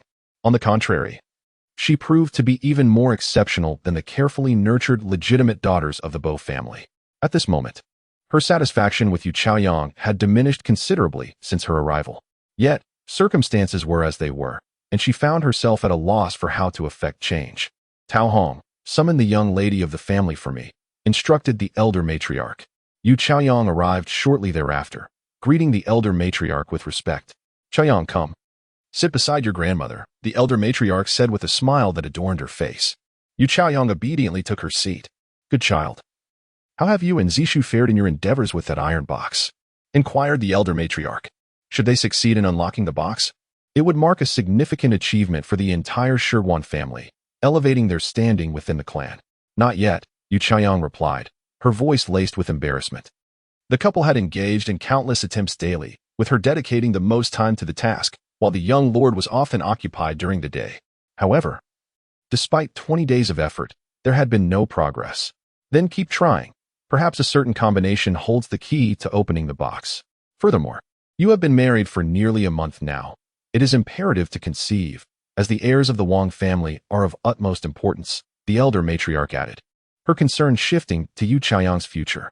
Elder matriarch, it has only been a month since Chuyang entered the family. It is not so swift, Yu Chaoyang shyly remarked, fiddling with the handkerchief in her grasp. You must be cautious of your second sister. Do not unwittingly fall into her schemes, the elder matriarch expressed, her heart filled with resentment towards Yu Yuanzheng.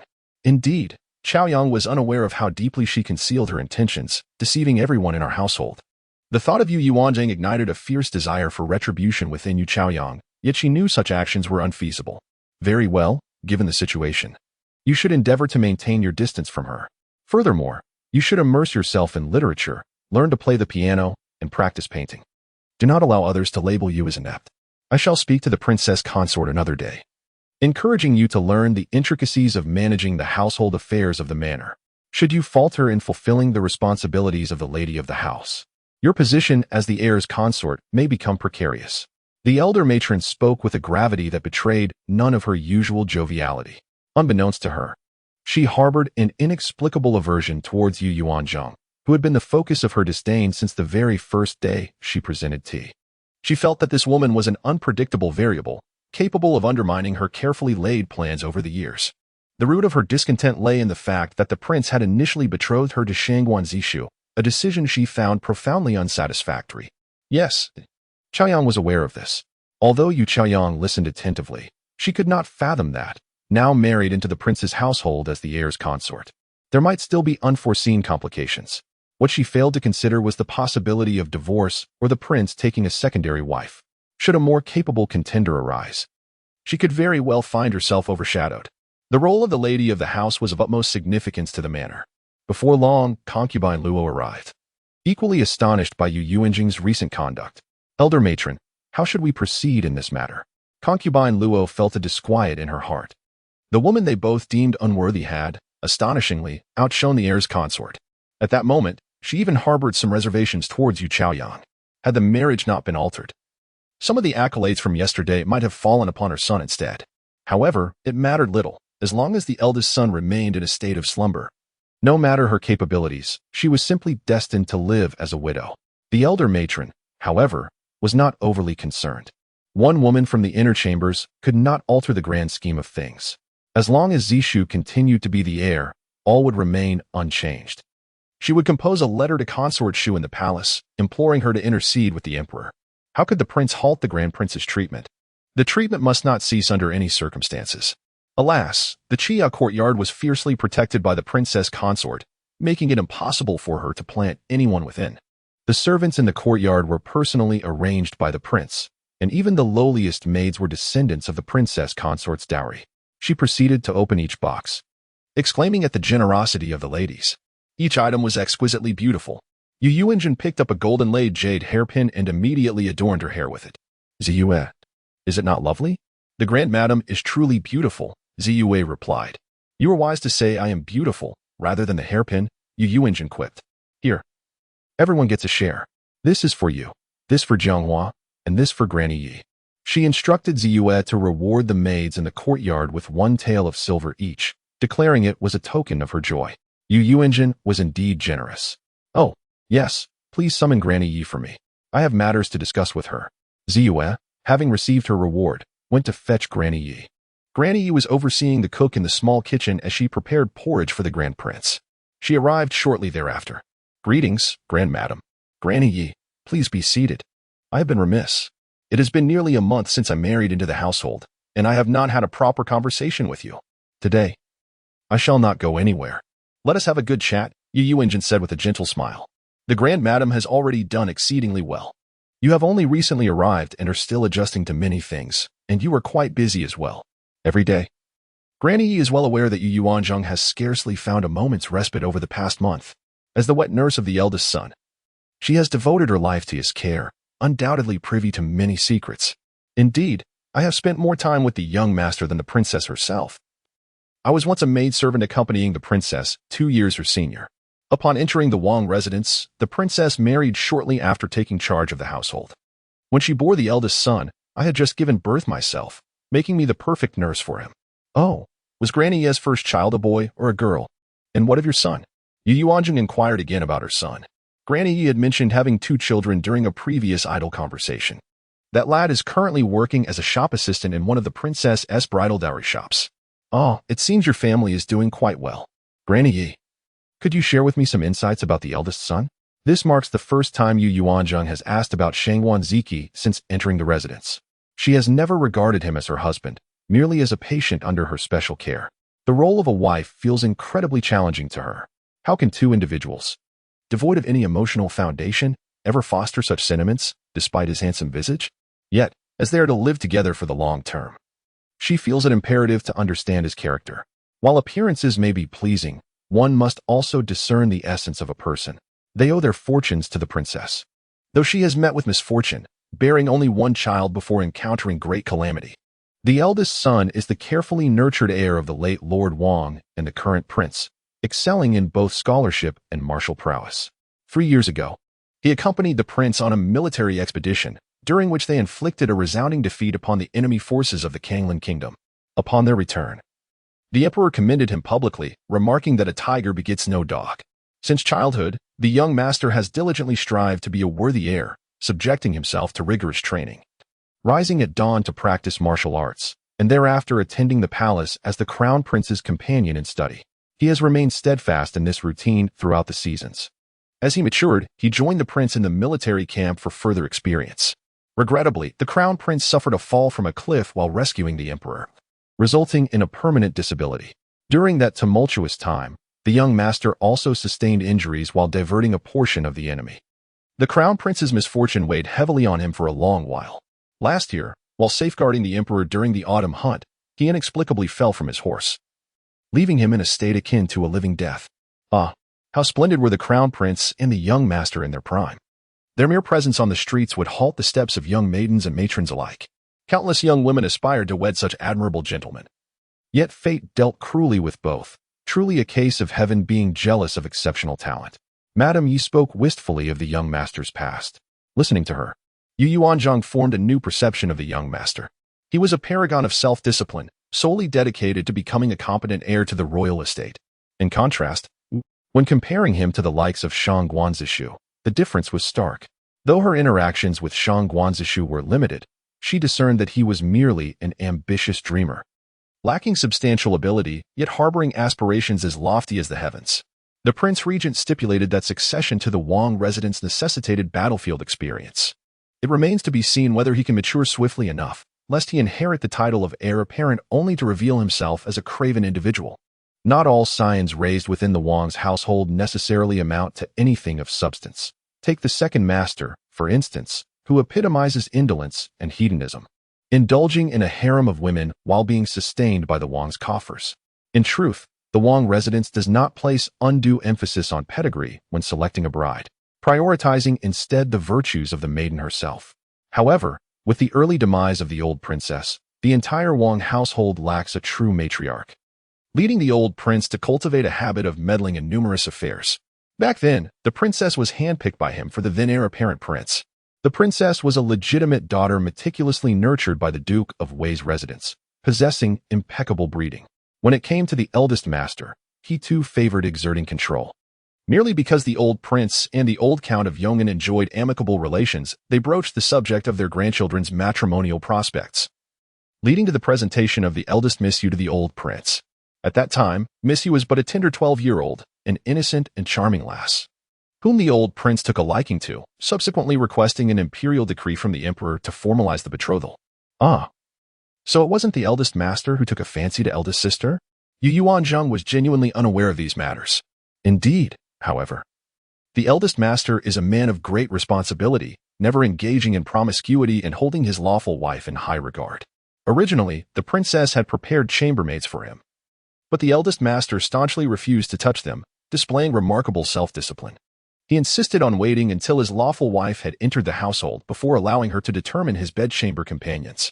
Such an exemplary eldest master, alas, now lies upon his bed as if among the living dead. Nanny Yu truly admires the eldest master's character.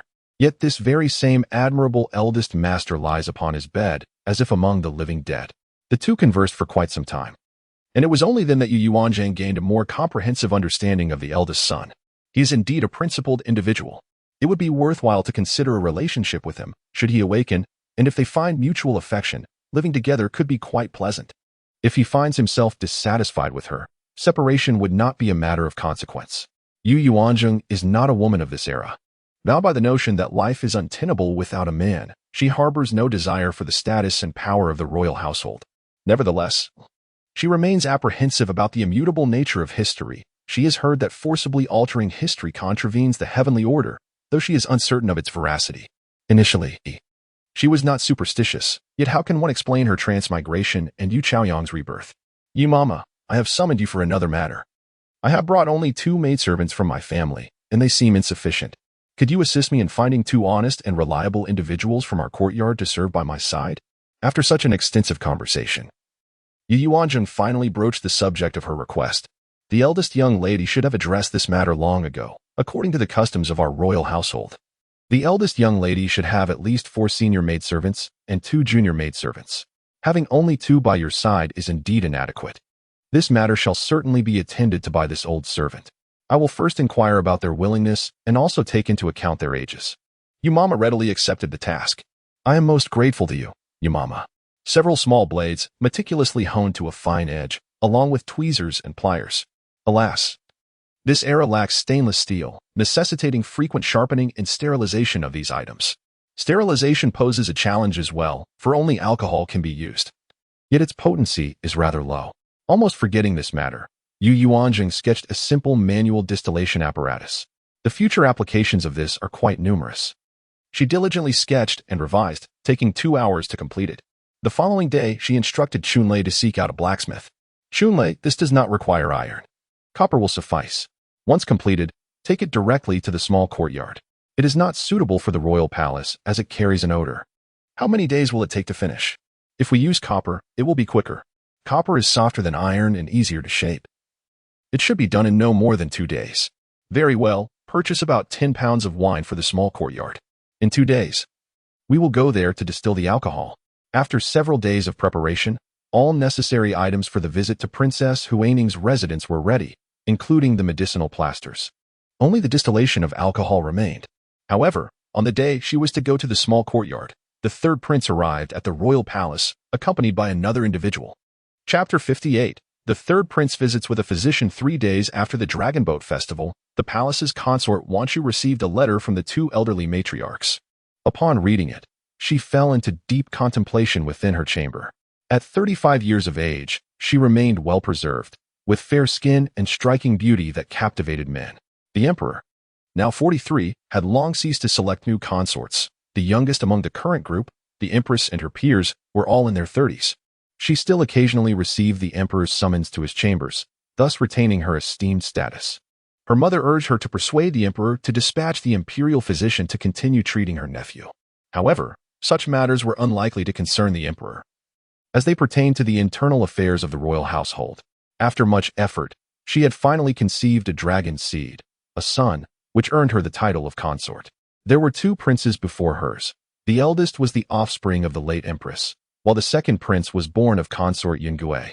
The crown prince has been deposed, leaving only her royal son and the 2nd prince as the adult heirs, while the 7th prince is merely 8 years old.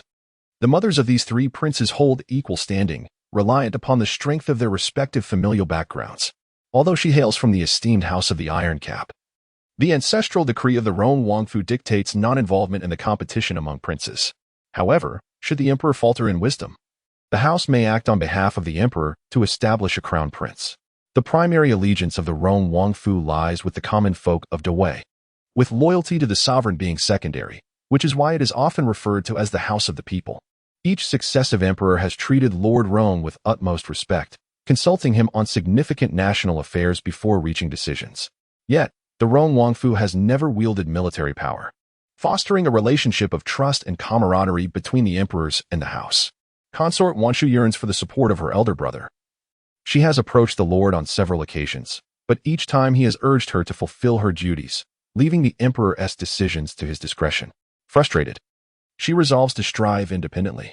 Her ambition is to see her son crowned as the crown prince, which would elevate her to the most revered position among the women of Dawei, a desire shared by every imperial consort who has borne sons, and she is no exception.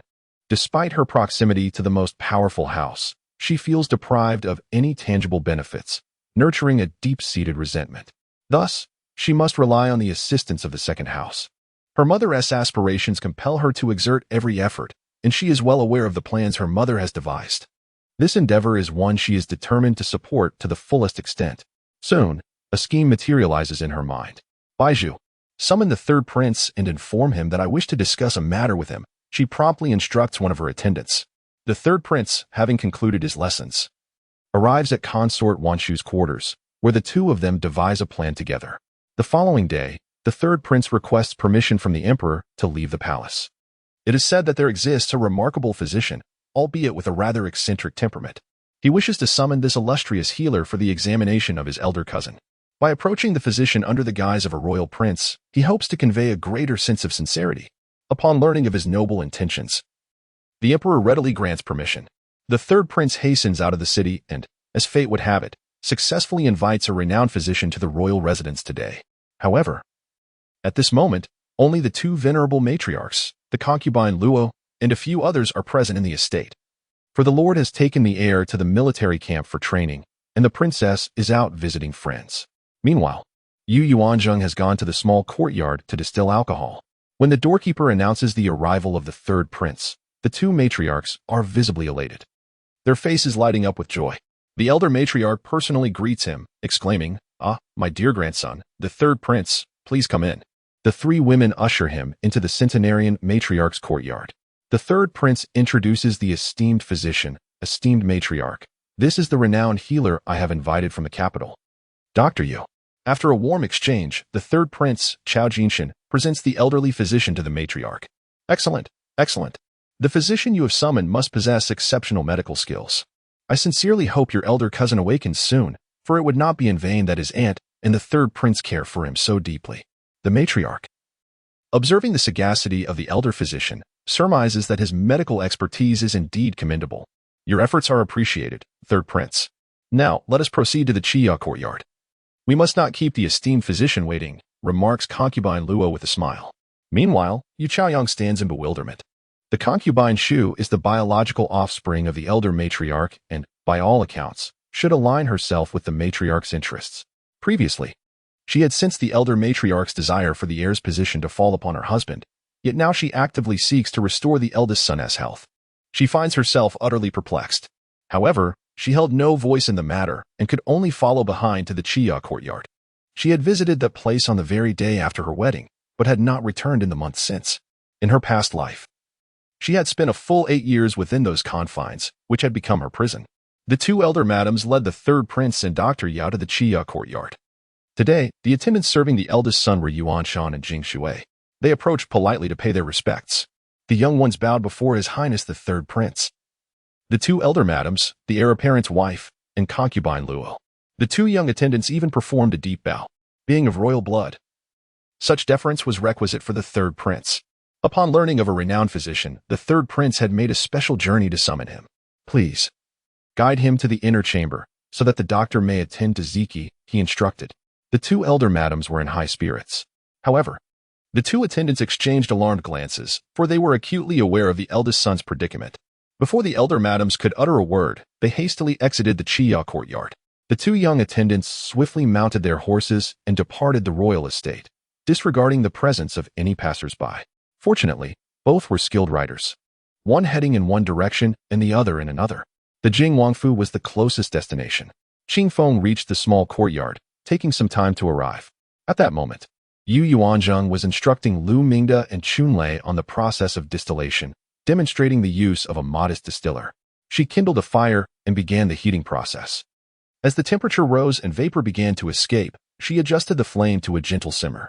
The vapor traveled through a slender tube and, upon passing through a container filled with cold water, emerged not as vapor but as droplets of liquid. Yu Yuanzheng collected approximately a mouthful of the liquid.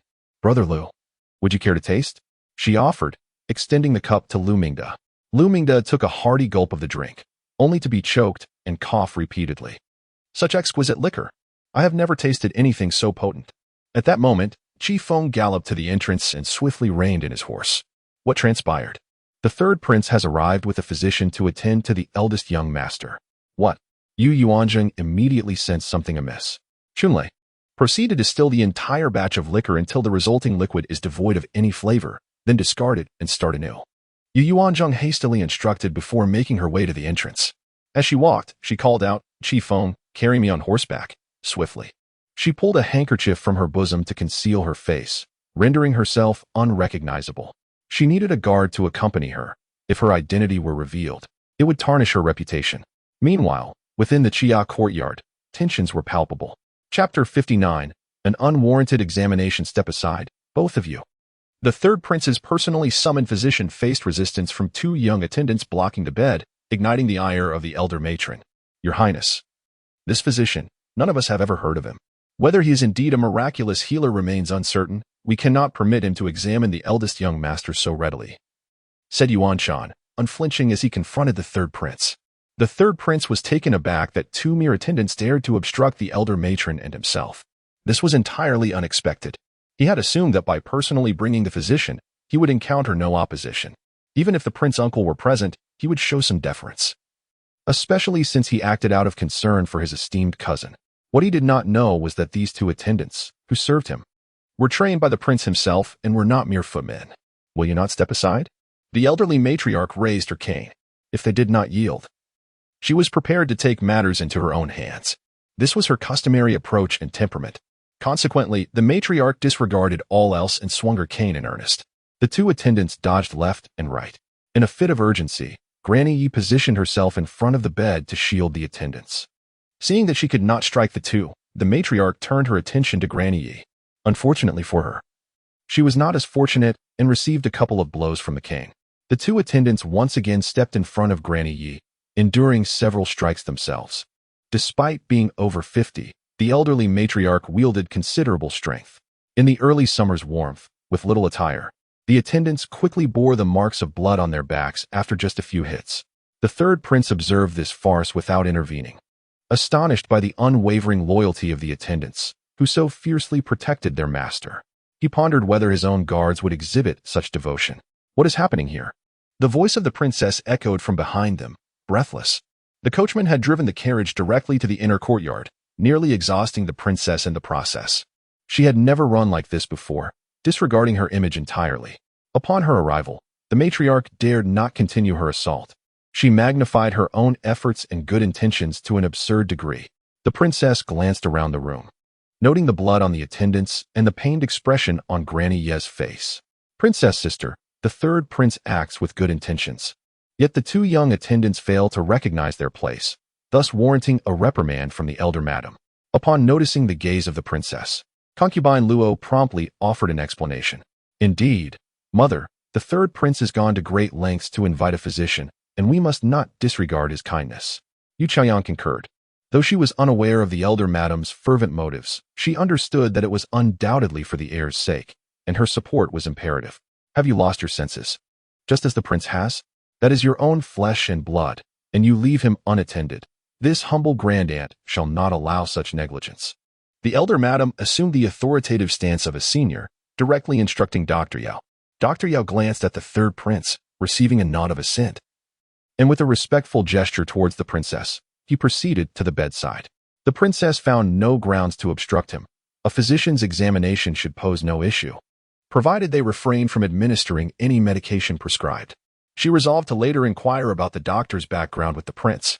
Meanwhile, the commotion at the bedside was crystal clear to Shangguan Ziqi, who lay immobilized. His heart raced, and he yearned to intervene, yet he found himself powerless.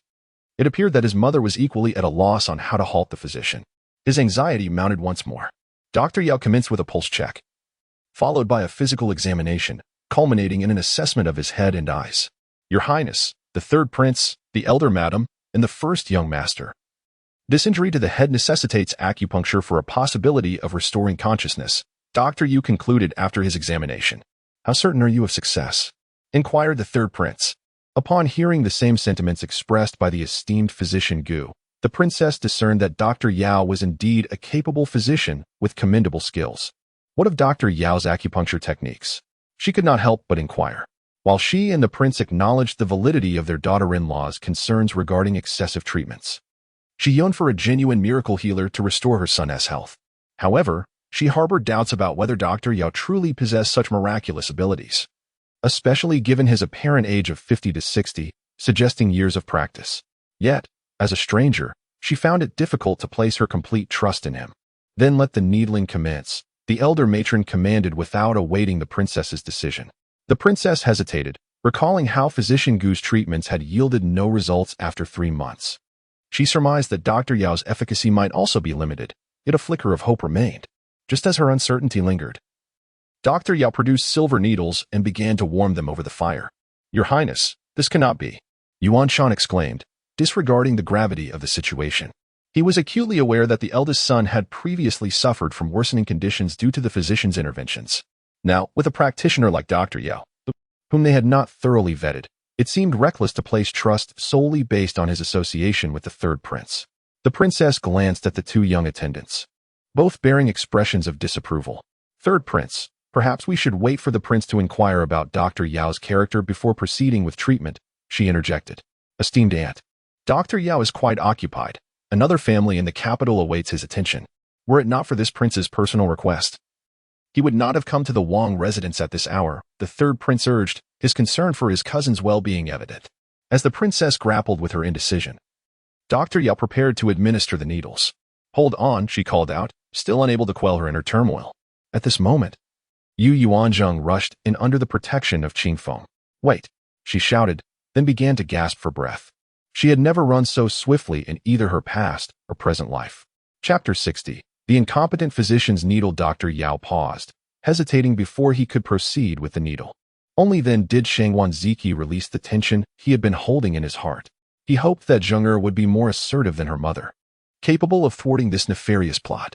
Yes, it was indeed a conspiracy. He was as clear as day in his understanding, ever since Yu Yuanzheng had taken over the treatment. Preventing Gu Tai from administering the needle, he felt increasingly aware of the passage of time outside. Now, he could perceive several hours each day. This woman was truly troublesome. The princess was in a state of indecision.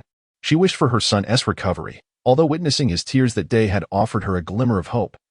Days had passed without any further sign of improvement, leaving her somewhat disheartened.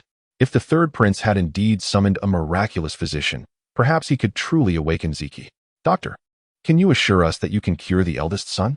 Yu Yuanzheng asked, her gaze piercing as she scrutinized Dr. Yao. Furthermore, he had come today with a specific intent. Since you cannot guarantee success, then do not proceed. If the imperial physician is at a loss, how could a mere common doctor surpass that expertise? She spoke with deliberate disdain. Ziqi's wife, do you dare to defy the goodwill of the third prince and the noble consort? What are you, a newlywed, understand? You have no authority to make decisions here. Ziqi is the son of the prince and princess. If the princess has not intervened, you, as a new wife, should refrain from meddling. The elderly matriarch began to lose her composure once more. The words of the elder matron were utterly misguided. The eldest son is my husband, the one destined to accompany me through life. It can be said that no one here possesses greater authority to make decisions regarding his affairs than I do. Not even the Empress Mother can assert her influence. How audacious of you to presume to overstep the boundaries set by the prince and the princess. The elder matron was so incensed that she felt a surge of murderous intent towards her. My dear cousin, the crown prince interjected. Both the Empress Mother and I have been deeply concerned about my elder cousin's health, and we have continually dispatched individuals to seek out renowned physicians. Dr. Yao is a skilled doctor I have managed to locate after considerable effort, and I have specially invited him to travel over 100 miles to the capital. At this moment, the third prince stepped forward to offer counsel. His status as a prince would undoubtedly earn him respect from Yu Yuanzheng, particularly as his intentions were noble. Who would dare to decline such a request? Yu Yuanzheng regarded the third prince, who appeared cultured and refined, uncertain of his underlying motives. After all, she had only been married into the royal household for a month, and many matters remained shrouded in mystery, relying solely on her conjectures. Given her current status, she truly felt hesitant to confront a prince directly. With a flicker of inspiration, she inquired, Mother, does the royal residence not have a physician? Yes, but his skills are rather mediocre. He tends to treat minor ailments and usually attends to the servants, the princess explained. Thus, the household physician primarily serves the servants, while the nobles typically summon the imperial physician. Qi Feng, please summon the household physician, Yu Yuanzheng commanded. Upon hearing that the household physician was to be called, Dr. Yao felt a twinge of apprehension but endeavored to maintain his composure. The third prince narrowed his eyes and nodded at him in acknowledgement. Before long, the household physician arrived. A middle-aged gentleman. Madam, this is Dr. Luo from the household, Qingfeng introduced. Dr. Luo, are you proficient in acupuncture? Yu Yuanzheng inquired. Acupuncture is an art, not one that every physician can master, as it relies heavily on the transmission of knowledge through proper mentorship. Even within the Imperial Medical Institute, there are many physicians who lack proficiency in acupuncture. Well then, do you possess silver needles? Indeed, came the reply. Dr. Luo occasionally employs them, and thus has prepared a set for himself. Ziyue, please take a seat.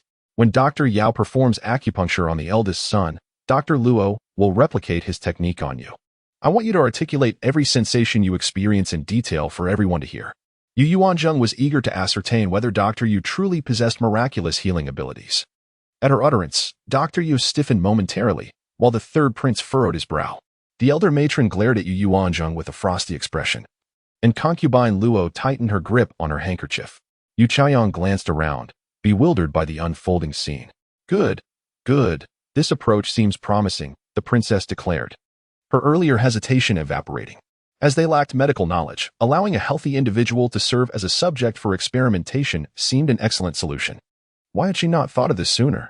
Upon hearing this, Ziyue promptly fetched a stool and seated herself before Dr. Luo. Dr. Yao, please proceed. Yu Yuanzheng, no longer an obstacle, actively encouraged Dr. Yao to commence treatment. Dr. Yao exchanged a glance with the third prince, who nodded in affirmation. He began to insert needles into the eldest son's scalp, each insertion executed with utmost seriousness. Dr. Luo followed suit, applying needles to Ziyue's head with equal diligence, meticulously mirroring the depth of insertion. It appears that Dr. Luo possesses considerable skill, perhaps having simply chosen an inappropriate manner. 1 needle, 2 needles. Yu Yuanzheng observed intently, ready to intervene should she detect any discrepancies, even if it meant revealing her own medical knowledge. Until the 10th needle. Shi Yuanzheng observed with a furrowed brow as he surprisingly inserted it into the Tianling acupoint. While this acupoint is indeed suitable for needling, the method of application is crucial. Dr. Luo followed suit. A sudden cry of pain escaped as Ziyue's body swayed, threatening to collapse onto the ground. Qingfeng promptly supported her, while Yuanzheng swiftly removed all the needles from her body. Yet, Ziyue had already succumbed to unconsciousness. You incompetent quack, how dare you harm my son? The princess exclaimed, her emotions spiraling out of control upon witnessing Ziyue's reaction. In the wake of her fury, Yuan Shan and Jingshui quickly restrained Dr. Yao. The third prince, taken aback by the unfolding situation, was equally startled. An unexpected turn of events meant that the prince would not escape the wrath of the Lord, despite his royal status. He knew his standing before the emperor paled in comparison to that of Lord Rome. Moreover, Dr. Yao was summoned by him, and he was all too aware of the implications. Should the Wang residents apprehend Dr. Yu for interrogation, there would be no secrets left undisclosed. Such audacity. To deceive this prince into believing you are a divine healer, and to dare harm the eldest son of the Wang family. Despicable. The third prince suddenly erupted in anger. With remarkable swiftness, he unsheathed his sword and plunged it into Dr. Yao's chest. Yuan Shan and Jingshui could only hastily retreat a step with Dr. Yao. But the bed was directly behind them, leaving them with no further retreat. Lacking weapons, they were powerless to counter the third prince's swift strike. Yuanzheng was taken aback by the third prince's decisiveness. Yuan Shan, Jingshui, quickly drag him outside. We cannot let him perish in Xia courtyard. Yuanzheng commanded urgently, then rushed to the bedside to remove all the silver needles that Dr. Yao had previously inserted into the eldest son. Chapter 61. The task went awry. Yuan Shan and Jingshui promptly dragged Dr. Yao out of the inner chamber, while the third prince remained clutching his bloodied sword. After extracting the needle, Yu Yuanzheng cast a cold glare at him before attending to Ziyu, pinching her acupoint. Gradually, Ziyu stirred back to consciousness. Ziyu, how do you feel? Yu Yuanzheng inquired with genuine concern. Ziyu blinked at her, and Yu Yuanzheng understood immediately. She truly was a good maid, attuned to her mistress's feelings. Miss, I suddenly felt a sharp pain in my head earlier, and then everything went black. But the needle Dr. Luo used was not on my head, so why did I faint? Ziyu questioned, bewildered. I am not a physician, so I cannot say. Does Dr. Luo know? Yu Yuanzheng turned to the still dumbfounded Dr. Luo. Madam, I am also unaware. I merely assisted Dr. Yao with the needle. Dr. Luo, appearing quite innocent, genuinely did not understand but was adept at shifting blame. At that moment, the princess was examining the eldest young master, searching for any signs of distress. However, she found nothing amiss and could not ascertain whether the previous needles had affected him in any way. Ziqi, it is my fault as your mother. I should not have allowed an incompetent physician to meddle. My concern has led to chaos. I promise, I will no longer permit unknown doctors to treat you. The princess lamented, tears streaming down her face. Aunt, it is Jin Shin's fault. He should have conducted a thorough investigation before bringing someone in, the third prince remarked. No longer referring to himself as this prince, he felt a wave of frustration, realizing he had bungled the situation, and was at a loss for how to explain it to his mother. Moreover, he knew his uncle would not let this matter rest easily. Third prince, Do you truly think you can so easily evade responsibility? The fate of the eldest son shall rest in the hands of the incompetent physician you have summoned. Both the king and queen will lose their only legitimate heir, and I, as the eldest lady, shall truly be left in mourning, devoid of any glimmer of hope. Yu Yuanzheng approached him step by step, her demeanor formidable. How dare you speak to a prince in such a manner? The prince indeed acted out of goodwill. Goodwill? What do you mean by killing someone? Why deny us the opportunity to interrogate? Are you silencing witnesses? I harbor deep suspicions regarding your motivations. You slander without basis, sowing discord. The third prince, enraged, nearly raised his sword once more but restrained himself. Never before had anyone dared to address him in such a way. Ziqi's wife, do you not comprehend the hierarchy? How dare you speak to the third prince in such a manner? The elder matriarch interjected again, seeking to assert her presence. She had been so frightened by the third prince's act of stabbing the physician that she stumbled back several paces, collapsing into a chair. After managing to regain her composure, she could hardly contain her anger at Yu Yuanzheng's words to her grandson. How can you speak like this? If your husband were your own flesh and blood, what would you think? I suspect you have lost your senses. What has transpired? At that moment, a commanding voice resonated from the doorway. The queen, increasingly distressed, was no less dramatic by the bedside. In such a time, one must feign weakness to provoke the prince's wrath. The two women wept, causing the prince to frown in discontent. Upon returning, Yuanshan recounted the events from beginning to end. Uncle, Jin Shen had only the best intentions, but misjudged the character of those involved. Jin Shen was in the wrong. Upon noticing the increasingly grim expression on the prince's face, the third prince hastily acknowledged his mistake. The prince approached his son, who remained in a deep slumber, indistinguishable from before. After feeling his son's pulse, which throbbed as usual, he tentatively concluded that there was no significant issue. Third prince, accompany me to the palace, the prince stated flatly, his face devoid of emotion. Before turning and exiting the inner chamber, the third prince felt as deflated as a frostbitten eggplant. Your Highness, the third prince means well. You cannot make things difficult for him, the elder matriarch cried out in pursuit. With his head hung low, the third prince followed suit. Luo, the side consort, and Yu Chaoyang exchanged glances with the weeping mother-in-law and daughter-in-law before they too departed. Once the unrelated individuals had exited, Yu Yuanzheng immediately ceased her tears, unaware that she possessed a talent for acting. Mother, it is all right. Ziyue is merely pretending. My husband is perfectly fine. Yu Yuanzheng hastily revealed the truth to prevent the gentlewoman from becoming excessively distressed. What? The princess was momentarily taken aback by the news. Caught in a state of indecision, unsure whether to cry or refrain from doing so. Look, Ziyue is quite well. Your Highness, I assure you, I am truly fine. I was merely trying to prevent the physician from administering needles to the eldest prince. I did not expect the third prince to act so swiftly. Ziyue expressed her regret for not being able to expose the truth to the princess and her master. Once a life is lost, there are no witnesses left. The third prince could say whatever he wished before the emperor. Zheng'er, is there truly a problem with the physician? The princess still harbored a glimmer of hope, yearning for her son's recovery. The heart of every parent is filled with longing.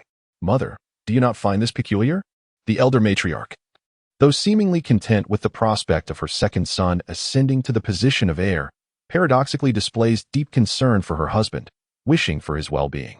This contradiction leads the daughter-in-law to suspect that her true desire may not be for him to awaken, but rather for him to remain in slumber indefinitely. By halting the calls for the imperial physician, the uncertainty of her husband's awakening becomes a reality. Thus, the third prince has taken it upon himself to summon a doctor personally, perhaps out of fear that we might intervene, wielding his status as a means of pressure. Yu Yuanzheng articulated this analysis, prompting the princess to fall into contemplation. The elder matriarch has always exhibited a degree of eccentricity, her intentions as elusive as the wind, fluctuating without clear direction. The involvement of the third prince today compels her to heed Yu Yuanzheng's words with a measure of seriousness. What evidence do you possess? The princess pondered, unable to grasp that Ziyue's earlier behavior was merely an act, which did not necessarily imply any genuine issues with the physician. Mother, I lack tangible proof. I merely find the situation peculiar, hence my contemplation. It is best that we do not allow them to meddle in my husband's affairs. The future shall be determined by father and mother. What a false alarm.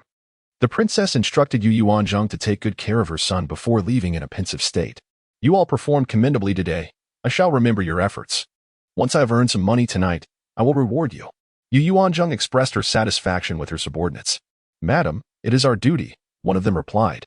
Upon hearing of a potential reward, Qi Feng eagerly declared his lack of greed. "Very well, save more money. It will serve you well when it comes time to marry. Ensuring you can afford a proper bride price, and the dowry will be more generous for the young ladies." Old Madam Yi had also endured hardships today. It was time to summon the estate's physician to attend to her. Upon seeing the still-standing Lady Yi, who occasionally touched her back, Yu Yuanzheng immediately understood that she too had suffered a beating. Chapter 62. Returning to the princess's residence. The noble consort Wanshu was confined for 3 months, and the third prince received 20 lashes to instill a lasting lesson, reminding him not to be so naive at his age. The third prince was the dear nephew of the prince, and so it was with a heavy heart that he witnessed the punishment before returning to the imperial study to discuss matters with the emperor. Upon hearing this outcome, Yu Yuanzheng could not help but exclaim, deservedly so. In her opinion, the punishment was still too lenient. He should have received 50 lashes. "Miss, he is still a prince. How could the emperor possibly punish him so severely?" "It was merely a show for the prince to quell his anger," analyzed Jiang Hua. "That was indeed a valid point. Let us leave this matter behind." Yu Yuanzheng sighed helplessly. In her previous life, the strongest liquor she had ever consumed was 52 degrees. Yet this felt even more abrasive to her throat. Undergoing surgery on one's face was no trivial matter. It was imperative to avoid infection, for that would render all efforts futile. At the hour of high, around 11 o'clock at night, Yu Yuanzheng, fully equipped, with the assistance of several guards, stealthily exited the prince's residence. This incident inevitably reached the ears of the prince. His hidden guards were far too capable to ignore. Yet the prince chose to turn a blind eye. He was well aware of the abilities of the dark guards he had trained himself. Thus, the fact that 6 guards recognized one another and acted collectively could only indicate a matter of significance. Yu Yuanzheng arrived smoothly at the back entrance of the Princess Huaning's residence. Once again, it was the same old matron who escorted her into the familiar courtyard. The Princess Huaning awaited her arrival. After greeting Princess Huaning, Yu Yuanzheng performed a respectful salute. "The esteemed physician, without the need for formalities, I entrust my daughter to you." Princess Huaning felt a deep sense of guilt towards her daughter. "Fear not, after the treatment tonight, as long as Princess Xiangling adheres strictly to my instructions for care, she shall be able to present herself in public within 3 months. Of course, she may not compare to those untouched by injury, but a touch of rouge will suffice to conceal her scars." Yu Yuanzheng offered a reassuring promise. "All right, mother, I am afraid," Princess Xiangling confessed, longing for her former beauty, yet dreading the thought of a blade upon her visage. "Rest assured, I will employ anesthetics to alleviate your pain," Yu Yuanzheng comforted her. She possessed an abundance of patience with her patients. It was common for individuals to experience trepidation before surgery, necessitating the healer's role in guiding their emotions, an essential lesson in the study of medicine. In Yu Yuanzheng's eyes, the 18-year-old girl was still not quite a fully fledged adult. Is that true? Indeed. Yu Yuanzheng had long prepared aconitine, a potent toxin, which served excellently as a topical anesthetic. "Your Highness, may we have more candlelight?" "Let the room be brighter." She noticed only 2 lamps were lit. The elderly matron immediately complied. Yu Yuanzheng first loosened Princess Xiangling's hair before styling it into a ponytail. This gesture felt intimately close to the princess, as she had never before experienced such proximity to a man. Her heart raced uncontrollably, and her cheeks flushed, yet she managed to suppress her emotions. Yu Yuanzheng applied the anesthetic solution to her face. While waiting, she meticulously sterilized all her instruments, washing her hands repeatedly with alcohol. What a waste. The Spring Thunder and Lu Mingda spent an entire afternoon distilling this, and she used it all at once. As the time was right, she pricked Princess Xiangling's face with a needle. "Does it still hurt?" "No, it does not. That is sufficient. There is no need for more," declared Princess Huaning emphatically. Yu Yuanzheng then picked up a small blade and began to work on Princess Xiangling's face. She gently removed the old scar and delicately peeled away a thin layer from the pigmented areas, a task that demanded exceptional skill. Nevertheless, Yu Yuanzheng executed it with remarkable precision. After more than half an hour of meticulous work, she concluded the procedure. Yu Yuanzheng's expertise ensured minimal bleeding, confined to the superficial layers of the skin. She then applied medicine, requiring no bandaging, merely waiting for the scabs to form. "All is well now," Yu Yuanzheng remarked, inspecting the patient's face closely. "Princess Xiangling, from this moment forth, you must be cautious with your diet. Absolutely avoid consuming dark-colored foods. for the next 7 days. It is best to eat only white foods, as long as they are seasoned with salt. Once the scabs on your face have fallen off, you may begin to apply the ointment I have prepared for you. When the ointment is finished, you may retrieve more from a shop called Shiritang on Middle Street, where you will not be charged for the medicine. I only require a fee for this consultation. Yu Yuanzheng provided her medical instructions, and both Princess Huaining and Princess Xiangling listened attentively. Should any issues arise, they could leave a message at Shiritang, and she would return upon receiving word. Yu Yuanzheng displayed a commendable sense of responsibility. After hearing this, Princess Huaining nodded in approval. This miraculous physician was truly remarkable, devoid of arrogance and imbued with a strong sense of duty. Princess Xiangling cast several more glances at the masked Yu Yuanzheng. A sweet sensation of being cared for and cherished enveloped her heart. Matters proceeded smoothly, and Princess Huaining proved to be remarkably trustworthy, promptly presenting 1,000 taels in silver notes. Throughout the entire process, she observed intently. Such techniques were indeed beyond the grasp of the old practitioners at the Imperial Medical Institute. In the days that followed, Yu Yuanzheng found herself with little to attend to.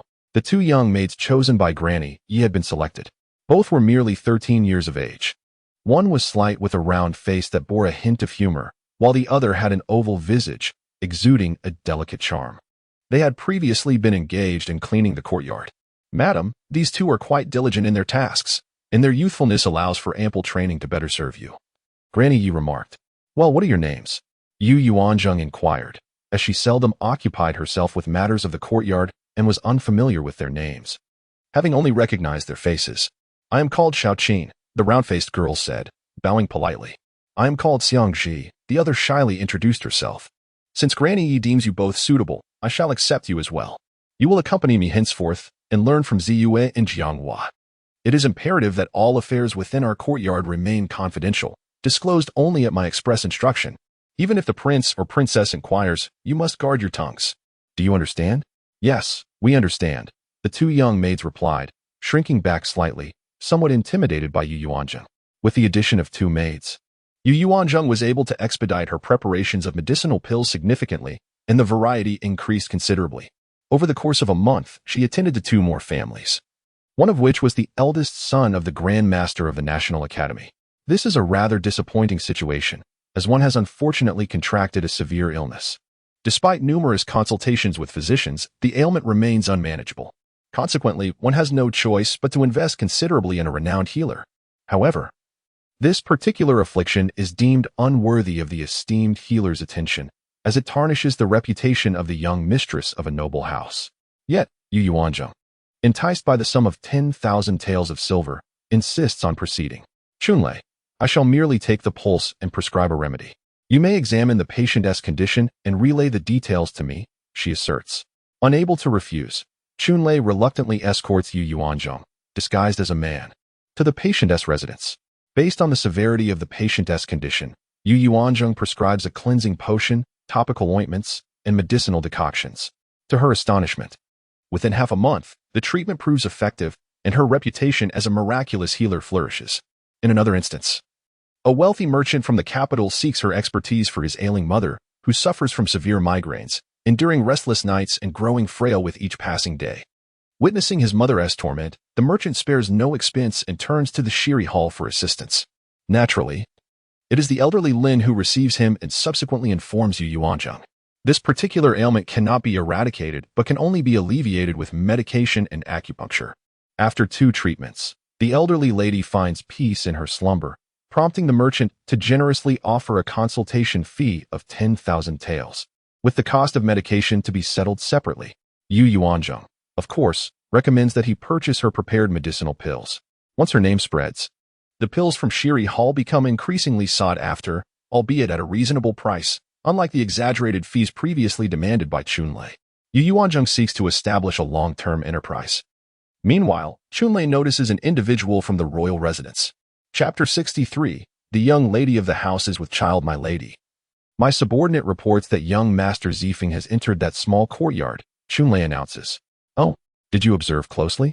Yu Yuanzheng found it peculiar that a young master from a royal residence would venture into such a place. She harbored little interest in the members of the second house and did not delve deeply into their affairs. The presence of an elderly matron alone was enough to evoke her disdain. I cannot be mistaken, Chunlei asserted with certainty. Xiaoyu, you stay behind and discreetly inquire. We shall await you at the alley's entrance. Yu Yuanzheng promptly resolved to ascertain the truth. Yu Yuanzheng had become a young lady she held in high regard, and having formed a friendship, it was only natural for her to take an interest in her matters. Receiving the directive, Xiaoyu swiftly vanished from Yu Yuanzheng's sight. Chunlei drove the carriage to the alley's entrance. What is he doing there? Yu Yuanzheng inquired impatiently. What is happening? The urgency in her voice indicated her desire for clarity. Xiaoyu hesitated momentarily. You might as well say it. We are now subordinates of the eldest young master and the lady of the household. Chunlei reminded him, his loyalty to the lady unwavering. In truth, all 10 guards had developed a profound loyalty to Yu Yuanzheng over the past 2 months, as her conduct had earned their genuine respect. Young Master Zifeng has taken a concubine here, Xiaoyu confessed, his cheeks tinged with embarrassment. He had quietly entered the small courtyard from behind and, upon entering, overheard the two engage in intimate activities. It was quite shocking. Having just met, they could hardly contain themselves. For him, a single man, to witness such a scene was excessively mortifying. What did you say? Yu Yuanzheng raised her voice. Xiaoyu repeated himself, fully aware that his mistress had comprehended the situation, albeit with difficulty. That second uncle is nothing but a scoundrel. Only someone like the second aunt, raised in ancient times, could tolerate such behavior and even support him in keeping a mistress. Beneath the pine trees, young pine saplings thrive. Under the locust trees, seedlings of the same flourish. Indeed, the summer rain has been summoned. The esteemed lady of the house, along with the head steward of the Wang residence, Uncle Li, has come to invite the divine physician to attend to the eldest son. Upon seeing Yu Yuanzheng, Chasing Wind immediately reported, his face alight with joy. They have toiled tirelessly, eagerly awaiting this moment. Oh, was it the prince who sent for him? The steward, Li Zhongqing, has always acted at the behest of the prince. Yes, Chasing Wind affirmed. Only the prince could command the head steward to come personally. Did Uncle Li see you? No, it was Lin Bo who received him. He merely stated that he would convey the message to the divine physician. Very well. Inform the steward that I shall enter the residence in 3 days. Yu Yuanzheng promptly made arrangements. Chunlei, the forthcoming occasion rests upon your shoulders. I hope you can elude the watchful eyes of the king. Upon returning to the Wang residence and reporting to the matriarch in the main courtyard, she found the hall bustling with laughter and merriment. Each face beamed with joy, particularly that of the 2 elder ladies and concubine Luo. Yu Xiaoyang appeared bashful, his cheeks flushed, a hint of pride evident in his demeanor. I have paid my respects to father and mother, Yu Yuanzheng said, observing the decorum. You are always darting about, busier than the prince himself. My lady, you must keep a closer watch on your daughter-in-law. She ought not to flaunt herself so often, risking the dignity of our Wang residence. Just look at Zhaoyang, who remains dutifully at home. In just 2 months since her marriage, she is already with child. You should commend Zhaoyang properly and present her with some fine gifts. After all, she is your daughter-in-law. I apologize, dear elder lady, it is Yu Yuanzheng's misstep. My eldest son and I have no royal residence to inherit. We must diligently manage our 2 dowry shops to sustain ourselves in the future. I cannot afford to be like my uncle's family, who, despite possessing several shops, cannot maintain their household without the aunt supplementing with her dowry. This illustrates the paramount importance of proficiently managing one's business, for my uncle has faltered in this regard. Yu Yuanzheng stated earnestly, inciting the old matriarch's icy demeanor. Enough, the princess interjected, quelling the dispute. Yuanzheng requires my consent each time she ventures out. Refrain from bringing this matter up. My dear sister, Chaoyang is indeed fortunate, having conceived within 2 months of her marriage. This is a momentous occasion for our royal household. Should we not consider augmenting the personnel in the Shuxiang courtyard? I fear the current few may not suffice in providing adequate care. Luo concubine deftly shifted the topic. Her household, combined with those she brought from her maternal family, exceeds the number in the Ziqi courtyard by a full 6 individuals. Is that not sufficient? The princess glanced at Luo concubine with a dispassionate expression. The wet nurse for Zishu has fallen ill and has not attended for several days. Her health may be failing. Should we not appoint another matron to manage affairs? Perhaps adding 2 second-rank maidservants for errands, in case the young lady requires assistance and no one is available. Luo concubine remained unfazed, continuing to articulate her requests in a cordial tone. Yuanzheng, do you need additional personnel in your courtyard? Since the 2 senior maidservants from Ziqi were dispatched by the matriarch to marry, no replacements have been made. The princess did not engage with Luo concubine's remarks, but turned to inquire if Yuanzheng required assistance. Mother, it is unnecessary. The personnel in the courtyard are sufficient. The eldest son primarily relies on the young servants for assistance, and as the daughter-in-law is not yet pregnant, having too many individuals would only create a cacophony. At this moment, Yu Yuanzheng would certainly not agree to adding a new member. Who knows whose spy it might be? She harbors numerous secrets at present. If there is a need, simply speak to Mother Concubine. Certainly. Now, let us add 4 more maidservants to the book fragrance courtyard. As for the stewardess, let us refrain from that. Too many people breed too many conflicts. We shall appoint Chaoyang's wet nurse as the stewardess, as she has watched Chaoyang grow since childhood and will undoubtedly be diligent in her duties. The princess declared her decision. She had not been so finicky even when she was pregnant. The princess's allocation of 4 maidservants brought satisfaction to both the elder matriarch and concubine Luo. Meanwhile, Yu Chuyang and the heir, seated below, paid no heed to the adults' discussions and merely whispered to each other, exchanging glances filled with happiness that dazzled the eyes. Yu Chaoyang gently caressed her still unnoticeable belly. She was pregnant, an event she had longed for in her dreams, and to her astonishment, happiness arrived so swiftly in this second life. Reflecting on this, she raised her gaze to meet Yu Yuanzheng's, who had just taken a seat across from her, and smiled provocatively. Thank you, elder sister-in-law. You might also consider adopting a child to keep close. Otherwise, the days ahead may prove arduous. A child is immensely significant for a woman. Observing Yu Yuanzheng's insincere congratulations, Yu Chaoyang recalled her past experiences and offered her counsel. If the trajectory of her previous life were to repeat, the main house would adopt a 5-year-old child, a decision that would bring much vexation, as she had never liked that child, resulting in poor relations and frequent visits to the child's biological parents.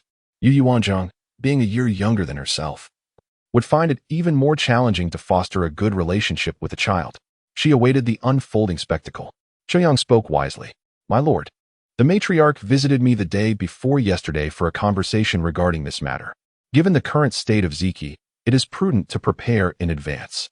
We should not delay until Ziqi encounters misfortune, leaving the daughter-in-law unable to hold her ground and fleeing, resulting in Ziqi being left without an heir. The elder matriarch interjected.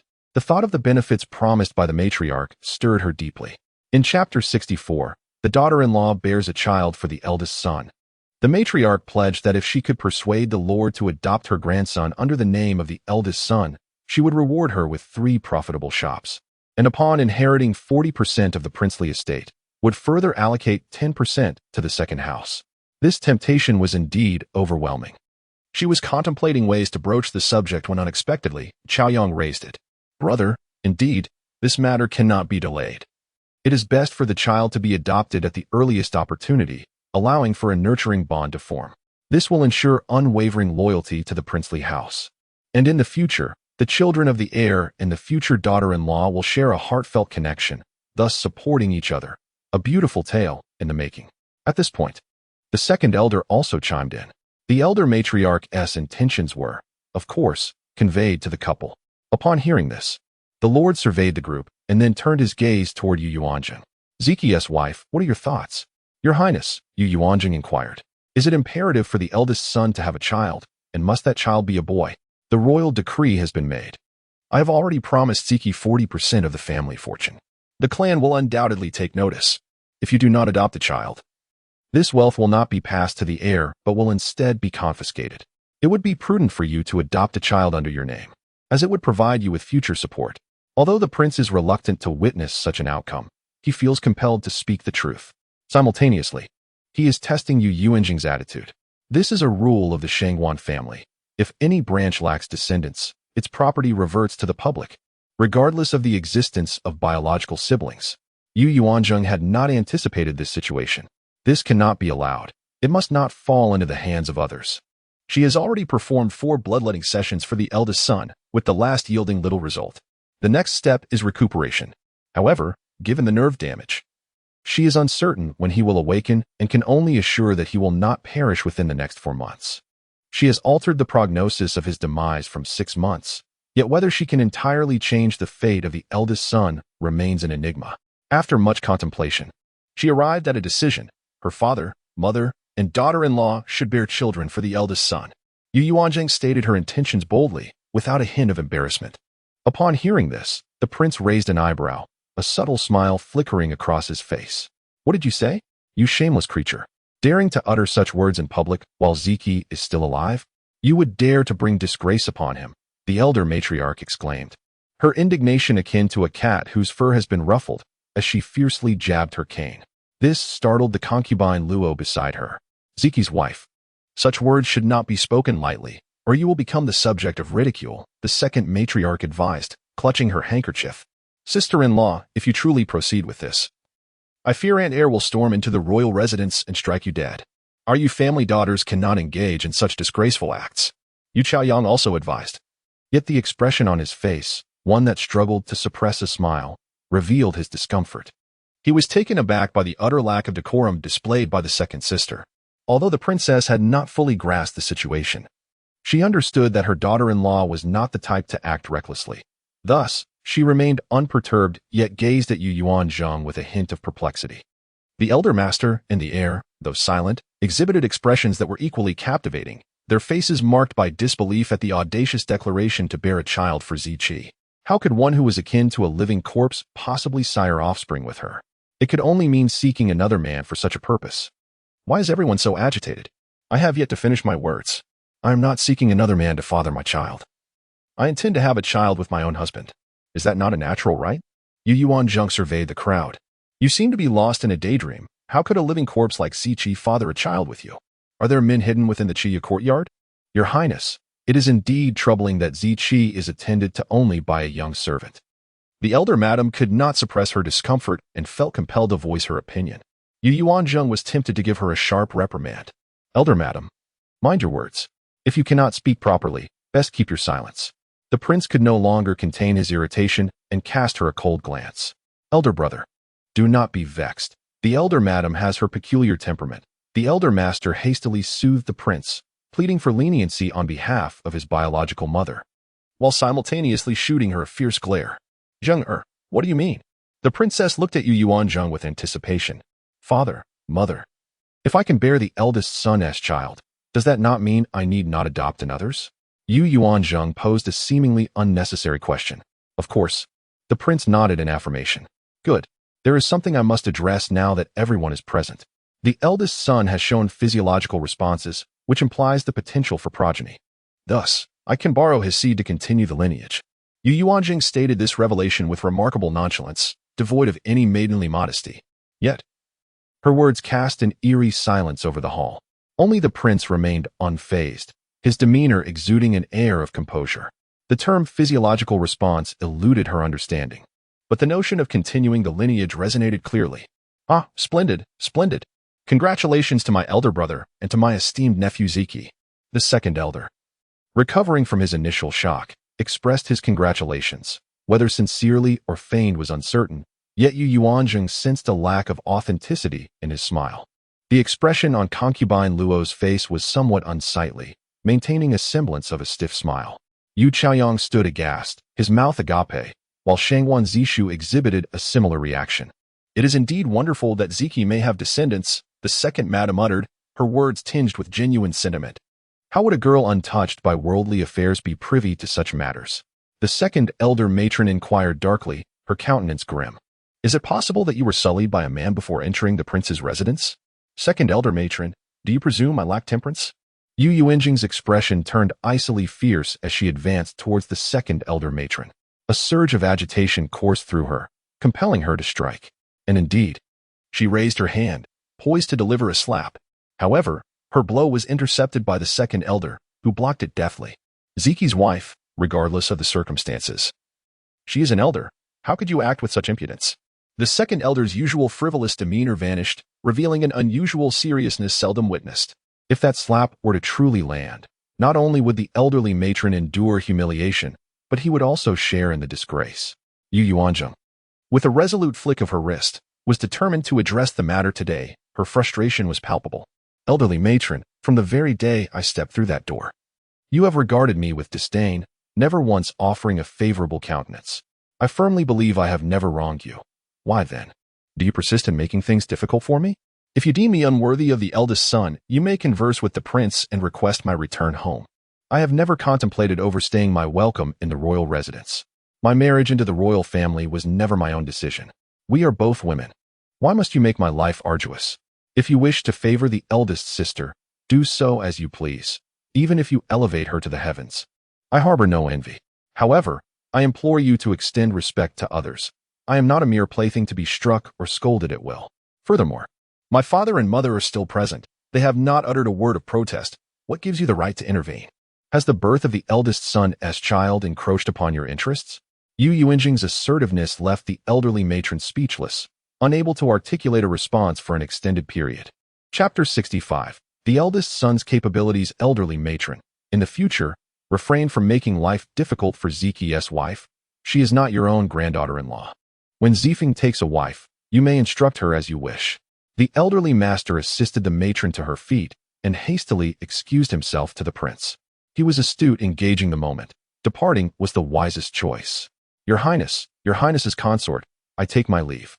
I kindly request the consort to arrange for personnel to attend to the Shuxiang courtyard at her earliest convenience. Concubine Luo exchanged a glance with the couple, then hastened to follow the elderly matron as well. Once the irrelevant individuals had departed, the princess tenderly approached Yu Yuanzheng, who remained standing in the center of the hall, and gently guided her to a chair. Zheng Er, the princess called out twice, concerned that Yuanzheng had become entranced. Mother, it is nothing. I am merely a bit vexed. Yuanzheng replied. She truly could not comprehend why the two elderly matriarchs consistently targeted her. Each encounter seemed fraught with discontent. What could possibly be their motive? Surely, it could not be without cause. She dismissed the old woman, deeming her a madwoman, unworthy of her attention. The princess holds you in great affection. Refrain from speaking of returning home, the princess assured her. Ziqi will awaken. Mother, I understand, but her words are truly harsh, Yuanzheng lamented. Ah, that is simply her nature. However, it was inappropriate for you to raise your hand against her. After all, she is an elder. Indeed, I acknowledge my error, Yuanzheng conceded. Though she did not perceive any significant displeasure from the princess, rather, the princess wore a smile. Ziqi's wife, were your earlier words sincere? The prince suddenly interjected. Are you referring to the matter of heirs, father? Yuanzheng inquired, her composure restored. Yes, indeed. Very well. If you can fulfill this, I shall speak to the clan on your behalf, to spare them from incessantly devising schemes, the prince remarked, a rare smile gracing his countenance, indicating his approval of the situation. What should have been a joyous occasion, celebrating Yu Chaoyang's pregnancy, was muddled by the incessant prattling of the two elderly matriarchs, stripping the event of its festive spirit. Yet, before they could exchange further words, they were summoned to the 100 Years courtyard by the two elderly matriarchs. Zishu, take a moment to visit your elder brother and ascertain the truth of what Ziqi's wife has claimed, that he possesses the ability to save lives. Upon seeing the heir, the matriarch directly issued commands. Why? Shangguan Ziqi was perplexed. You foolish one, if he indeed possesses such capabilities, then his wife may very well be with child. Should that be the case, the position of heir apparent would likely fall to Ziqi's offspring. The prince is only 41, by the time his grandchild matures. It is not beyond reason. What? Shangguan Ziqi had not contemplated this possibility. As the heir, should the Great Wei face war, he would inevitably be thrust into battle. If the iron box remains locked, then one must rely solely on strength. No one can guarantee absolute safety. Should anything happen to him, his child may not necessarily inherit the title of heir to the Rome Wangfu. The thought of this possibility left him feeling as though his heart were ensnared in a thick cotton ball. This matter is not suitable for Zishu. I shall take it upon myself tomorrow morning, the second elder declared, voluntarily accepting the task. If it is true, what then? Lady Luo anxiously inquired. Why fret? She is not yet pregnant, and even if she were, it would take 10 months to bear a child. There could be unforeseen developments during that time. Who can predict? The matriarch exhibited none of her previous frenzy. Chaoyang, you must exercise caution henceforth, prioritizing the well-being of the child within you. Remember that? Do not provoke your second sister either. Observing her demeanor today, she does not appear to be a benign presence. Do not fall into her trap. The matriarch cautioned. Yes. Rest assured, matriarch, Chaoyang will be vigilant. At this moment, Yu Chaoyang's emotions were tumultuous. She had altered her fate through marriage. Yet she had not anticipated that the eldest son possessed such capabilities. In her previous life, she paid him no heed, always observing him in a state of slumber. Had she known of his capabilities, she might have secured a child for herself, thus alleviating her existence of its utter desolation. She decided to summon a maid from the courtyard to attend to Chaoyang, as well as one from the side consort as quarters. Indeed, consort Luo had intended this all along. However, she did not anticipate that the matter of Yu Yuanzheng's ability to conceive would disturb those eager to adopt a child under the eldest son's name. They were all incredulous, unwilling to believe that the eldest son could indeed carry on the lineage, insisting on witnessing the reality for themselves before conceding. On the following morning, the first to arrive was the second master, Shangguan Ziqi. He patiently awaited Yu Yuanzheng's emergence. Accompanied by 2 young servants, he entered the inner chamber. At this early hour, a man understands the affairs of men best, knowing this was the opportune moment to witness the truth. When the second master beheld Shangguan Ziqi behaving like an ordinary man, he was momentarily taken aback. Having confirmed the truth, he left with a stoic expression. On the third day, several clan elders also made their way there. It was indeed impressive that they could rise so early. Upon witnessing the reality, each departed with their heads hung low. Soon, the Shangguan clan was aware that the eldest son of the Wang family could indeed continue the line. Meanwhile, the slumbering Shangguan Ziqi remained oblivious to the fact that he was being scrutinized like a spectacle. In recent days, he had developed a routine. Each morning, he would only become aware of his surroundings when a servant attended to his washing. Throughout the day, he remained cognizant. But it was only when Yu Yuanzheng joined him in bed at night that he felt secure enough to empty his mind and drift into deep sleep. Yet, there were occasions when Yu Yuanzheng, accompanied by her maid to prepare medicine, would not allow him to wait until that late hour, causing him to miss certain events. He yearned to comprehend the occurrences beyond his immediate surroundings, striving each day to maintain a connection with the world outside. However, regarding the matter of his heirs, Yu Yuanzheng found it difficult to broach the subject with him, leaving him entirely oblivious. His body reacted instinctively, beyond the control of his conscious mind, and he himself remained unaware. That very afternoon, Xia Yu entered the Chiya courtyard. "So, have you uncovered the truth?" Yu Yuanzheng inquired with palpable urgency upon seeing him. Indeed, young Master Zifeng had taken a mistress, and she was none other than a courtesan, a relationship that had persisted for nearly a year. Not only was this woman not from the capital, but she hailed from Jingyang County, located 80 miles away. Their acquaintance had blossomed during an outing with several noble sons from the capital. It took Xia Yu 2 days to gather this information and even required a personal visit to Jingyang County. Truly, like father, like son. Is the woman beautiful? Yu Yuanzheng's heart seethed with indignation upon hearing this. She dismissed the notion with disdain. A rogue is a rogue, regardless of his noble title. He is nothing but a scoundrel. Has the eldest son ever frequented a brothel? Yu Yuanzheng suddenly inquired about Shangguan Ziqi. Xia Yu was taken aback, questioning how the conversation had shifted to the eldest son. The unspoken implication was that the most knowledgeable parties were Qing Feng and Mingyue, or perhaps Yuan Shan and Jing Shui.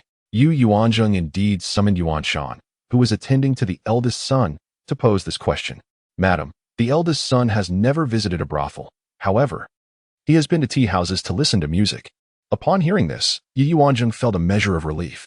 Just that day, she had expressed her intention to provide heirs for the eldest son, if he were a man of questionable character. She would rather remain single for a lifetime than encounter a scoundrel. In her previous life, she had resolved to remain single for eternity, and in this life, her solitude was of no consequence. She was not a parasitic plant that could not survive without a man. "Xia Yu, do not disclose this matter to the prince and princess. I have another task for you," the young lady of the house instructed. "Please give your orders, madam." Xia Yu bowed respectfully. "I shall compose a letter, which you will carefully transcribe and then find a way to deliver it to the hands of the lady of the Ningyan Marquise, ensuring that no one knows you are the messenger." Upon hearing this, Xia Yu's eyes widened. "Madam, if the Marquise household learns of this, the marriage of Master Zifeng will surely be jeopardized." Xia Yu could not believe her master was unaware of the potential consequences. "That is precisely my intention. It would be a pity for the third miss of the Yu family to be matched with such a scoundrel. Today, in your absence from the residence, you cannot fathom how the 2 elder ladies treated me. I was but a step away from slapping her across the face. How could someone so disrespectful deserve such a fine granddaughter-in-law? Moreover, that grandson is a man who keeps a mistress. This shows a complete disregard for the worth of the female party. After all, Miss Yu, no matter her status, is still a legitimate daughter of the Marquise household. They seem to think their royal connections make them superior. If Miss Yu were to marry into this family, would she truly find happiness?" Yu Yuanzheng was aiming to achieve 2 objectives with one action, rescuing her good friend while punishing the two elder ladies.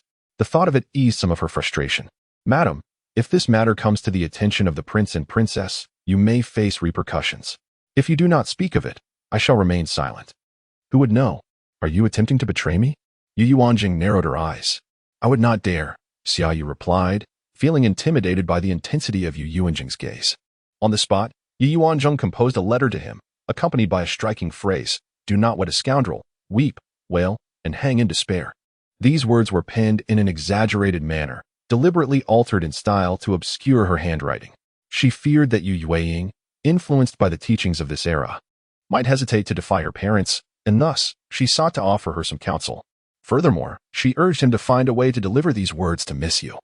Yu Yuanzheng was concerned that Madame Ho might suppress her feelings, taking into account the Wang family's esteemed position. A woman who has broken off an engagement finds it difficult to seek another suitor, especially one from the illustrious Wang family. The capital is but a small world, and the upper echelons consist of a limited number of families. Even marrying into a modest household would be preferable to enduring a lifetime with a rogue. A belief firmly held by Yu Yuanzheng. Xiaoyu had no choice but to undertake this task. His efficiency was commendable. That very evening, he delivered both the letter and the note to the Yu residents. However, no news emerged the following day. Having done all that was within her power, Yu Yuanzheng resigned herself to fate. It was not feasible for her to directly intervene and persuade the family to reconsider the engagement. The next day marked the arrival of the renowned physician to attend to the eldest young master, scheduled for the afternoon. This matter had also reached the ears of the two elder ladies. Recently, she had heard of an extraordinary physician who could even cure the ailments of Lord Jin. This was one of the reasons she had been so eager to find another physician for the treatment of Su Guanji, hoping to act preemptively. The prince would inevitably summon this esteemed physician for Guanji's consultation. Yet, she felt powerless to prevent it. Nevertheless, considering that physician Gu had been treating him for months, it was unlikely that recovery would come swiftly, which somewhat alleviated her concerns. The princess also arrived at Chia courtyard, filled with high hopes for the physician's abilities. As the enigmatic figure of Spring Thunder, adorned in mysterious attire and accompanied by 4 guards, appeared at the gates of the royal residence, the venerable steward Li Zhongqing, aged in his 50s, personally descended the steps to offer his welcome. Observing that the divine physician and his attendants were all masked, rendering their faces invisible, Li's attention was drawn to the physician's hair, which shone with a lustrous black hue, revealing that he was indeed a youthful man. Esteemed physician Zhang, please. Li, the steward, spoke with humility. A healer daring to demand a price of 10,000 taels of silver must possess considerable skill. Otherwise, such audacity would be unfathomable. Furthermore, the few cases of chronic ailments he had successfully treated in the capital had garnered a commendable reputation. Spring Thunder merely responded with a low, noncommittal sound, exuding an air of profound mystery, for he feared revealing his true identity. Although the eldest young mistress had indicated that it would not matter if his identity were exposed, their primary aim was simply to present a valid reason for entering the estate to attend to the eldest young master's ailment. Under the guidance of the steward, Spring Thunder proceeded to the main courtyard to pay his respects to the prince. Upon seeing the 5 individuals adorned with masks, the prince showed no immediate reaction, as he had already learned that the divine physician never revealed his true visage. "I am Zheng Yuan, here to pay my respects to His Royal Highness," Spring Thunder announced, bowing politely along with his guards. However, the prince did not promptly grant the exemption from bowing. Instead, he squinted his eyes, scrutinizing the group. Each appeared to be a skilled practitioner. Are they from the martial world? He had heard that the divine physician was not particularly tall. Yet this one seemed to possess a certain stature, along with an inexplicable familiarity. Exemption granted, the prince finally spoke after a brief pause. "I have heard that the esteemed physician Zheng hails from the Medicine King Mountain. May I inquire as to its location?" "It lies approximately 1,500 li from the capital. The name of the mountain was bestowed by my master," Spring Thunder replied solemnly. "Can the esteemed Lord Jin truly be cured?" The prince inquired further. "Certainly, but recovery requires time. If one strictly adheres to my prescribed treatment and acupuncture, it will take approximately 8 months. Chunlei spoke with unwavering confidence. "You are aware of the circumstances regarding the prince's legitimate son, are you not?" "I have heard of it. Do you possess certainty?" "My lord, I have yet to examine him, thus I cannot guarantee anything." Chunlei dared not make a direct promise. Even the eldest madam would not guarantee success. merely stating she would do her utmost. "Follow me," the prince commanded as he rose and led the way to the Chia courtyard. The guards, observing the captain's composure, felt their apprehension diminish. To their surprise, upon reaching the courtyard entrance, they encountered the two elder madams who had just arrived. "My lord, do you truly trust this itinerant physician? Do not be deceived, lest it endanger Ziqi," the elder madam cautioned, her tone laced with concern for the eldest son. "There is no need for you to fret over this matter. I possess my own judgment," the prince replied, his expression impassive as he ushered everyone inside. The elder madam followed, eager to witness the capabilities of this so-called divine doctor. Yu Yuanzheng and the princess had already been waiting. Chunlei approached the eldest son's bed, skillfully taking his pulse, feeling his head, and examining his body. He continued this for about a quarter of an hour before ceasing his actions. These practices, of course, were learned from Yu Yuanzheng. "Divine doctor, what is your assessment?" the princess inquired earnestly, stepping forward. "Is it true? How splendid! I implore you to take action," she exclaimed, her hope ignited by the possibility that her son might survive. Chunlei immediately prepared a prescription, instructing someone to fetch the medicine and ready a medicinal bath. The prince's residence had the necessary herbs on hand, and soon the concoction was simmering. Once the bath was prepared, it was moved to the bathing chamber. Four guards stepped forward to carry the eldest son into the bath, while the prince intended to follow. "My lord, my medical practices are not to be observed by others. I kindly request you to halt." "How can this be acceptable? We cannot possibly hand the eldest son over to you without supervision. I must accompany him," Yu Yuanzheng insisted with an unwavering expression. Chapter 67. The first exposure indeed. The prince cannot simply entrust the eldest son to a few strangers. At this moment, the two elderly matriarchs sided with Yu Yuanzheng, for she too wished to observe closely. Upon hearing this, Chunlei paused, casting a deliberate glance at Yu Yuanzheng, and inquired, "And who might you be to the eldest son?" "I am his wife," Yu Yuanzheng replied, her demeanor resolute and determined to enter. "The young lady of the house may assist, but others are excused," Chunlei relented. Upon entering the bathroom, Xiaofeng and Dongling had already removed the outer garments of Shangguan Ziqi. Juefeng and Zhuwei were gently supporting him as he reclined half-submerged in the tub. Once the door was closed, all external sounds and sights were effectively obstructed. Yu Yuanzheng gave Chunlei a thumbs up, commending him for his commendable performance in this charade. An entire production, indeed. Originally, today was designated for acupuncture for Shangguan Ziqi. With the presence of alcohol, there was no need to heat the silver needles. Yu Yuanzheng dabbed a small piece of cotton cloth in alcohol and meticulously cleaned the silver needles. "Let us begin. Ensure the eldest son's head is stable," she whispered. Yet, her words caught the attention of the prince waiting outside. His ears perked and his brow raised. He then rose, shifted his steps lightly, and stood by the door, motionless. Inside the bathroom, Yu Yuanzheng began to insert the needles one by one, twisting them gently. At that moment, Shangguan Ziqi sensed a subtle throb emanating from his head. Yet it was merely a slight discomfort, not unpleasant. Recently, he felt increasingly alert with each passing day. In the days following their grand wedding, he could only sense the world around him, yet his mind remained heavy, trapped in a state of half-consciousness and dizziness. As Yu Yuanzheng increased the frequency of her bloodletting treatments, his awareness of the external world sharpened, dispelling the fog that clouded his thoughts.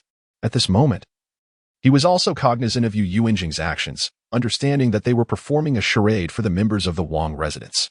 As these thoughts swirled in his mind, he concentrated on attempting to exert control over his hand.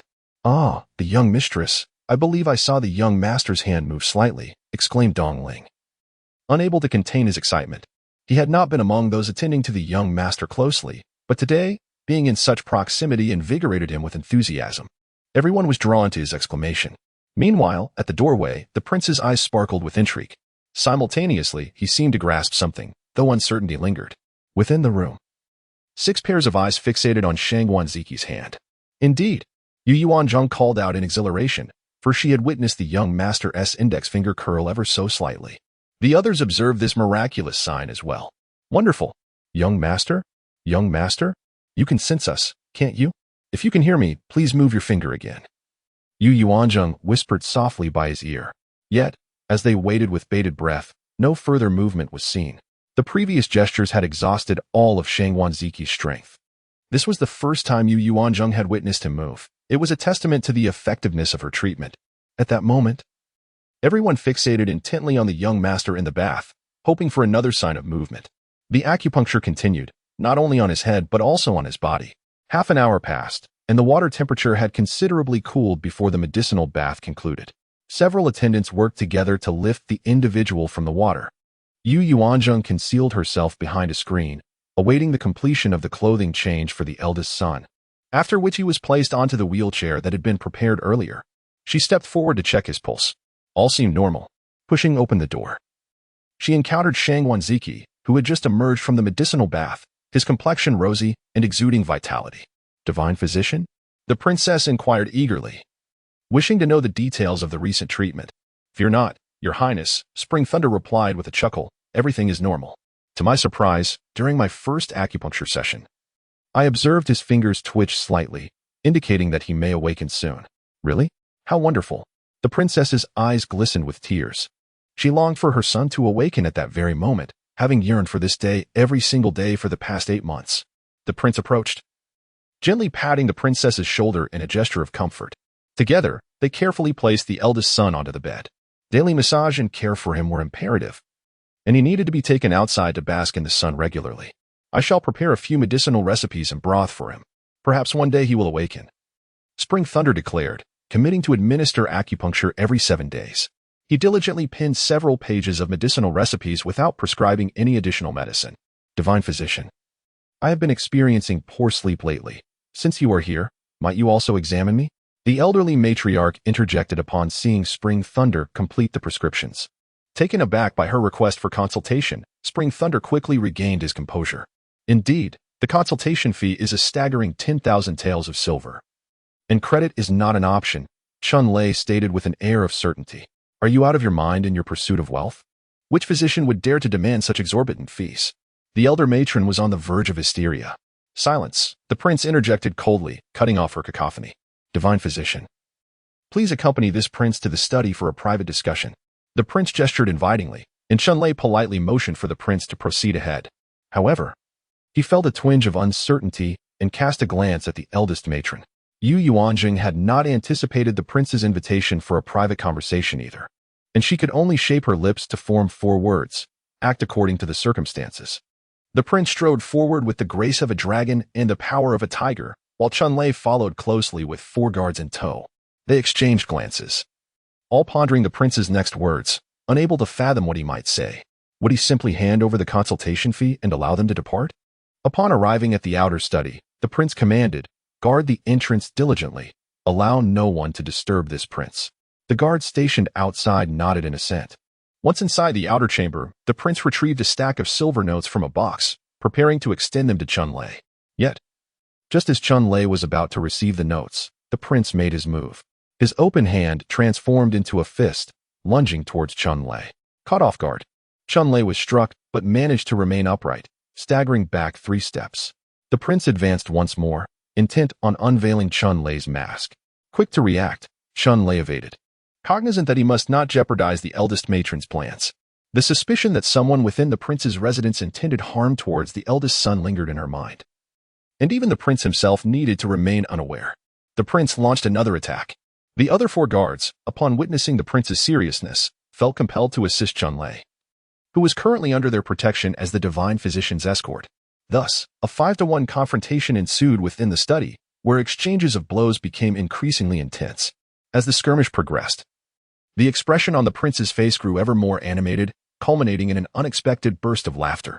Ultimately, it was the prince who chose to withdraw, remarking, "Well done. Your loyalty is commendable."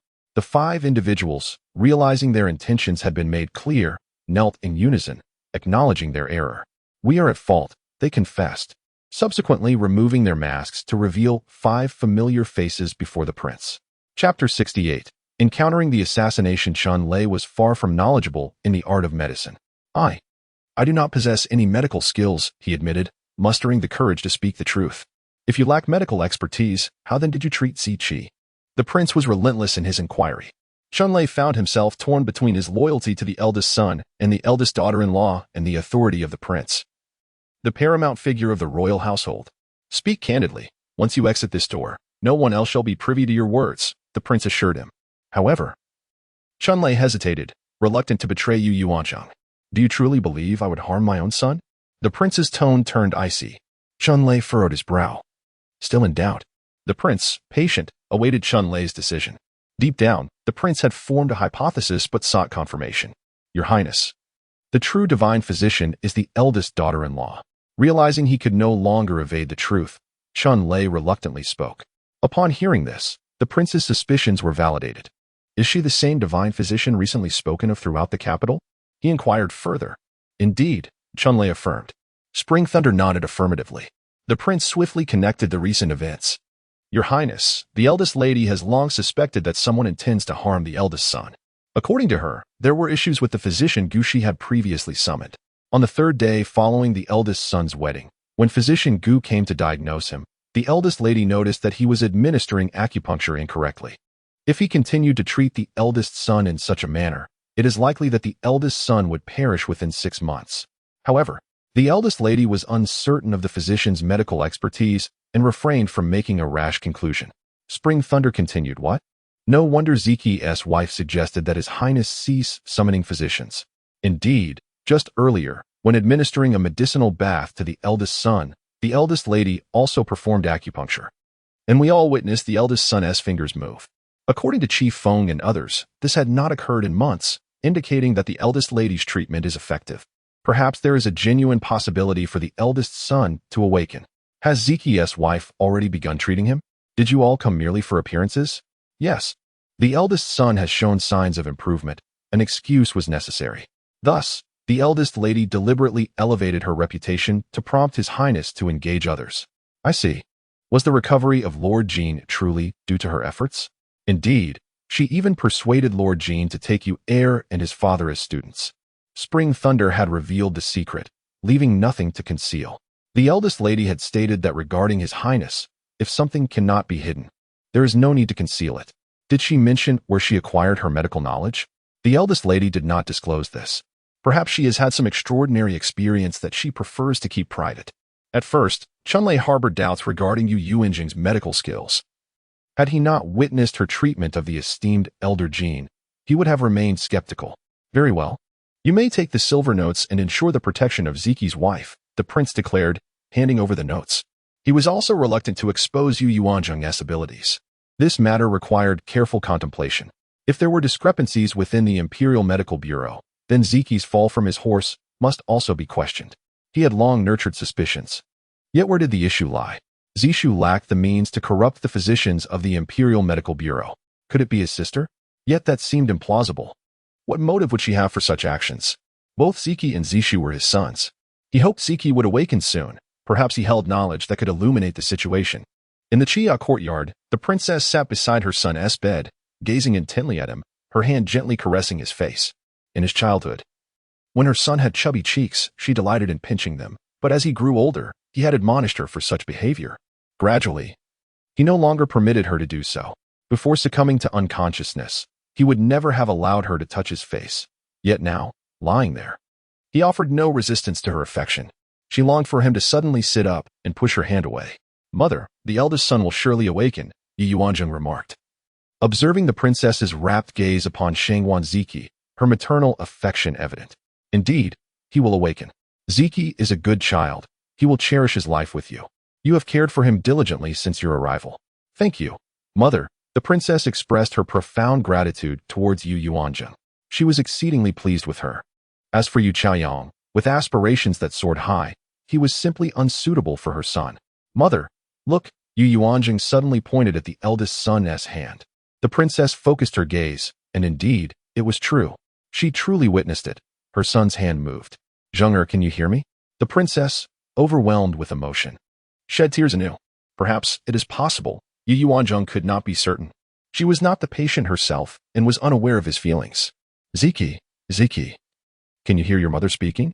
If you can, please move your finger again. Both of them fixed their gaze upon the eldest son's finger. The princess's tears flowed even more profusely. My son, can you hear your mother? In her excitement, the princess leaned over her son, weeping uncontrollably. Yu Yuanzheng did not intervene. The mother, in her love for her son, needed to release her pent-up emotions. Yu Yuanzheng continued to watch that finger, still hoping for another movement. Had he heard or not? She took an empty cup and placed it in the eldest son's hand.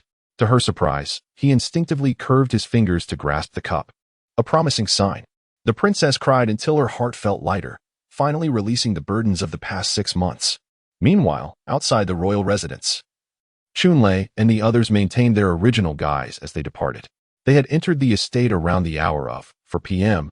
and had lingered for over an hour. The sky was now beginning to darken. Chunlei sat in the carriage, with 4 guards flanking him as they slowly made their way towards Shiri Hall.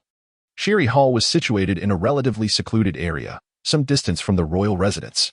Just as they were nearing Shiri Hall, Chueyin suddenly pulled on the reins. Whoa! Chunlei sensed something amiss and immediately exited the carriage, only to find 10 figures clad in black descending from the rooftops, surrounding them completely. Who are you? Jiu inquired. 10 individuals approached without uttering a word, directly charging at the 5. Sensing the imminent danger, the 5 of Chunlei swiftly drew their weapons to confront the adversaries. As the clash commenced, they realized they were up against formidable foes. And with their numbers only half that of the assailants, a fierce battle ensued in the narrow alleyway. Upon hearing the sounds of combat, the nearby residents hurriedly shut their doors and windows, fearful of attracting trouble. Some parents with children were overwhelmed with fright, causing the little ones to cry. However, the mothers tightly covered their mouths to stifle the noise. The 5 of Chunlei fought valiantly while attempting to draw the attackers towards the direction of the Shiri Hall, with no opportunity to send out a distress signal. Meanwhile, Sheyu, who had remained at Shiri Hall to await their return and oversee the shop, was startled by the commotion. Recently, the influx of customers seeking medicine had overwhelmed Linbo, who struggled to manage alone, especially when faced with the influential families sending their representatives to procure supplies. Consequently, Chunlei arranged for a guard to be stationed there daily. Grasping his sword, Sheyu ventured towards the source of the commotion. Upon witnessing his 5 brethren besieged by the 10 cloaked figures, he was poised to assist when Dongling caught sight of him and signaled him to retreat. Sheyu promptly stepped back, signaling to the sky before joining the fray. Meanwhile, in the Wang residence, he spotted the signal in the sky and instantly recognized that trouble had arisen. He quickly informed the prince, who, upon hearing the news, changed his attire and donned a mask, leading 10 similarly masked shadow guards with him, utilizing their lightness of foot to rush towards the signal's origin. Upon their arrival, they beheld the few who had only recently departed from the Wang residence struggling to hold their ground. The spring thunder had fallen heavily, gravely injured, while 5 others protected him in the center. Chapter 69. Rescuing the Fallen. Each individual bore wounds of varying severity. The prince drew his longsword and commanded, "Kill." 11 men encircled the 10 figures clad in black. Upon seeing reinforcements arrive, Xiaoyu and the others finally breathed a sigh of relief and regained their fighting spirit. The tide of battle shifted instantly, becoming more intense. The prince's martial prowess surpassed that of all the dark guards, and within 10 moves, he had slain one. Realizing the dire situation, the leader of the black-clad men immediately ordered a retreat. However, the prince would not let them escape easily.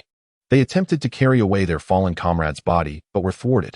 Ultimately, only 6 of the black-clad men managed to flee, while 4 were slain. It was only then that the prince had the opportunity to assess the condition of Chunlei and the others. "How are you?" the prince inquired, squatting down to examine his wounds. Chunlei was covered in multiple sword wounds, the most severe being a gash across his abdomen, which threatened to expose his innards. Such grave injuries, even with immediate medical attention, would likely prove fatal. In the heat of battle, no one had noticed the extent of his injuries. The enemy's target had been Chunlei, with 4 adversaries focused on him, resulting in his dire state. The prince applied pressure to several points on Chunlei's body to slow the bleeding.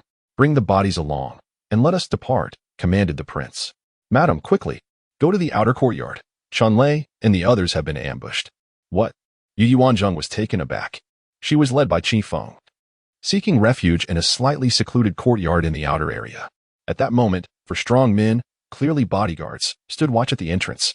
Yu Yuanzheng was led into a room, where she found the prince standing in the center, awaiting her arrival. "Father, Ziqi's wife, Chunlei, is on the verge of death. Can you save him?" The prince spoke immediately, stepping into the inner chamber.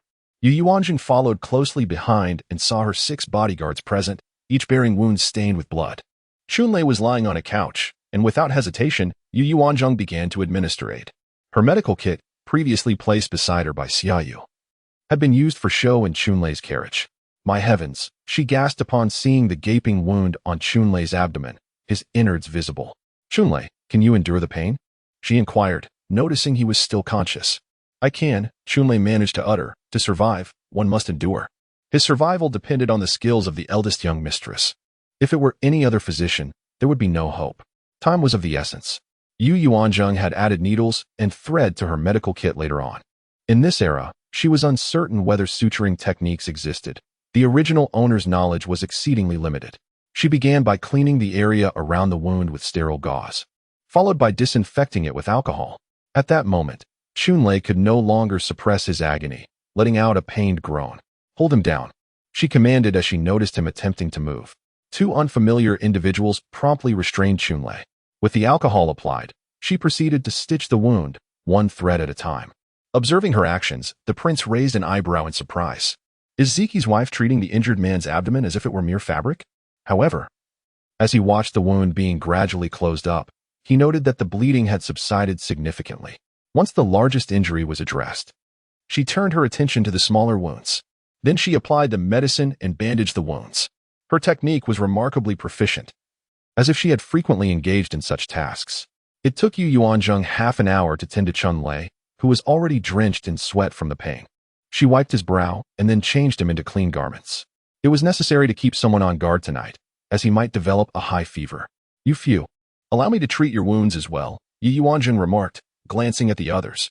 Lady, our subordinates can seek the physician of the manor for treatment, Xiaoyu interjected, feeling embarrassed to let a woman attend to their injuries. However, with Chunlei in dire straits, he had no choice. Hurry, Yu Yuanzheng's expression grew stern. It was disheartening to see her own subordinates being so finicky about receiving care.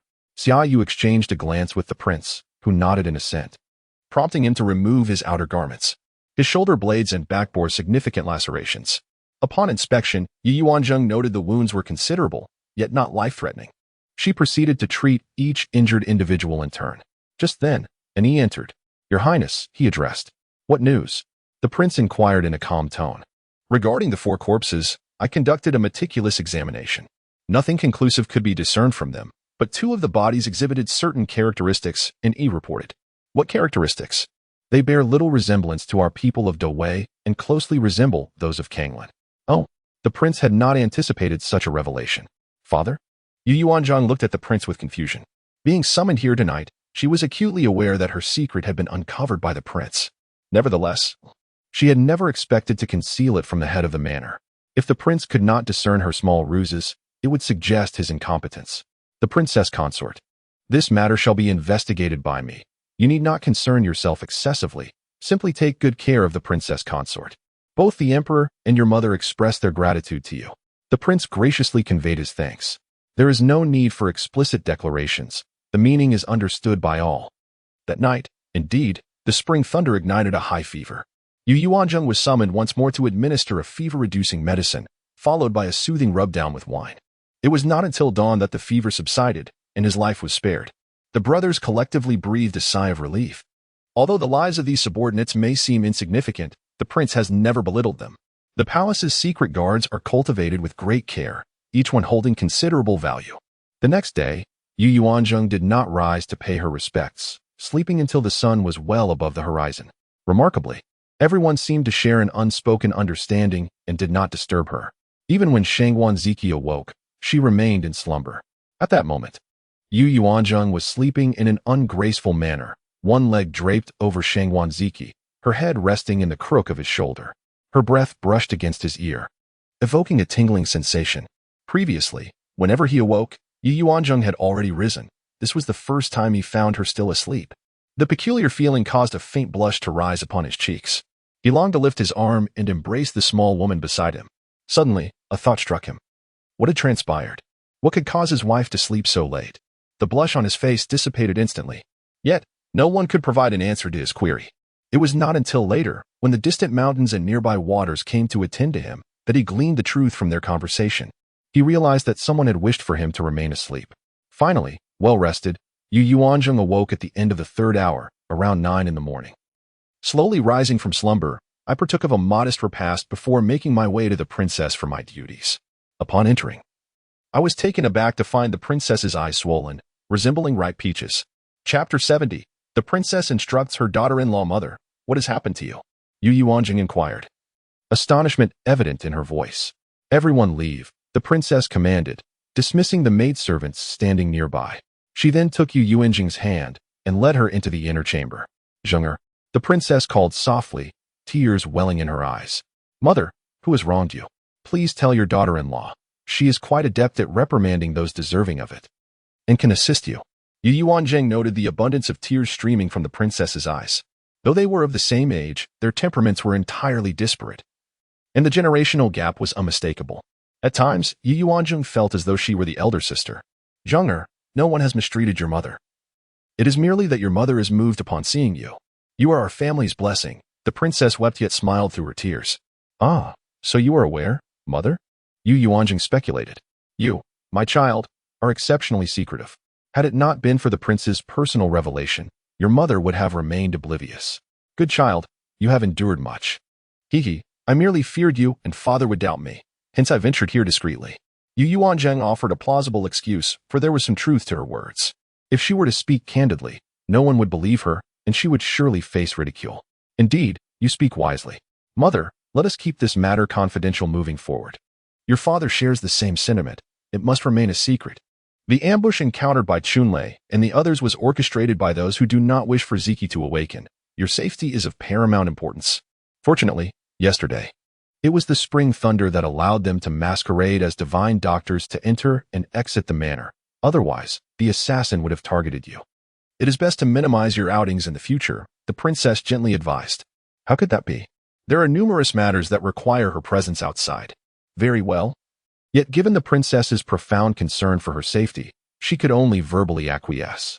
"Henceforth, when you venture out, ensure to bring several guards with you. I shall assign you an additional 10 men to discreetly protect you." At that moment, a voice interrupted the conversation between the two women. The prince strode in with purpose. "Father," she acknowledged. Sit and speak. Did you not attend court today?" the princess inquired. "No, there are matters that need addressing at home." "What matters?" "Everyone is aware in their hearts. Have you uncovered any leads regarding last night's assassination attempt?" the princess pressed. "Not for the time being. Of the 4 assassins' corpses, 2 are from the Kanglan kingdom. I can only suspect them as spies from Kanglan. However, the rationale behind their attempt on the divine doctor's life warrants deeper contemplation. Ziqi's wife, aside from practicing medicine in the capital, have you traveled elsewhere?" The prince turned his gaze towards Yu Yuanzheng. The daughter-in-law, having wed, resorted to such measures solely to seek treatment for the eldest son. She had no intention of revealing her medical skills. Were it not for the fact that father recognized Chunlei and the others at a glance, she would have continued her charade. Yu Yuanzheng spoke candidly.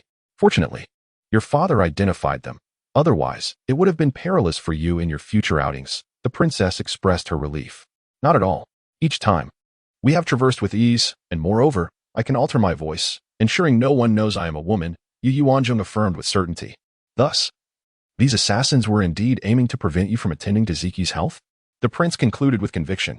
The two women spoke in unison, while the prince fell into deep contemplation, remaining silent for an extended period. Yu Yuanzheng, having only been married into the royal residence for 2 months, was utterly perplexed. She could only surmise that someone within the palace intended to harm the eldest son. The only suspect that came to her mind was concubine Luo. However, concubine Luo appeared quite tranquil, especially now that the title of heir had passed to the second son. Did she fear that if the eldest son awoke, her position would be jeopardized? Yet, it seemed she lacked the capacity to prevent such an outcome. After all, a barking dog seldom bites. Nonetheless, the presence of an assassin from the kingdom of Kanglan disrupted her reasoning entirely. Unable to fathom the situation further and hearing no useful information from the prince, Yu Yuanzheng resigned herself to silence. After a while, the prince took his leave. "Mother, shall I boil an egg to soothe your eyes?" Yu Yuanzheng remarked, noticing the swelling around the princess's eyes, which had become quite severe. This was likely due to the distress caused by the prince's revelations about the assassination attempt and her own identity as a divine healer, which had prompted her to weep profusely the previous night. "Very well, I shall prepare it shortly. Zheng'er, when do you plan to consummate your marriage with Ziqi? Otherwise, the elders will not rest. As long as you can conceive, they will relent." In recent days, several individuals had approached the princess regarding the matter of adoption, each one unwavering in their determination. Even if they were aware that Ziqi was capable of intimacy, they believed that after lying incapacitated for 8 months, He could not possibly compare to a healthy man in terms of fertility. Even normal men could sometimes be infertile. Yu Yuanzheng's face flushed crimson upon hearing this. Although she was of a certain age, she had not truly experienced such matters, rendering her somewhat embarrassed. Your mother only wishes what is best for you. Now that you have entered the royal household, you are the legitimate wife of the prince. Why is that? Yu Yuanzheng was truly unaware that, despite her voluntary request for divorce, she could not remarry. This was due to the esteemed position of the Rong Wangfu in the Dawei dynasty, particularly since she was the wife of the legitimate heir. Who would dare to marry her? Yu Yuanzheng came to understand that even a woman whom the emperor discarded was deemed unworthy of being taken by another. It was no wonder that Yu Chaoyang had resorted to desperate measures to change his marriage. She must have lived a rather desolate life in her previous existence. Even with lavish clothing and abundant food, the years of solitude must have been unbearable for her. Of course, this reflected the sentiments of women in ancient times. Yet Yu Yuanzheng did not share that perspective. She found solace in solitude, free from the burdens of vexation. However, the princess consort was now genuinely concerned for her, unwilling to accept that she remained childless and alone. Well, tonight, she would give it a try. Yu Yuanzheng relented, thinking of the toys she had seen in a peculiar shop. In her past life, she had come across videos depicting lonely women purchasing toys for their enjoyment, finding satisfaction without the need for men.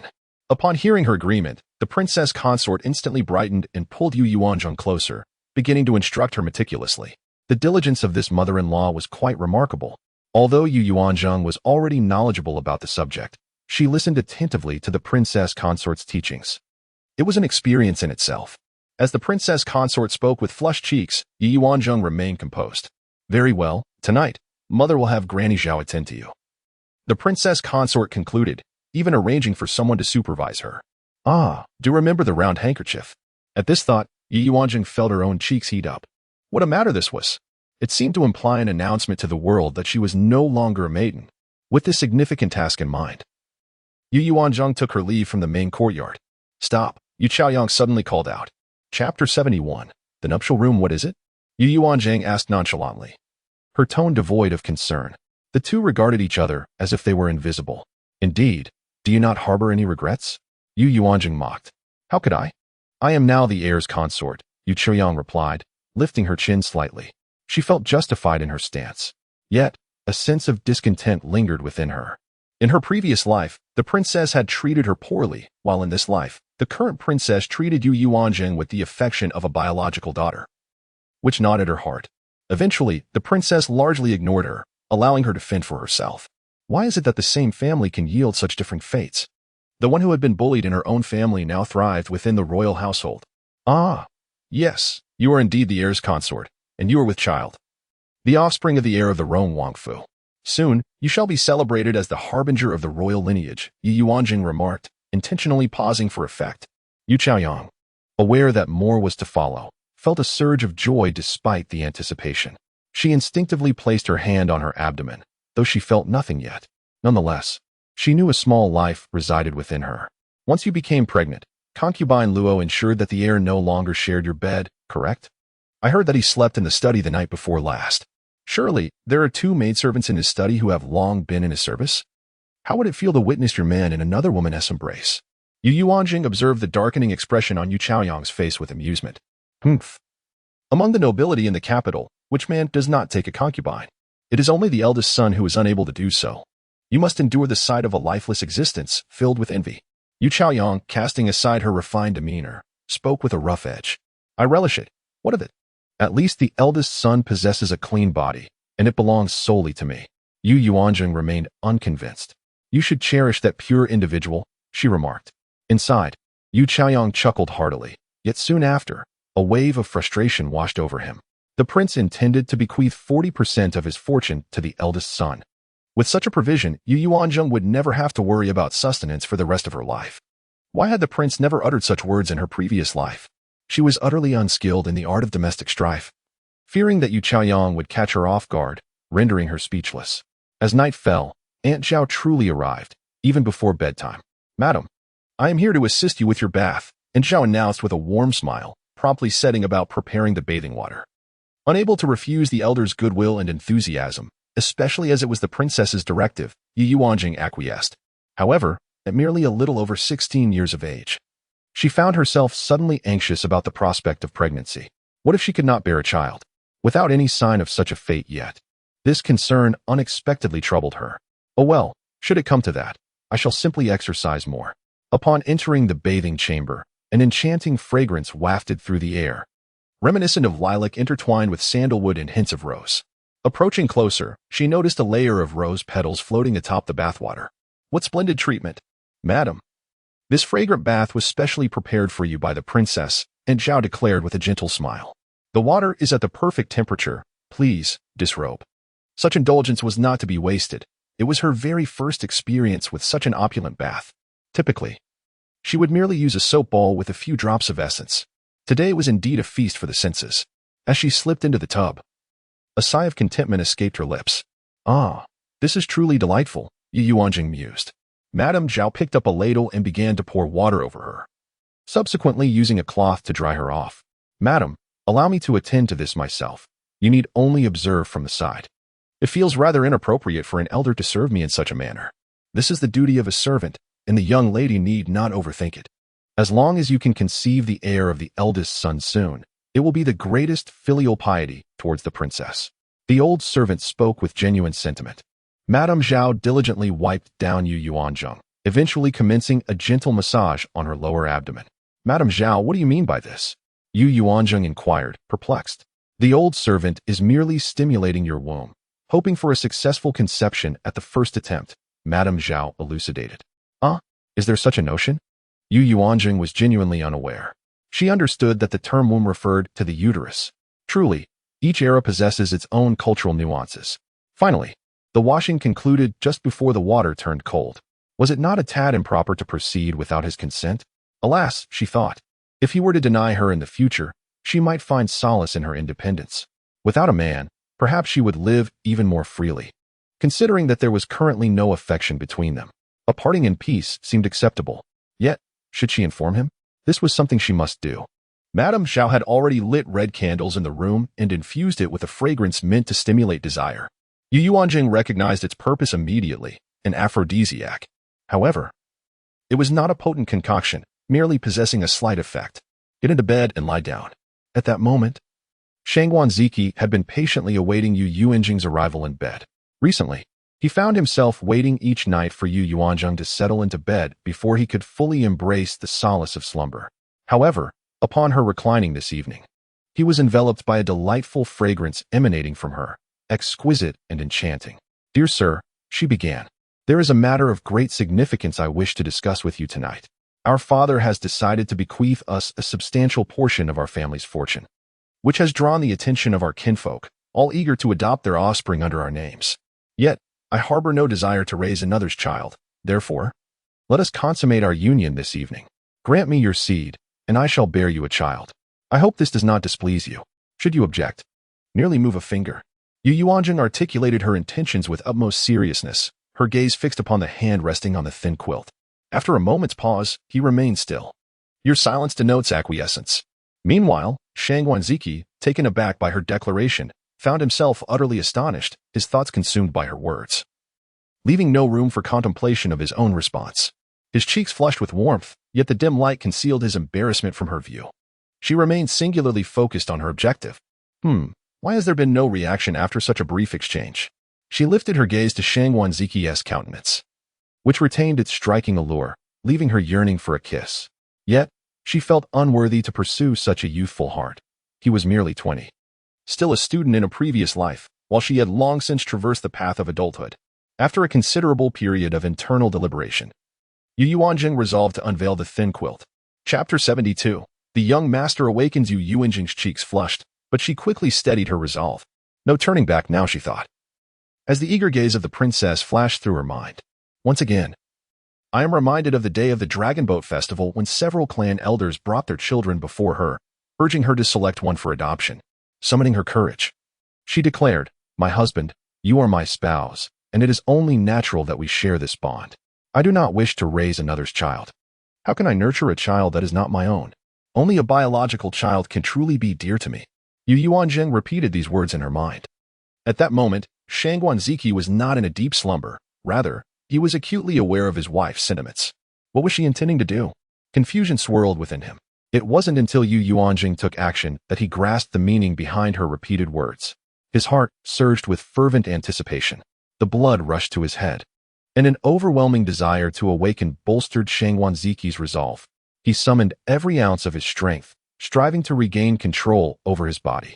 Having fallen from his horse, he had been in a deep sleep for more than half a year. Never before had he yearned to awaken with such intensity. When a torrent of sensation flooded his mind, it felt as if a dam had burst. Suddenly, clarity returned. His arms grew strong. He was able to lift his head, and his eyes could finally open. He beheld his wife's tightly shut eyes, her delicate visage, and that smooth forehead, all rendered exquisite in the glow of the red candles. Previously, he had only imagined her appearance, conjuring her beauty from the sound of her voice, but now, he was finally witnessing it. Indeed, she was stunning.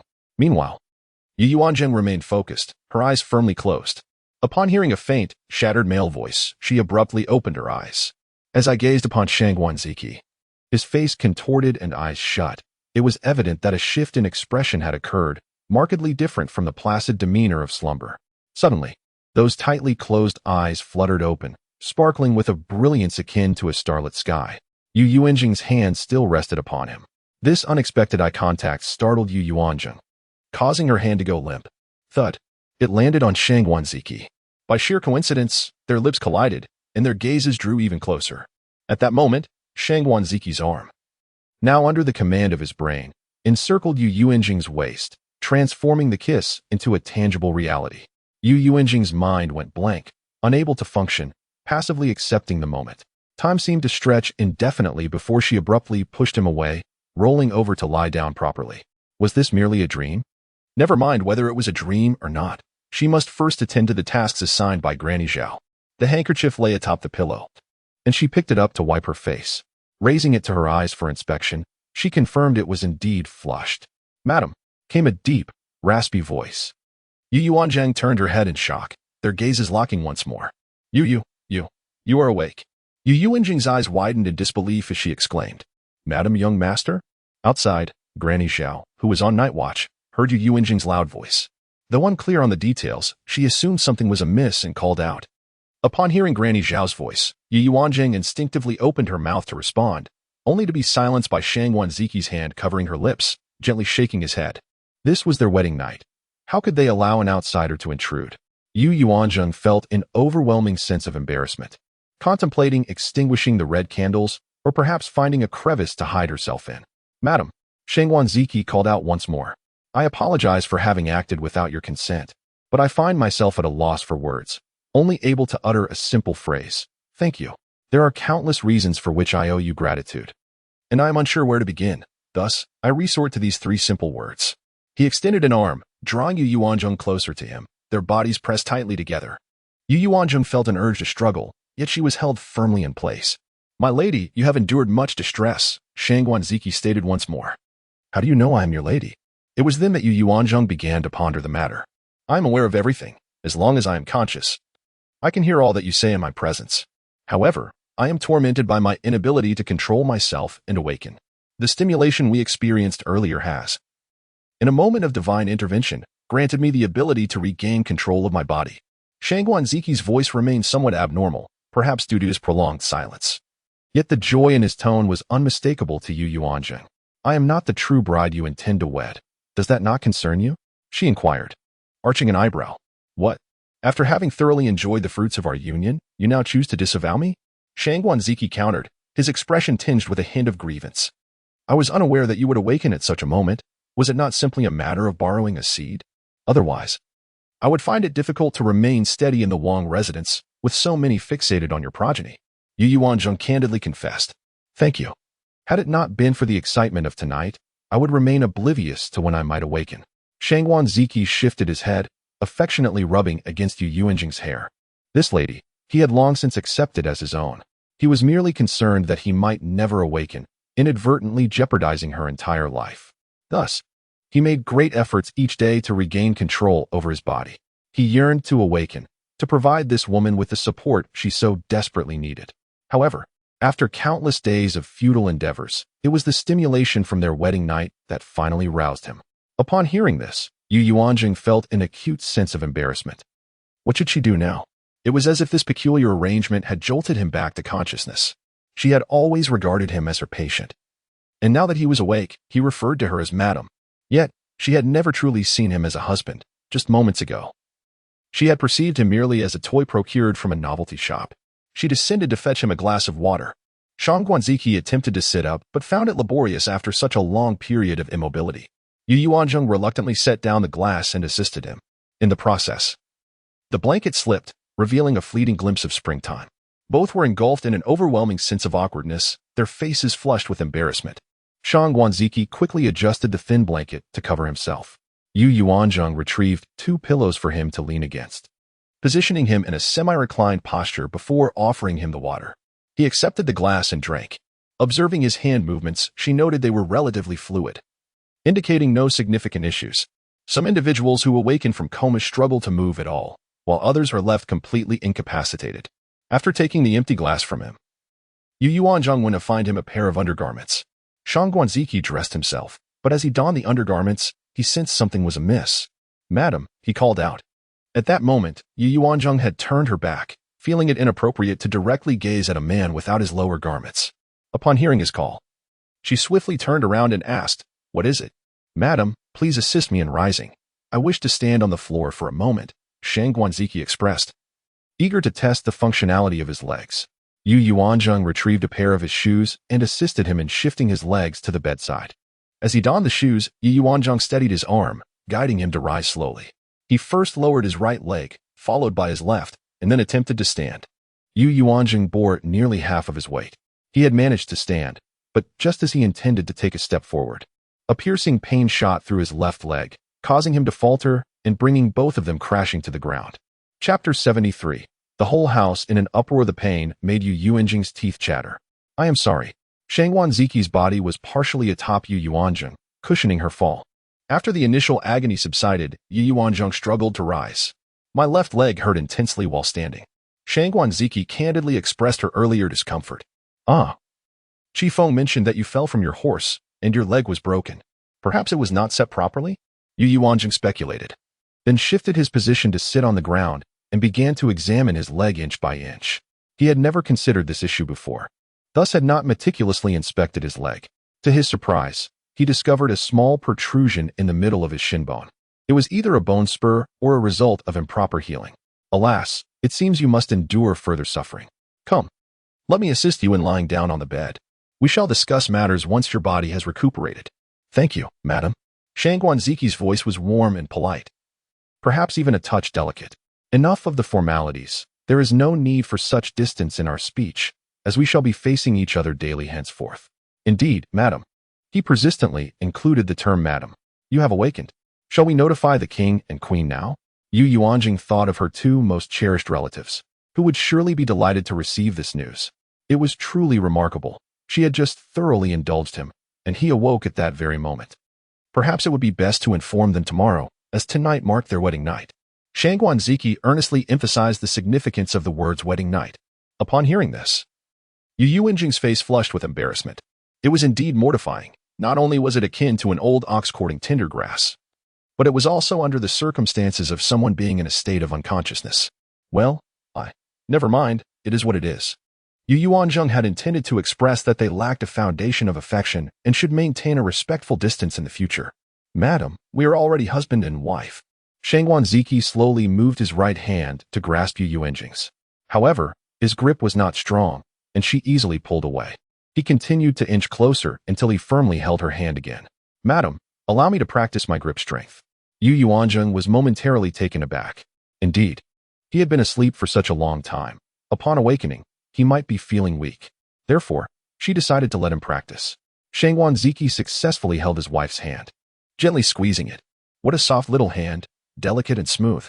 He grasped a few times, and Yu Yuanzheng could distinctly feel his strength gradually increasing. "Do you feel any discomfort?" she asked, searching for conversation. "No," he replied. Shangguan Ziqi shifted slightly, his eyes sparkling as they gazed intently at her lovely face so close before him. Her small face, radiant and glistening, appeared rosy even in the flickering candlelight, likely due to their earlier exertion. Her round, large eyes, framed by delicate brows, twinkled playfully with each blink. He had not anticipated that his wife would possess such beauty. Yu Yuanzheng found herself unable to meet his gaze, turning her head to glance at the canopy above. His eyes burned with an intensity that left her feeling vulnerable. Well, it's too late tonight. I shall arrange for a soft couch to be brought in tomorrow for my rest, she suggested, or I could simply sleep next door.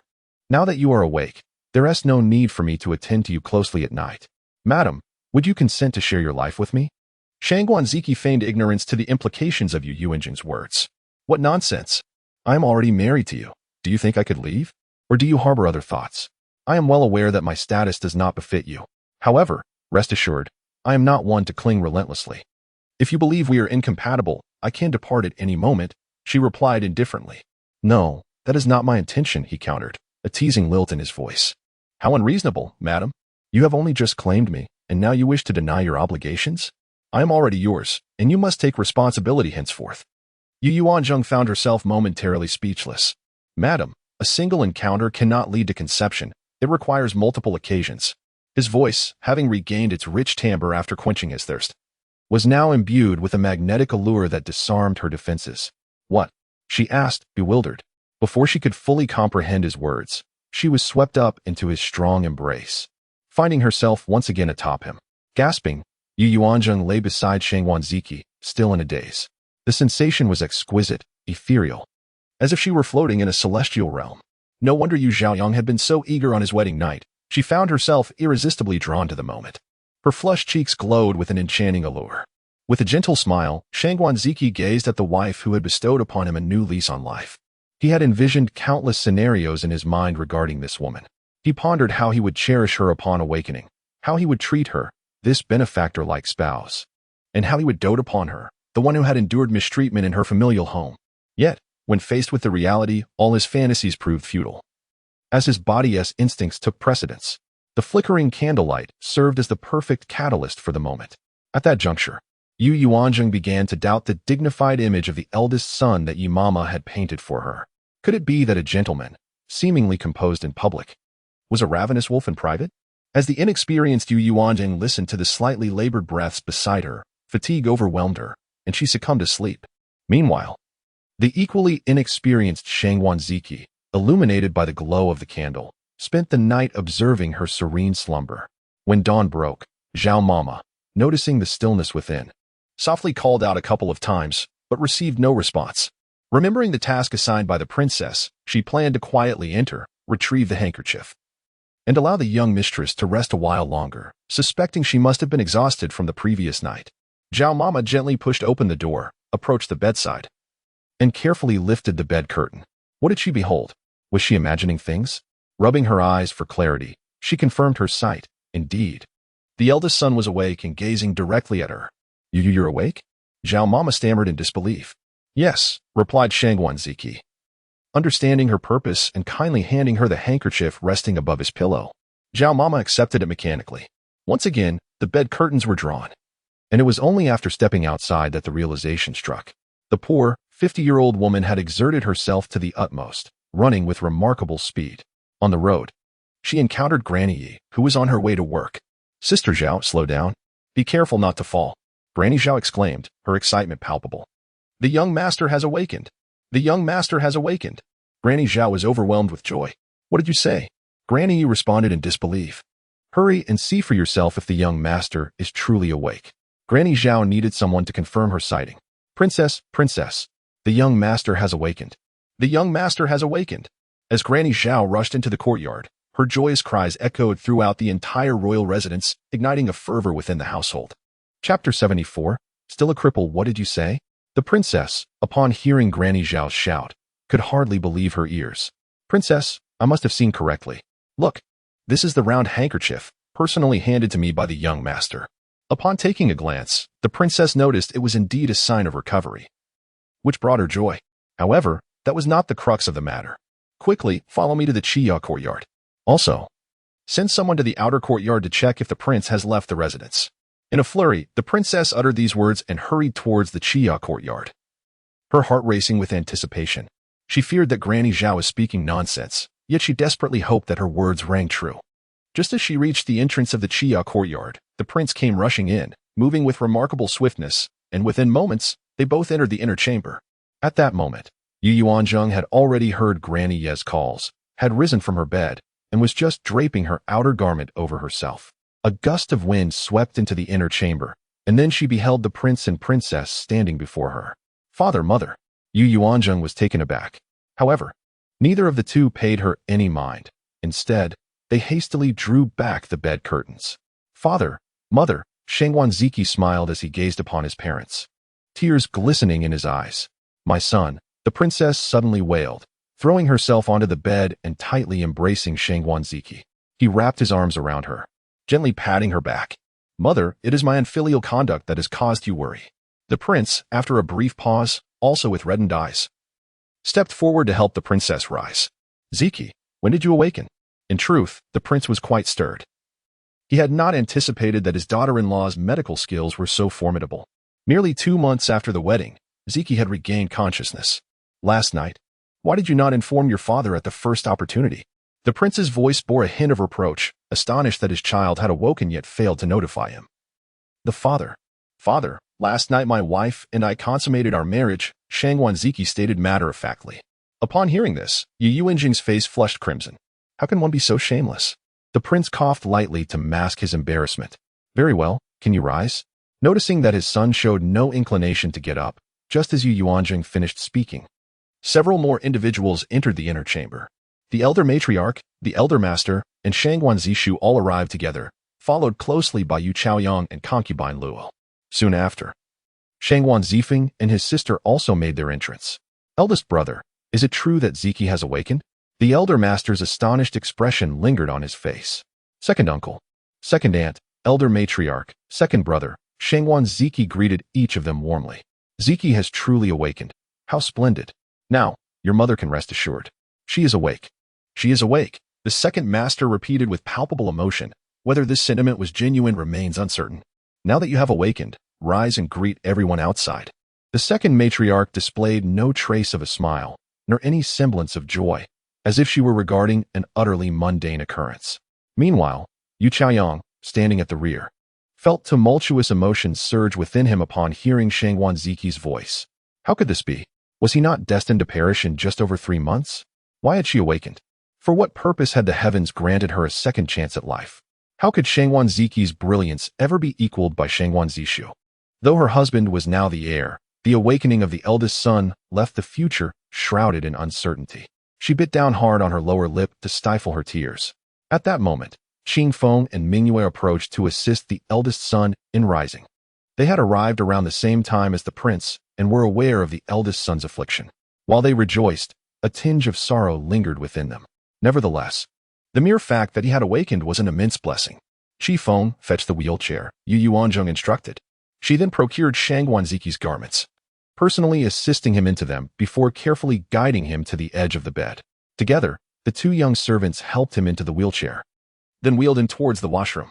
Yu Yuanzheng accompanied him inside, neglecting her own ablutions. The others awaited outside, and when he was brought out once more, each bore a distinct expression as they gazed upon Shangguan Ziqi. The princess exhibited a countenance of maternal affection. The prince's demeanor was enigmatic. The second matriarch wore a look of mourning, and the second master, too, did not appear genuinely elated. The second lady smiled with a hint of sincerity, while Yu Chaoyang wore an expression of barely suppressed tears, standing in the corner as if wishing to render himself invisible. Shangguan Zishu mustered a strained smile and approached. Elder brother, you have caused us much worry these past few months, especially mother, who has wept incessantly and grown quite thin. Indeed, Shangguan Ziqi replied with a mere murmur, as he was gently guided by the breeze to his mother's side. Mother, he said, extending his hand to clasp hers, revealing the genuine concern that emanated from his heart. Ziqi, what of your leg? Inquired the second elder with curiosity in his gaze. Uncle, I fear my leg may be beyond repair, Shangguan Ziqi replied softly, disclosing the grim outcome. What? Gasped the second elder in shock. At that moment, Shangguan Zifeng interjected, recounting the events as he had witnessed them firsthand. Ziqi was awake, yet still rendered a cripple. The discordant words of the old matriarch reached the ears of all present, and they sounded particularly harsh. A heavy silence ensued. In this era, the art of medicine relied heavily on the physician's skillful hands and extensive experience. Many broken bones, once reattached, inevitably bore some degree of disability. and particularly the weight-bearing bones of the leg proved difficult to restore to their former state. Shangguan Ziqi raised an eyebrow, casting a glance at the old matriarch. This distant grandmother had never spoken so harshly before. What had caused such a transformation? Yet, he remained indifferent to her demeanor. As long as he awakens, my son, Shangguan Hongi, shall live without worry, even if he is a cripple, declared the prince. He intended to investigate further, to discern whether it was the physician's incompetence or a matter of malice. Ziqi's wife, take good care of him. Now, everyone may disperse, the prince commanded, dismissing the assembly. The prince's command left no room for disobedience. Ultimately, only the 4 members of the main household remained. Ziqi, do you still recall the incident of your fall from the horse? The prince inquired after dismissing all attendants. Yes, I remember distinctly. I felt my body suddenly grow weak. And then the horse went into a frenzy. I desperately tried to steady myself, but I was on a slope, and the horse stumbled, causing me to tumble down the hill. After that, I was unaware of anything until I awoke last night. Shangguan Ziqi had a clear recollection of the events leading up to the accident. Chapter 75. I failed to manage my household. So, you were indeed ensnared by someone else's machinations? The prince asked with certainty. It seems so. Do you recall what you had eaten before your departure? I had a meal in my mother's tent before setting out with a few young lords from noble families. What? The princess was taken aback.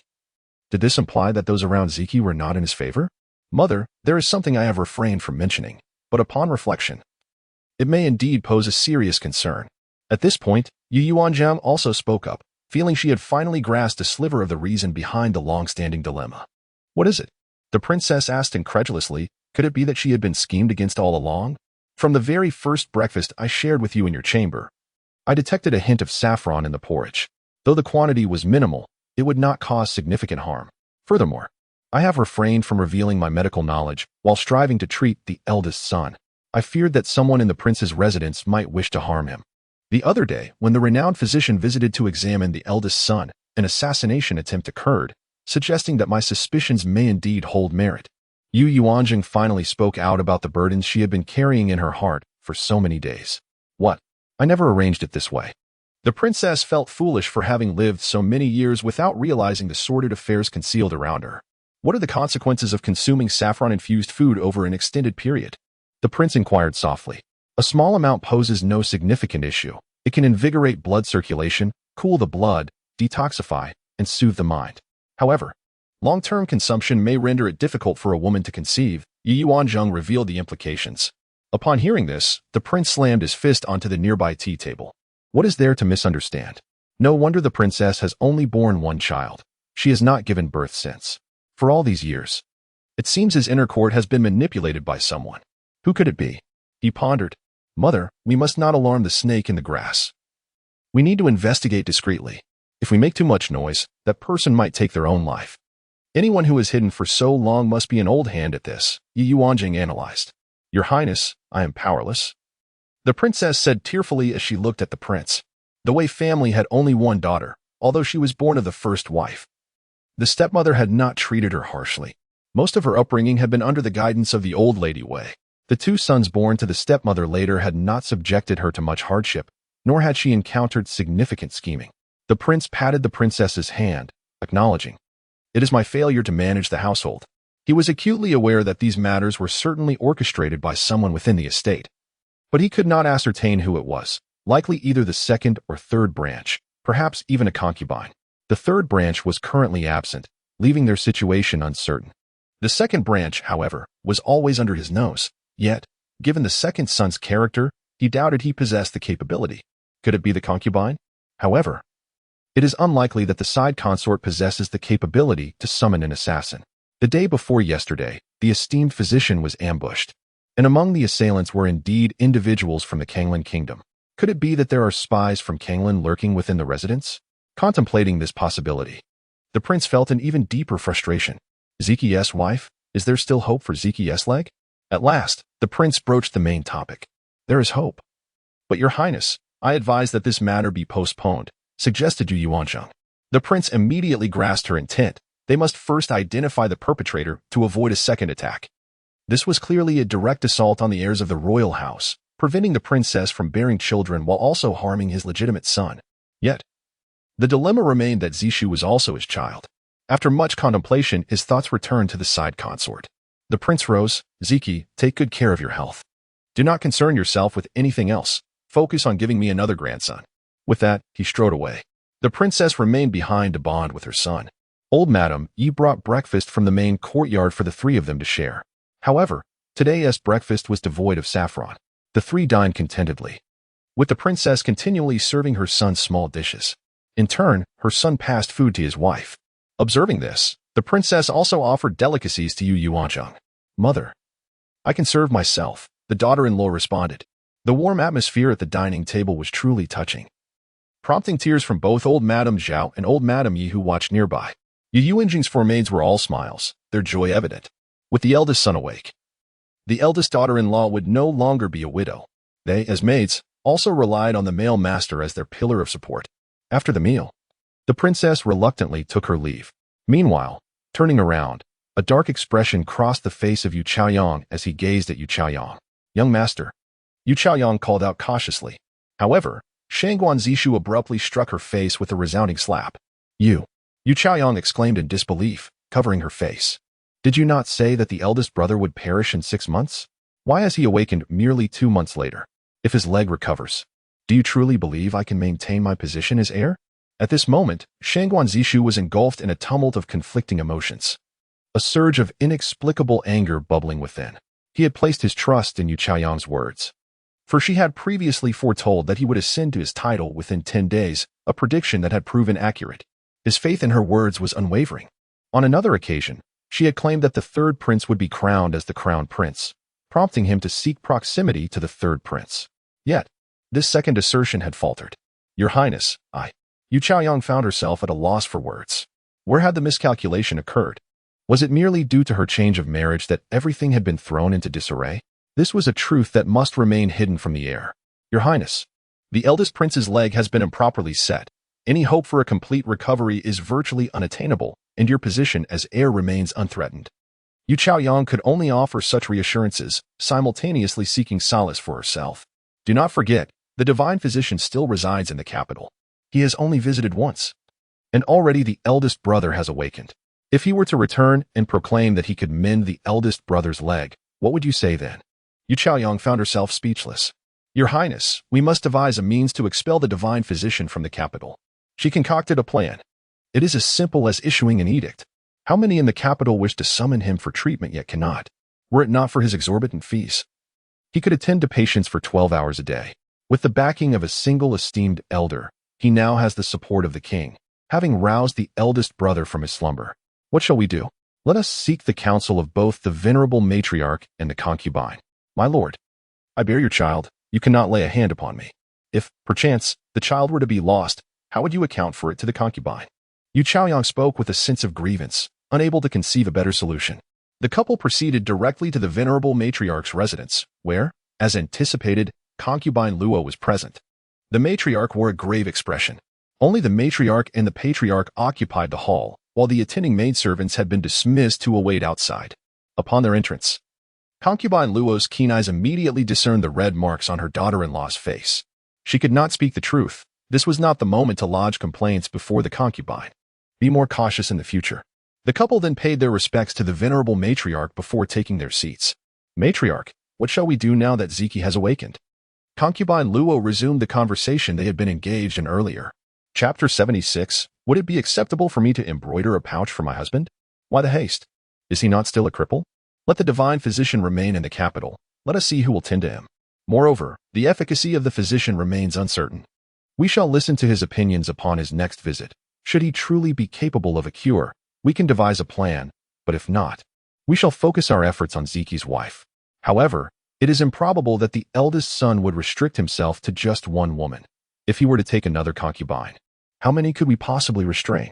The patriarch, being a man, understands the thoughts of men best. You, with your lack of ambition, are consumed with thoughts of women. I fear you shall ultimately be undone by them. The matriarch was exasperated with her son, yet felt powerless to intervene. She employed every conceivable means to suppress him, yet he always managed to evade her cunning traps. Each day, she busied herself with jealousy and rivalry, neglecting the discipline of her son. The formative years are crucial. What is learned at 3 can be observed at 7. The most critical years were squandered in her care. And by the time he was handed over to his father at the age of 7, it became increasingly difficult to mold him. Ultimately, the old lord relinquished his hopes for this wayward son, instead bestowing his attention upon the child born of that woman. Had she not conceived a daughter, her focus would not have shifted towards the girl, which ultimately allowed the daughter to establish her position within the palace. Mother, we are discussing Ziqi. Why has the conversation turned to me? The second master expressed his displeasure. He had no obligation to inherit the estate. Why not enjoy life while he could? Young master, how has your training with your father been progressing? Inquired the second matron. Over the past 2 months, I have primarily focused on military tactics and honing my own martial skills, yet I still fall short compared to my father. Nevertheless, I have managed to withstand 50 of his attacks, and he has praised my considerable progress, replied Shangguan Ziqi, feeling quite satisfied with his performance. Having received numerous compliments from his father, that is excellent. You must strive to absorb all your father's skills, even if Ziqi excels in the future. If you prove yourself to be sufficiently outstanding, the emperor will not agree to replace the heir, especially with your aunt still in the palace. She will support you. The second matron reassured, displaying no significant concern. Mother, do you think Ziqi's fall from the horse was an intentional act? I have pondered this for quite some time without arriving at an answer. Given his martial prowess, it seems implausible that he could not control a wild horse. The second master pondered, harboring doubts. He had discreetly inquired with the second matron if she had orchestrated it, but she firmly denied any involvement. Who can say? Perhaps our Wangfu has unwittingly offended some political adversary at some point. Thus, Zishu must heed the lessons imparted by your elder brother, and must not fall into the trap set by others. Each time you venture out, ensure that you are accompanied by a sufficient number of guards. Has your father mentioned when he will provide you with shadow guards? The matriarch took this opportunity to instruct Shangguan Ziqi. Yes, I will be vigilant. I have 10 guards accompanying me daily, but as for the shadow guards, none have been assigned yet. My father has not indicated when that will happen. However, I am always with my father when entering or exiting, so his shadow guards effectively serve to protect me. Indeed, that is reassuring. Your safety is paramount. And as for the heir's consort, take care of your health as well. Do not let any unforeseen circumstances arise. The matriarch imparted her concerns to both of them. Understood. Additionally, we will try our utmost to unlock the iron box. Yes, but we have attempted to open it countless times without any success. Yu Chaoyang, exasperated by the iron box, often fantasizes about smashing it open with a sledgehammer. In response, the matriarch merely mentioned it without harboring any hopes regarding the iron box. It is an object that has remained unopened for generations, and we can only resign ourselves to fate. After much deliberation, the group ultimately agreed to wait for the divine physician to assess the situation before making further plans. The matriarch had initially intended to seek her daughter's assistance, but her daughter is currently under house arrest by the emperor. She has no one to aid her. Even attempting to visit her daughter in the palace is futile, as the palace's imprisoned consorts are not permitted to see anyone. In Chia courtyard, Yu Yuanzheng felt quite uncomfortable. To her, Shangguan Ziqi was merely her patient. Yet now, due to their intimate encounter, it had inadvertently stirred him awake. She felt a profound embarrassment when recalling the circumstances of that moment. Last night, I eventually fell asleep, and there was no sense of embarrassment. This morning, when everyone came to see him, there was still no awkwardness. However, now that the maids have busied themselves with their own tasks, it leaves just the two of them in an undeniably uncomfortable silence. Shall I wheel you out to bask in the sun? Yu Yuanzheng attempted to break the ice. Shangguan Ziqi's gaze remained fixed upon her, rendering her exceedingly uneasy. Very well, he replied with a gentle smile and a nod. As Yu Yuanzheng pushed the wheelchair into the courtyard, she realized the sun was blazing brightly. Indeed, it was summertime. How can one sunbathe in such heat? Perhaps we should seek the shade of the trees. Agreed. Yu Yuanzheng maneuvered him to the northeastern corner of the yard, where an aged tree offered some respite from the relentless sun. The sound of cicadas filled the air, providing a certain charm to the moment. Having been occupied for over a decade in her previous life, this new realm finally allowed Yu Yuanzheng to relish the rare tranquility. Yet, the atmosphere between them remained palpably awkward. She struggled to find words to say to him. Previously, while he had been asleep, she had spoken as if to a mere trash bin. I shall fetch an embroidery frame, she mused, conjuring a means to pass the time. Very well, he affirmed. Ever the embodiment of gentleness. Yu Yuanjing retrieved a small stool from indoors, her right hand clutching a needlework basket. She had previously begun an embroidery of a double-sided begonia flower. Just then, Jiang Hua made her entrance, having noticed the young master lacked any leisure pursuits. "Shall I bring you a book?" she offered. "Very well," he responded once more, a consistent affirmation. Despite being unfamiliar maids, their voices were oddly familiar, reminiscent of the companionship brought from her familial home as part of her dowry. The Qia courtyard also boasts a quaint little study, where a collection of books gathered by Shangguan Ziqi resides. Yu Yuanzheng has yet to find the opportunity to peruse them. She harbors little interest in the literature of this era, with its vertical text and archaic characters, although she recognizes them through the memories of the original owner. She remains unaccustomed to their form. The books are swiftly brought forth. Jiang Hua, unaware of their contents, randomly selects one. Yu Yuanzheng glances at the title, Travelogue of Huayin Mountain. The two engage in their respective tasks in silence. Yu Yuanzheng immerses herself in her needlework, experiencing a unique sensation as she witnesses a beautiful piece of art taking shape beneath her fingers, instilling her with a profound sense of accomplishment. She becomes so engrossed that she fails to notice that Shangguan Ziqi is not reading, but rather observing her, watching her as she stitches, as she changes threads, and as she expresses herself. His gaze remains gentle and soothing as water. "Madam's embroidery skills are truly impressive," Shangguan Ziqi eventually remarks. "Thank you for the compliment. What would you like?" "I could embroider something for you," Yu Yuanzheng replies effortlessly, her hands continuing their work. "How about a pouch for my husband?"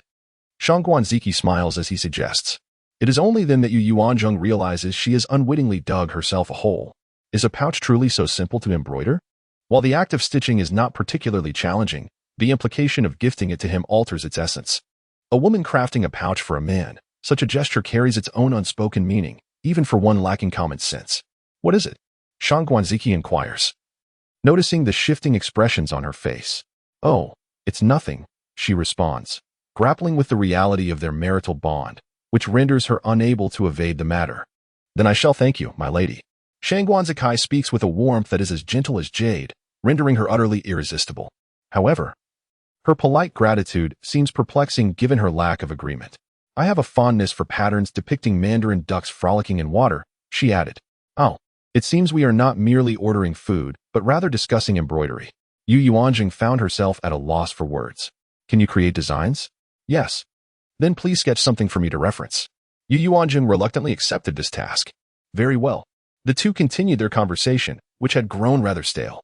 In the presence of a silent, slumbering beauty, Yu Yuanzheng felt at ease. Yet, facing an active and charming man, one whom she had thoroughly captivated the previous day, left her at a loss for words.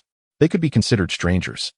Yet the demeanor and actions of the eldest son made it feel as though they were an old married couple, comfortable in each other's company. "Eldest son." A thought suddenly struck Yu Yuanzheng. "Madam, may I call you my husband?" Shangguan Ziqi interrupted her, gazing at her with eyes full of tenderness. Yu Yuanzheng felt overwhelmed. Is this truly the demeanor of a first meeting? They had yet to embark on a romantic relationship. Where did this tenderness originate? Indeed, in ancient times, marriages were arranged by parents and matchmakers. Well, technically, this is our first meeting. And our relationship has not yet reached a level of intimacy where we are indistinguishable from one another. Yu Yuanzheng struggled to articulate her thoughts. "Madam, we have shared the same bed for over 2 months. Tonight, I shall retire to the next room." Yu Yuanzheng quickly responded, "That is unacceptable. You require my care this evening. Do you not have 4 attendants at your service? Now that my husband has awakened, it is no longer appropriate to keep the servant in the inner courtyard at night. Previously it was unavoidable, but now that I have a wife, their presence is no longer necessary. Prolonged arrangements would only invite gossip. Therefore, you should move to the study in the outer courtyard to sleep. That would be even less acceptable. Others might think there is discord between us as a couple. So what shall we do? Let us maintain our previous arrangements. Furthermore, the wife has yet to conceive." These words caused Yu Yuanzheng's face to flush suddenly, as they served as a reminder of the events of the previous night and the subsequent activities they shared. In contrast, Shangguan Ziqi remained unperturbed, his composure seemingly unshakable. What Yu Yuanzheng failed to notice was the subtle flush at the tips of Shangguan Ziqi's ears. This is the hallmark of a skilled martial artist, capable of mastering their own countenance, remaining unruffled even amidst tumultuous circumstances. As the two found themselves at an impasse, unsure of how to continue their conversation, the steward of the outer courtyard led a group of individuals to Qia courtyard. Ziqi, you truly have awakened." A boisterous voice echoed from the courtyard entrance. Yu Yuanzheng beheld several young figures appearing at the threshold. The crown prince was being escorted by his guards, accompanied by Prince Jing's heir, Chao Jinyu, and Princess Lingxian. Chao Jinxian, along with the eldest son of the prime minister, Zhao Jinyu, and his sister, Zhao Zhiro. The youngest among them was the seventh prince. Upon entering, they spotted the couple nestled in the shade of a tree. "What brings you here?" Shangguan Ziqi was taken aback by the unexpected gathering of his erstwhile friends. "Ziqi, this morning, the prince announced your awakening in front of all the officials at court. Naturally, we had to come to see you at the earliest opportunity," remarked the loquacious eldest son of the prime minister. Brother Ziqi. Several young ones approached to pay their respects. Upon noticing the influx of guests, Yu Yuanzheng promptly instructed 4 maidservants to relocate the tables and chairs from the hall to beneath the trees, allowing everyone to sip tea while engaging in pleasant conversation. The 4 maidservants were particularly enthusiastic. It had been ages since Jia Courtyard had witnessed such liveliness. 2 individuals in wheelchairs sat together, sharing a bond akin to that of kindred spirits. "Ziqi, are there any other issues with your health?" the crown prince inquired first. Shangguan Ziqi had been his companion in study for many years. It was truly unexpected for both to encounter such significant setbacks in life. "My left leg was broken in the fall, and it was not set properly, rendering me incapable of bearing weight. Any attempt to do so results in unbearable pain." Shangguan Ziqi candidly replied, "Is it true that you were healed by the renowned divine physician from the capital?" inquired the heir of the Jing Wang with curiosity. "Indeed. She is my great benefactor," he remarked, casting a glance at Yu Yuanzheng. "Truly remarkable. Her skills surpass those of the entire imperial medical department." The seventh prince proudly lifted his chin. "My sister had her ribs broken by the eldest young lady, and it took her 3 days to feel somewhat better. Even now, she dares not make any sudden movements. This illustrates the incompetence of the imperial physicians," he continued. "Our mother has even contemplated inviting the divine physician to the palace. But upon realizing it would cost 1,000 taels of silver, even she felt the burden and ultimately abandoned the idea. The imperial physicians cater to the nobility and fear accountability, thus adhering strictly to protocol in their practices, which is not necessarily indicative of their lack of skill." Yu Yuanzheng expressed her perspective, a conclusion she had drawn from her readings. "Eldest young lady, thank you for your assistance on the day of the Dragon Boat Festival." The eldest prince brought the seventh prince before Yu Yuanzheng. "Seventh brother, why don't you express your gratitude to the eldest young lady?" "I have no intention of thanking her," the seventh prince retorted indignantly. "How dare she rescue someone in such a manner? It is utterly humiliating for a man of my stature to be kissed by another man, and my royal sisters have mocked me for ages." The mere thought of the incident ignited his ire. The very man who had dared to kiss him was the guard who had pushed the eldest prince into the room, and he stood nearby at that moment. The seventh prince longed to confront that guard, yet his elder brother always intervened, infuriating him further. The sixth princess mocked him the following day, teasing him about being kissed by a man and suggesting he would never find a wife. The laughter that ensued from the assembly only deepened his embarrassment. "To think I, an 8-year-old, would refer to myself as a man of stature," he lamented, feeling the sting of their ridicule. Turning his back to the crowd, he chose to ignore them. "Seventh prince, do you believe that reputation is more important than life?" Yu Yuanzheng observed the child's distress and promptly offered her counsel. "Then let it be settled. If anyone dares to mock you again, simply push them into the water and rescue them in the same fashion. Moreover, keep an unsightly companion by your side solely for the purpose of saving others." Yu Yuanzheng's wicked suggestion struck a chord. "Ah, that is indeed a splendid idea," exclaimed the seventh prince, a smile breaking across his face. "Thank you." His resentment towards Yu Yuanzheng dissipated, and he expressed his sincere gratitude. Yu Yuanzheng, pleased to see him regain his composure, gently ruffled his hair. This gesture drew the attention of all present, yet to everyone's surprise, the seventh prince did not resist and accepted it with an air of ease. In days gone by, who would have dared to touch his head in such a manner? He would have certainly leapt up in protest. Children possess an acute sensitivity. They are keenly aware of who harbors goodwill towards them. His earlier indifference towards Yu Yuanzheng was merely a display of childish petulance. The sensation of suffocation he experienced when he fell into the water is an indelible memory, one that lingers painfully throughout his life. The feeling of teetering on the brink of death is a profound experience, understood only by those who have faced it. He had long wished to visit the Wang residence to play with Yu Yuanzheng, yet as a boy, he found it difficult to set aside his pride. Upon hearing that the crown prince would be arriving today, he immediately decided to accompany him. He had presumed he would have to wait until the princess could leave the palace before he could join her. Ziqi, has the renowned physician indicated whether your leg can still be saved? Zhao Jinyu inquired about the matter at hand. The physician had only visited the Wang residence once and was unaware of his leg's condition. If he can treat your leg, might it not be possible for the crown prince to invite him to assist as well? The crown prince's gaze fell upon the state of the crown princess' leg, contemplating the possibility. Chapter 78. The true meaning of shared chambers. Shangguan Ziqi cast another glance at Yu Yuanzheng. The physician was nearby. Yet, at that moment, it was imperative that no one else be informed. In a few days, the physician would return to the residence, and he would inquire then. Shangguan Ziqi could only express it this way. This physician is shrouded in mystery. I have heard he has rented a small shop to open a modest pharmacy, specializing in medicinal pills. It is said that business is thriving. Xiao Jinxian leaned in with an air of intrigue. Indeed, I have heard the same, Zhao Zhiro chimed in, affirming the notion. Moreover, I have heard that the pills are particularly favored by men. Upon hearing this, Yu Yuanzheng felt a flush rise to her cheeks. At that moment, the three women were gathered by his bedside discussing the pills, and he had listened intently to their every word. Little sister, what kind of medicine is it? Is it really that popular among men? Zhao Jinyu inquired, her curiosity piqued. Ahem. Zhao Jinyu coughed lightly. Brother, are you unwell? Xiao Jinchuan's eyes widened as she gazed at her brother. No, I just choked on some water. Xiao Jinyu hastily masked his embarrassment. You clearly haven't had any water. How could you choke? Xiao Jinxian countered, revealing the lack of understanding from her younger sister. Miss Xiao, who told you this? The crown prince was also unaware.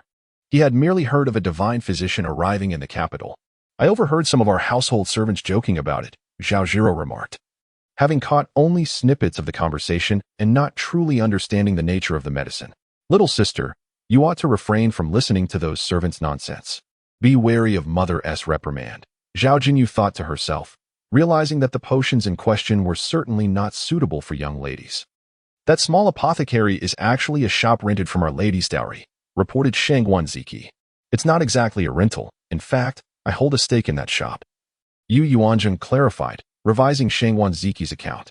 She believed that for greater prospects, she needed a solid backing, and thus decided to leverage her status as the young mistress of the Wang family.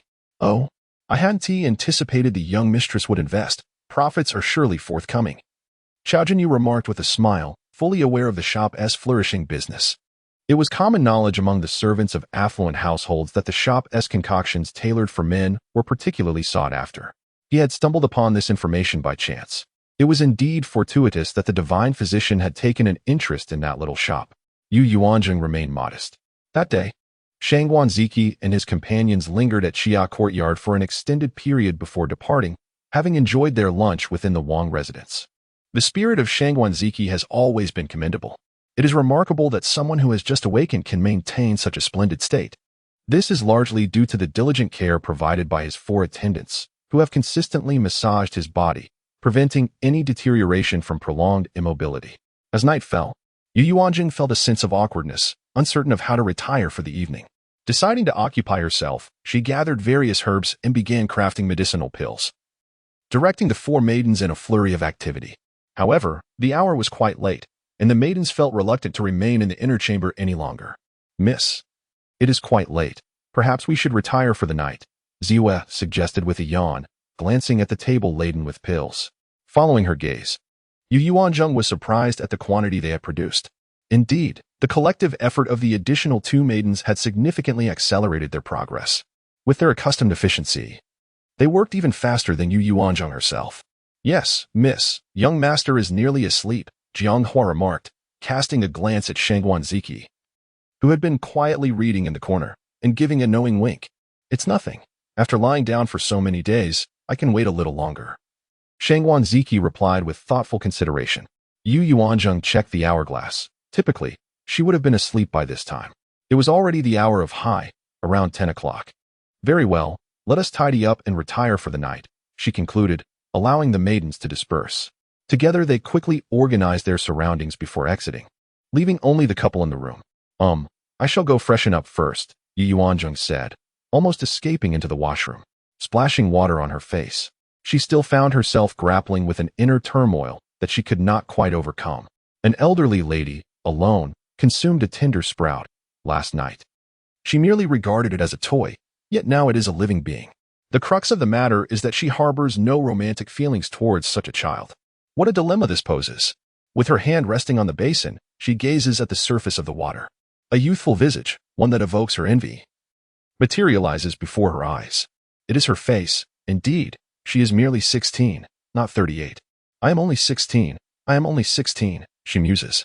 It is not an instance of an old cow grazing on tender grass. What's the big deal? A modern individual should fear nothing, especially since they are now husband and wife. Yu Yuanzheng engages in self-psychological reassurance, suppressing the turmoil within her, and steps out of the washroom. Shangguan Ziqi is still engrossed in his book. A closer inspection reveals that he has not turned a page in quite some time. Let us go to bed.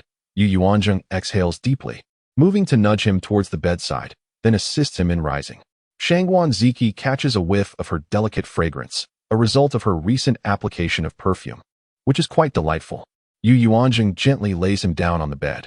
Previously, he occupied the inner side while she occupied the outer. However, now that he is awake, it would be more convenient for him to lie on the outer side should he need to rise during the night. Thus, Yu Yuanzheng selflessly considers his comfort and allows him to lie on the outer edge. She removes her shoes, turns over him, and nestles into the inner side. An overwhelming sensation of being sheltered envelopes her, as if someone outside is shielding her from the storm. Madam, a magnetic voice reaches her ears. Throughout the day, you have not once referred to me as husband. Shangguan Ziqi's slightly melancholic tone catches Yu Yuanzheng off guard. Perhaps I am still adjusting. She offers as an excuse to herself. The term husband carries a profound meaning, one that she has never uttered in her previous or current life, making it difficult for her to voice it, especially in the presence of the person himself. Madam, you do not look favorably upon me, do you? Su Guanzi spoke with a hint of wounded tone. Not at all. Please do not think that way. Yu Yuanzheng quickly defended herself. Then will you call me that? Just once?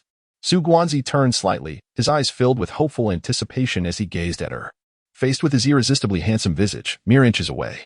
Yu Yuanzheng found it impossible to refuse. Husband, she murmured softly. Su Guanzi's face broke into a childlike smile. I understand that you are still adjusting. I will not force you into anything. I will wait until you fully embrace me. But please, do not intentionally push me away.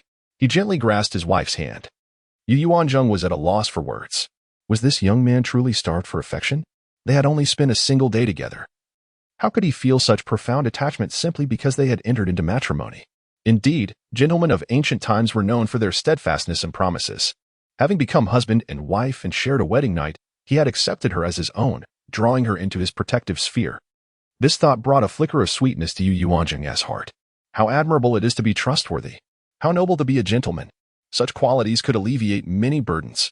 Yet, this is not merely a matter of affection. It is a question of responsibility. I will not let you endure hardship alongside me. Although I currently suffer from a leg ailment, I can still provide for you, Su Guanzi declared earnestly. Would you treat any wife you marry in the same manner? Yu Yuanzheng asked with equal seriousness. No, madam, it is only for you. Without you, I could scarcely awaken, let alone engage with anyone. From the night you transitioned from your marriage to my abode, I have been acutely aware of the world around me, attentively listening to your words each day. And every night, I have witnessed you and your companions preparing remedies, sensing your healing touch upon me. My lady, you are a divine emissary sent to rescue me. I pledge my devotion to you, and I earnestly hope you do not look down upon this commitment. The gentle words of Shangguan Ziqi evoke profound emotions, revealing an admirable nobility, an unwavering sense of responsibility, and an exceptional ability to comfort. Yu Yuanzheng finds herself somewhat overwhelmed by such declarations of affection. Internally, she wrestles with the question of whether to embrace this intense sentiment from a youth who likely knows little of love, driven instead by a strong sense of duty. She decides to abandon such thoughts, unable to tolerate them any longer. Let us refrain from discussing this further and strive to coexist harmoniously in the future. She forcibly shifts the topic, struggling to adjust to the perspective of a 20-year-old young man. Shangguan Ziqi, having not slept since awakening the previous night, gazes upon his wife's serene visage throughout the night, and as another day unfolds, he finds himself reluctant to sleep, despite the encroaching fatigue. He harbors a deep concern that should he succumb to slumber once more, he may not awaken.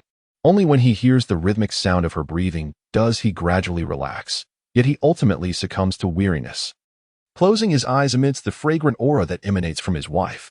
The following morning, as Yu Yuanzheng opens her eyes, She is greeted by the sight of a handsome face magnified before her, wide-eyed and gazing intently, followed by a charming smile that stirs her heart. "Good morning, my lady." "Good morning, young master. Did we not agree that you would call me husband?" Husband, good morning," she responds, gracefully yielding to the moment. The two individuals rose from their slumber, prepared themselves, and wheeled their way to the main courtyard to pay their respects to the princess. To their surprise, the prince was not attending court that day, having awaited his son's visit for his salutation. Upon seeing their son arrive, the couple felt a sense of relief, as they had been concerned that he might not awaken after a night's rest. Just after they exchanged pleasantries, the couple, Shangguan Ziqi and his wife, arrived. Their son and daughter-in-law bowed to the king and queen mother and greeted their elder brother and sister-in-law. After the meal, the king instructed, "You shall accompany your father to the military camp. Every heir of the Su family must be well-versed in both literature and martial arts, mastering military strategies and tactics. You are merely at the beginning of your journey. Diligent effort is required." The prince turned his gaze towards Shangguan Ziqi, imparting his wisdom. "Yes, my son shall remember his father's teachings," Shangguan Ziqi replied, feeling somewhat reassured. The king's demeanor remained unchanged despite his elder brother's awakening, offering him a sense of comfort. Although he had not received rigorous training from his grandfather and father since childhood, his education had not been neglected. It simply had not conformed to the expectations of an heir. Now, he realized he must exert greater effort to not fall too far behind his elder brother, aspiring to fulfill the role of a worthy successor, even if his elder brother were to recover fully, as long as he proved himself exceptional. The king and emperor would have no reason to strip him of his title as heir. Today, it was a rare occasion for Shangguan Ziqi and his wife to remain in the main courtyard for breakfast. Yu Yuanzheng also partook in the meal, though she abstained from the porridge, leaving the reason ambiguous. In contrast, Yu Yuanzheng consumed the porridge, having detected no trace of saffron after a taste. The princess, noticing her consumption, inferred that the porridge was indeed safe and chose not to comment further. It was a rare moment for the family to gather for breakfast together. After the meal, the prince and heir departed the residence, while Yu Yuanzheng lingered, just as the two elder matriarchs and concubine Luo arrived. "Dear sister-in-law, it has been over 2 months since the heir's wife entered our household. There are indeed numerous matters for our residents to attend to. Yesterday, the elder matriarch spoke to me regarding the management of the estate. Do you think it is time for Chaoyang to begin her training?" Consort Luo wore a smile upon her face. "Indeed, my lady, although Zishu is not your biological child, you are her rightful mother and cannot solely favor the wife of your eldest son. Chaoyang is also your daughter-in-law, and as the heir's wife, the responsibilities of managing our household will eventually fall upon her. It is prudent to commence her education now while she is still unencumbered by the weight of pregnancy." The elder matriarch seldom speaks in such a gentle tone. "They have jointly come to seek your guidance for Yu Yuanzheng in managing the estate, which is indeed your duty." Upon hearing this, the lady did not exhibit reluctance. Instead, she regarded her two daughters-in-law with a serene expression. "Has Chaoyang previously acquired any knowledge of household management?" the lady inquired. In a household, the kitchen is of paramount importance, as sustenance must be provided daily along with fresh ingredients, necessitating regular purchases. The number of individuals in a household can be considerable, leading to substantial daily expenditures, making it a place of considerable profit. "Has Zheng received any training in household management?" the lady gently questioned Yu Yuanzheng. This illustrates the distinction between the legitimate daughter of the principal wife and that of a secondary wife. Their experiences and education differ significantly. It is commendable that the original owner could read. If not, Yu Yuanzheng would indeed find it challenging to maintain her facade. Then, let the matriarch instruct you as well. In the future, you must manage affairs within your courtyard independently. When the matriarch and your father have departed this world, and the family is divided, it will be your responsibility to oversee the household of Yu and Ziqi. "Mother, such words do not please me," the daughter-in-law playfully remarked. "You are not yet 40. There are still over 40 years until a century. With my presence, allowing the princess to live to 70 or 80 is certainly achievable. Presently, there are no chaotic pollutants, and the likelihood of cancer is minimal. As long as it is not an incurable disease, I can devise a solution." "You child, you only know how to flatter your mother," the princess replied. "Can you read the accounts?" "I have never seen them," Yu Yuanzheng responded, causing the princess to furrow her brow. "Mother, someone who has never even encountered the account book should be taught gradually. It would be better to teach Chaoyang first. In a few months, her belly will grow, and she will need to focus on nurturing the child, with little time left for learning. The elderly matriarch cast a disdainful glance at Yu Yuanzheng, clearly unimpressed. No matter, mother will teach you from the beginning, the princess insisted, determined to include Yu Yuanzheng. Ziqi, why don't you go to the study and read? The princess instructed her son. Yuanzheng has been here for over 2 months and has yet to manage the affairs of your courtyard. It is still overseen by Aunt Yu. Yes, mother. I will go to the study and draw a design. The lady said she would embroider a pouch for me, Shangguan Ziqi said, glancing at Yu Yuanzheng with a smile that radiated happiness, evident to all. Really? Wonderful, go quickly, the princess responded, her smile becoming more affectionate upon hearing about the embroidered pouch. An embroidered pouch for my son is a token of affection. She was pleased to see the bond between her son and daughter-in-law flourish. Once Shangguan Ziqi was ushered away by Qi Feng, the hall was left with only women. The princess began to attend to the affairs of the household. The elderly matriarch and concubine Luo remained, eager to observe how the princess would instruct her 2 daughters-in-law. Granny Zhao first brought forth a box of account books, suggesting that the 2 women attempt to calculate the figures within. These were the records from the previous month, perfectly suited for their practice. This initial step was designed to assess their arithmetic abilities, a skill of utmost importance. Yu Chaoyang retrieved one of the ledgers and, seizing the abacus prepared by Granny Zhao, began to deftly manipulate the beads with a flurry of clicks. Yu Yuanzheng also took a ledger, flipping through several pages. She recalled the details vividly, what items were purchased, in what quantities, and how much was spent. Upon reaching the final page, which contained the total sum, she noted that the accounts detailed various expenditures without any income. Such records were straightforward, requiring only summation. However, the data was somewhat extensive, with each book comprising around 100 pages and each page listing approximately 10 entries in a vertical format. After perusing a few pages, Yu Yuanzheng grasped the essence. She too grasped the abacus beside her and shook it a couple of times, yet she was unfamiliar with its usage. Meanwhile, Yu Chaoyang had already calculated several pages. What troubles you? The princess inquired, noticing her prolonged inactivity. Mother, I cannot operate the abacus, Yu Yuanzheng lamented, casting a pitiful glance at the princess. Upon hearing this, the princess touched her nose, realizing that Yu Yuanzheng indeed lacked any foundational knowledge. Yu Chaoyang chuckled softly at this. Sister-in-law, to manage accounts, one must know how to use the abacus. Did second aunt not teach you? My mother had yet to instruct me before I was married. Yu Yuanzheng raised an eyebrow, her implication clear. It was as if you hurried my marriage to ensnare me in this predicament. The daughter-in-law of Ziqi cannot even operate an abacus. Sister Wang Fei, perhaps it would be best to refrain from teaching her. How long would it take for her to learn? Lady Luo chuckled behind her hand. Indeed, does she not have a penchant for embroidery? Soon, the Empress Dowager will celebrate her birthday. We could have Ziqi's daughter-in-law stitch a longevity picture as a gesture of goodwill. Every year, we present a jade guanine, which the Empress Dowager has grown weary of. If we were to have Ziqi's daughter-in-law embroider a guanine, it would bring a refreshing novelty, surely endearing her more to the Empress Dowager. Lady Luo concocted a plan for Yu Yuanzheng, who says one must use an abacus to calculate. I can perform mental arithmetic with ease. Furthermore, who claims I am particularly fond of embroidery? It is merely a means to pass the time. Has Lady Luo ever considered how long it would take to embroider a guanine? Yu Yuanzheng cast a cold glance at Lady Luo. This question left Lady Luo momentarily speechless. I am not particularly skilled at embroidery either. I cannot say how long it would take. If it takes too long, then we ought not to squander time here and should commence the embroidery sooner. Does the Wang residence seek to curry favor with the Empress Dowager for the sake of appearances? Yu Yuanzheng posed another pointed inquiry. How dare you speak in such a manner? The Empress Dowager is the Emperor's mother, the most esteemed woman in our great way.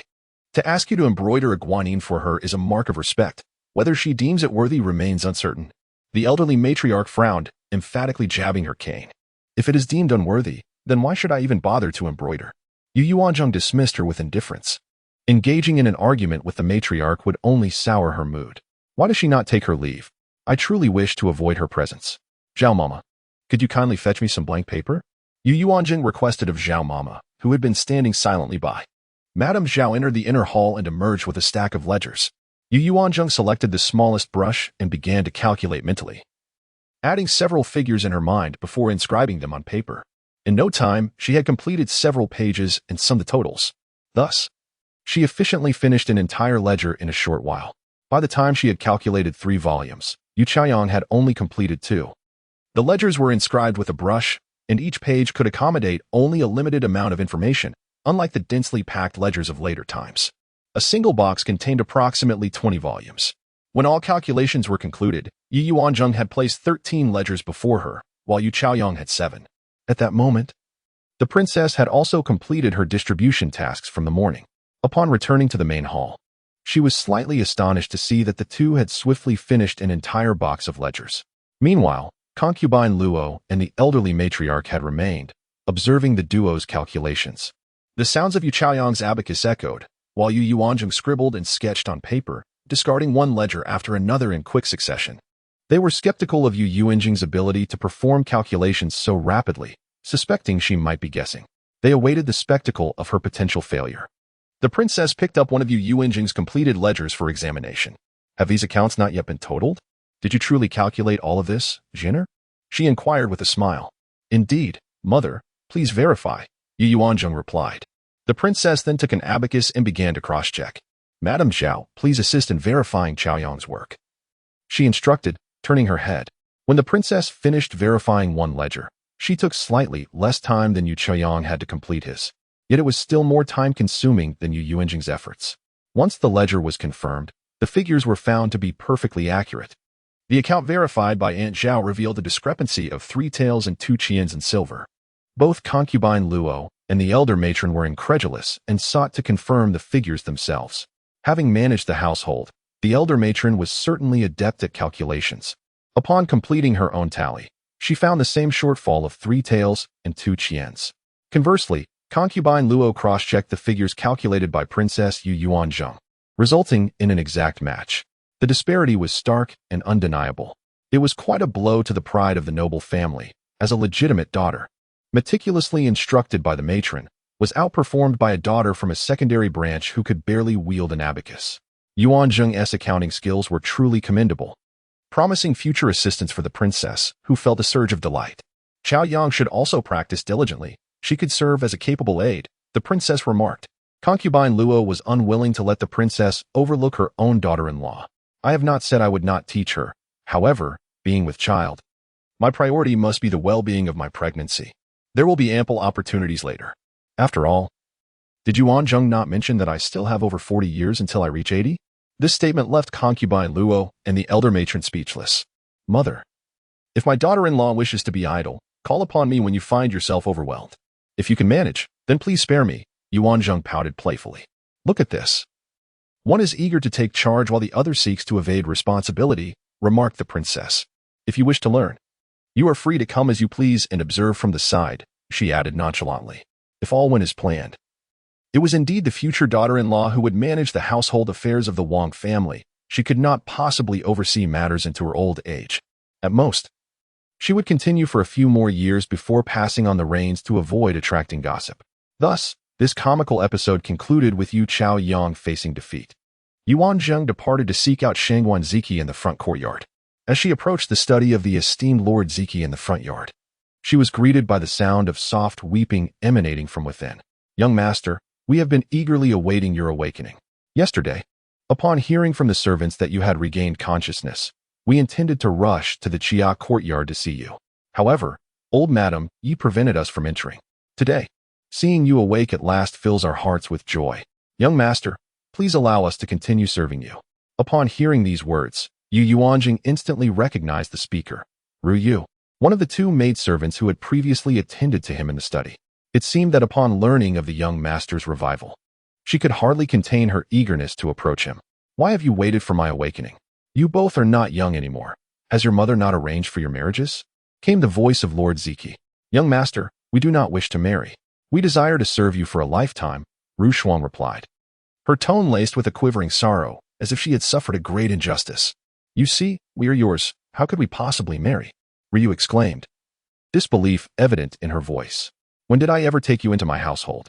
Lord Ziqi's voice turned cold, and even his self-reference shifted. We. The 2 maidservants shrank back, visibly intimidated. You 2 have served me closely for so many years. How could you even consider marrying another? Ryu mustered her courage to respond. You are both pure and unblemished. What prevents you from marrying someone else? Lord Ziqi gazed at the 2 kneeling before him with displeasure. Previously, they had been respectful and proper. What emboldened them so brazenly today? Chapter 81. Dispersing the delusions of maidservants, he had never made any promises to them before. Now that he has such an admirable wife, how could he possibly betray her? Moreover, even before awakening, he was well aware of his wife's definitions regarding relationships. Thus, he would never entertain the notion of associating with other women. Each day, as he listened to Yu Yuanzheng's words, he felt he had an intimate understanding of her character. In matters of relationships, he was resolute in maintaining his integrity. Otherwise, he was certain his wife would cast him aside. Young master. The two maidservants, witnessing their master's unwavering demeanor, were overwhelmed with tears. Very well, you may leave and seek a suitable match. If you cannot find one, I can assist you in your search. Shangguan Ziqi offered no glimmer of hope. Young master, we do not wish to marry. We only desire to serve you for a lifetime. How can you be so heartless? Lu Shuang, in a fit of urgency, began to voice her grievances without regard for rank. At that moment, Yu Yuanzheng entered, and upon seeing the two weeping maidservants still kneeling on the ground, nearly clinging to Shangguan Ziqi's legs, she felt a tinge of discomfort.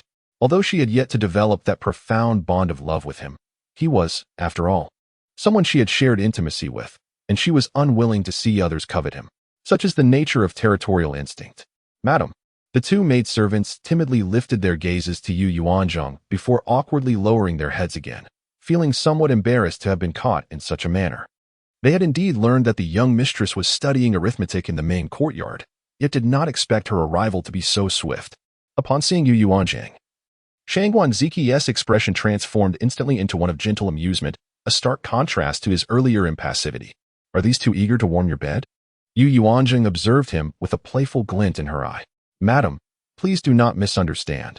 I assure you that I harbor no such intentions. It is they who are oblivious to their own worth. Shangguan Ziqi donned a facade of ingratiation. Yu Yuanzheng rolled her eyes in exasperation.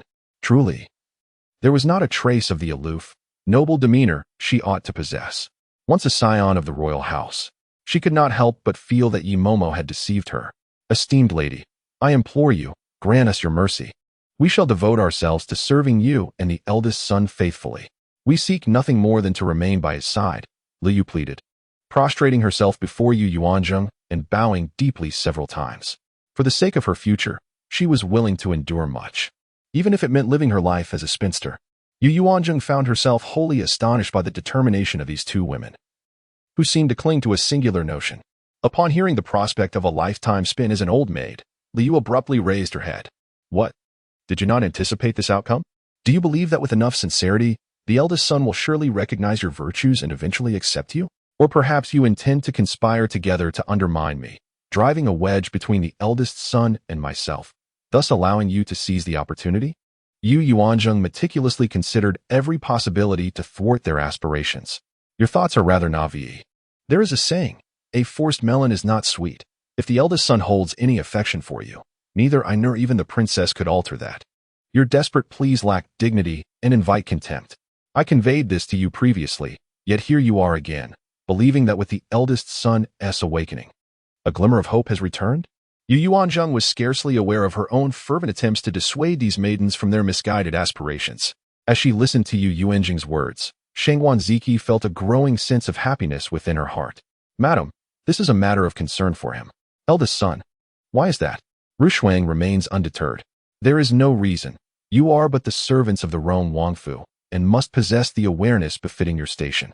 Should you indulge in aspirations beyond your means, do not blame this young master for disregarding the bonds of master and servant. Do you comprehend? Shangguan Ziqi spoke with solemnity, his expression bearing a semblance of the prince's authority that brooked no dissent. He harbored a profound disdain for such presumptuous servants. These two maids had been assigned to attend him by his mother, and he had seldom cast a glance in their direction, regarding them as mere domestic help, far less familiar than with his 4 young attendants.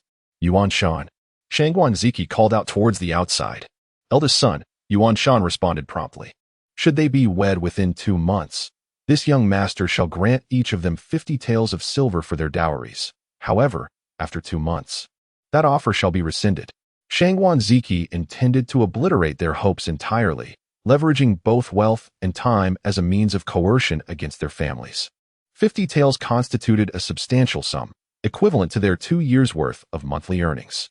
My lord, the princess has also promised them each 100 taels. Yu Yuanzheng relayed the princess's intentions. It seems your aspirations are quite grand.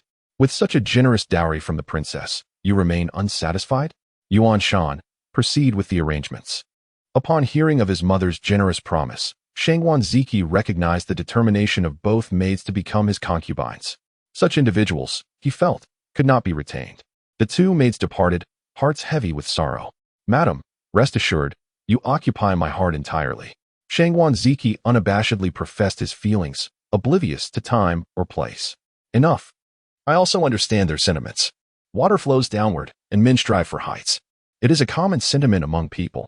If you were merely a commoner, no matter how handsome you appeared, they would scarcely spare you a glance. To put it plainly, what they are truly enamored with is your status and position. The lady speaks the truth. Were it not for that particular status, she would not have found herself wed to me by mere happenstance. Indeed. Now, let us go and see Chunlei. He has sustained quite a serious injury. Chunlei has been injured for 3 days, and during this time, his master has only tended to him on the first night and has since failed to find the time to visit him again. It is a dereliction of duty on her part. Accompanied by 2 maidservants, she wheeled herself into the secluded courtyard. At the entrance, 2 guards were stationed. Upon entering the courtyard, she found several of her own guards present. Greetings, young master, young mistress, they all intoned in unison. The following day, they had learned of the young master's awakening, as Chi Feng had conveyed the news to them.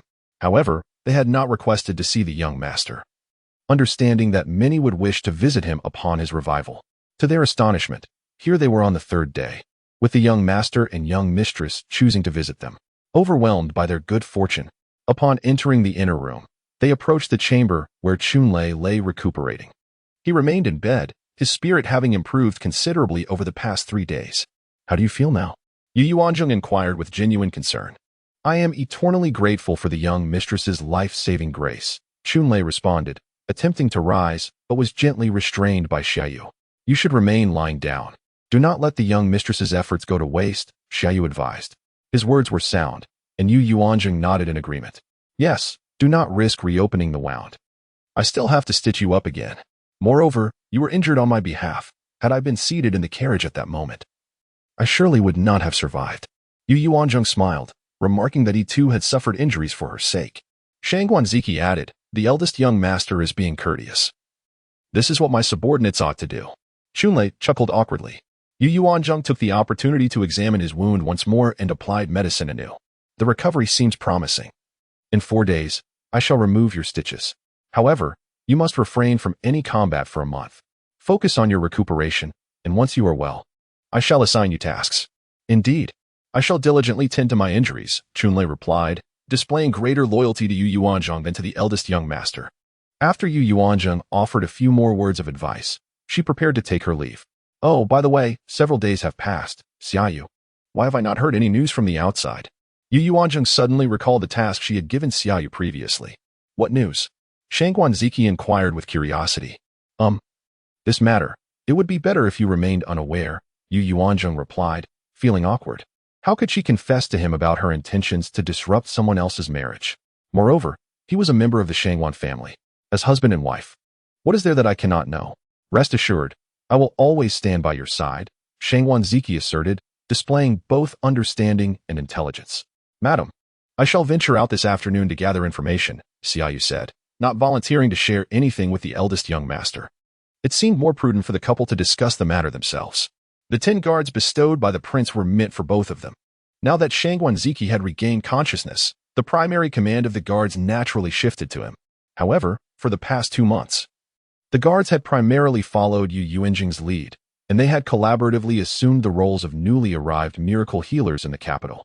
Who was at the small pharmacy today? Yu Yuanzheng inquired. You must be particularly vigilant when entering and exiting the residence daily. Do not allow anyone to discern that those stationed in the shop are individuals from the royal palace. I wish to keep the identity of the divine physician concealed. Indeed. My lady, Xiaoyu replied. His Highness has also instructed this. Yu Yuanzheng felt a wave of gratitude. It was heartening to know that both the prince and princess treated her with kindness. Husband, have you completed your drawing? She asked as she approached to push his wheelchair. It is nearly time for lunch. I have finished. Is it difficult to learn how to manage affairs for mother? Not at all, It is quite simple. Something even a child could grasp, Yu Yuanzheng remarked nonchalantly. What child? Shangguan Ziqi pondered, perplexed. It is very straightforward. Even toddlers can comprehend it. I hardly need to study it. Shangguan Ziqi paused, contemplating her words. Was it truly that simple for her? Upon returning to Chiya courtyard, Shangguan Ziqi presented her own floral designs. As Yu Yuanzheng unfolded the artwork, she exclaimed, Wow, I did not realize you possess such artistic talent. In the future, I shall seek your expertise for my creations. Yu Yuanzheng felt a twinge of inadequacy. The painting depicted two intertwined mandarin ducks, vibrant and alive, with a splendid array of colors. Shangguan Ziqi smiled silently, observing her wife marvel at his artistry. After their meal, Yu Yuanzheng procured suitable fabric and embarked on her ambitious endeavor. Crafting a mandarin duck pouch would not be accomplished in a day or two. What does this imply? Does the Marquis's residence intend to endure in silence? That seems improbable, having failed to acquire the desired information. She heard another piece of news 2 days later.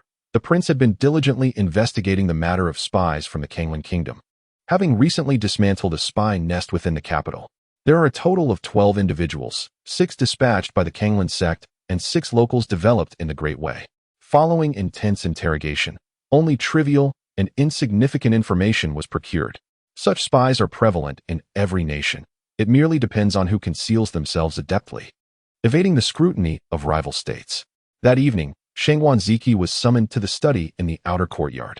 Child, I have seen your father, he began. How is your health?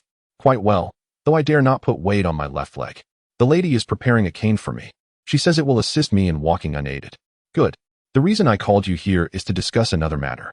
Is it regarding the spies from Kanglan? Shangguan Ziqi speculated. Indeed. The assassins who attacked Chunlei and his companions exhibited remarkable martial prowess. Chunlei and his companions were personally trained by me and your uncle, and their skills are commendable. Yet, those 10 individuals were able to overpower them, indicating they too have undergone years of specialized training. However, the spies apprehended yesterday displayed rather mediocre skills, clearly not belonging to that group from the night of the attack. The prince has lost his direction, Shangguan Ziqi remarked. Father, this is evidently a plot directed at our household. It should not be attributed to those spies alone. There must be another faction lurking in the shadows. I suspect that my fall from the horse may also have been orchestrated by this hidden group. Shangguan Ziqi pondered further. To have such an enemy concealed in the shadows is indeed disconcerting. Both fell into deep contemplation, unable to discern a clear path forward. Father, do you think it could be related to the iron box? Shangguan Ziqi surmised. The Kanglan kingdom and the southern Shu have long coveted the iron box of the Shangguan family. This is not a matter of mere months or years. Were it not for the existence of the iron chest, the Wei dynasty would have fought countless battles. Situated in the southeast, our Wei boasts abundant resources and a temperate climate, inciting envy from the neighboring nations for over a century. Otherwise, the crown prince would not have been left disabled. The father and son deliberated for an extended period, yet could not discern a resolution, ultimately deciding to bolster the defenses of the royal residence. Soon, the day arrived for the divine physician's second visit to the palace. This time, it was Xiaoyu masquerading as the physician, entering the grand halls of Honghao courtyard rather than the Chiya courtyard. In the afternoon, the distant mountains and nearby waters accompanied a wheelchair, with Yu Yuanzheng following closely behind. Upon entering the main hall, to their surprise, the entire assembly was present. The 2 elderly matriarchs and their spouses, along with Shangguan Ling, who was nearing 15 and of marrying age, stood by her mother's side. The second matriarch had been preoccupied lately with finding a suitable match for her. Curiously, why was Shangguan Ziqi absent from this gathering? A quick glance from Yu Yuanzheng revealed his absence. Xiaoyu, of similar stature to Chunlei, donned a mask that concealed his identity, speaking in a manner that rendered him unrecognizable to those unfamiliar with him. I have long heard of the eldest young master's awakening, and indeed, it is true. Who would have thought that my acupuncture skills had reached such a pinnacle? Awakening the eldest young master in just one session? My master would surely be delighted to hear this, he proclaimed, embodying the persona of a carefree wanderer. Yu Yuanzheng found herself stifling a laugh at the sight of her subordinates, who bore no resemblance to shadowy guards. Had she led them astray? The divine physician's medical prowess was commendable. The princess consort praised him with a smile, yet her gaze flickered momentarily towards Yu Yuanzheng. Your praise is too generous, my lady. Now that he has awakened, there is no need for further medicinal baths or acupuncture. As for the leg, allow me to take another look. Xia Yu feigned seriousness as he squatted before Shangguan Ziqi, carefully rolling up his left trouser leg, gently probing and pinching, while inquiring about the patient's sensations. After a thorough examination, he further questioned the circumstances at the time of the injury. Divine physician, what is your assessment? The two elder ladies anxiously inquired as Xia Yu rose to his feet. Well, this situation is rather complicated. Had I been called upon immediately after the injury, I would have certainly set the young master's leg properly. However, now that more than 8 months have passed, the bones have already healed. There is no remedy to alter that, Xia Yu lamented. Nevertheless, I have conceived a remedy that can be fashioned into a poultice, which, when applied to the leg, may alleviate some of the pain upon contact with the ground, he added. Upon hearing his words, Yu Yuanzheng observed a palpable sense of relief wash over the two elder ladies. As for Shangguan Ziqi and Yu Chaoyang, their sentiments were quite the opposite. They were the least inclined to wish for Shangguan Ziqi's recovery. The prince wore a stern expression, while the princess consort's eyes glistened with unshed tears. At that moment, Steward Li hurried in, urgency etched across his face. Your Highness, there is grave news. Young Master Zifeng has encountered trouble. The gravity of the matter was evident, as it warranted the personal attention of the steward. What? Upon hearing that Shangguan Zifeng was in jeopardy, the elder gentleman sprang to his feet in shock. Your Highness, esteemed elder, the Ministry of Justice apprehended a habitual thief today. In pursuit of this criminal, they entered a modest residence, only to discover young Master Zifeng in a clandestine meeting with a woman, and indeed, on the bed. This incident has drawn the attention of the neighbors, who have gathered to witness the commotion. Coincidentally, the officer leading the arrest happens to be the nephew of the Marquis of Ning'an. The matter has stirred up quite a commotion. Upon hearing this, the elder master was infuriated and promptly struck the second madam across the face. You have given birth to a fine son, yet he continues to bring shame upon the Wang family. The second madam, having endured the slap, could not express her anger. Surely, Zifeng has been mistaken for another. We have arranged a match with the esteemed daughter of the Ning'an Marquis. How could he possibly behave in such a manner? The second madam could not fathom it. Isn't this a splendid match? Is our son truly dissatisfied to the point of self-destruction? The elder master mounted his horse and departed the estate, guided by Steward Li to the small courtyard. Ma Junsheng, the nephew of the Ning'an Marquis, was well aware that Shangguan Zifeng was to be his cousin's fiancé. Upon encountering such a situation, he could not let it slide and promptly dispatched a subordinate to report to the Ning'an Marquis' residence. When the elder master arrived, the Ning'an Marquis, Yu Yuanzheng, had just reached there as well. In-laws, the elder master attempted to establish camaraderie. Shangguan Yi, the Ning'an Marquis, merely gestured before entering the small courtyard. At this moment, Ma Junsheng was inside, ensuring that Shangguan Zifeng had no chance to escape. The courtyard was small, housing only a master and a servant. Ma Junsheng had already consulted several neighbors, who confirmed that the master and servant had moved in a year ago. This indicated that Shangguan Zifeng had maintained an extramarital affair for an entire year, and he was merely 19 years old. Upon entering, the elder master did not see his son and held on to a glimmer of hope. Shangguan Yi, your son is still inside. Ma Junsheng amiably escorted him to the door of the inner chamber, where 2 guards stood watch. The elder master pushed the door open, only to find his son disheveled, seated on a stool, with a young and beautiful woman leaning beside him, tears glistening in her eyes like a frightened rabbit.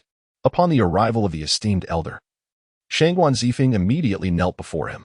Father, I acknowledge my wrongdoing, he confessed, his tone filled with contrition. You wretched scoundrel. The elder responded with a swift kick, sending Shangguan Zifeng sprawling backward. Young master. The woman gasped in terror, her eyes brimming with tears, reminiscent of a weeping pear blossom. The elder, well versed in the ways of the world, discerned her origins as a courtesan, adept at feigning vulnerability to elicit sympathy. Although he frequented such establishments, he never engaged deeply. His concubines were always of respectable lineage or the maids from his own household. Do not hesitate to apologize to your future father-in-law, the elder exclaimed, frustration evident in his voice. Upon hearing that the Marquis of Ning'an was also present, Shangguan Zifeng, paralyzed by fear, could not muster the courage to step outside. Consequently, the elder unceremoniously thrust him out of the room. Shangguan Zifeng, with a demeanor of utmost submission, knelt before the Marquis. Esteemed father-in-law, I recognize my error. In a moment of folly, I acted rashly. However, Meyer is a woman of good family who, due to her impoverished circumstances, was sold to a brothel by her father. Out of compassion, I sought to redeem her and provide her with shelter here. Shangguan Zifeng's naivety was astonishing, even at this juncture. He endeavored to plead for the woman's cause before his future father-in-law, leaving the two men perplexed by his intentions. Ma Junsheng merely scoffed and departed. After completing his duties, he went directly to the Marquis's residence to seek favor from his aunt. Upon returning home, the Marquis was furious, akin to a woman scorned, shattering several teacups in an attempt to quell his rage. The daughter he had painstakingly raised was subjected to such indignities before even entering the family. How could a man like this be worthy of being his son-in-law? At that moment, his wife emerged from the inner chambers. "My lord, is it truly as it seems?" The Marquis's wife inquired, a glimmer of hope still lingering in her heart. "I hope my nephew has made a mistake." "Humph. I had stated from the very beginning that this union should not be forged, yet you insisted that it was a prestigious family, and it would be a privilege for us. Look at what you have chosen, a fine family indeed." "My lord, it is my own lack of discernment." "But how could you ultimately acquiesce? Both husband and wife share blame. None should cast stones at the other." At this moment, the old Marquise also arrived. "Mother." The couple immediately supported her. "Eldest, what is your opinion on this matter?" The old Marquise, having lived a long life, was dismayed to see such a lack of decorum among the offspring of nobility. Which noble scion would dare to brazenly maintain a mistress before even being wed? Ultimately, this predicament can only be attributed to the misfortune of Shangguan Zifeng, who encountered the meddlesome Yu Yuanzheng. Had she not witnessed this, it would have remained concealed. Once he has had his fill of amusement, he would naturally dismiss her. Shangguan Zifeng is merely youthful, momentarily beguiled. Given a couple more years, with a position and responsibilities, and a wealth of experiences, he would come to comprehend the standing of a lady from the Marquis's household. At this juncture, Yu Yuanzheng also emerged. "Father, mother, I wish to annul the engagement. I am resolute in my decision." Yu Yuanzheng's stance was unwavering. Ning'an Marquis glanced at his daughter, then at his mother and wife. The three awaited his judgment. "Yinger, should you annul the engagement, how will you find suitors thereafter? Do you intend to marry a common laborer?"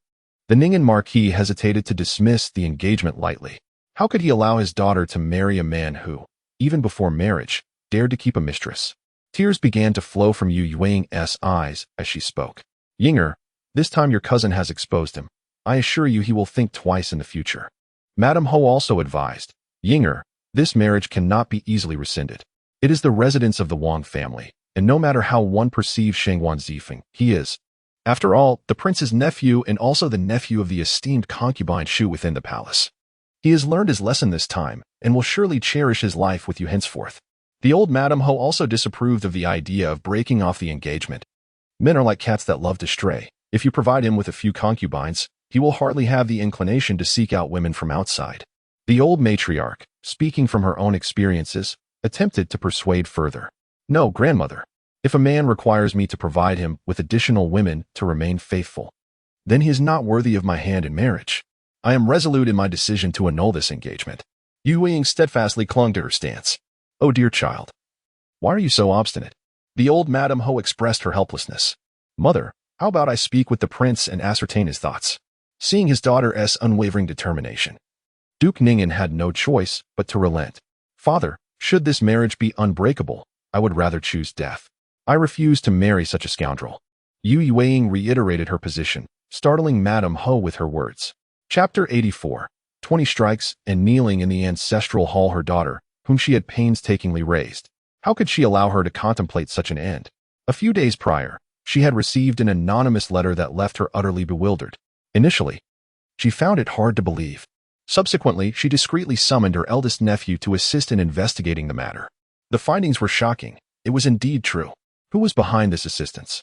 Yet, that was not the crux of the matter. The priority was to resolve the issue at hand. It was her nephew who suggested catching the perpetrator in the act, which led to today's unexpected turn of events. She had refrained from discussing this with her mother-in-law and husband. If they were to discover this, they would undoubtedly disapprove of such actions that bring shame upon the Shangguan family. However, as a woman, her deepest disdain is reserved for men who maintain mistresses, especially when that man is to become her son-in-law. Her anger is palpable, and she is determined to impart a lesson that he shall never forget. She wonders if he will dare to behave so again. Yet, unexpectedly, her daughter would rather shatter like jade than be a complete failure. She merely intended to teach him a lesson, never contemplating the possibility of breaking off the engagement. Meanwhile, on another front, Shangguan Ziqi finds himself brought directly to the main courtyard, kneeling obediently in the center. The prince, as the head of the family, gazes coldly at his nephew, who dares not raise his head. Ziqi, do you recognize your mistake? The prince's inquiry causes Ziqi to tremble. Indeed, he has pondered this very thought. Yu Yuanzheng, upon hearing this, rolls her eyes in disbelief. This is a quintessential display of insensitivity. Regardless of the circumstances at the time, that woman accompanied him through thick and thin, and he could reduce her to mere words. Alas, devoid of legal constraints, few men of ancient times can be deemed honorable. They seldom regard women as equals. How tragic. She must strive to earn more, for only money will not betray her. Shangguan Ziqi's current display of gentlemanly decorum offers her no sense of security. It seems you still do not grasp where you went astray, the prince remarked coldly. Second brother, your failure as a father has led Ziqi to emulate your example. You must handle this matter yourself. After all, I am but the elder uncle. Should you be unable to discipline him, I shall step in. The prince expresses his disappointment in his younger brother. Elder brother, why does this always come back to me? You should take charge of this, the second master replies. Fully aware of his own limitations, his authority pales in comparison to that of his elder brother. In that case, let him receive 20 lashes first, followed by 3 days and nights of kneeling at the ancestral hall, after which he shall be sent to the military camp for further discipline. Should he err again in the future, the punishment shall be increased until he learns to refrain from such misdeeds. The prince shows no mercy. Uncle, your nephew recognizes his mistakes and vows never to repeat them. At this moment, Shangguan Ziqi felt a wave of trepidation. Such a punishment was undeniably severe for him. Had he known this would be the outcome, he would have acted differently from the outset. Has your elder brother Ziqi or younger brother Zishu ever committed such an error? Ziqi refrained from even touching the maidservants before his marriage, and Zishu has only 2 concubines. Yet you, with 2 already in your household, still seek additional ones outside. Is it the case that the wealth of the Shangguan family is to be squandered at your leisure? The princess declared, from now on, his monthly allowance shall be halved.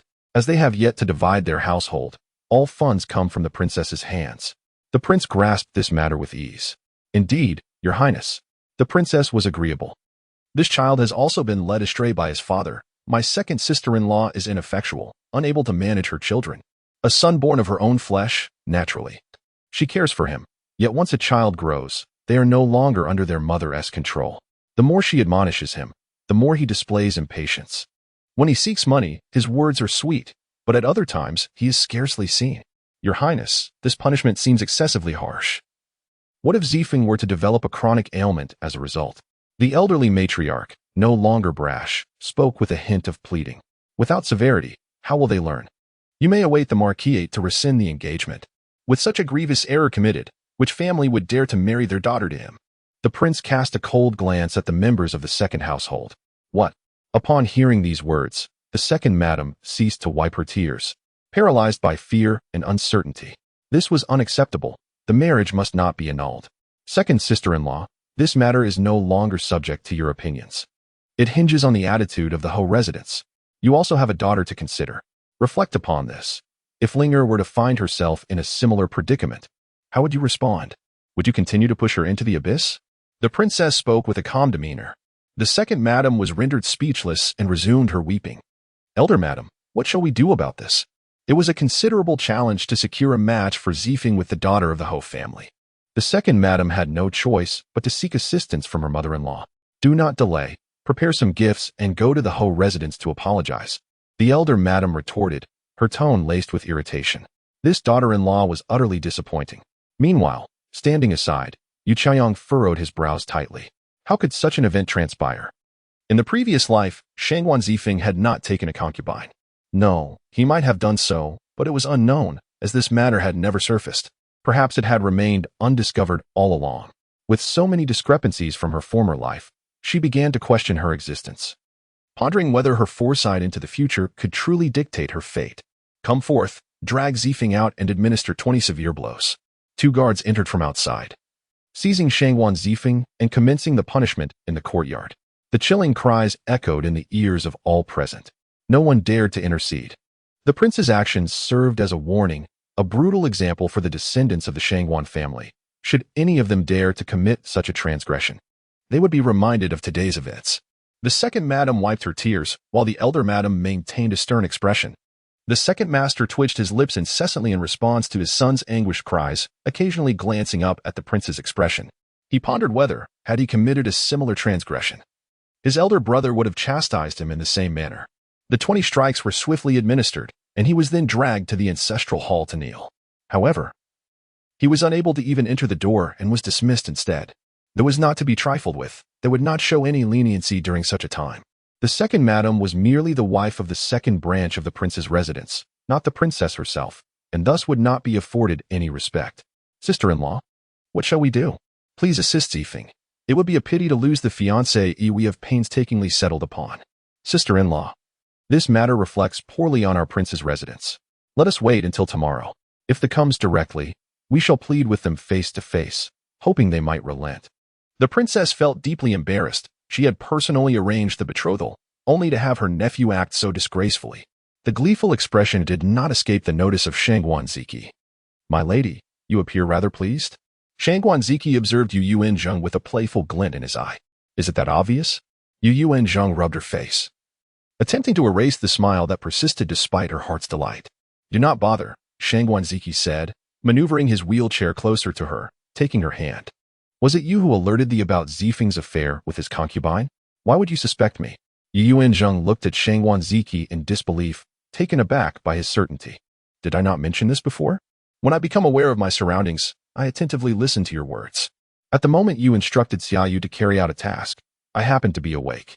Oh, Yu Yuanzheng slapped her forehead, realizing that she had forgotten this matter and should have avoided him at that time. Do you oppose my actions? Yu Yuanzheng inquired, fixing her gaze upon his eyes. How could I? It is entirely right for you to act this way, my lady, and I wholeheartedly support it. However, this matter must remain unknown to Uncle Heir and the others. It would be foolish of me to let them know. Even the Ho residence is unaware that I conveyed the message to them, Yu Yuanzheng said with a sense of pride. My lady, when will the pouch I desire be embroidered? Shangguan Ziqi redirected the conversation. Are you in urgent need of it? I cherish the pouches you embroider. Yu Yuanzheng found herself at a loss for words. This fellow persistently expressed his affection towards her. I shall begin embroidering it right away. Yu Yuanzheng fled awkwardly, overwhelmed by his constant flirtations. The following afternoon, the old lady of Ning'an Ho and the lady of the Ho personally visited the Wang residence without prior announcement. Upon receiving the news, the two elder ladies immediately made their way to the main courtyard. However, the old lady and the lady of the Ho did not even cast a glance in their direction. Your Highness, I sincerely apologize. Our Yuing is not fortunate enough to become a daughter-in-law of the Wang family. Last night, I had a dreadful dream in which Yu Ying endured various tribulations after marrying into the Wang residence, ultimately succumbing to despair. My heart aches unbearably. This morning, I went to Hugua Temple to seek a monk's guidance on the meaning of this dream. The venerable monk proclaimed that my daughter Wei Ying's fate was rather frail, necessitating a husband whose destiny was intertwined with water to counterbalance her fate. I subsequently inquired about the fortune of Master Zifeng from your esteemed household, only to discover that his fate lacked the element of water, rendering them unsuitable as a couple. I lamented my initial negligence in properly matching their birth charts, as I had merely sought a fortune teller and hastily consented to their union. Thankfully, there is still time to rectify this situation. Let us put an end to the matrimonial arrangements between our families. I sincerely apologize for the inconvenience. As the lady host spoke, tears welled in her eyes. Her intentions unmistakable. It was merely a pretext to preserve face for both families. To lend credence to this excuse, she had even made a special trip to the Hugua Temple and returned only in the afternoon, demonstrating her consideration for the Wang family's reputation. Madam Ho, this cannot be the course of action, interjected the second madam, unable to suppress her plea. Zifeng will surely amend his ways. He has already faced punishment yesterday and will treat Yue Ying with utmost care henceforth. However, the Lady Ho disregarded her, fixating instead on the princess. Madam Ho, you must ponder this decision carefully. A woman who has once been betrothed finds it exceedingly difficult to marry into a prestigious family again, remarked the elder madam with an impassive demeanor. She insisted on maintaining her lofty posture, seemingly unaware of the need for a conciliatory word. She was not one to be trifled with, and she would not easily yield to such petty indignities. The elder madam, in truth, was merely a concubine of the late prince, and despite her daughter holding the title of imperial concubine, she had never been granted a formal title herself. The lady host's status far surpassed hers. You, Very well, then. Second madam, let us depart, the elder madam exclaimed, tapping her cane and departing in a huff. After all, her grandson was the prince's own nephew. What concern did she have about securing a marriage with a noblewoman? Upon witnessing the daughter of the Marquis relinquish her engagement, one cannot help but ponder the caliber of man she may find in the future. Once the couple departed, the princess assumed full authority over the matter. Madame Marquis, have you truly considered this situation thoroughly? The princess inquired gently. To be frank, I do not wish to annul this marriage. However, Yuing is resolute, insisting on its termination. Even going so far as to threaten both her father and me with her life, the Madame Marquis lamented, tears streaming down her cheeks. As a mother, how could she bear the thought of her daughter's demise? It was then that the Madame Marquis presented the marriage contract and dowry list to the princess. The dowry had not been directly delivered, as it required mutual agreement before being presented. Alas, we had hoped our families could become in-laws. Zifeng truly is a disappointment. I wonder who has led him astray. The princess expressed her own frustrations, yet the underlying implications of her words were not lost on anyone present. Fortunately, the two children of the first household had not gone astray. Madame Marquis, while the royal house and the marquisate may not unite as in-laws, we can certainly forge a friendship. My bond with Yu Ying remains strong. She is always welcome to visit the royal residence. Yu Yuanzheng, who had been quietly observing, chimed in with a smile. Indeed, indeed. The eldest young mistress is our family's savior. We cherish this friendship greatly. The Madame Marquis expressed her heartfelt sentiments towards Yu Yuanzheng. Then, may I call you Aunt Ma in the future? It feels awkward to always address you as Madame Marquis, Yu Yuanzheng suggested. Certainly, it is a far more endearing title. The princess is fortunate to have such a wonderful daughter-in-law, the Madame Marquis remarked with envy. Indeed, Zhang is truly a remarkable child, the princess affirmed. All right, esteemed elders. Let us refrain from excessive praise, lest I become overly proud, Yu Yuanzheng playfully interjected. Laughter erupted as Yu Yuanzheng's whimsical remarks lightened the atmosphere, dissipating the earlier tension. The elder Mrs. Ho and her daughter took their leave, formally tearing apart the marriage contract, thereby putting an end to the union between the two families. This incident quickly stirred up a flurry of gossip throughout the capital. The Ho family sent Yu Ying to their estate outside the city to escape the uproar. Meanwhile, Shangguan Ziqi, punished by the prince, succumbed to illness due to the harsh consequences, yet no one felt any sympathy for him. Once he recovered, the prince relegated him to the military, starting from the rank of an ordinary soldier. The second madam busied herself once again, attempting to arrange a match for him with girls from other families. Unfortunately, those from prestigious backgrounds kept their distance, either offering her a concubine or introducing her to daughters of lower-ranking officials. Such prospects were beneath her standards. After all, her son Zifeng was the beloved nephew of the Prince Rong. As half a month swiftly passed, on that particular day, her father happened to visit the Jin residence. The father and daughter fortuitously encountered one another at the entrance. Yu Yuanzheng deliberately passed by her father, feigning ignorance. Yu Yunji gazed intently at the back of the renowned physician, feeling an inexplicable familiarity. However, with the rumors surrounding the physician circulating widely in the capital, he could not possibly connect her to his own daughter. Yu Yunji waited outside until the physician finished attending to patients before he entered. Once again, as they brushed past each other, the sense of familiarity became increasingly difficult for him to ignore. Meanwhile, in the carriage, Yu Yuanzheng repeatedly patted her chest, murmuring, Xiaoyu, next time we visit the esteemed Lord Jin, we must ascertain whether my father will be present. Certainly, my lady. Lin Hao was unexpectedly invited by someone seeking a divine physician, offering a sum of 10,000 taels of silver.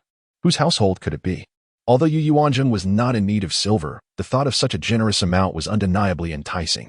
In Chapter 86, Princess Xiangling confronts the divine physician regarding the Jingwang mansion. Xiaoyu, have you heard if anyone at the Jingwang mansion is unwell? Yu Yuanzheng pondered. It struck her as peculiar. On the day following the eldest young master's awakening, the heir of the Jingwang and Princess Lingxian had visited Chia courtyard to pay their respects, displaying no signs of sorrow.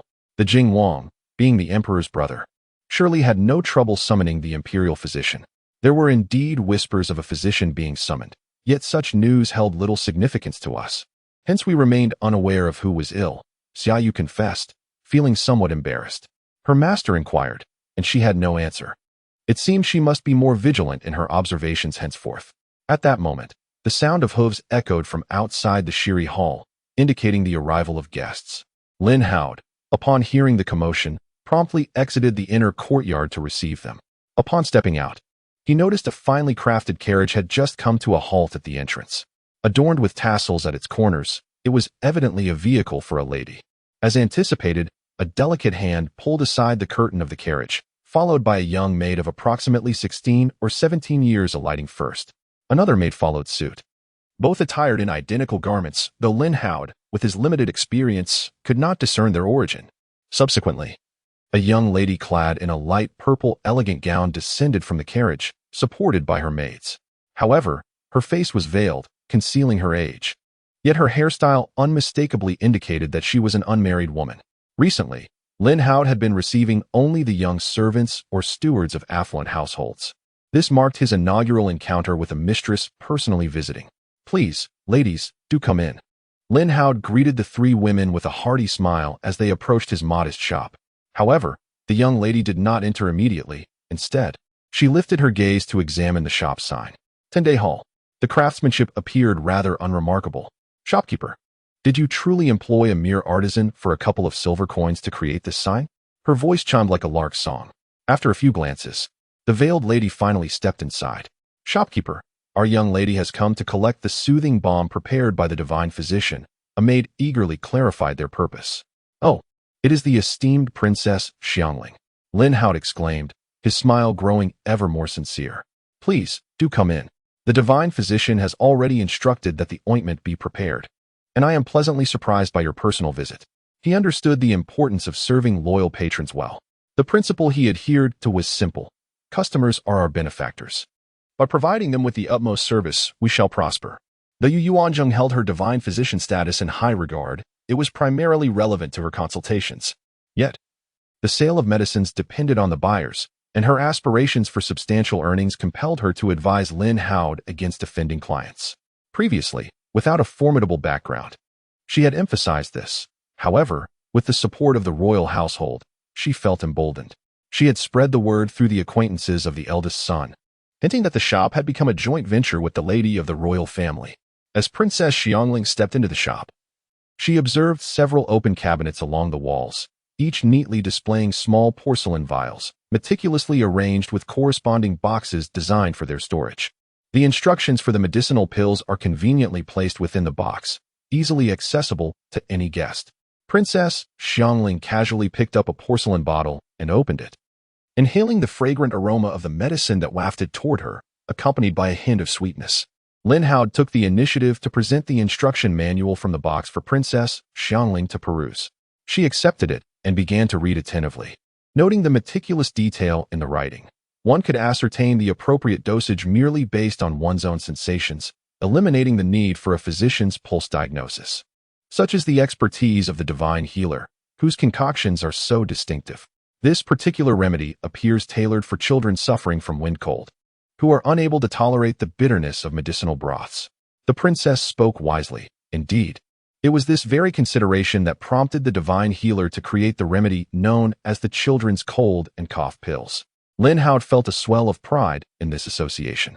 Princess Xiangling examined several other medicines and selected a few bottles for her maid to collect.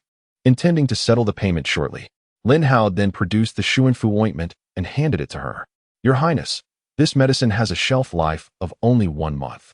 The divine healer has instructed that you must use it within this period. Should it expire, you are welcome to return to the shop for a fresh batch." "Very well," she replied. "May I inquire if the divine healer is present?" Princess Xiangling asked about Yu Yuanzheng. The divine healer is generally not in the shop," Lin Howd replied. "Shopkeeper, you speak untruths. We have conducted our inquiries," a maid interjected. The divine healer had just emerged from the Jin residence when we followed closely behind. "The princess has instructed us to remain vigilant regarding the happenings at Shiri Hall, as well as the affairs of the esteemed Jin family. Upon learning of the divine healer's visit to Lord Jin's residence today, we promptly reported it to our mistress, hence her personal venture to procure the medicine." In the county of Xiangling, the young princess had consulted numerous physicians in private throughout her life, yet none dared to assure her of a cure. Only the renowned Dr. Zheng, a youthful healer, claimed he could restore her. She had never revealed her countenance to any young man before, He was the first. When Dr. Zeng beheld her disfigured face, she noted that his eyes held no scorn, no revulsion, no disgust, only a gentle semblance of compassion. As he performed the surgery, his movements were tender, akin to handling a precious treasure, meticulously wielding the scalpel on her face, fearful of causing her pain. Although she was still unable to venture out, her heart brimmed with hope. She yearned to heal her visage swiftly, eager to be the first to reveal it to the esteemed physician. This desire grew more fervent with each passing day. Lin Hao was momentarily taken aback by a young maid's boldness, unsure of how to respond. "Your Highness, the doctor must be in the courtyard. Let us proceed inside." A maid tugged at Princess Xiangling, urging her forward. "Alas, Your Highness, wait. You must not." Lin Hao had not anticipated such disregard from the trio, who charged ahead without the master's consent. He hurriedly pursued them, intent on intervening. However, the shop was too cramped, and upon passing through the rear door, they entered the courtyard. There, Princess Xiangling spotted the doctor and his companions standing beneath the eaves. Yu Yuanzheng and her companions had been listening to the conversation outside. "Dr. Zeng, indeed you are here. How dare this shopkeeper deceive me?" Upon seeing Yu Yuanzheng, Xiangling's spirits soared, her voice resonating with unrestrained joy. "May I inquire what brings the princess here?" Yu Yuanzheng replied, her tone gentle. She felt a pang of sympathy for the girl whose beauty had been marred since childhood. Her resilience, refusing to succumb to self-pity, was truly remarkable. Chapter 87. The plans of Princess Xiangling. Esteemed physician, I have come to retrieve my medicine today. Indeed. You need only apply the medicine at the designated times as I instructed.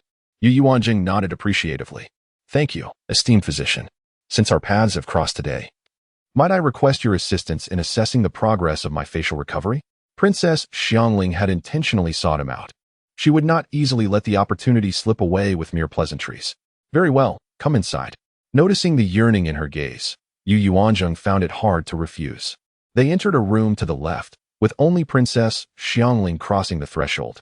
The two maidservants failed to remind her of the impropriety of being alone with a man. Yu Yuanzheng, believing herself to be a woman, did not consider this issue, nor did the several guards present. Yu Yuanzheng casually closed the door behind them. "Princess, please remove your veil." After a moment's hesitation, Princess Xiangling complied. Over the course of more than a month, the new scars from her surgery had long since healed, revealing soft, pink skin beneath. The previously pigmented areas had vanished. Yu Yuanzheng reached out to touch the surface. While it was not perfectly smooth, the previous hyperplasia had dissipated, and the overall impression was quite favorable, far superior to its former state. "You have recovered splendidly, which indicates that you have diligently followed my instructions. Continue applying the medicine, and once the color of this new flesh matches that of the surrounding skin, you will no longer need to wear the veil. A light application of powder will render any imperfections nearly invisible. This surgery has been remarkably successful." Yu Yuanzheng felt a sense of affirmation regarding her skills. However, at the moment her hand brushed against Princess Xiangling's face, the princess's heart raced uncontrollably. She was on the verge of exclaiming. Her face flushed crimson to the roots of her ears. However, due to her still recovering complexion, Yu Yuanzheng could hardly discern her embarrassment, as her thoughts were solely fixated on examining the county princess's injury. "Very well, in no more than 2 months, you shall be able to apply rouge. Until then, refrain from using any cosmetics, for they will obstruct the pores and hinder the absorption of the medicinal properties," Yu Yuanzheng reiterated. "Thank you, divine physician. Do you reside here?" County Princess Xiangling had already observed the structure of the modest establishment at a glance, concluding that it could not possibly accommodate both the physician and his guards. "No, I have another residence," came the reply. "May I inquire as to where you dwell?" County Princess Xiangling blinked her eyes, clearly eager to know. "Forgive me, but I am unable to disclose that information. Should you require medical assistance, please leave a message at the 10th Day Hall. The consultation fee is 10,000 taels of silver, non-negotiable," Yu Yuanzheng stated firmly, knowing she could not reveal her whereabouts due to her current circumstances. "Then, may I pose a personal question?" County Princess Xiangling inquired, a hint of shyness evident in her voice. "What question?" Yu Yuanzheng was curious about what personal matter the princess wished to discuss. "Since today marks only the 3rd time I have seen you, and each time you have worn a mask, I am unaware of your true appearance. Might you unveil your face so that I may know the identity of my benefactor?" The county princess's tone carried a note of earnest pleading. "Your Highness, I beg your pardon for my rudeness," Yu Yuanzheng could not acquiesce to such a request. She moved towards the door, preparing to exit. I apologize for my forwardness. Might you at least share your age with me this year? County Princess Xiangling retreated to a more modest inquiry. 16. I beseech you, Princess, to maintain confidentiality. It is no wonder you don a mask, given your tender years. I shall certainly keep your secret. Princess Xiangling fancied she had discerned the true reason behind Yu Yuanzheng's masked visage. At such a young age, claiming to be a divine physician, who would believe it? Surely, an elderly man of 60 would better fit the role of a healer. Yu Yuanzheng opened the door and stepped outside, her mind still mulling over the implications of Princess Xiangling's curiosity. Was this inquiry instigated by Princess Huaining, or was it merely her own design? She chose not to dwell on such matters, for pressing responsibilities awaited her. The group had not changed their attire and proceeded directly to the carriage, heading towards the residence of the Jing prince. How could someone so young possess such remarkable skills? Yet, this only served to highlight their exceptional talent. How was it possible that such a prodigy remained merely a wandering physician? If he were to enter the Imperial Medical Bureau, surely the emperor and his uncle would acquiesce. Furthermore, gaining entry to the bureau would afford him at least a modest official position. Might this mean? She mused delightfully. Princess? The call from a maidservant interrupted her reverie. The Jing prince's residence was in close proximity to that of the Rong prince, situated within the same district, albeit with its entrance facing another street. As the carriage came to a halt, Yu Yuanzheng observed 2 additional carriages arriving simultaneously, halting at the gates of the royal residence. To her surprise, these were indeed the carriages of the royal household. However, the guards remained vigilant, refraining from approaching and instead regarding the unfamiliar quartet across from them with curiosity. As Yu Yuanzheng disembarked, she immediately recognized 4 familiar figures. Then, she spotted the 2 primary maidservants of the princess, Qiyue and Xiuhua, emerging from the first carriage, followed closely by the princess herself. Then, from the carriage that followed, emerged Shangguan Ziqi, who brought along a wheelchair as well. The 2 parties exchanged glances for a brief moment. The princess was eager to approach, but was halted by a gesture from Yu Yuanzheng. Noticing the arrival of 3 carriages, the gatekeeper of the Wangfu hurried forth to greet them. One of the attendants, upon recognizing the visitors as from the Rong Wangfu and noting the absence of a prior announcement, promptly entered to report to his master. Having met the Rong Wangfei and the eldest son before, the attendant welcomed them inside. Is this the esteemed physician you have invited? Why not usher them in first? The princess, perceiving the attendant's overly obsequious demeanor, felt a surge of irritation. Her daughter-in-law was left neglected. Such a servant, who could not distinguish between priority and subordination, deserved punishment. The attendant, realizing his error, had not anticipated the physician's swift arrival, as the steward had assumed the physician would come the following day. Please, come in. Come in, he urged, now approaching Yu Yuanzheng with renewed servility to invite her inside as well. The 2 groups entered the Jing Wangfu together. The Jing Wangfu was a rather grand estate, and upon entering, one was greeted by a large screen wall. Along the way, exquisite carvings and painted beams adorned the surroundings. Shortly after entering, the chief steward of the Jing Wangfu, a middle-aged eunuch with a pale face and no beard, hurried out to welcome them. We have the honor of meeting the Rong Wangfei and the eldest son. We did not expect the esteemed physician to arrive so soon. Please, follow me. As they passed through the outer courtyard, within the inner courtyard, Jing Wang Chaomingzi and the heir Chaojinyu, hearing the news, also rushed out to greet them. Jing Wang and Yu Yuanzheng had met at the Dragon Boat Festival banquet, yet they had never exchanged words. He was indeed a charming gentleman. Though both father and son bore somber expressions reminiscent of mourning, they had encountered the esteemed Princess Rong, and Jing Wang offered a courteous bow. The heir followed suit, acknowledging Qin Yi and Ziqi Shu. Shangguan Ziqi sat in a wheelchair, unable to rise to greet them, though he managed a slight smile upon awakening. It was heartening to see him conscious, as Jing Wang had yet to find the time to visit, yet Ziqi had come to him instead.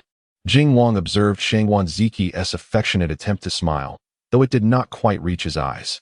It was indeed the duty of a nephew to visit Ziqi Shu sooner. This must be the revered physician, Jing Wang remarked, bowing in respect.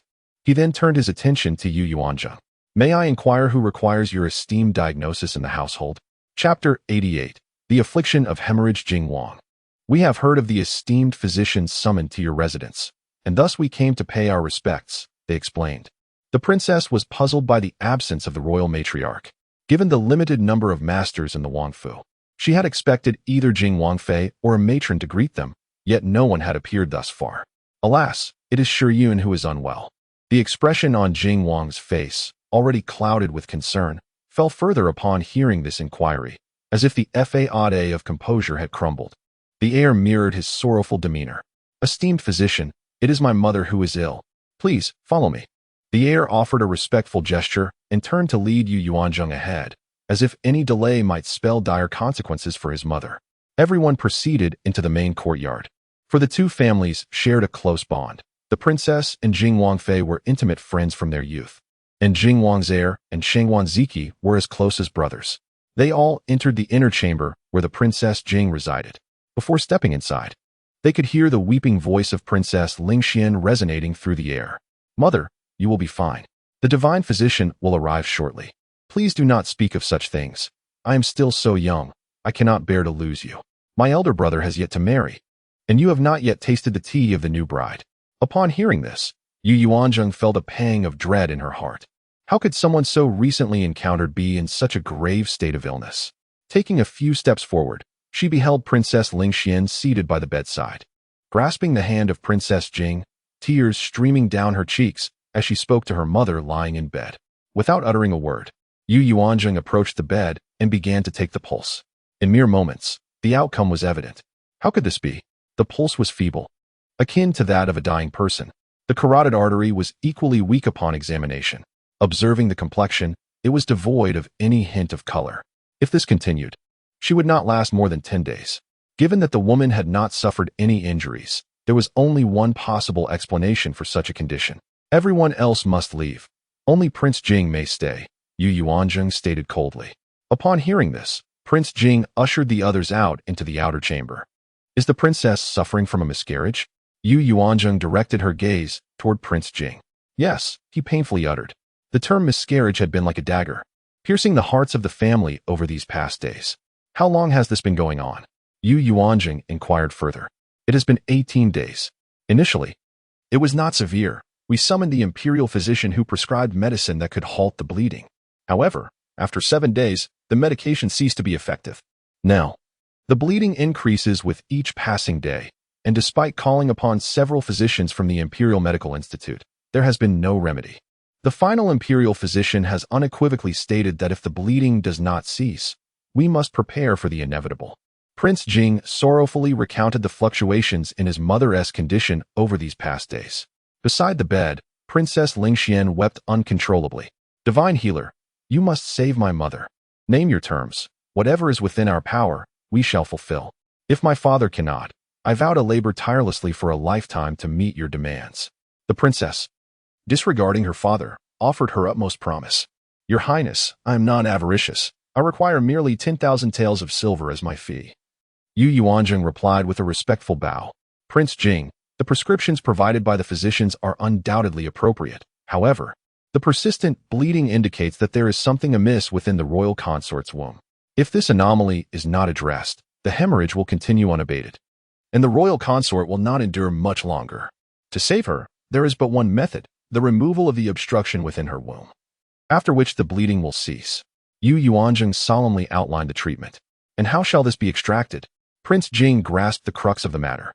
"This method may seem rather unconventional. I hope you can maintain your composure upon hearing it," Yu Yuanzheng cautioned. "Speak," commanded Prince Jing, inhaling deeply to steady himself. "It involves using specialized instruments, inserted through the lower body, to extract the obstruction from within the womb." "What?" Prince Jing exclaimed in shock. "This is utterly unthinkable. Whether it be the imperial physician or this esteemed healer before me, both are men. No, I refuse such treatment."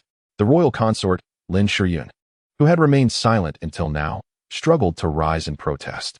Yet after a brief struggle, she succumbed once more to the bed. Her frailty was overwhelming. If her body were to be seen by another man, how could she endure such a fate? It was preferable to perish than to bear the stigma of impurity. "Master Ning, are there no alternative methods?" Prince Jing, as a man, could hardly accept the situation, yet he maintained a semblance of composure.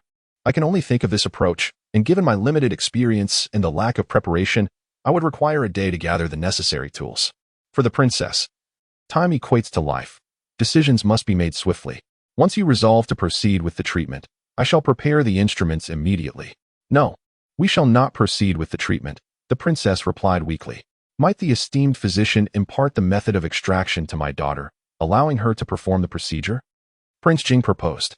His suggestion bore a semblance of rationality.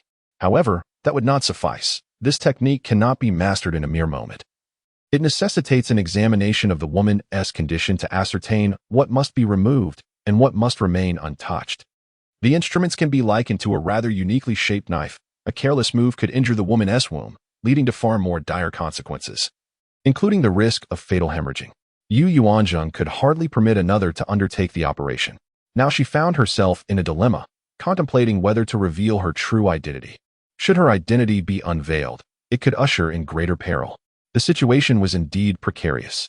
Yu Yuanzheng cast a glance at her mother, who had remained quietly at the side, her silence unbroken. At this moment, her mother furrowed her brow, likely deliberating on what was best for her daughter. After some time, Prince Jing also found himself at an impasse.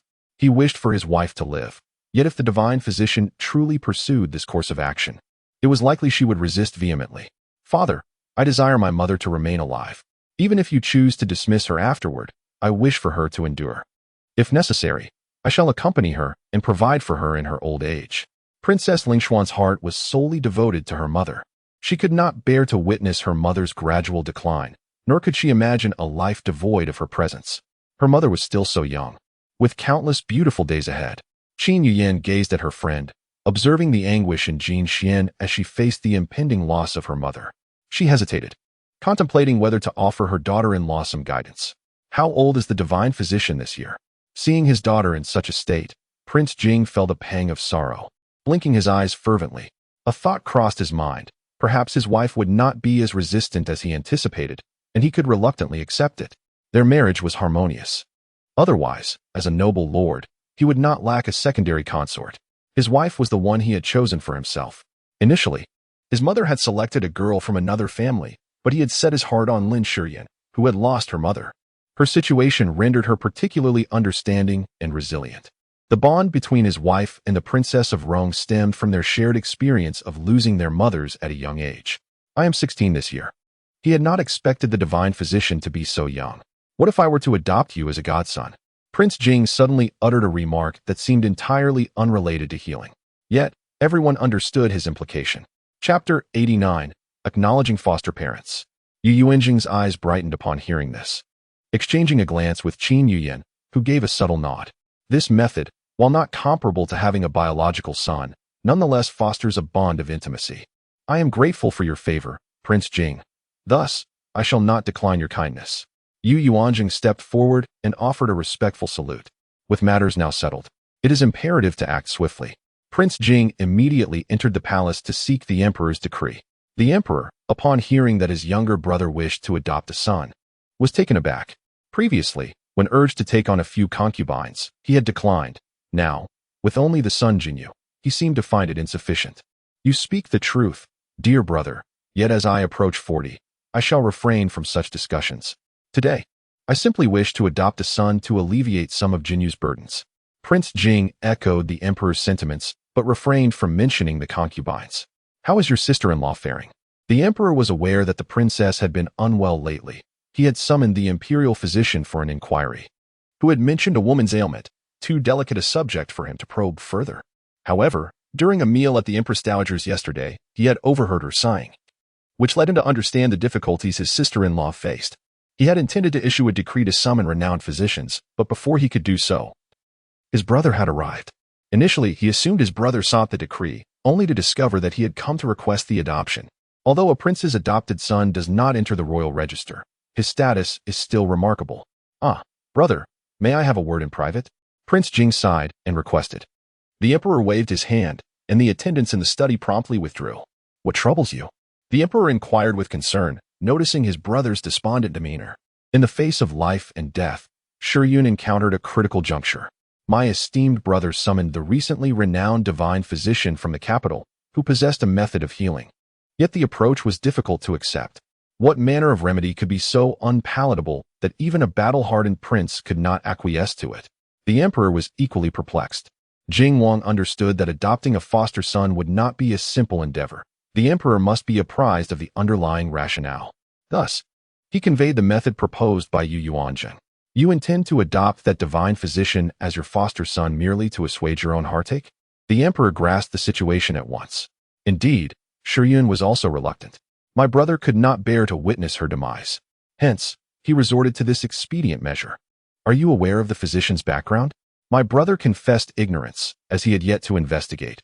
His first patient in the capital was the esteemed Elder Jean. My brother had visited Elder Jean, who had indeed improved significantly.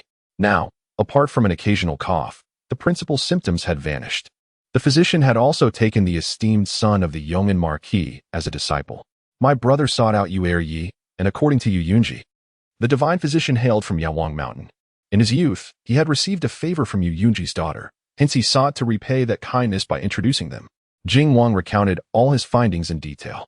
If what you say is true, then this young man is indeed one who values gratitude. Should he possess a virtuous disposition, adopting him as a foster son may be acceptable. However, if he were to exhibit any nefarious intentions or engage in treachery for foreign nations, we shall deal with him then. The emperor pondered deeply. The sudden emergence of a divine physician raised suspicions, particularly as he mingled among the powerful, leading to further contemplation. Indeed, my brother vowed to continue his inquiries. If he were a spy, I would have executed him immediately. The Prince Jing instructed the maidservant to assist the princess in taking her place at the head of the table. In the presence of Qin Yuyan and Shangguan Ziqi, they performed the ceremonial kneeling and tea offering, acknowledging their familial bond. The child, Seng Yuan, paid his respects to his adoptive parents. Yu Yuanzheng dutifully bowed 3 times, then accepted the tea from Chao Jinyu. The prince and his wife received it graciously and returned the gesture of recognition. This jade pendant is a treasure exclusive to my offspring. Both Jinyu and Jinxian possess one. Your pendants are carved from the same piece of jade, totaling 4 in number, originally intended for my heirs. However, due to your adoptive mother's frail health, she bore only Jinxian and has not conceived since. Thus the pendants have remained until now. The prince elaborated on the origins of the jade pendant. Yu Yuanzheng then observed that Chao Jinyu bore a pendant of identical quality at her waist. Upon inspecting her own, she noted they shared the same design, a qilin. Thank you, adoptive father and mother, she expressed, feeling a touch embarrassed to receive such a precious gift. Nevertheless, it was evident that the prince held deep affection for the princess. Adoptive father and mother, might I request that the news of my adoption today remain confidential? Yu Yuanzheng made a modest plea. Why? The prince inquired, puzzled. With the support of the prince's residence, wouldn't it be easier for you in the capital? Even as an adopted son, you would still carry the distinction of being the prince's son, earning respect. It is because I fear causing trouble for the royal residence. If anyone requires a physician and cannot find me, they might resort to seeking out my adoptive father. Will you support me in this, or not? I have indeed accepted a fee of 10,000 taels for my services, Yu Yuanzheng reasoned. You rascal, if you wish to earn more, why not simply attend to several households? Why is the consultation fee set so exorbitantly high? Many noble families cannot afford it. Even for my father, it required considerable deliberation before he resolved to engage your services. The sum of 10,000 taels could sustain the royal residence for half a year. I am rather indolent and reluctant to venture out daily for consultations, as it would deprive me of personal time. Such a lifestyle is excessively taxing. I merely wish to concoct some medicinal pills to earn a modest income, Yu Yuanzheng remarked with a smile. In truth, her medical practice is fraught with inconvenience. If that is your wish, then so be it. I shall refrain from publicizing this matter for the time being. The Prince of Jing did not press the issue. As the adopted son suggested, in due course, all will recognize the divine physician as his adoptive son, seeking his expertise. The court is populous, and should the imperial physicians fail, they will undoubtedly turn to him, which could become a burden. Thank you, adoptive father. Now, may I request that you remove your mask? The Prince of Jing made a request. Having acknowledged each other, it seems somewhat unreasonable for Yu Yuanzheng to still wear her mask. Upon hearing the prince's request, Qin Yuyan and Shangguan Ziqi felt a sudden tension. How would they navigate this situation? However, at present, mother and son were outsiders, making it inappropriate to interject. The implication was clear. She harbored a secret she dared not reveal. Should she unveil it, they would all recognize her at once. Were it not for her skills in ventriloquism, she could not conceal her identity from those of high standing. The Prince of Jing scrutinized the portion of Yu Yuanzheng's eyes visible to him, attempting to glean something from her gaze. Yet, those eyes were pure and clear, devoid of any guilt. She genuinely found herself in an awkward position. Were it not for her ability to save his wife's life, the prince would not have been so indulgent towards her. Although the Prince of Jing maintained a demeanor of relative gentleness, he was, after all, the emperor's younger brother, and he would not permit anyone to so brazenly defy his words. The two individuals gazed at each other in silence for a prolonged moment, neither uttering a word. Chapter 90. How fortunate I am to have you as my husband. All right, whenever it is convenient for you. After much deliberation, the Prince Jing finally nodded in agreement. Only then did Shangguan Ziqi and her son release the anxious tension they had been holding, feeling a sense of relief for her. With the princess' approval, Yu Yuanzheng also relaxed her shoulders, as she had feared that the prince would insist on seeing her appearance. Brother, please assist our mother to lie down. It is best for her to remain still and minimize blood flow. I shall prepare a hemostatic medicine to control the situation. I will need a day to gather the necessary tools, and I will return no later than the day after tomorrow, Yu Yuanzheng instructed Chao Jinyu. Seeing the frail condition of the princess consort caused her heart to ache. Remembering that the princess was a close friend of her mother, she wished she could perform the surgery immediately, yet lacked the proper instruments. Chao Jinyu had long observed his mother's struggle, and upon hearing this, he promptly lifted her from the chair. For the next few days, consume more nourishing food to replenish your blood. Mother, hold on, you will not perish. Princess Lingxian is still waiting for you to find her a suitable match, Yu Yuanzheng encouraged. This statement caused Princess Lingxian to blush, and with a stomp of her foot, she hurried after her mother into the inner chamber. Yu Yuanzheng took her leave. Shangguan Ziqi followed closely behind, wishing to accompany her, but was firmly declined. I shall escort the esteemed physician on behalf of Prince Jing. I fear there may be ill-intentioned individuals lurking, Shangguan Ziqi asserted with conviction. Indeed, let Ziqi accompany you, the prince suggested, well aware of the previous incident involving the physician's abduction. What if the malefactors remained undeterred? The Duke Rong had been tirelessly apprehending spies from the Kanglan kingdom throughout the capital, and he had offered his assistance in this matter. At this moment, the sky was nearing dusk. As soon as she stepped out the door, she noticed Shangguan Ziqi waiting for her behind. His persistent following would inevitably raise suspicions. I am uneasy about you being alone, he succinctly articulated his concern. Shangguan Ziqi longed for them to share a carriage, which, with a wheelchair inside, would render the space considerably smaller. Nevertheless, two could still fit comfortably, and fortunately, she had not brought her maid today. Ziyue and Jianghua had been dispatched by her to instruct Lu Mingda's family in pill-making. The two newly appointed maids, Qin and Xiangji, had yet to undergo complete training. Thus she hesitated to keep them close. The moment Yu Yuanzheng entered the carriage, Shangguan Ziqi grasped her hand, playfully toying with it. Despite sharing the same bed each night, he acutely sensed his wife's lack of the intimacy he had envisioned. It was evident that she had not fully embraced him, even after their consummation. Consequently, he seized every opportunity to draw nearer to her, hoping that she would gradually come to regard his closeness as a familiar comfort. Today marked the first occasion he witnessed his wife attending to a patient. How fortunate he felt to have her as his spouse.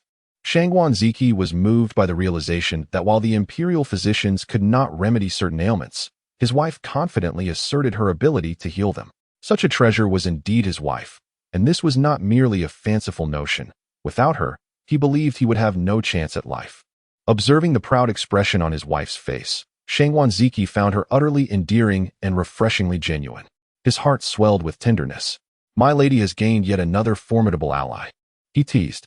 If it weren't for the unresolved matters concerning Shangguan Ziqi, Yu Yuanzheng would not need to conceal her identity.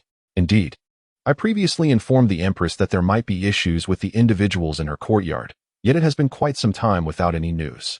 Yu Yuanzheng found this perplexing. Surely, the Empress cannot be that inept? The king had arranged for hidden guards to maintain surveillance, yet despite the days that have passed, nothing has come to light. This is indeed strange. What could be the reason? Yu Yuanzheng could not fathom it. She wondered if there had been any attendants in the main courtyard who had taken leave or were absent for other reasons. None. Then, was there any unusual occurrence in the main courtyard that might have prevented that person from taking action? Shangguan Ziqi pondered seriously. He recalled something but deemed it unrelated to the matter at hand. What did you think of? Upon seeing him shake his head, Yu Yuanzheng pressed on. The king had been residing in the outer courtyard study lately due to the investigation of spies from the Kanglan kingdom. Shangguan Ziqi relayed this information, prompting Yu Yuanzheng to clap her hands in realization. Exactly. This could very well be the reason. Why? Shangguan Ziqi was bewildered. Saffron has the effect of making it difficult for women to conceive. If the king was not staying in the main courtyard, then that person would have no need to place saffron in the empress's meals, Yu Yuanzheng articulated. Upon hearing this, Shangguan Ziqi's eyes lit up. That makes perfect sense. After hastily consuming a rather late dinner, Yu Yuanzheng began to sketch, drawing from her past life's experiences, and completed the task swiftly. She then summoned Xiaoyu, explaining the drawings to him twice to ensure his understanding before instructing him to find someone to create the necessary items.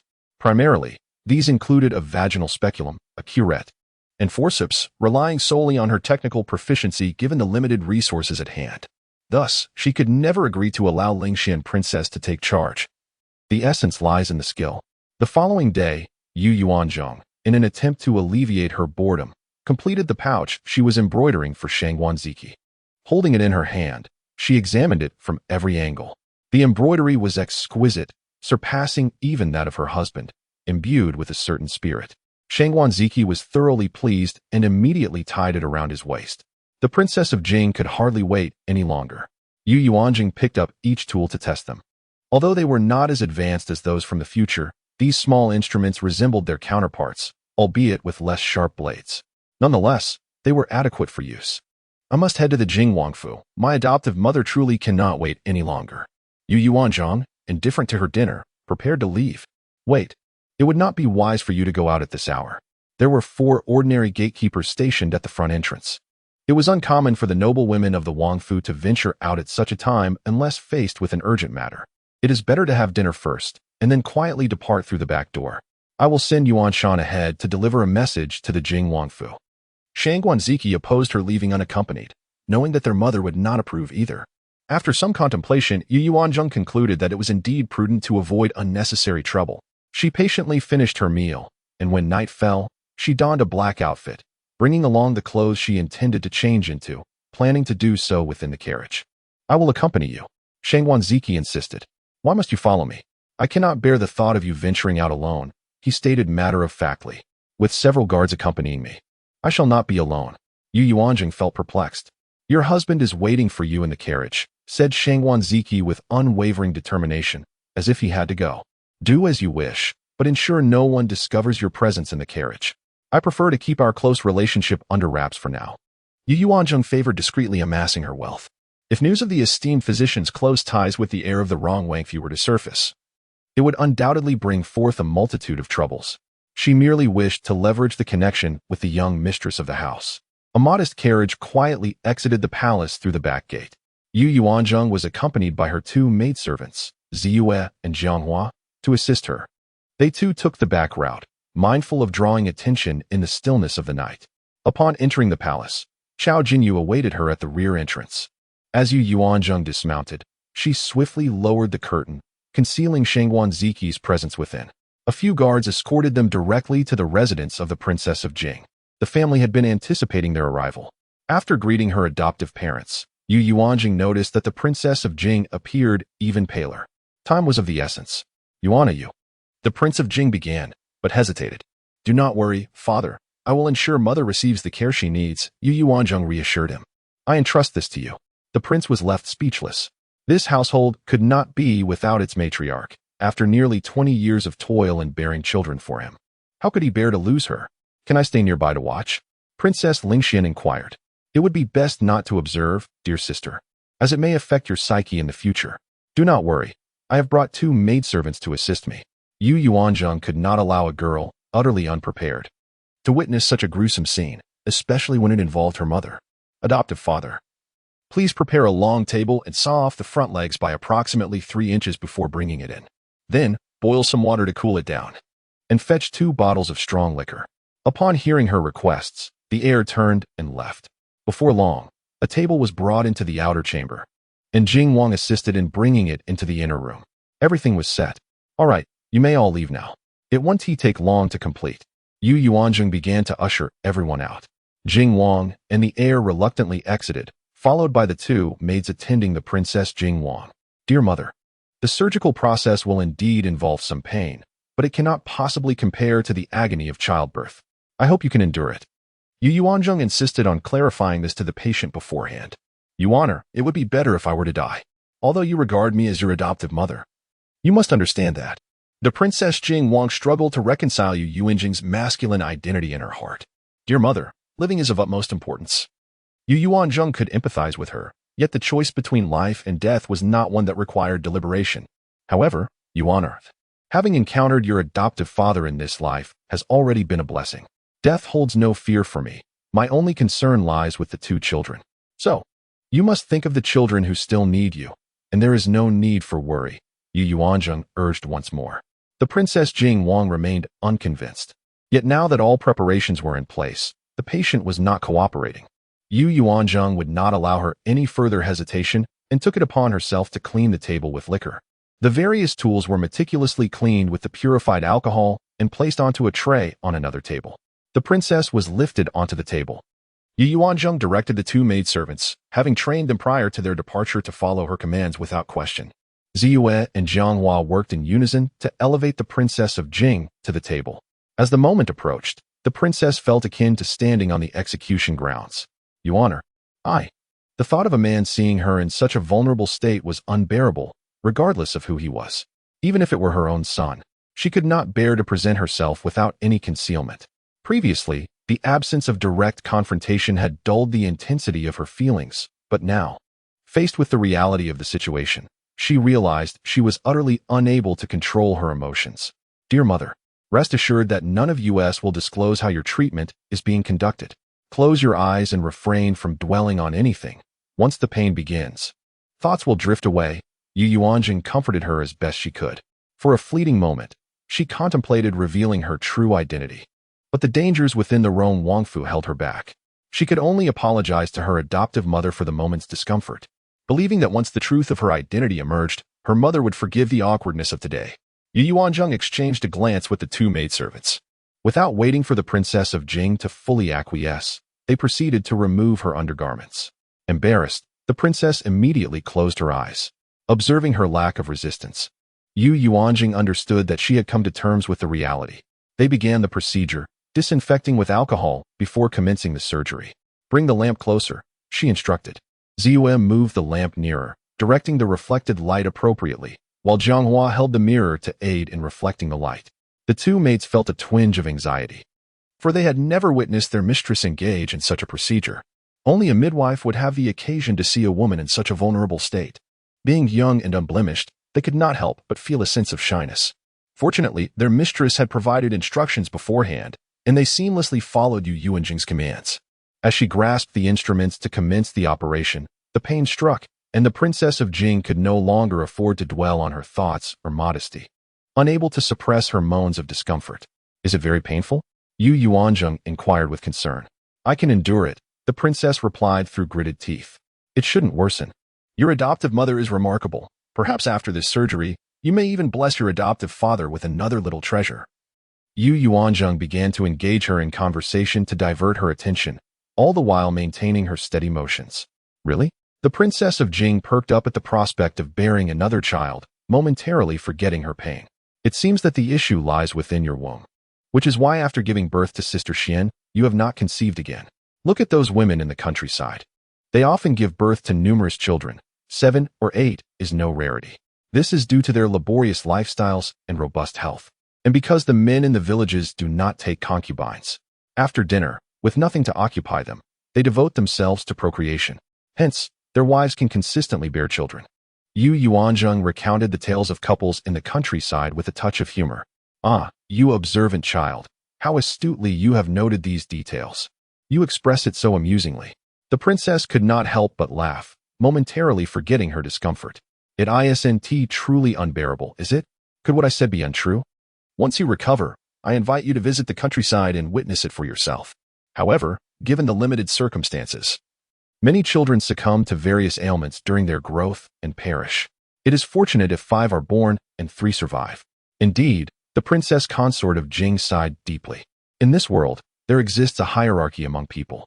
She could only feel fortunate for her advantageous birth and her fortunate marriage. Otherwise, how could she afford to summon a divine physician to treat such a terminal affliction? Chapter 92. Capturing the true culprit behind the poisoning. In the midst of conversing and operating, Yu Yuanzheng completed the surgery. As anticipated, a growth was discovered, leading to dysfunction of the uterus and causing excessive bleeding. Fortunately, she encountered Yu Yuanzheng. Otherwise, the princess consort of Jing would have had a minimal chance of survival, facing the threat of death due to severe blood loss and anemia. All done, Yu Yuanzheng announced, and the princess consort of Jing relaxed her body. She had finally made it through. Mother-in-law, please take good care of your health and consume nourishing foods such as red dates, pig liver, eggs, mulberries, kelp, and black fungus. I will prepare a prescription for blood-replenishing medicine for you to brew. We must strive for your swift recovery. The heir has yet to marry, and Sister Xian has not yet expressed her feelings, so these matters still require your attention, Yu Yuanzheng encouraged her. Very well. The surgery was successfully completed, and everything was tidied up. The three men were still waiting outside. Ziyue went to open the door, allowing them to enter. Shiyan, how do you feel? The Prince of Jing immediately approached the bedside, sitting down with concern as he inquired about his wife's condition. There was some pain during the procedure, but now that it is over, there is only a slight lingering discomfort in my lower abdomen. Otherwise, I feel fine. The princess consort of Jing described her feelings to her husband. Originally, this ailment was devoid of pain. It was merely the loss of blood that rendered one exceptionally weak. That is reassuring. Rest assured, my esteemed father, the surgery was remarkably successful. My beloved mother can now sense that the bleeding has significantly diminished, though it is improbable that it has ceased entirely. For the next fortnight, there will still be a slight amount, but it will not be as relentless as before. Within a month, recovery should be virtually complete. Yu Yuanzheng has also provided a soothing reassurance. Thank you. Xiao Jinyu expressed her heartfelt gratitude. No need for thanks, for I saved my beloved mother. After imparting medical advice, she penned a prescription, even including medication for routine cleansing. Xiao Jinyu personally escorted her to the door. Yuanzheng, here is the consultation fee. Xiao Jinyu produced a silver note that had been prepared in advance. Since we are family, such matters should be set aside. Yu Yuanzheng declined. That cannot be, as it was only a temporary measure that led my father to recognize you as his adopted son. The consultation fee must not be overlooked, for it is also the will of my father. Xiao Jinyu had long received directives from Prince Jing. Fearing that he might refuse, she took special care to mention it. Seeing his unwavering resolve, Yu Yuanzheng had no choice but to accept. Then I shall not be polite. Should you require any assistance in the future, feel free to leave a message at Shiri Hall. Very well. Yu Yuanzheng boarded the carriage, departing the royal residence under the protection of several guards. Shangguan Ziqi had been waiting inside the carriage, managing to remain undetected. On the return journey to the royal Wangfu, they encountered only a patrol of city guards, which Xiaoyu skillfully evaded by turning into an alley. I told you, there are not as many dangers as you believe. Why insist on following?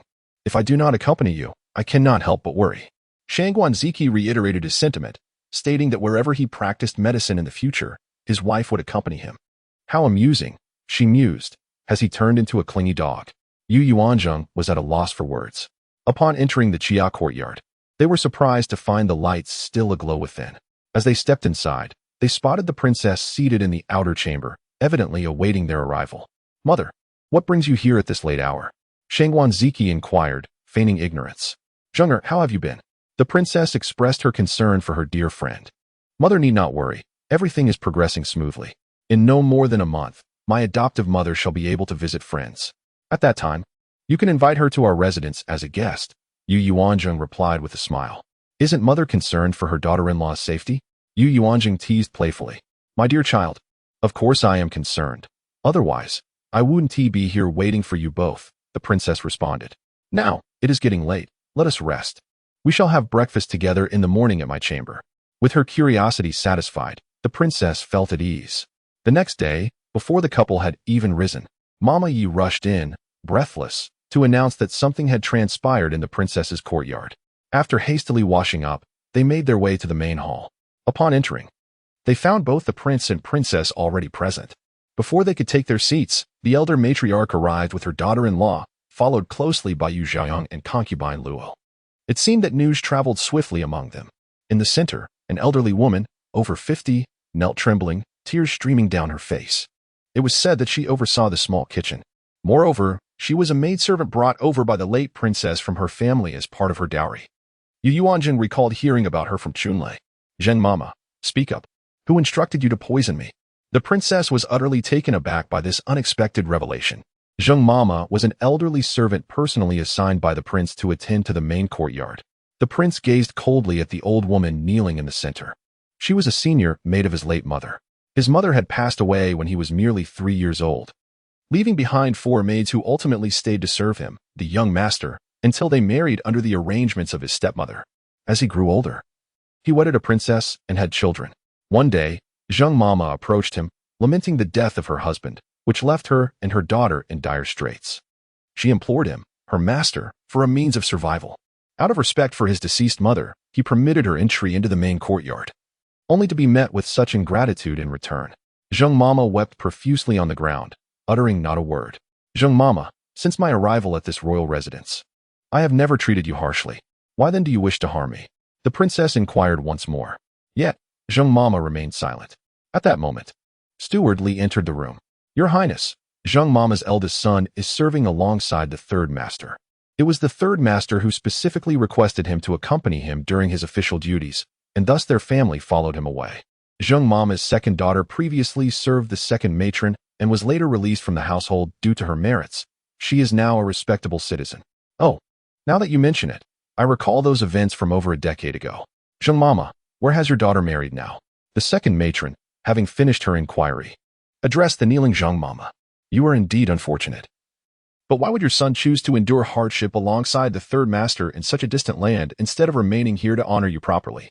The elderly matriarch led the conversation astray. Upon hearing this, Yu Yuanzheng immediately sensed something amiss. Such coincidences were far too convenient. With both of her children absent from the residence and her husband having passed away prematurely, she found herself alone. Chapter 93. The second household's unraveling. This consort demands an answer from you. The princess was clearly agitated. Nurse Zheng trembled, yet remained silent. At that moment, Dark One entered. He was the head of the prince's personal guards, typically appearing in plain sight, akin to a servant. However, everyone in the prince's household was well aware of his true identity and his formidable combat skills. Report to the prince. We discovered a pouch of saffron in Nurse Zheng's quarters, along with several packets of unknown medicinal powders. Additionally, we found numerous gold and silver ornaments. He proceeded to display the items one by one. Seeing these items, Nurse Zheng realized she could no longer evade the situation. Swiftly, she extracted a pill from her bosom and swallowed it, taking advantage of the distraction caused by the displayed objects. The prince, noticing this, promptly attempted to strike her hand away,